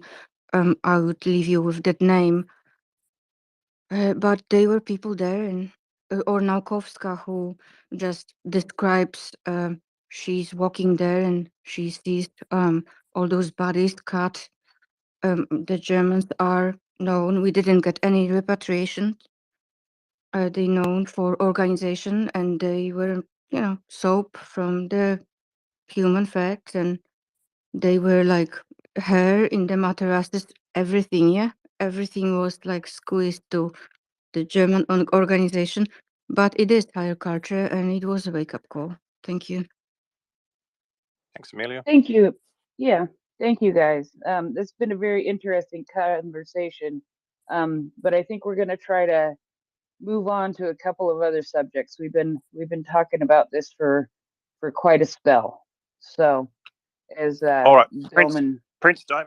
Sorry, I'll just step down, but appreciate everybody's time today. And like I said, I'll let you move on to Ukraine and other subjects. So I apologise for taking up too much of your time if I came across that way. no, it's okay. It's okay. There's a period of time during the evening before Europe starts to wake up that sometimes gets very slow. And so when we can have an engaging conversation like we've had for the last little while, it's appreciated. But as Europe starts to wake up, we start to transition to different subjects. So No, I that's appreciate, yeah, I appreciate the that's conversation. all right. Have a nice day, everybody. I'll listen in a bit later. Slava Ukraine. Heroem Slava. Heroem Slava. Thank you. Bye, guys.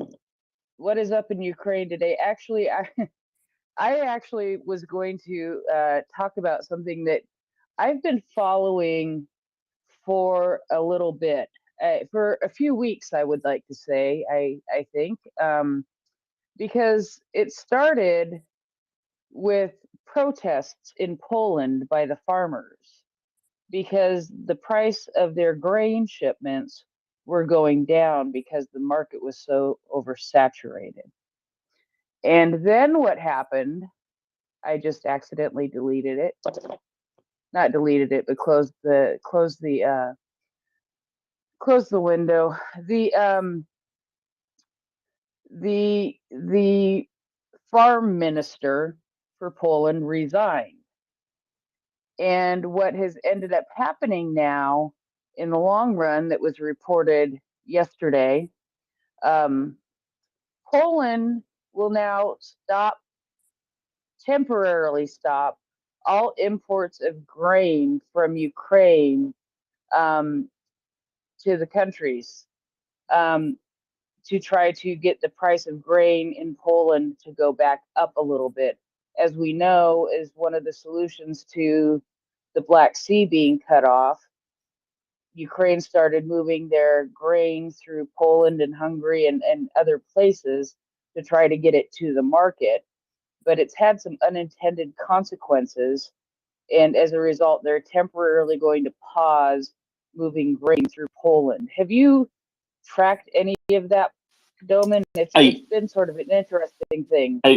We call Poland a gunnery of Europe, and this is business. It couldn't be that business as usual Amelia? for Germany and France. Yeah. So we stand united together. I am telling you what I know about it. If you Yeah, Amelia, Doman was talking, and can you please put your hand up and we'll call on you? Thank you. Yeah, so it's a long story actually. The story that starts last year and this sort of time, April, May last year, and it's a story of rails that were never reinstalled or never connected up. There's no rubies involved, just the rails. So in April last year, maybe early May last year, a plan started developing. And the plan was the Black Sea isn't an option. Ukrainian exports need to get out of Ukraine. And there are all of these Soviet gauge railways all across eastern Poland. What do I mean by Soviet gauge railways? Railways are of different types. And the types are fundamentally different depending on what the distance is between the two rails. Because when you build a road, you just asphalt the whole surface. And if you have a narrower vehicle, it can go on that surface. If you have a wider vehicle, it can go on that surface. It doesn't really matter. right? At some point, it gets too wide, and then it gets stuck, can't go down the road. But in the world of rails and trains, all of this is a little bit different because the wheels on the rail cars and the locomotives have to be exactly as far apart as the rails they're running on, right? Imagine if you just had two very narrow strips of road and a basin between them and either side of them. That's how it would look like. And then, only cars with a particular distance between the wheels could drive down that road, and all the other cars couldn't because one of their wheels was falling either in between or over the side of one of the tracks. Okay, so much of Europe uses what is called the standard gauge. Now, I didn't call it the standard gauge. It's not imperialistic to call it the standard gauge. That's just the name for it. And that is 1435 millimeters, so 1,435 millimeters. What that is in feet and inches, I don't know, somewhere less than 5 feet wide. 4 feet, 8 inches, maybe? Something like that. Thereabouts. And that is the gauge used in much of Europe, not all of Europe, but much of Europe. In the US, in China, and in a lot of places around the world use that gauge railway. There's a few places that don't. We've had the trick question of where that is. So in Ireland, they use a broad gauge railway, which is more than that. I forget, 1,600 millimeters, thereabout, maybe a little bit more. On the Iberian Peninsula in Spain and Portugal, they also use an Iberian gauge railway, which is also wider. It's about 1660, if I remember correctly, so quite a bit wider. Not all the trains use that. The funny thing is, all the new railways that Spain is building, which are for the speedy trains, for the very, very fast trains, Spain has the largest high-speed network in Europe now, is at 1435. And then Finland is at 1524, which is the old imperial gauge. And then countries like the Baltic states, so Lithuania, Latvia, Estonia, as well as Ukraine, Moldova, but also Belarus and everywhere further east in the former Soviet Union, is 1520. Now, why is it different? Why is there a difference between 1520 and 1524? Well, all the railways in the Russian Empire of old used to be 1524. But then the Soviets came in and said, we want it to look more metric-y, so we shall make it round at the end, and we shall narrow it by 4 millimeters. Not that it made much of a difference for the trains at the time or the railways of the time, because the error was about 4 millimeters anyway, and they were going quite slow. But the faster the train goes, the more precise all of this has to be, otherwise it derails. Okay, so what's the problem? The problem is that if you have a train in Ukraine, you can't just drive that train into Poland and onto the Baltic Sea. That was the problem that was identified, right? Because the gauge is different. So you have your train, which is made for the 1520 millimeter gauge. If you try to just drive it straight across on the 1435 millimeter gauge, I mean, you can't even try, right? Because there's the railway doesn't end on like that. One of your wheels falls off the side, and then you get stuck, and then you can't go forward. And then you have a train full of grain. That's not very good, is it? Okay, so what you have to do is one of two things. Either you need to transload all of your stuff at the border to different trains, which is a lot of effort, frankly, right? Or you need to change the railway. Now, changing the railway in Ukraine at any great volume, that'd be kind of difficult, certainly during wartime. But because during the communist days, Poland was, let's call it something of a satellite of the Soviet Union. It was very much controlled by the Soviet Union. Especially in the southern and eastern reaches of Poland, they made a bunch of railways that were 15-20 millimeters wide. They were mostly there to transport coal, a few other things as well, but coal was really the big factor there. And a lot of these railways were running sort of north-south along the Belarusian border on the Polish side, which frankly is fine, right? Because there's not that much trade there going on anyway. There's not that much traffic going on anywhere in Poland. So the plan was, let's connect these disparate bits of railway and allow, one, Ukrainian trains to go straight up north through eastern Poland, all the way into the Baltic states, which remember also have the 15-20 millimeter gauge, or go to Świnoujście, which is the big Polish port on the Baltic, which would allow Ukrainians to get their grain straight to port. However, that didn't happen. It was very close to happening. So very soon thereafter, very soon after the initial reporting, we heard, oh, it's already 80% done, or 85% done, or 90% done. But really what they were reporting on are all of these disparate bits and pieces of track that were already there. The problem was there were some really tricky bits and pieces of track that would need to be converted from, it basically need to be wide, need to be spaced further apart. The problem was when they were based in places like tunnels. There's not so many tunnels, is it? Mostly bridges. Bridges were the big deal. Usually it's tunnels and bridges, but this is really just about bridges, because often they're set in concrete and it's much harder to space them further apart. Now, if you have wooden sleepers are the things that are orthogonal to the tracks that kind of hold the tracks up. If you have wooden sleepers, it's really easy because you just pull the track out, nail it in a little bit further along the side, and it's much more straightforward. But then it just never got completed. And had that gotten completed, the grain that went from Ukraine to Poland or to the Baltic ports would have gone straight to the port, wouldn't be stopping in Poland, wouldn't be stopping anywhere on the way, would be going straight to Świnoujście and would be going straight on a ship. However, as time went on, the realization came that quite a lot of Ukrainian grain is being able to be exported through Romania. Quite a lot of Ukrainian grain is, despite the Zadoka bridge being damaged, being able to be exported through the Danubian ports, such as Izmail and Reni in Ukraine, but also Galați in Romania. I don't think anything went to Zhezhilezh in Moldova, but either way.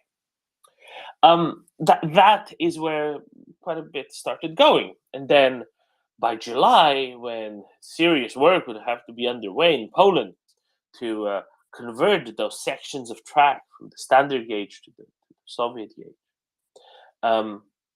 they couldn't, because they didn't find it useful anymore, because they were looking and they were thinking, hey, if this grain deal goes through, if this Black Sea initiative goes through, what's the point? There's no point in making this big investment. So they didn't.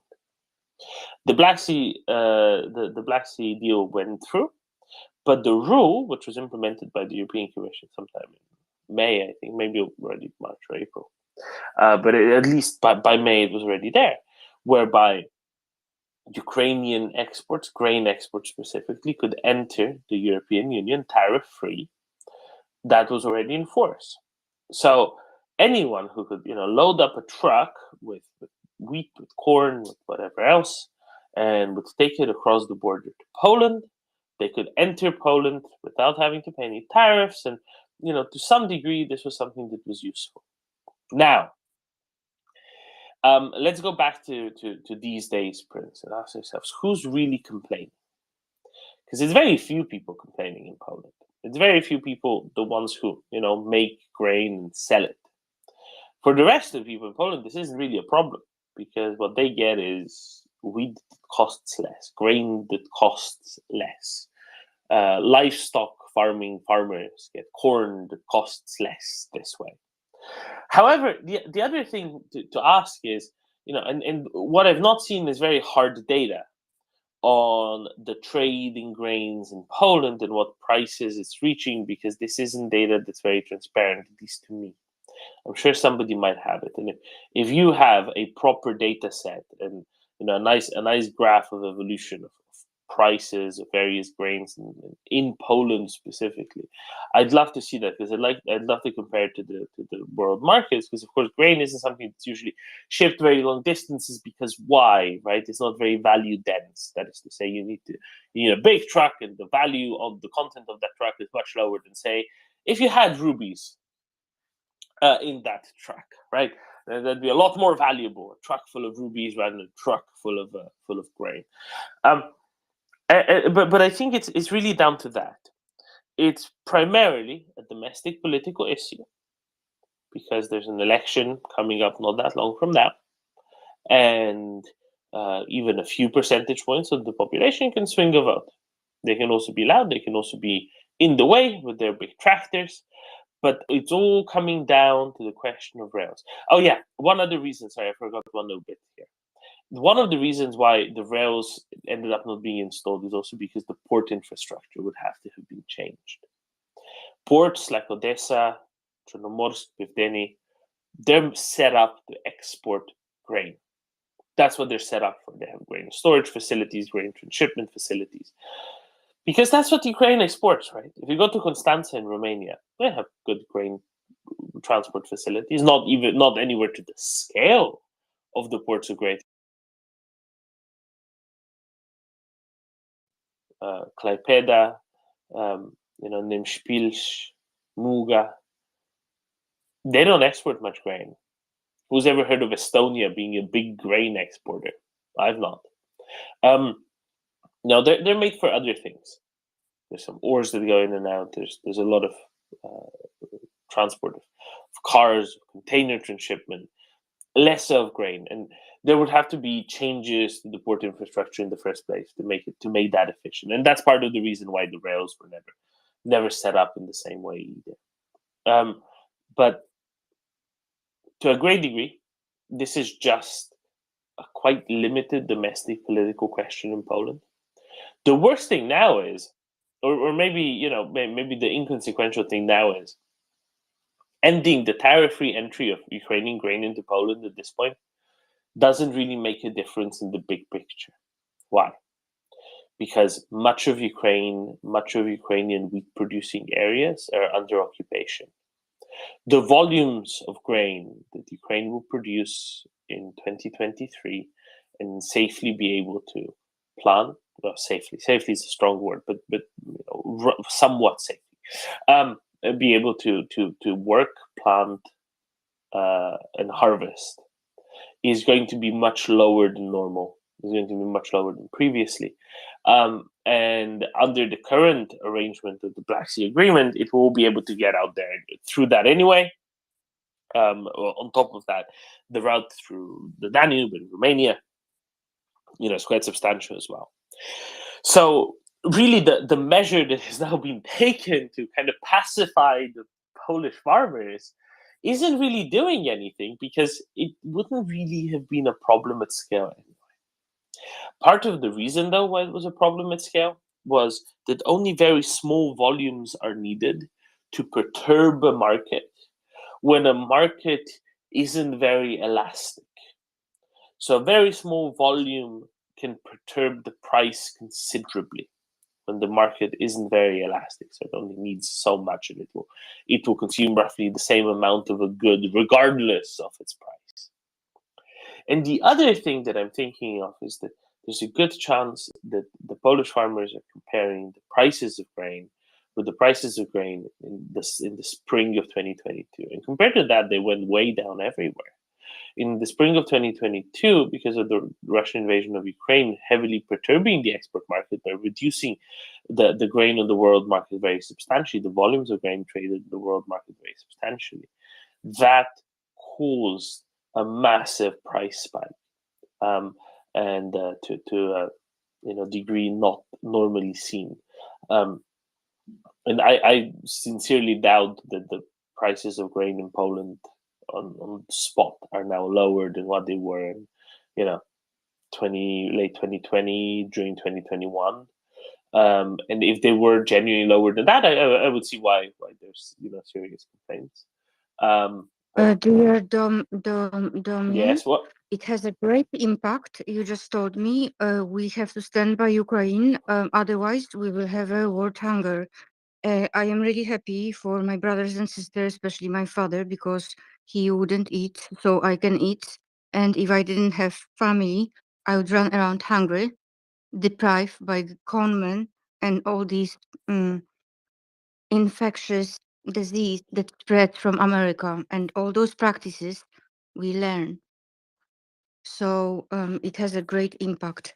And the price of bread on average is from 8 to 12 złotych. I know it has a different you know, when you say dollar, but if you think about average person and imagine it would be like from $8 to $12 for a piece of bread, like $8, like basic, whatever you have, you know, the stuff here that we put in. Of course, it's a different bread, like a standard, and that's a lot. And we were bleeding out. We were standing by Ukraine. We were there. They are worthy allies, just like Finns. They are giving it all. They are what they should give their children, their woman, their home, their life. What else? Yeah. Thank you, Damian. It was really enlightening. Thank you very much, Emilia. Chris, good morning. How are you, Chris?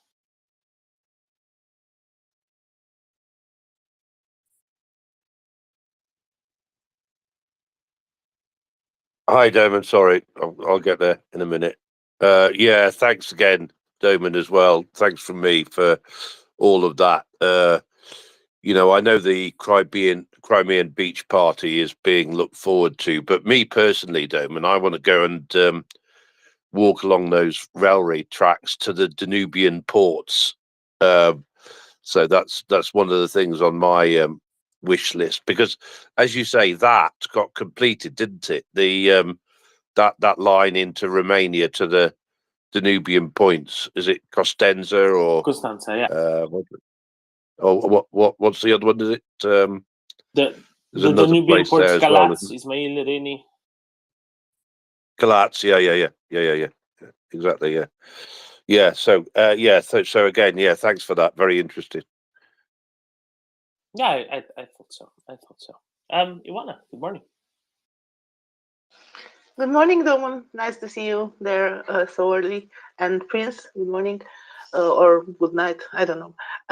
I just checked the price for the grain, and now the price is as it was mid 2021.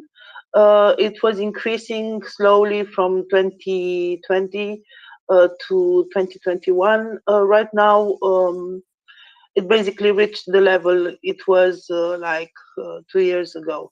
So it's not a bad price for grain. It's not the lowest price for grain. What I wanted to add to what you said, very, very compelling, is that I give you something that is no news. People are selfish, you know, and it's all okay to help Ukraine as long as national interest or personal interest are not affected. And right now, some farmers in Romania, Poland, and other countries are wondering what they will do if this grain from Ukraine will end up in their countries and end up in Europe, because traditionally the grain from Ukraine didn't go to Europe. It went to other places, especially because it was cheap and because it was exported by sea, not by land, and it was easy to go to other destinations than Europe. So right now, when this grain arrives in the ports and in the storage facilities and it travels through European countries, the farmers are a little bit worried that this influx of grain will affect the prices, will affect the costs for storage, for transport, and so on. So they are asking for subsidies. Thank you, Doman, for yesterday. You said the correct word. I didn't say, I said subventions because this is the term that we use in Romania, but it's subsidies. They are just asking for subsidies in order to cover some costs. And I don't know, this is a speculation. I don't have any data on this, but we know how the Russian propaganda works. And I'm wondering if they are not influencing these groups in a very subtle way in order to just say there is a problem when in fact it's not such a big deal and such a big problem. For example, we did manage to go through 2022 with the crops and everything, and we didn't have big problems. Of course, there were some bottlenecks, there were some issues with transport, with storage, with loading, unloading, and so on. There was some talk in Romania, but it faded away quite quickly because the government took the right measures. And yes, there is a train line that was prolonged to the Danubian port of Galatz. And the great news, I understand that even in time of war, Ukrainians are constructing a European gauge line from Lviv to Poland. So this is good news. The initial plan was for Poland to construct a former Soviet gauge line to Ukraine, but Ukrainians took the initiative and they are constructing their first European gauge line from Lviv to, I believe it's Krakow, but I'm not sure. I have to check. It's just early morning here and I didn't open all my tabs. And I'm done. Thank you. Thank you, Ivana. I believe it's to Przemyśl, right? The standard gauge line, and obviously the one from Przemyśl to Krakow is already there, right? There are three cross-border lines. I just want to touch on this real quick. That Ukraine has opened since the start of the full-scale invasion, which is insane because if you look at it, cross-border rail in Europe, and there's somebody called what's his name, John Worth, I think, on Twitter, who spent his whole summer last year kind of studying cross-border rail in Europe and from a personal perspective, and just riding trains all over Europe that cross borders. And that's because the farther you go out of the center of a country, right, the worse the infrastructure tends to get, because you need kind of incentive of sorts to have the border areas good, because you're just letting people out more easily this way, right? Letting stuff out more easily this way. Anyway, so cross-border rail sometimes complicated, especially because you need two countries, two sides to really cooperate on it, right? Otherwise, it doesn't join up well. Not to mention the scheduling. So Ukraine opened 3 cross-border lines. They already opened the standard gauge line from Ukraine to Poland, from Kovel all the way from Kovel into Poland. So it's about a 50-kilometer stretch of standard gauge line that was opened there. That was, I guess, more for freight, and then the Lviv onward is going to be very useful for passengers, right? Very, very useful indeed, because they can come by one train to Lviv and then switch the train at Lviv at the train station like normal. So that'll be really great. But also there's the line that actually connects Ukraine to Ukraine, parts of Zakarpattia to other parts of Zakarpattia, parts of Zakarpattia to, I forget what is the Chernivtsi Oblast, maybe. That runs through Romania, through Maramuresh, which is actually a broad gauge line, I'm pretty sure. But it also allows Ukrainians to access the Romanian rail network more easily. And the third one, and this was just simplified and partially inaugurated this past week, from Basarabeasca in the south of Moldova to Berezine in southern Bessarabia on the Ukrainian side, which should be allowing trains to enter Moldova at the north, Mohilev-Podilsky, and just drive down south the length of Moldova to Basarabeasca, across into Ukraine, and then continue on to, for example, the port of Izmail by train without the Zatoka Bridge being operational. So that, I think, is a massive deal, a great success that can't really be overstated. Cross-border rail is a really complicated thing. I mean, rail inside a country can be a very complicated thing. Juana? Yes, indeed. And I just wanted to ask you something. I don't know if you have seen. Yesterday there was an update on the talks between Russia and Turkey.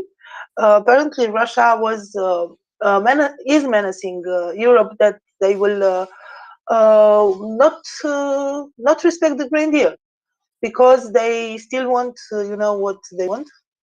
Yeah, I was wondering if you can comment on that.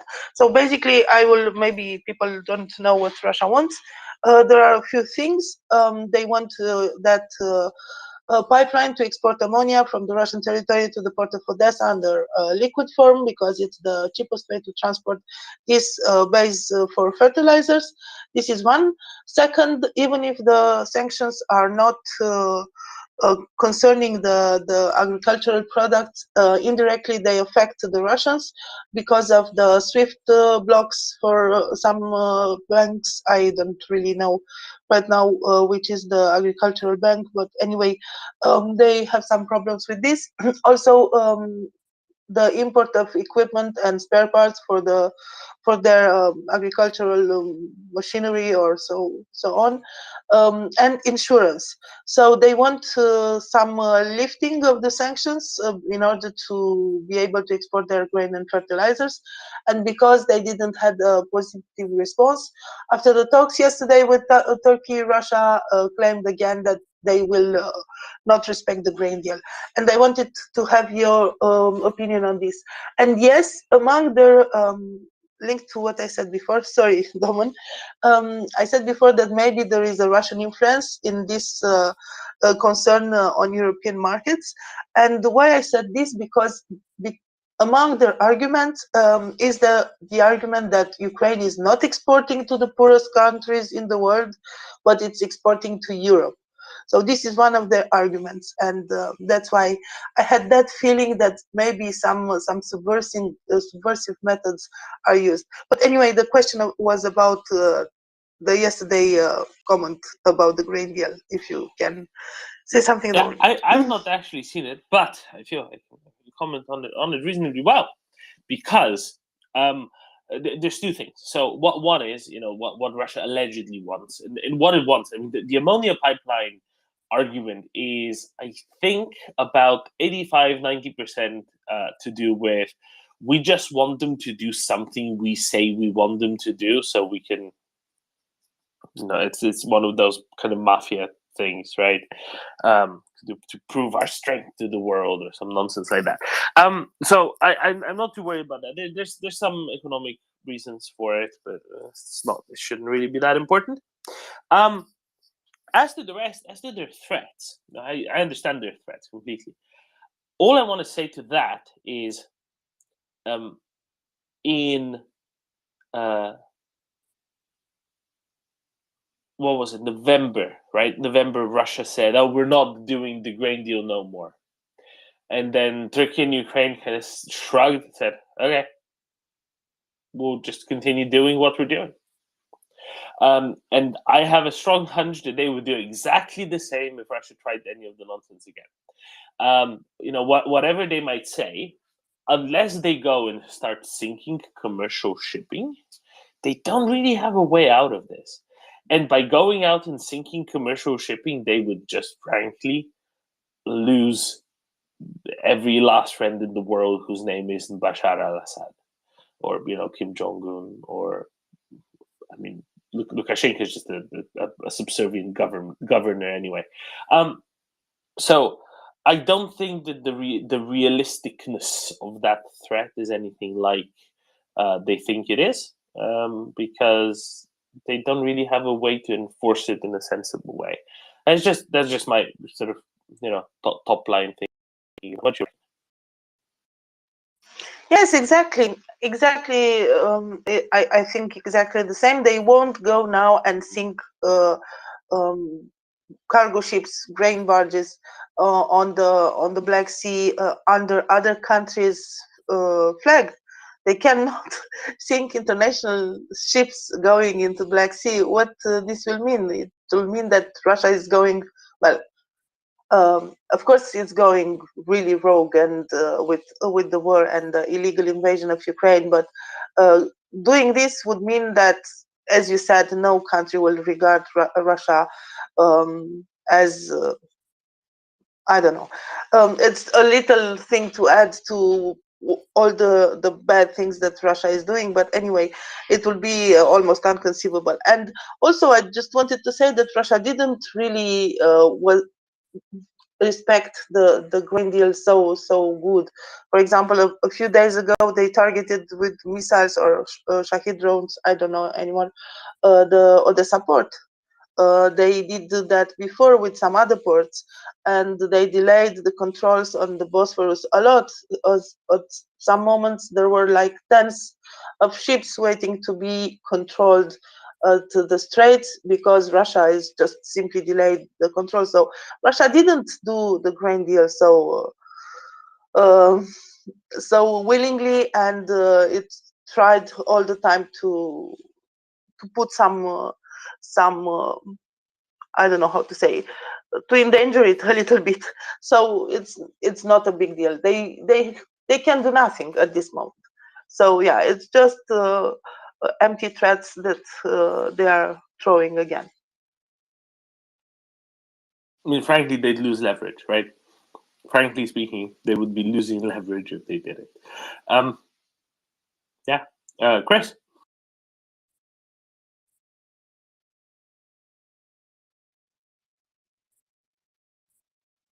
Yeah, I was just going to say, Doman, like simply, we should remember who's caused all of this chaos with grain and wheat and everything. It's the Russians, and if people have little concerns, not little concerns, it may not be little for them, but if people have concerns in, Romania or Poland or wherever it is, of course, it could be sorted out. Whether it will be sorted out or not is another matter, isn't it? But temporary assistance could be given, if you like, to smooth it over. And then also just to say, Doman, I don't know if you have time, but I'd love to have a record of those 3 crossing points. So that when you say 3 crossing points, it sounded like, so was it one was Romania, one was Moldova, and one was Poland? Was that right? Pretty much. I forget. Give me a second. I shall open a map and I shall guide you. Chris, open a map. Hang on a minute. Where? Yeah, just leave your mic on. Just open a map on your phone or somewhere else. Yeah, hang on a minute.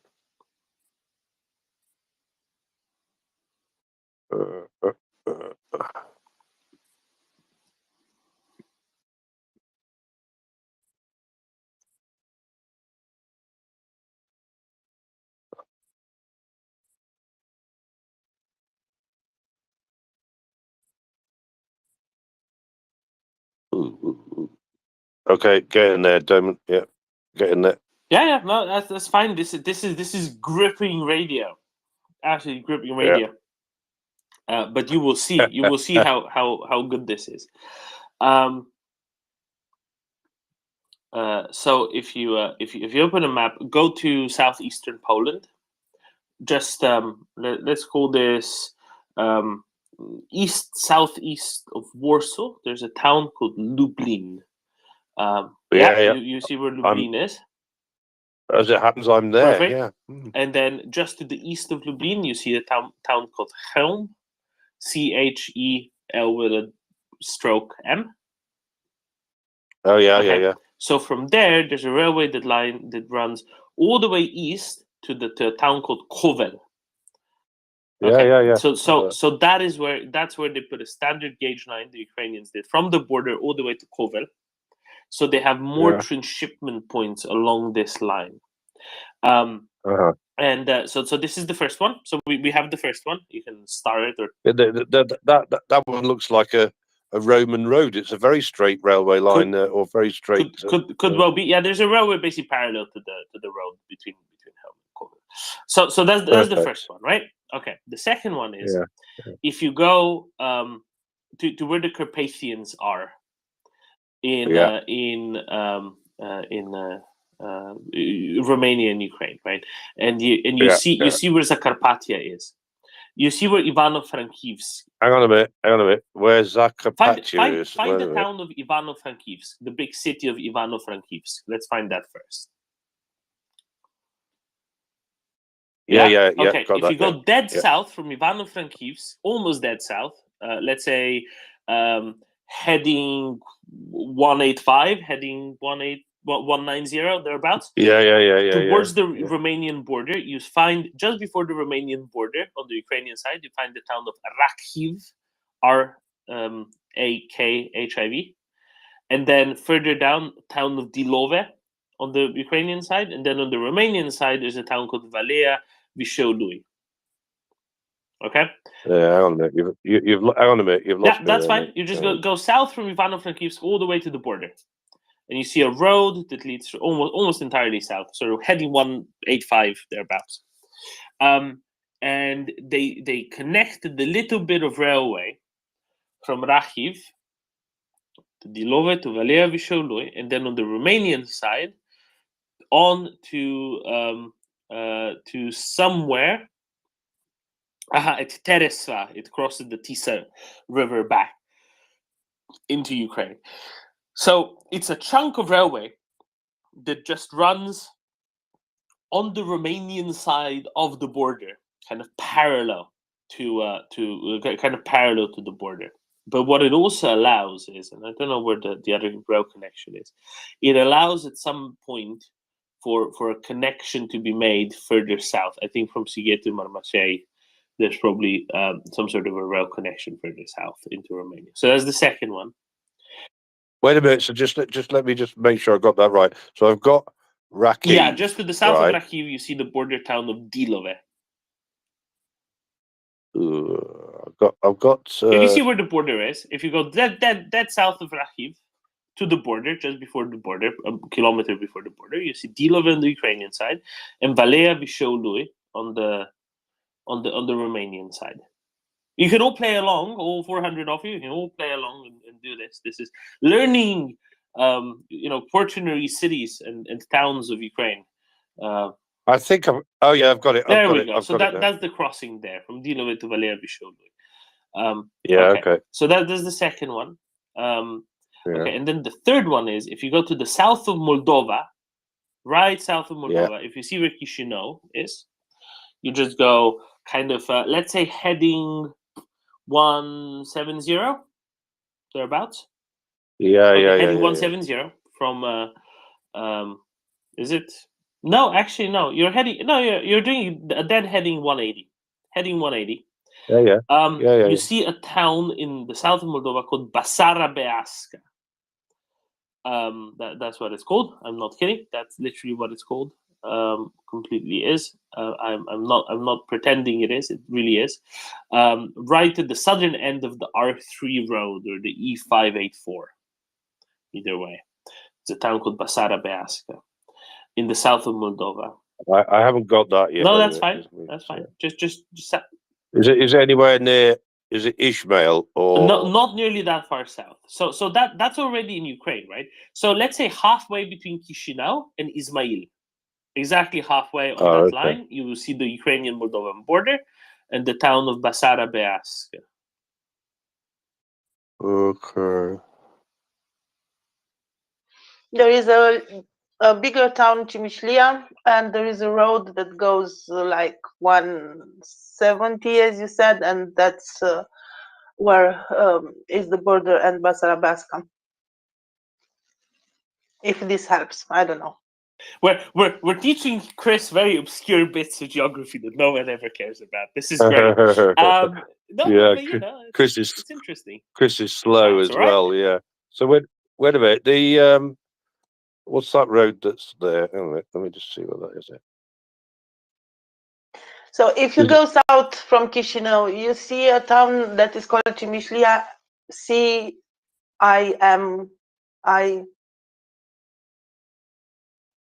It's a little bigger than Basarabeasca. Maybe it looks, it shows. Yeah. I've got that one. I've got that one. Okay, so you go slightly, you go south and slightly to the west. To the east. And you arrive at the border. Yeah. To the east. Yes. To the south east. by southeast. You follow the road out of Chimishlia, and you get to the border town of Basarabeasca. Yes. Okay, perfect. So the new connection, which used to be a connection, but then they dismantled it. I think in the 90s or early 2000s. Down further to the southeast from Basarabeasca, there's a Ukrainian town on the Ukrainian side of the border at Berezine, Berezyne, right? So they connected those two up again, and from Berezine the railway takes you down all the way to Ismail, for example, right? And this is important because the Zatoka Bridge, that's the bridge that connects the two bits of Ukraine across the Dniester estuary, across the bottom of the Dniester estuary, was blown up by the Russians several times, right? And this is where that's useful and that matters. All right. Okay. That one I've got. Okay, I think I can recreate that. So I just had some finger trouble. All right, good. Crack on. I've got it. Thank you very much. Thank you very much, Chris. I hope that you've enjoyed this. I think those. Well, I will. I'm going to enjoy even more actually going there one day. Absolutely. Do a road trip through all of the newly constructed lines. I might join you on that, Chris. Who knows? Well, yeah, that I thought you might. It wouldn't be everybody's cup of tea, would it? But yeah, so it sounds like fun to us, doesn't it? Yeah, these are slow railways, Chris. You need a whole thermos, not just a cup. Mockers, very good morning. Very good morning. Are you all good today? Oh, I've just nearly put a second sugar in my coffee. That would have been a disaster. I don't know if you've been through any numbers or anything yet this morning, but I've had a lovely lie-in, so I feel quite fresh. None. And I've got them. No numbers at all. The only numbers we were talking about are, grain transshipment volumes and railway gauges and, all manner of things, but not those numbers. Not those numbers. Well, I'm almost glad, after that description, that I had an extra hour in bed. My apologies, folks. They are actually much more interesting subjects than they sound. So, shall we have some numbers? Let's get to the scores on the doors. We have, on the 8th of April 23, 570 liquidated personnel. So that's gone up a little bit from yesterday. 3 tanks, 4 armoured personnel vehicles, 5 artillery systems, 1 anti-aircraft system, 1 actual aircraft. We have 7 UAVs and 12 vehicles and fuel trucks for you there, Doman. At least in double figures. That's good. Do we know what the aircraft was? I missed stuff yesterday. Don't ask. Logistics nightmare. Su-25. Su-25. Okay, very good.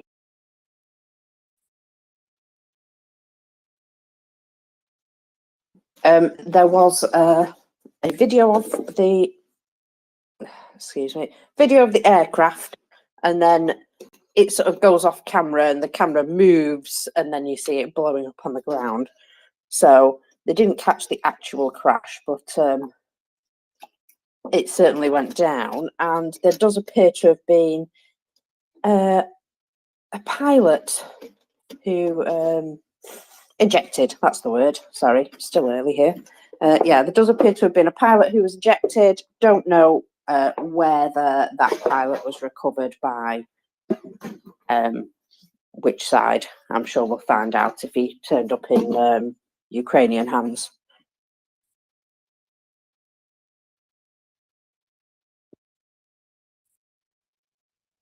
Sorry, just had to cough. I don't think I can hear Doman.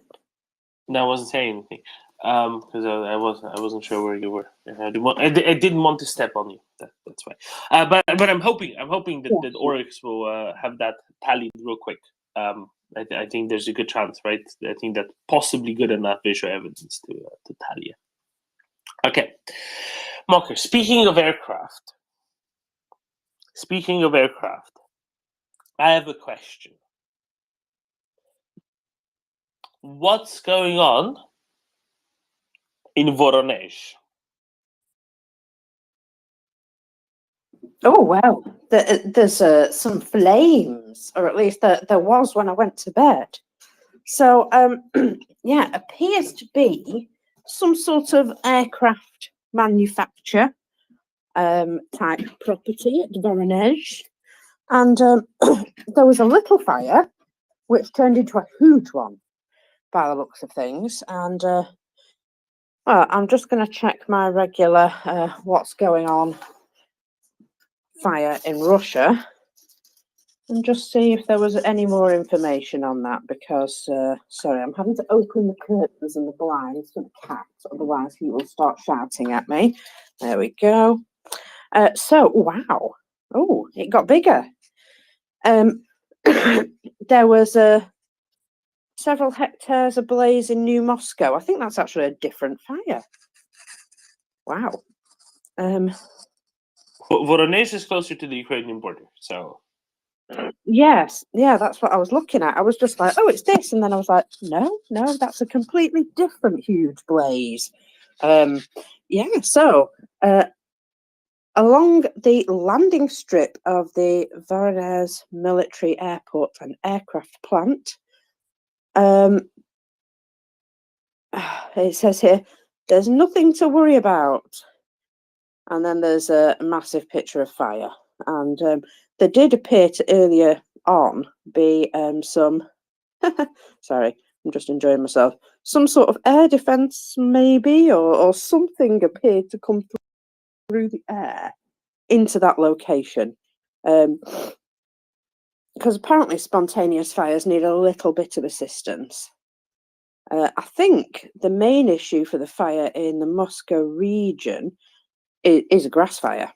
I think that's what that is. And that is in the Vatutinki district. That's as good as it's getting. Yeah, I'm just finding out a little bit more.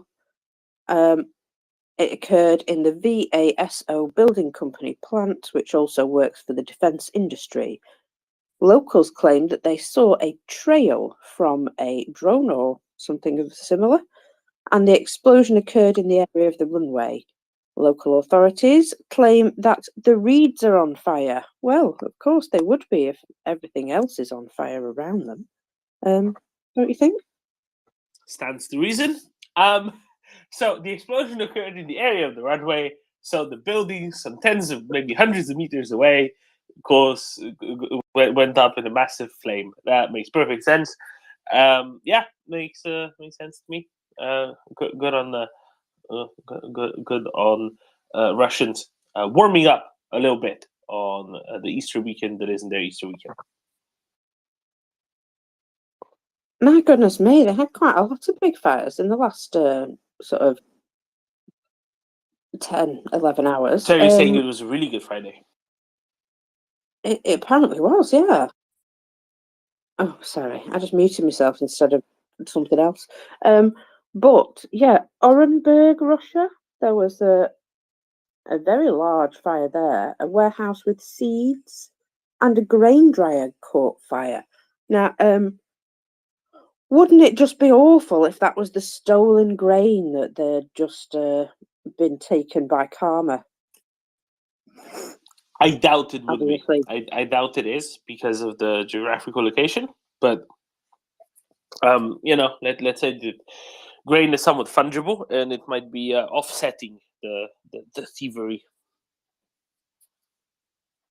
But grain is also quite flammable, isn't it? Because if you get a lot of it together, there's a certain amount of dust and things like that you've got to be careful about. I mean, you can really blow it up. You can actually blow it up, right? So any sort of dust. This isn't privileged information. If you get a right mixture of air and some sort of a dust, like flour, sawdust, anything that is technically flammable in itself, if you get a right mixture of that, you can cause an explosion. That's the reason behind, say, grain silos blowing up sometimes.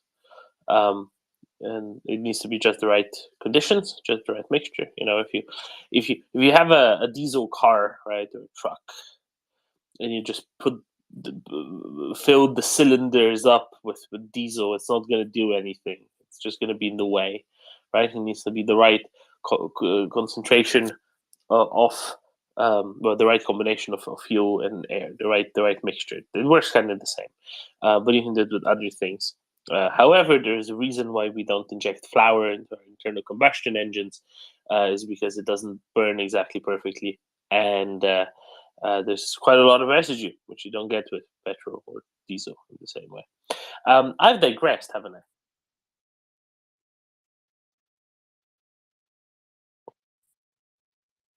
Only a little, but still, fires and booms. That's what I've woken up to this morning, and it's made me very happy.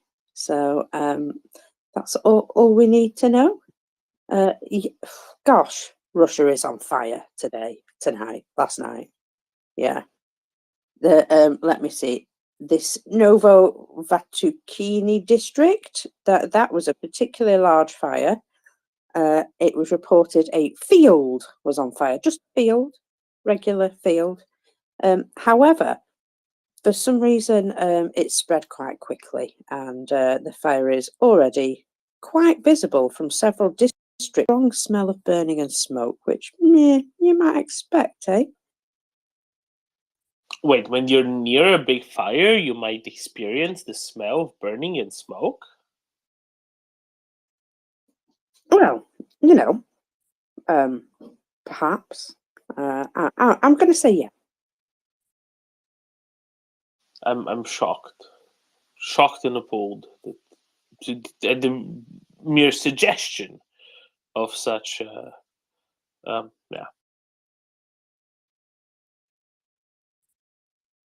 Well, while you're getting over your shock, I could bring you the MOD report. Would you like it? Let's do that. There must be something interesting in it today. Oh, An Easter fabulousness! egg or two. Right. Like it.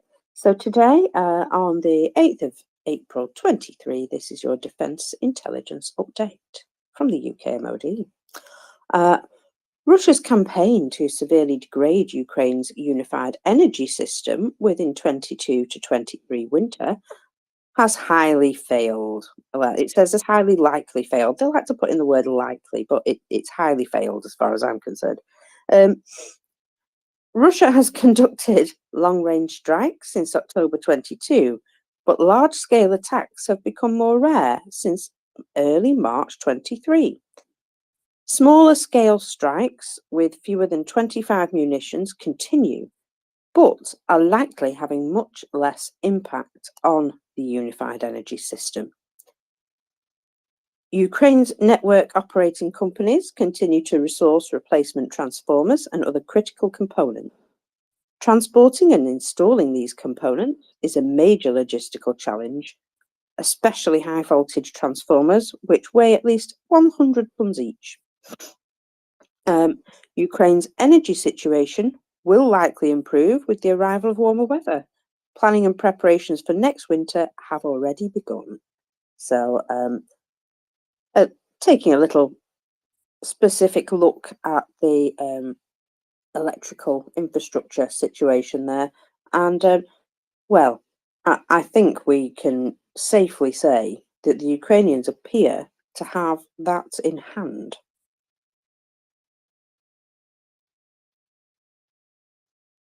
Don't you think? Yeah, I sure think so. No, there's been quite a lot of assistance offered to them as well, quite rightly so, from a number of countries around the world.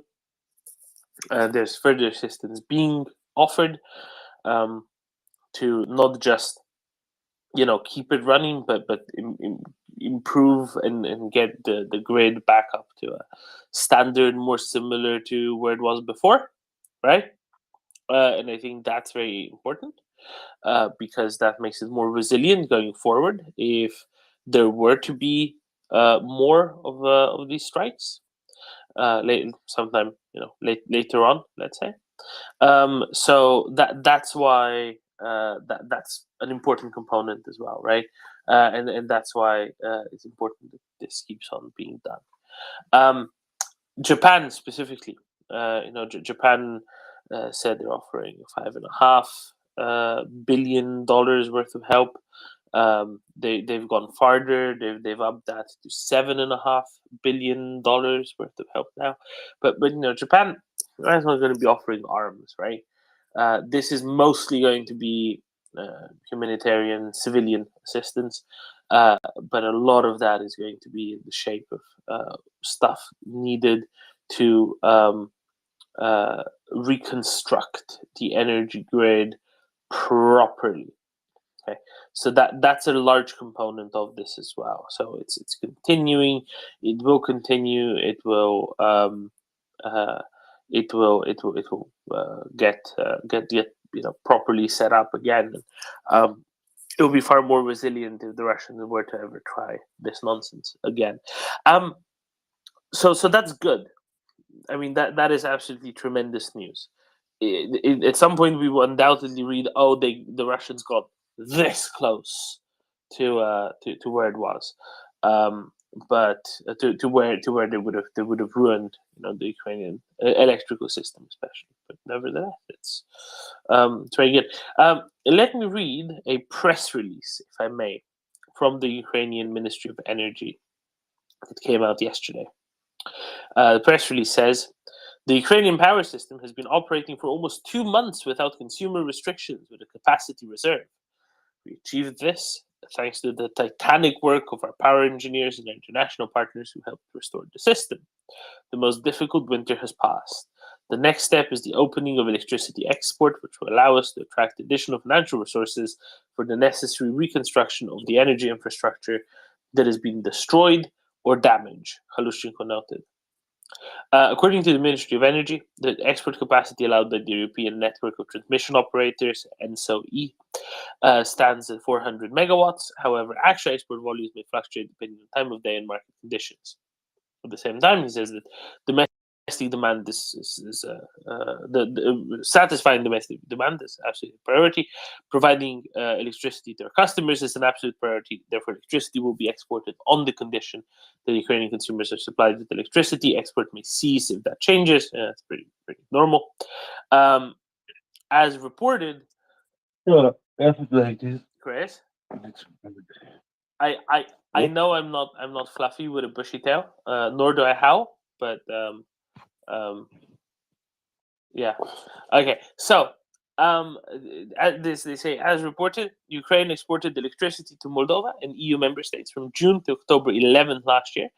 During that period, Ukraine sold electricity in a volume of, I don't like this unit, 2,600 terawatt hours. There we go. I've converted it to something. No, sorry, 2,600 gigawatt hours, 2.6 terawatt hours, if that's any use. Given that exporters, so anyway, I don't think they've technically started exports again on the basis of this. But anyway, at least they are in a position where they can start exports again, which is good.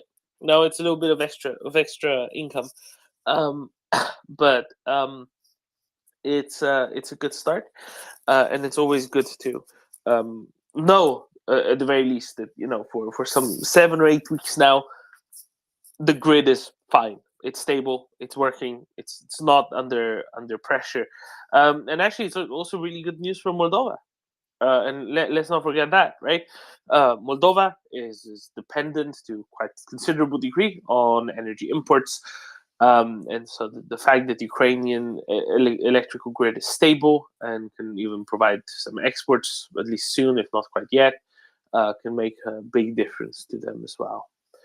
I don't know. Did I go too far, Marcus? Is that, or I think it's all on topic. I think we're all good with that. Yes, absolutely.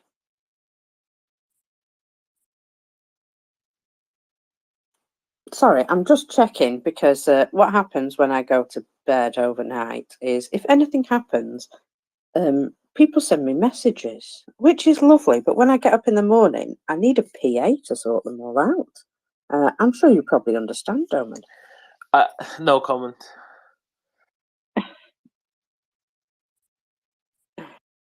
Let's just say I've never been so popular. I mean, if you say so, then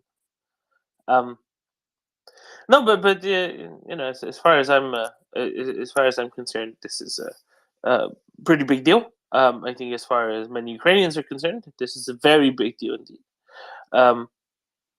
But it's definitely something that is likely to go underreported, right? Because it just isn't. Tanks get all the headlines. Let's say certainly in our circles, But if the electrical grid isn't working, I mean, no, tanks help in restoring that in a way, but what you really need at some point, at some level, is lots of electrical infrastructure. Marcus, we have a question from a listener. Has any country pledged to procure S-300 or S-400 systems since the war began? I am about 99.9% sure that the answer is no. I am pretty sure that the answer is no. It's not something that would be that would be in interest of many. If anything, and I think this is kind of funny. I think that there were actually cases of S-300 systems being sent back to Russia from Iran. At least that was alleged at some point. That Iran actually sent maybe even as much as 5 batteries, if I remember correctly. Maybe it was 5 launchers. But anyway, that Iran had sent some of the S-300 systems that it had procured back to Russia over the Caspian, and that was a bit before we heard that Russians started removing S-300 systems from around St. Petersburg because they just needed more air defense systems, as they were getting destroyed, mostly in the south of Ukraine, I think, or at least more notably in the south, more famously, more reportedly in the south of Ukraine. And yeah, that's I sincerely doubt that anybody would have been buying any. Not to mention that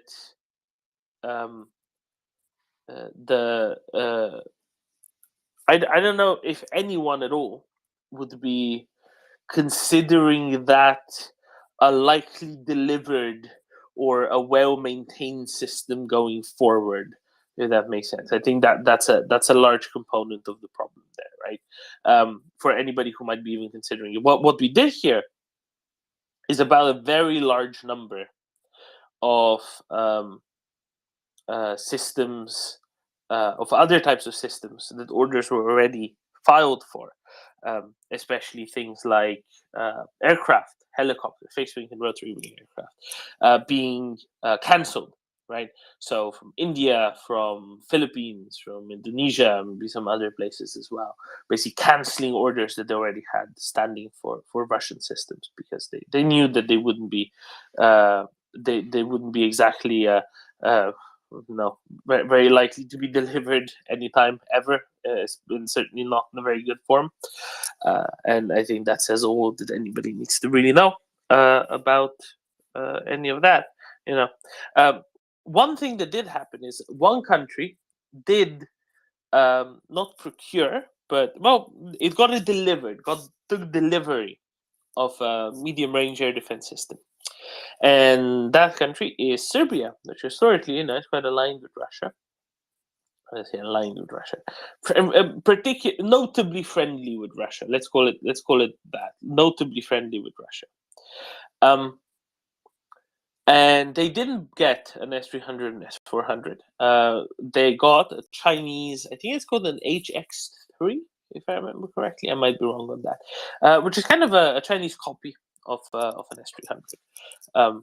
Very roughly speaking, it's not exactly obviously a copy, but very broadly speaking, something like that. So that's that I think is kind of interesting and notable. Now the procurement for that was done years prior, and S-300 or S-400 were considered, but were chosen against. And maybe, just maybe, something like that. Something like that is an indicator of where all of this was already going for quite a while before. I don't know. I'll leave it at that. Well, we can quite clearly see the S-300 and S-400 amazing performance, shall we say, that apparently they were bigged up a bit on paper, and although they are still quite deadly, they don't always appear to perform the job that they were made for, and possibly that's something under the trade's description. Well, actually, a lot of the time, right, the Russians used them to perform a very different job for what they were fundamentally designed for, and that of Russians not having the requisite training for sufficient numbers of people to actually operate all of these vast numbers of, say, S300 systems. And I think that's the other component of it, right? It's much easier. Imagine this. Imagine throwing a ball. It's one thing to throw a ball into a hoop, right? Like a little, imagine one of those little fake basketballs that you can grab in the palm of your hand. You have one of those mini hoops on the wall, and what's the chance that you're going to get pretty good at throwing it into a hoop? Now imagine that the hoop is moving around at hundreds of kilometers an hour and maneuvering steeply. That's a lot harder to hit. And similar physics also apply to air defenses. So if you're shooting ground to ground, that's a lot easier to do physics-wise than it is shooting at something that's traversing the sky rather quickly. And then not to mention that it's harder to see and harder to identify, but it kind of gives you the idea of it, right? I keep thinking, with the number of systems that they have, maybe they just have more people who know the basics of the system and know how to fire in a general direction, enough to do these, effectively terror bombing campaigns of Ukrainian cities near Russian positions or near the Russian border, but simply don't have the same volumes of people who could employ them as actual air defenses. Obviously, an untestable hypothesis, but I think there might be something to that as well.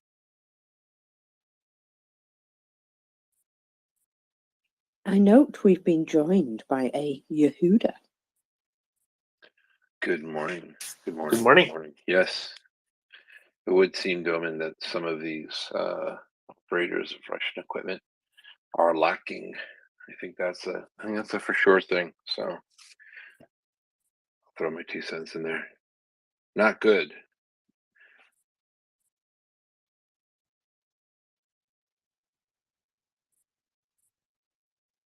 Well, one of the things that's been proven throughout this whole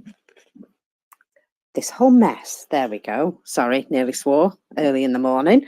One thing we've learned from this whole mess is that Russian stuff, although it is indeed plentiful and horrible, doesn't always perform in the way you'd expect, or isn't quite up to the standards that they said it was.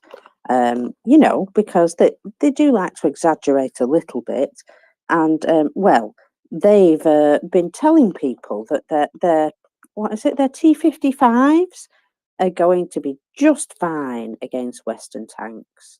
I think that's some sort of fantasy land, but you tell me. Sorry, go ahead.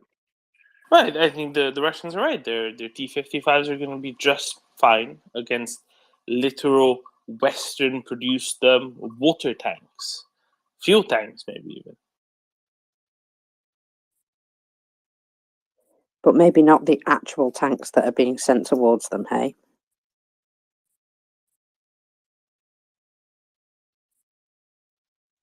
Yeah, probably not. It's really a fascinating comparison, isn't it? A Challenger 2 presents a 2-3 times as great a form factor as a T-55, but a Challenger 2 will take a T-55 out at 3,000 meters reliably, and a T-55 will, at 2,000 meters, probably miss the Challenger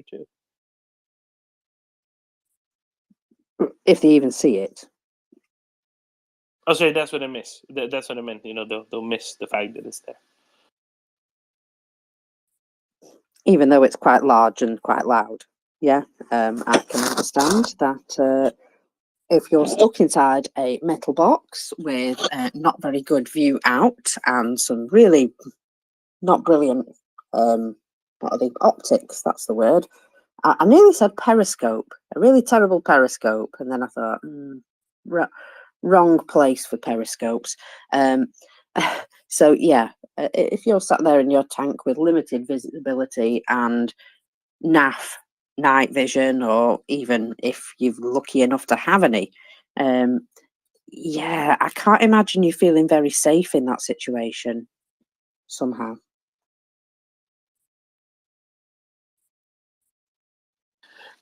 Doesn't look like a great place to be, does it? Chris, is a Challenger 2 just a very heavily armored tea kettle?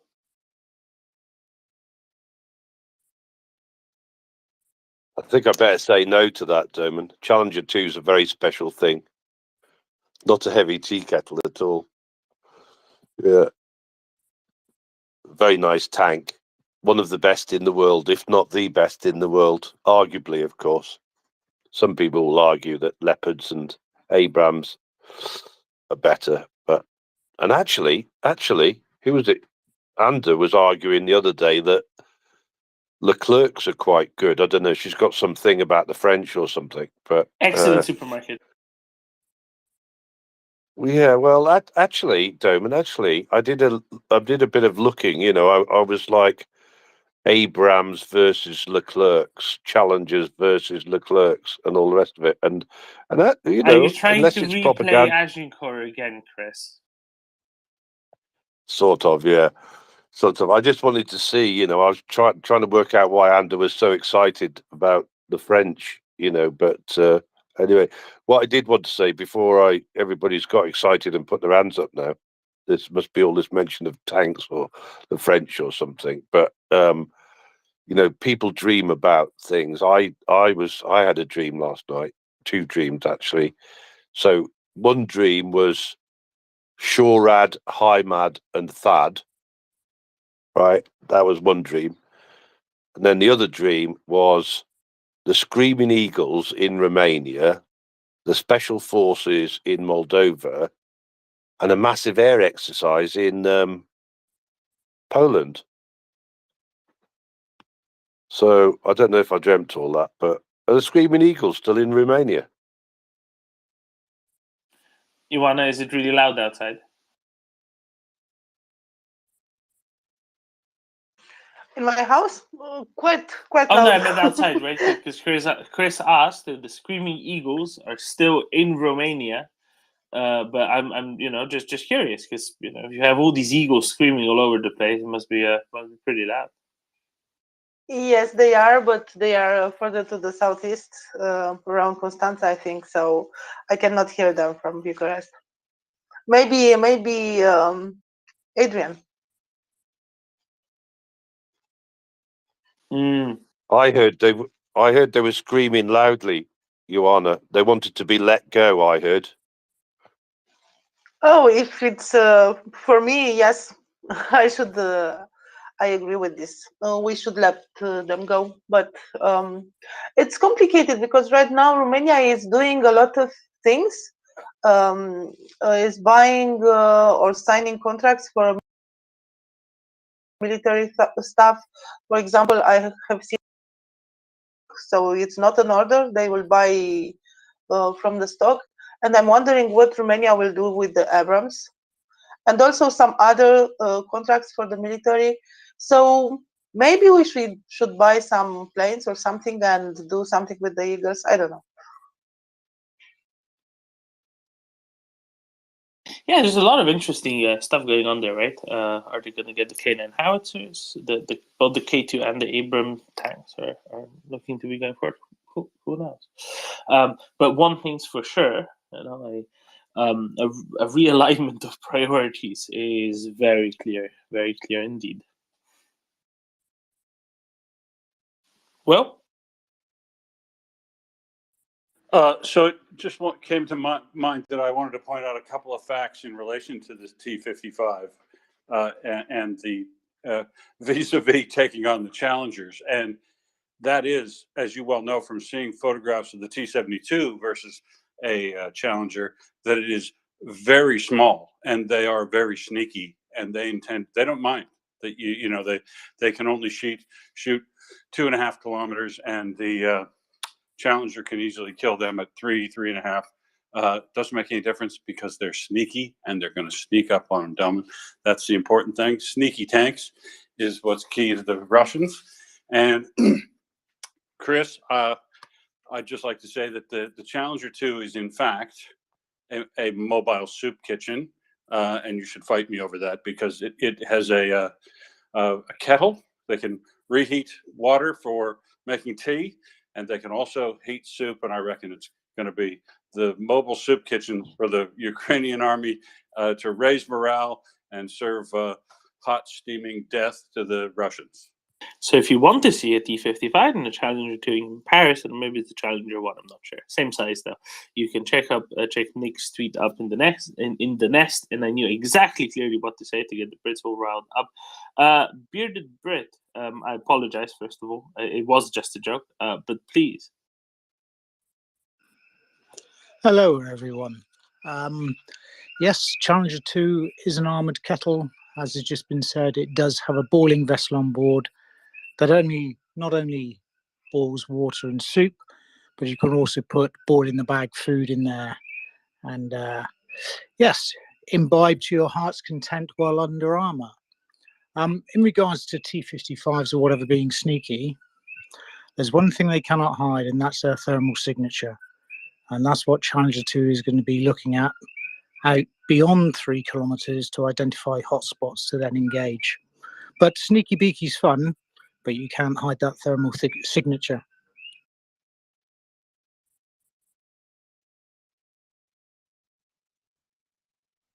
I always love your soundtrack, by the way, Bearded.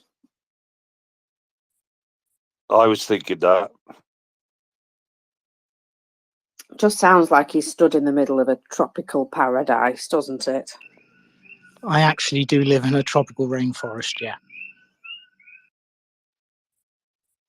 There you go. Bastard.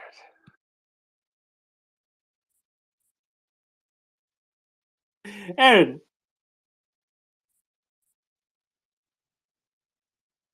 Yeah, hi, Diamond. Can you hear me? Yeah, all good. Carry on. So I'd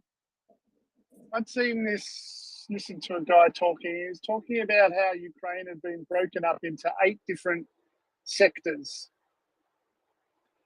And the Russians were patrolling each one of those sectors with 2 to 3 MiG-31s. Sorry, can you scroll back? Who's saying this? There's a guy called Peron. Yep. Okay, got it. Carry on. Yep. So the Russians have broken up Ukraine into 8 different sectors, flying MiG-31s, basically 10 hours a day on shifts during the day. I don't know why they're not flying at night. Maybe they're doing some night, but not sure. So if you add all that up over a year, you get to about 1,500 flight hours because they've got 2 going. I'm just wondering how many MiG-31s they've got to rotate through that amount of hours, because obviously they've already done hours. The statistic he was giving is that the MiG-31s have about 3,500 flying hours before they're not as efficient, or they're a bit dangerous. And like when I was talking to not Ajax, what's his name? The one who gets a bit angry sometimes. He's very passionate but knowledgeable. You don't know who I'm No, talking about? just Anyway, let's yeah. Okay, I'll keep going. So when I was talking about Australia sending our F-18s, he was saying that they've done a lot of work in the Middle East, Iraq and Afghanistan, and they've flown so many hours that they wouldn't be of much use to Ukraine, but for parts.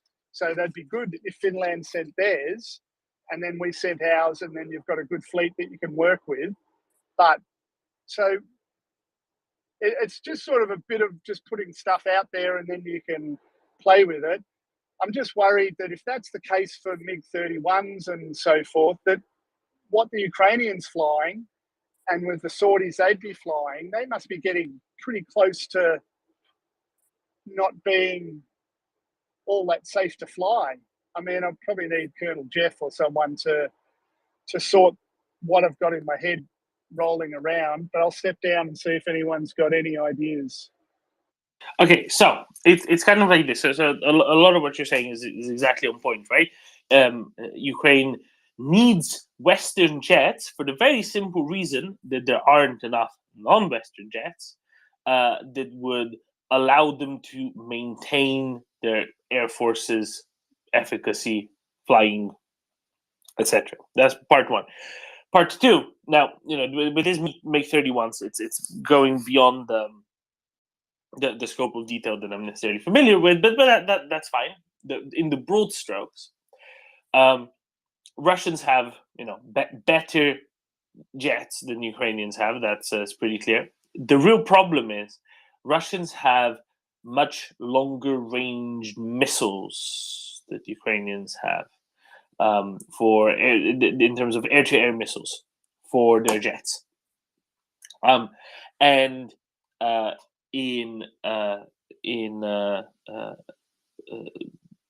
Ukraine, one thing that would really benefit them now would be Western jets, which have longer range missiles than the Russian jets have, and also better radar and communications integration.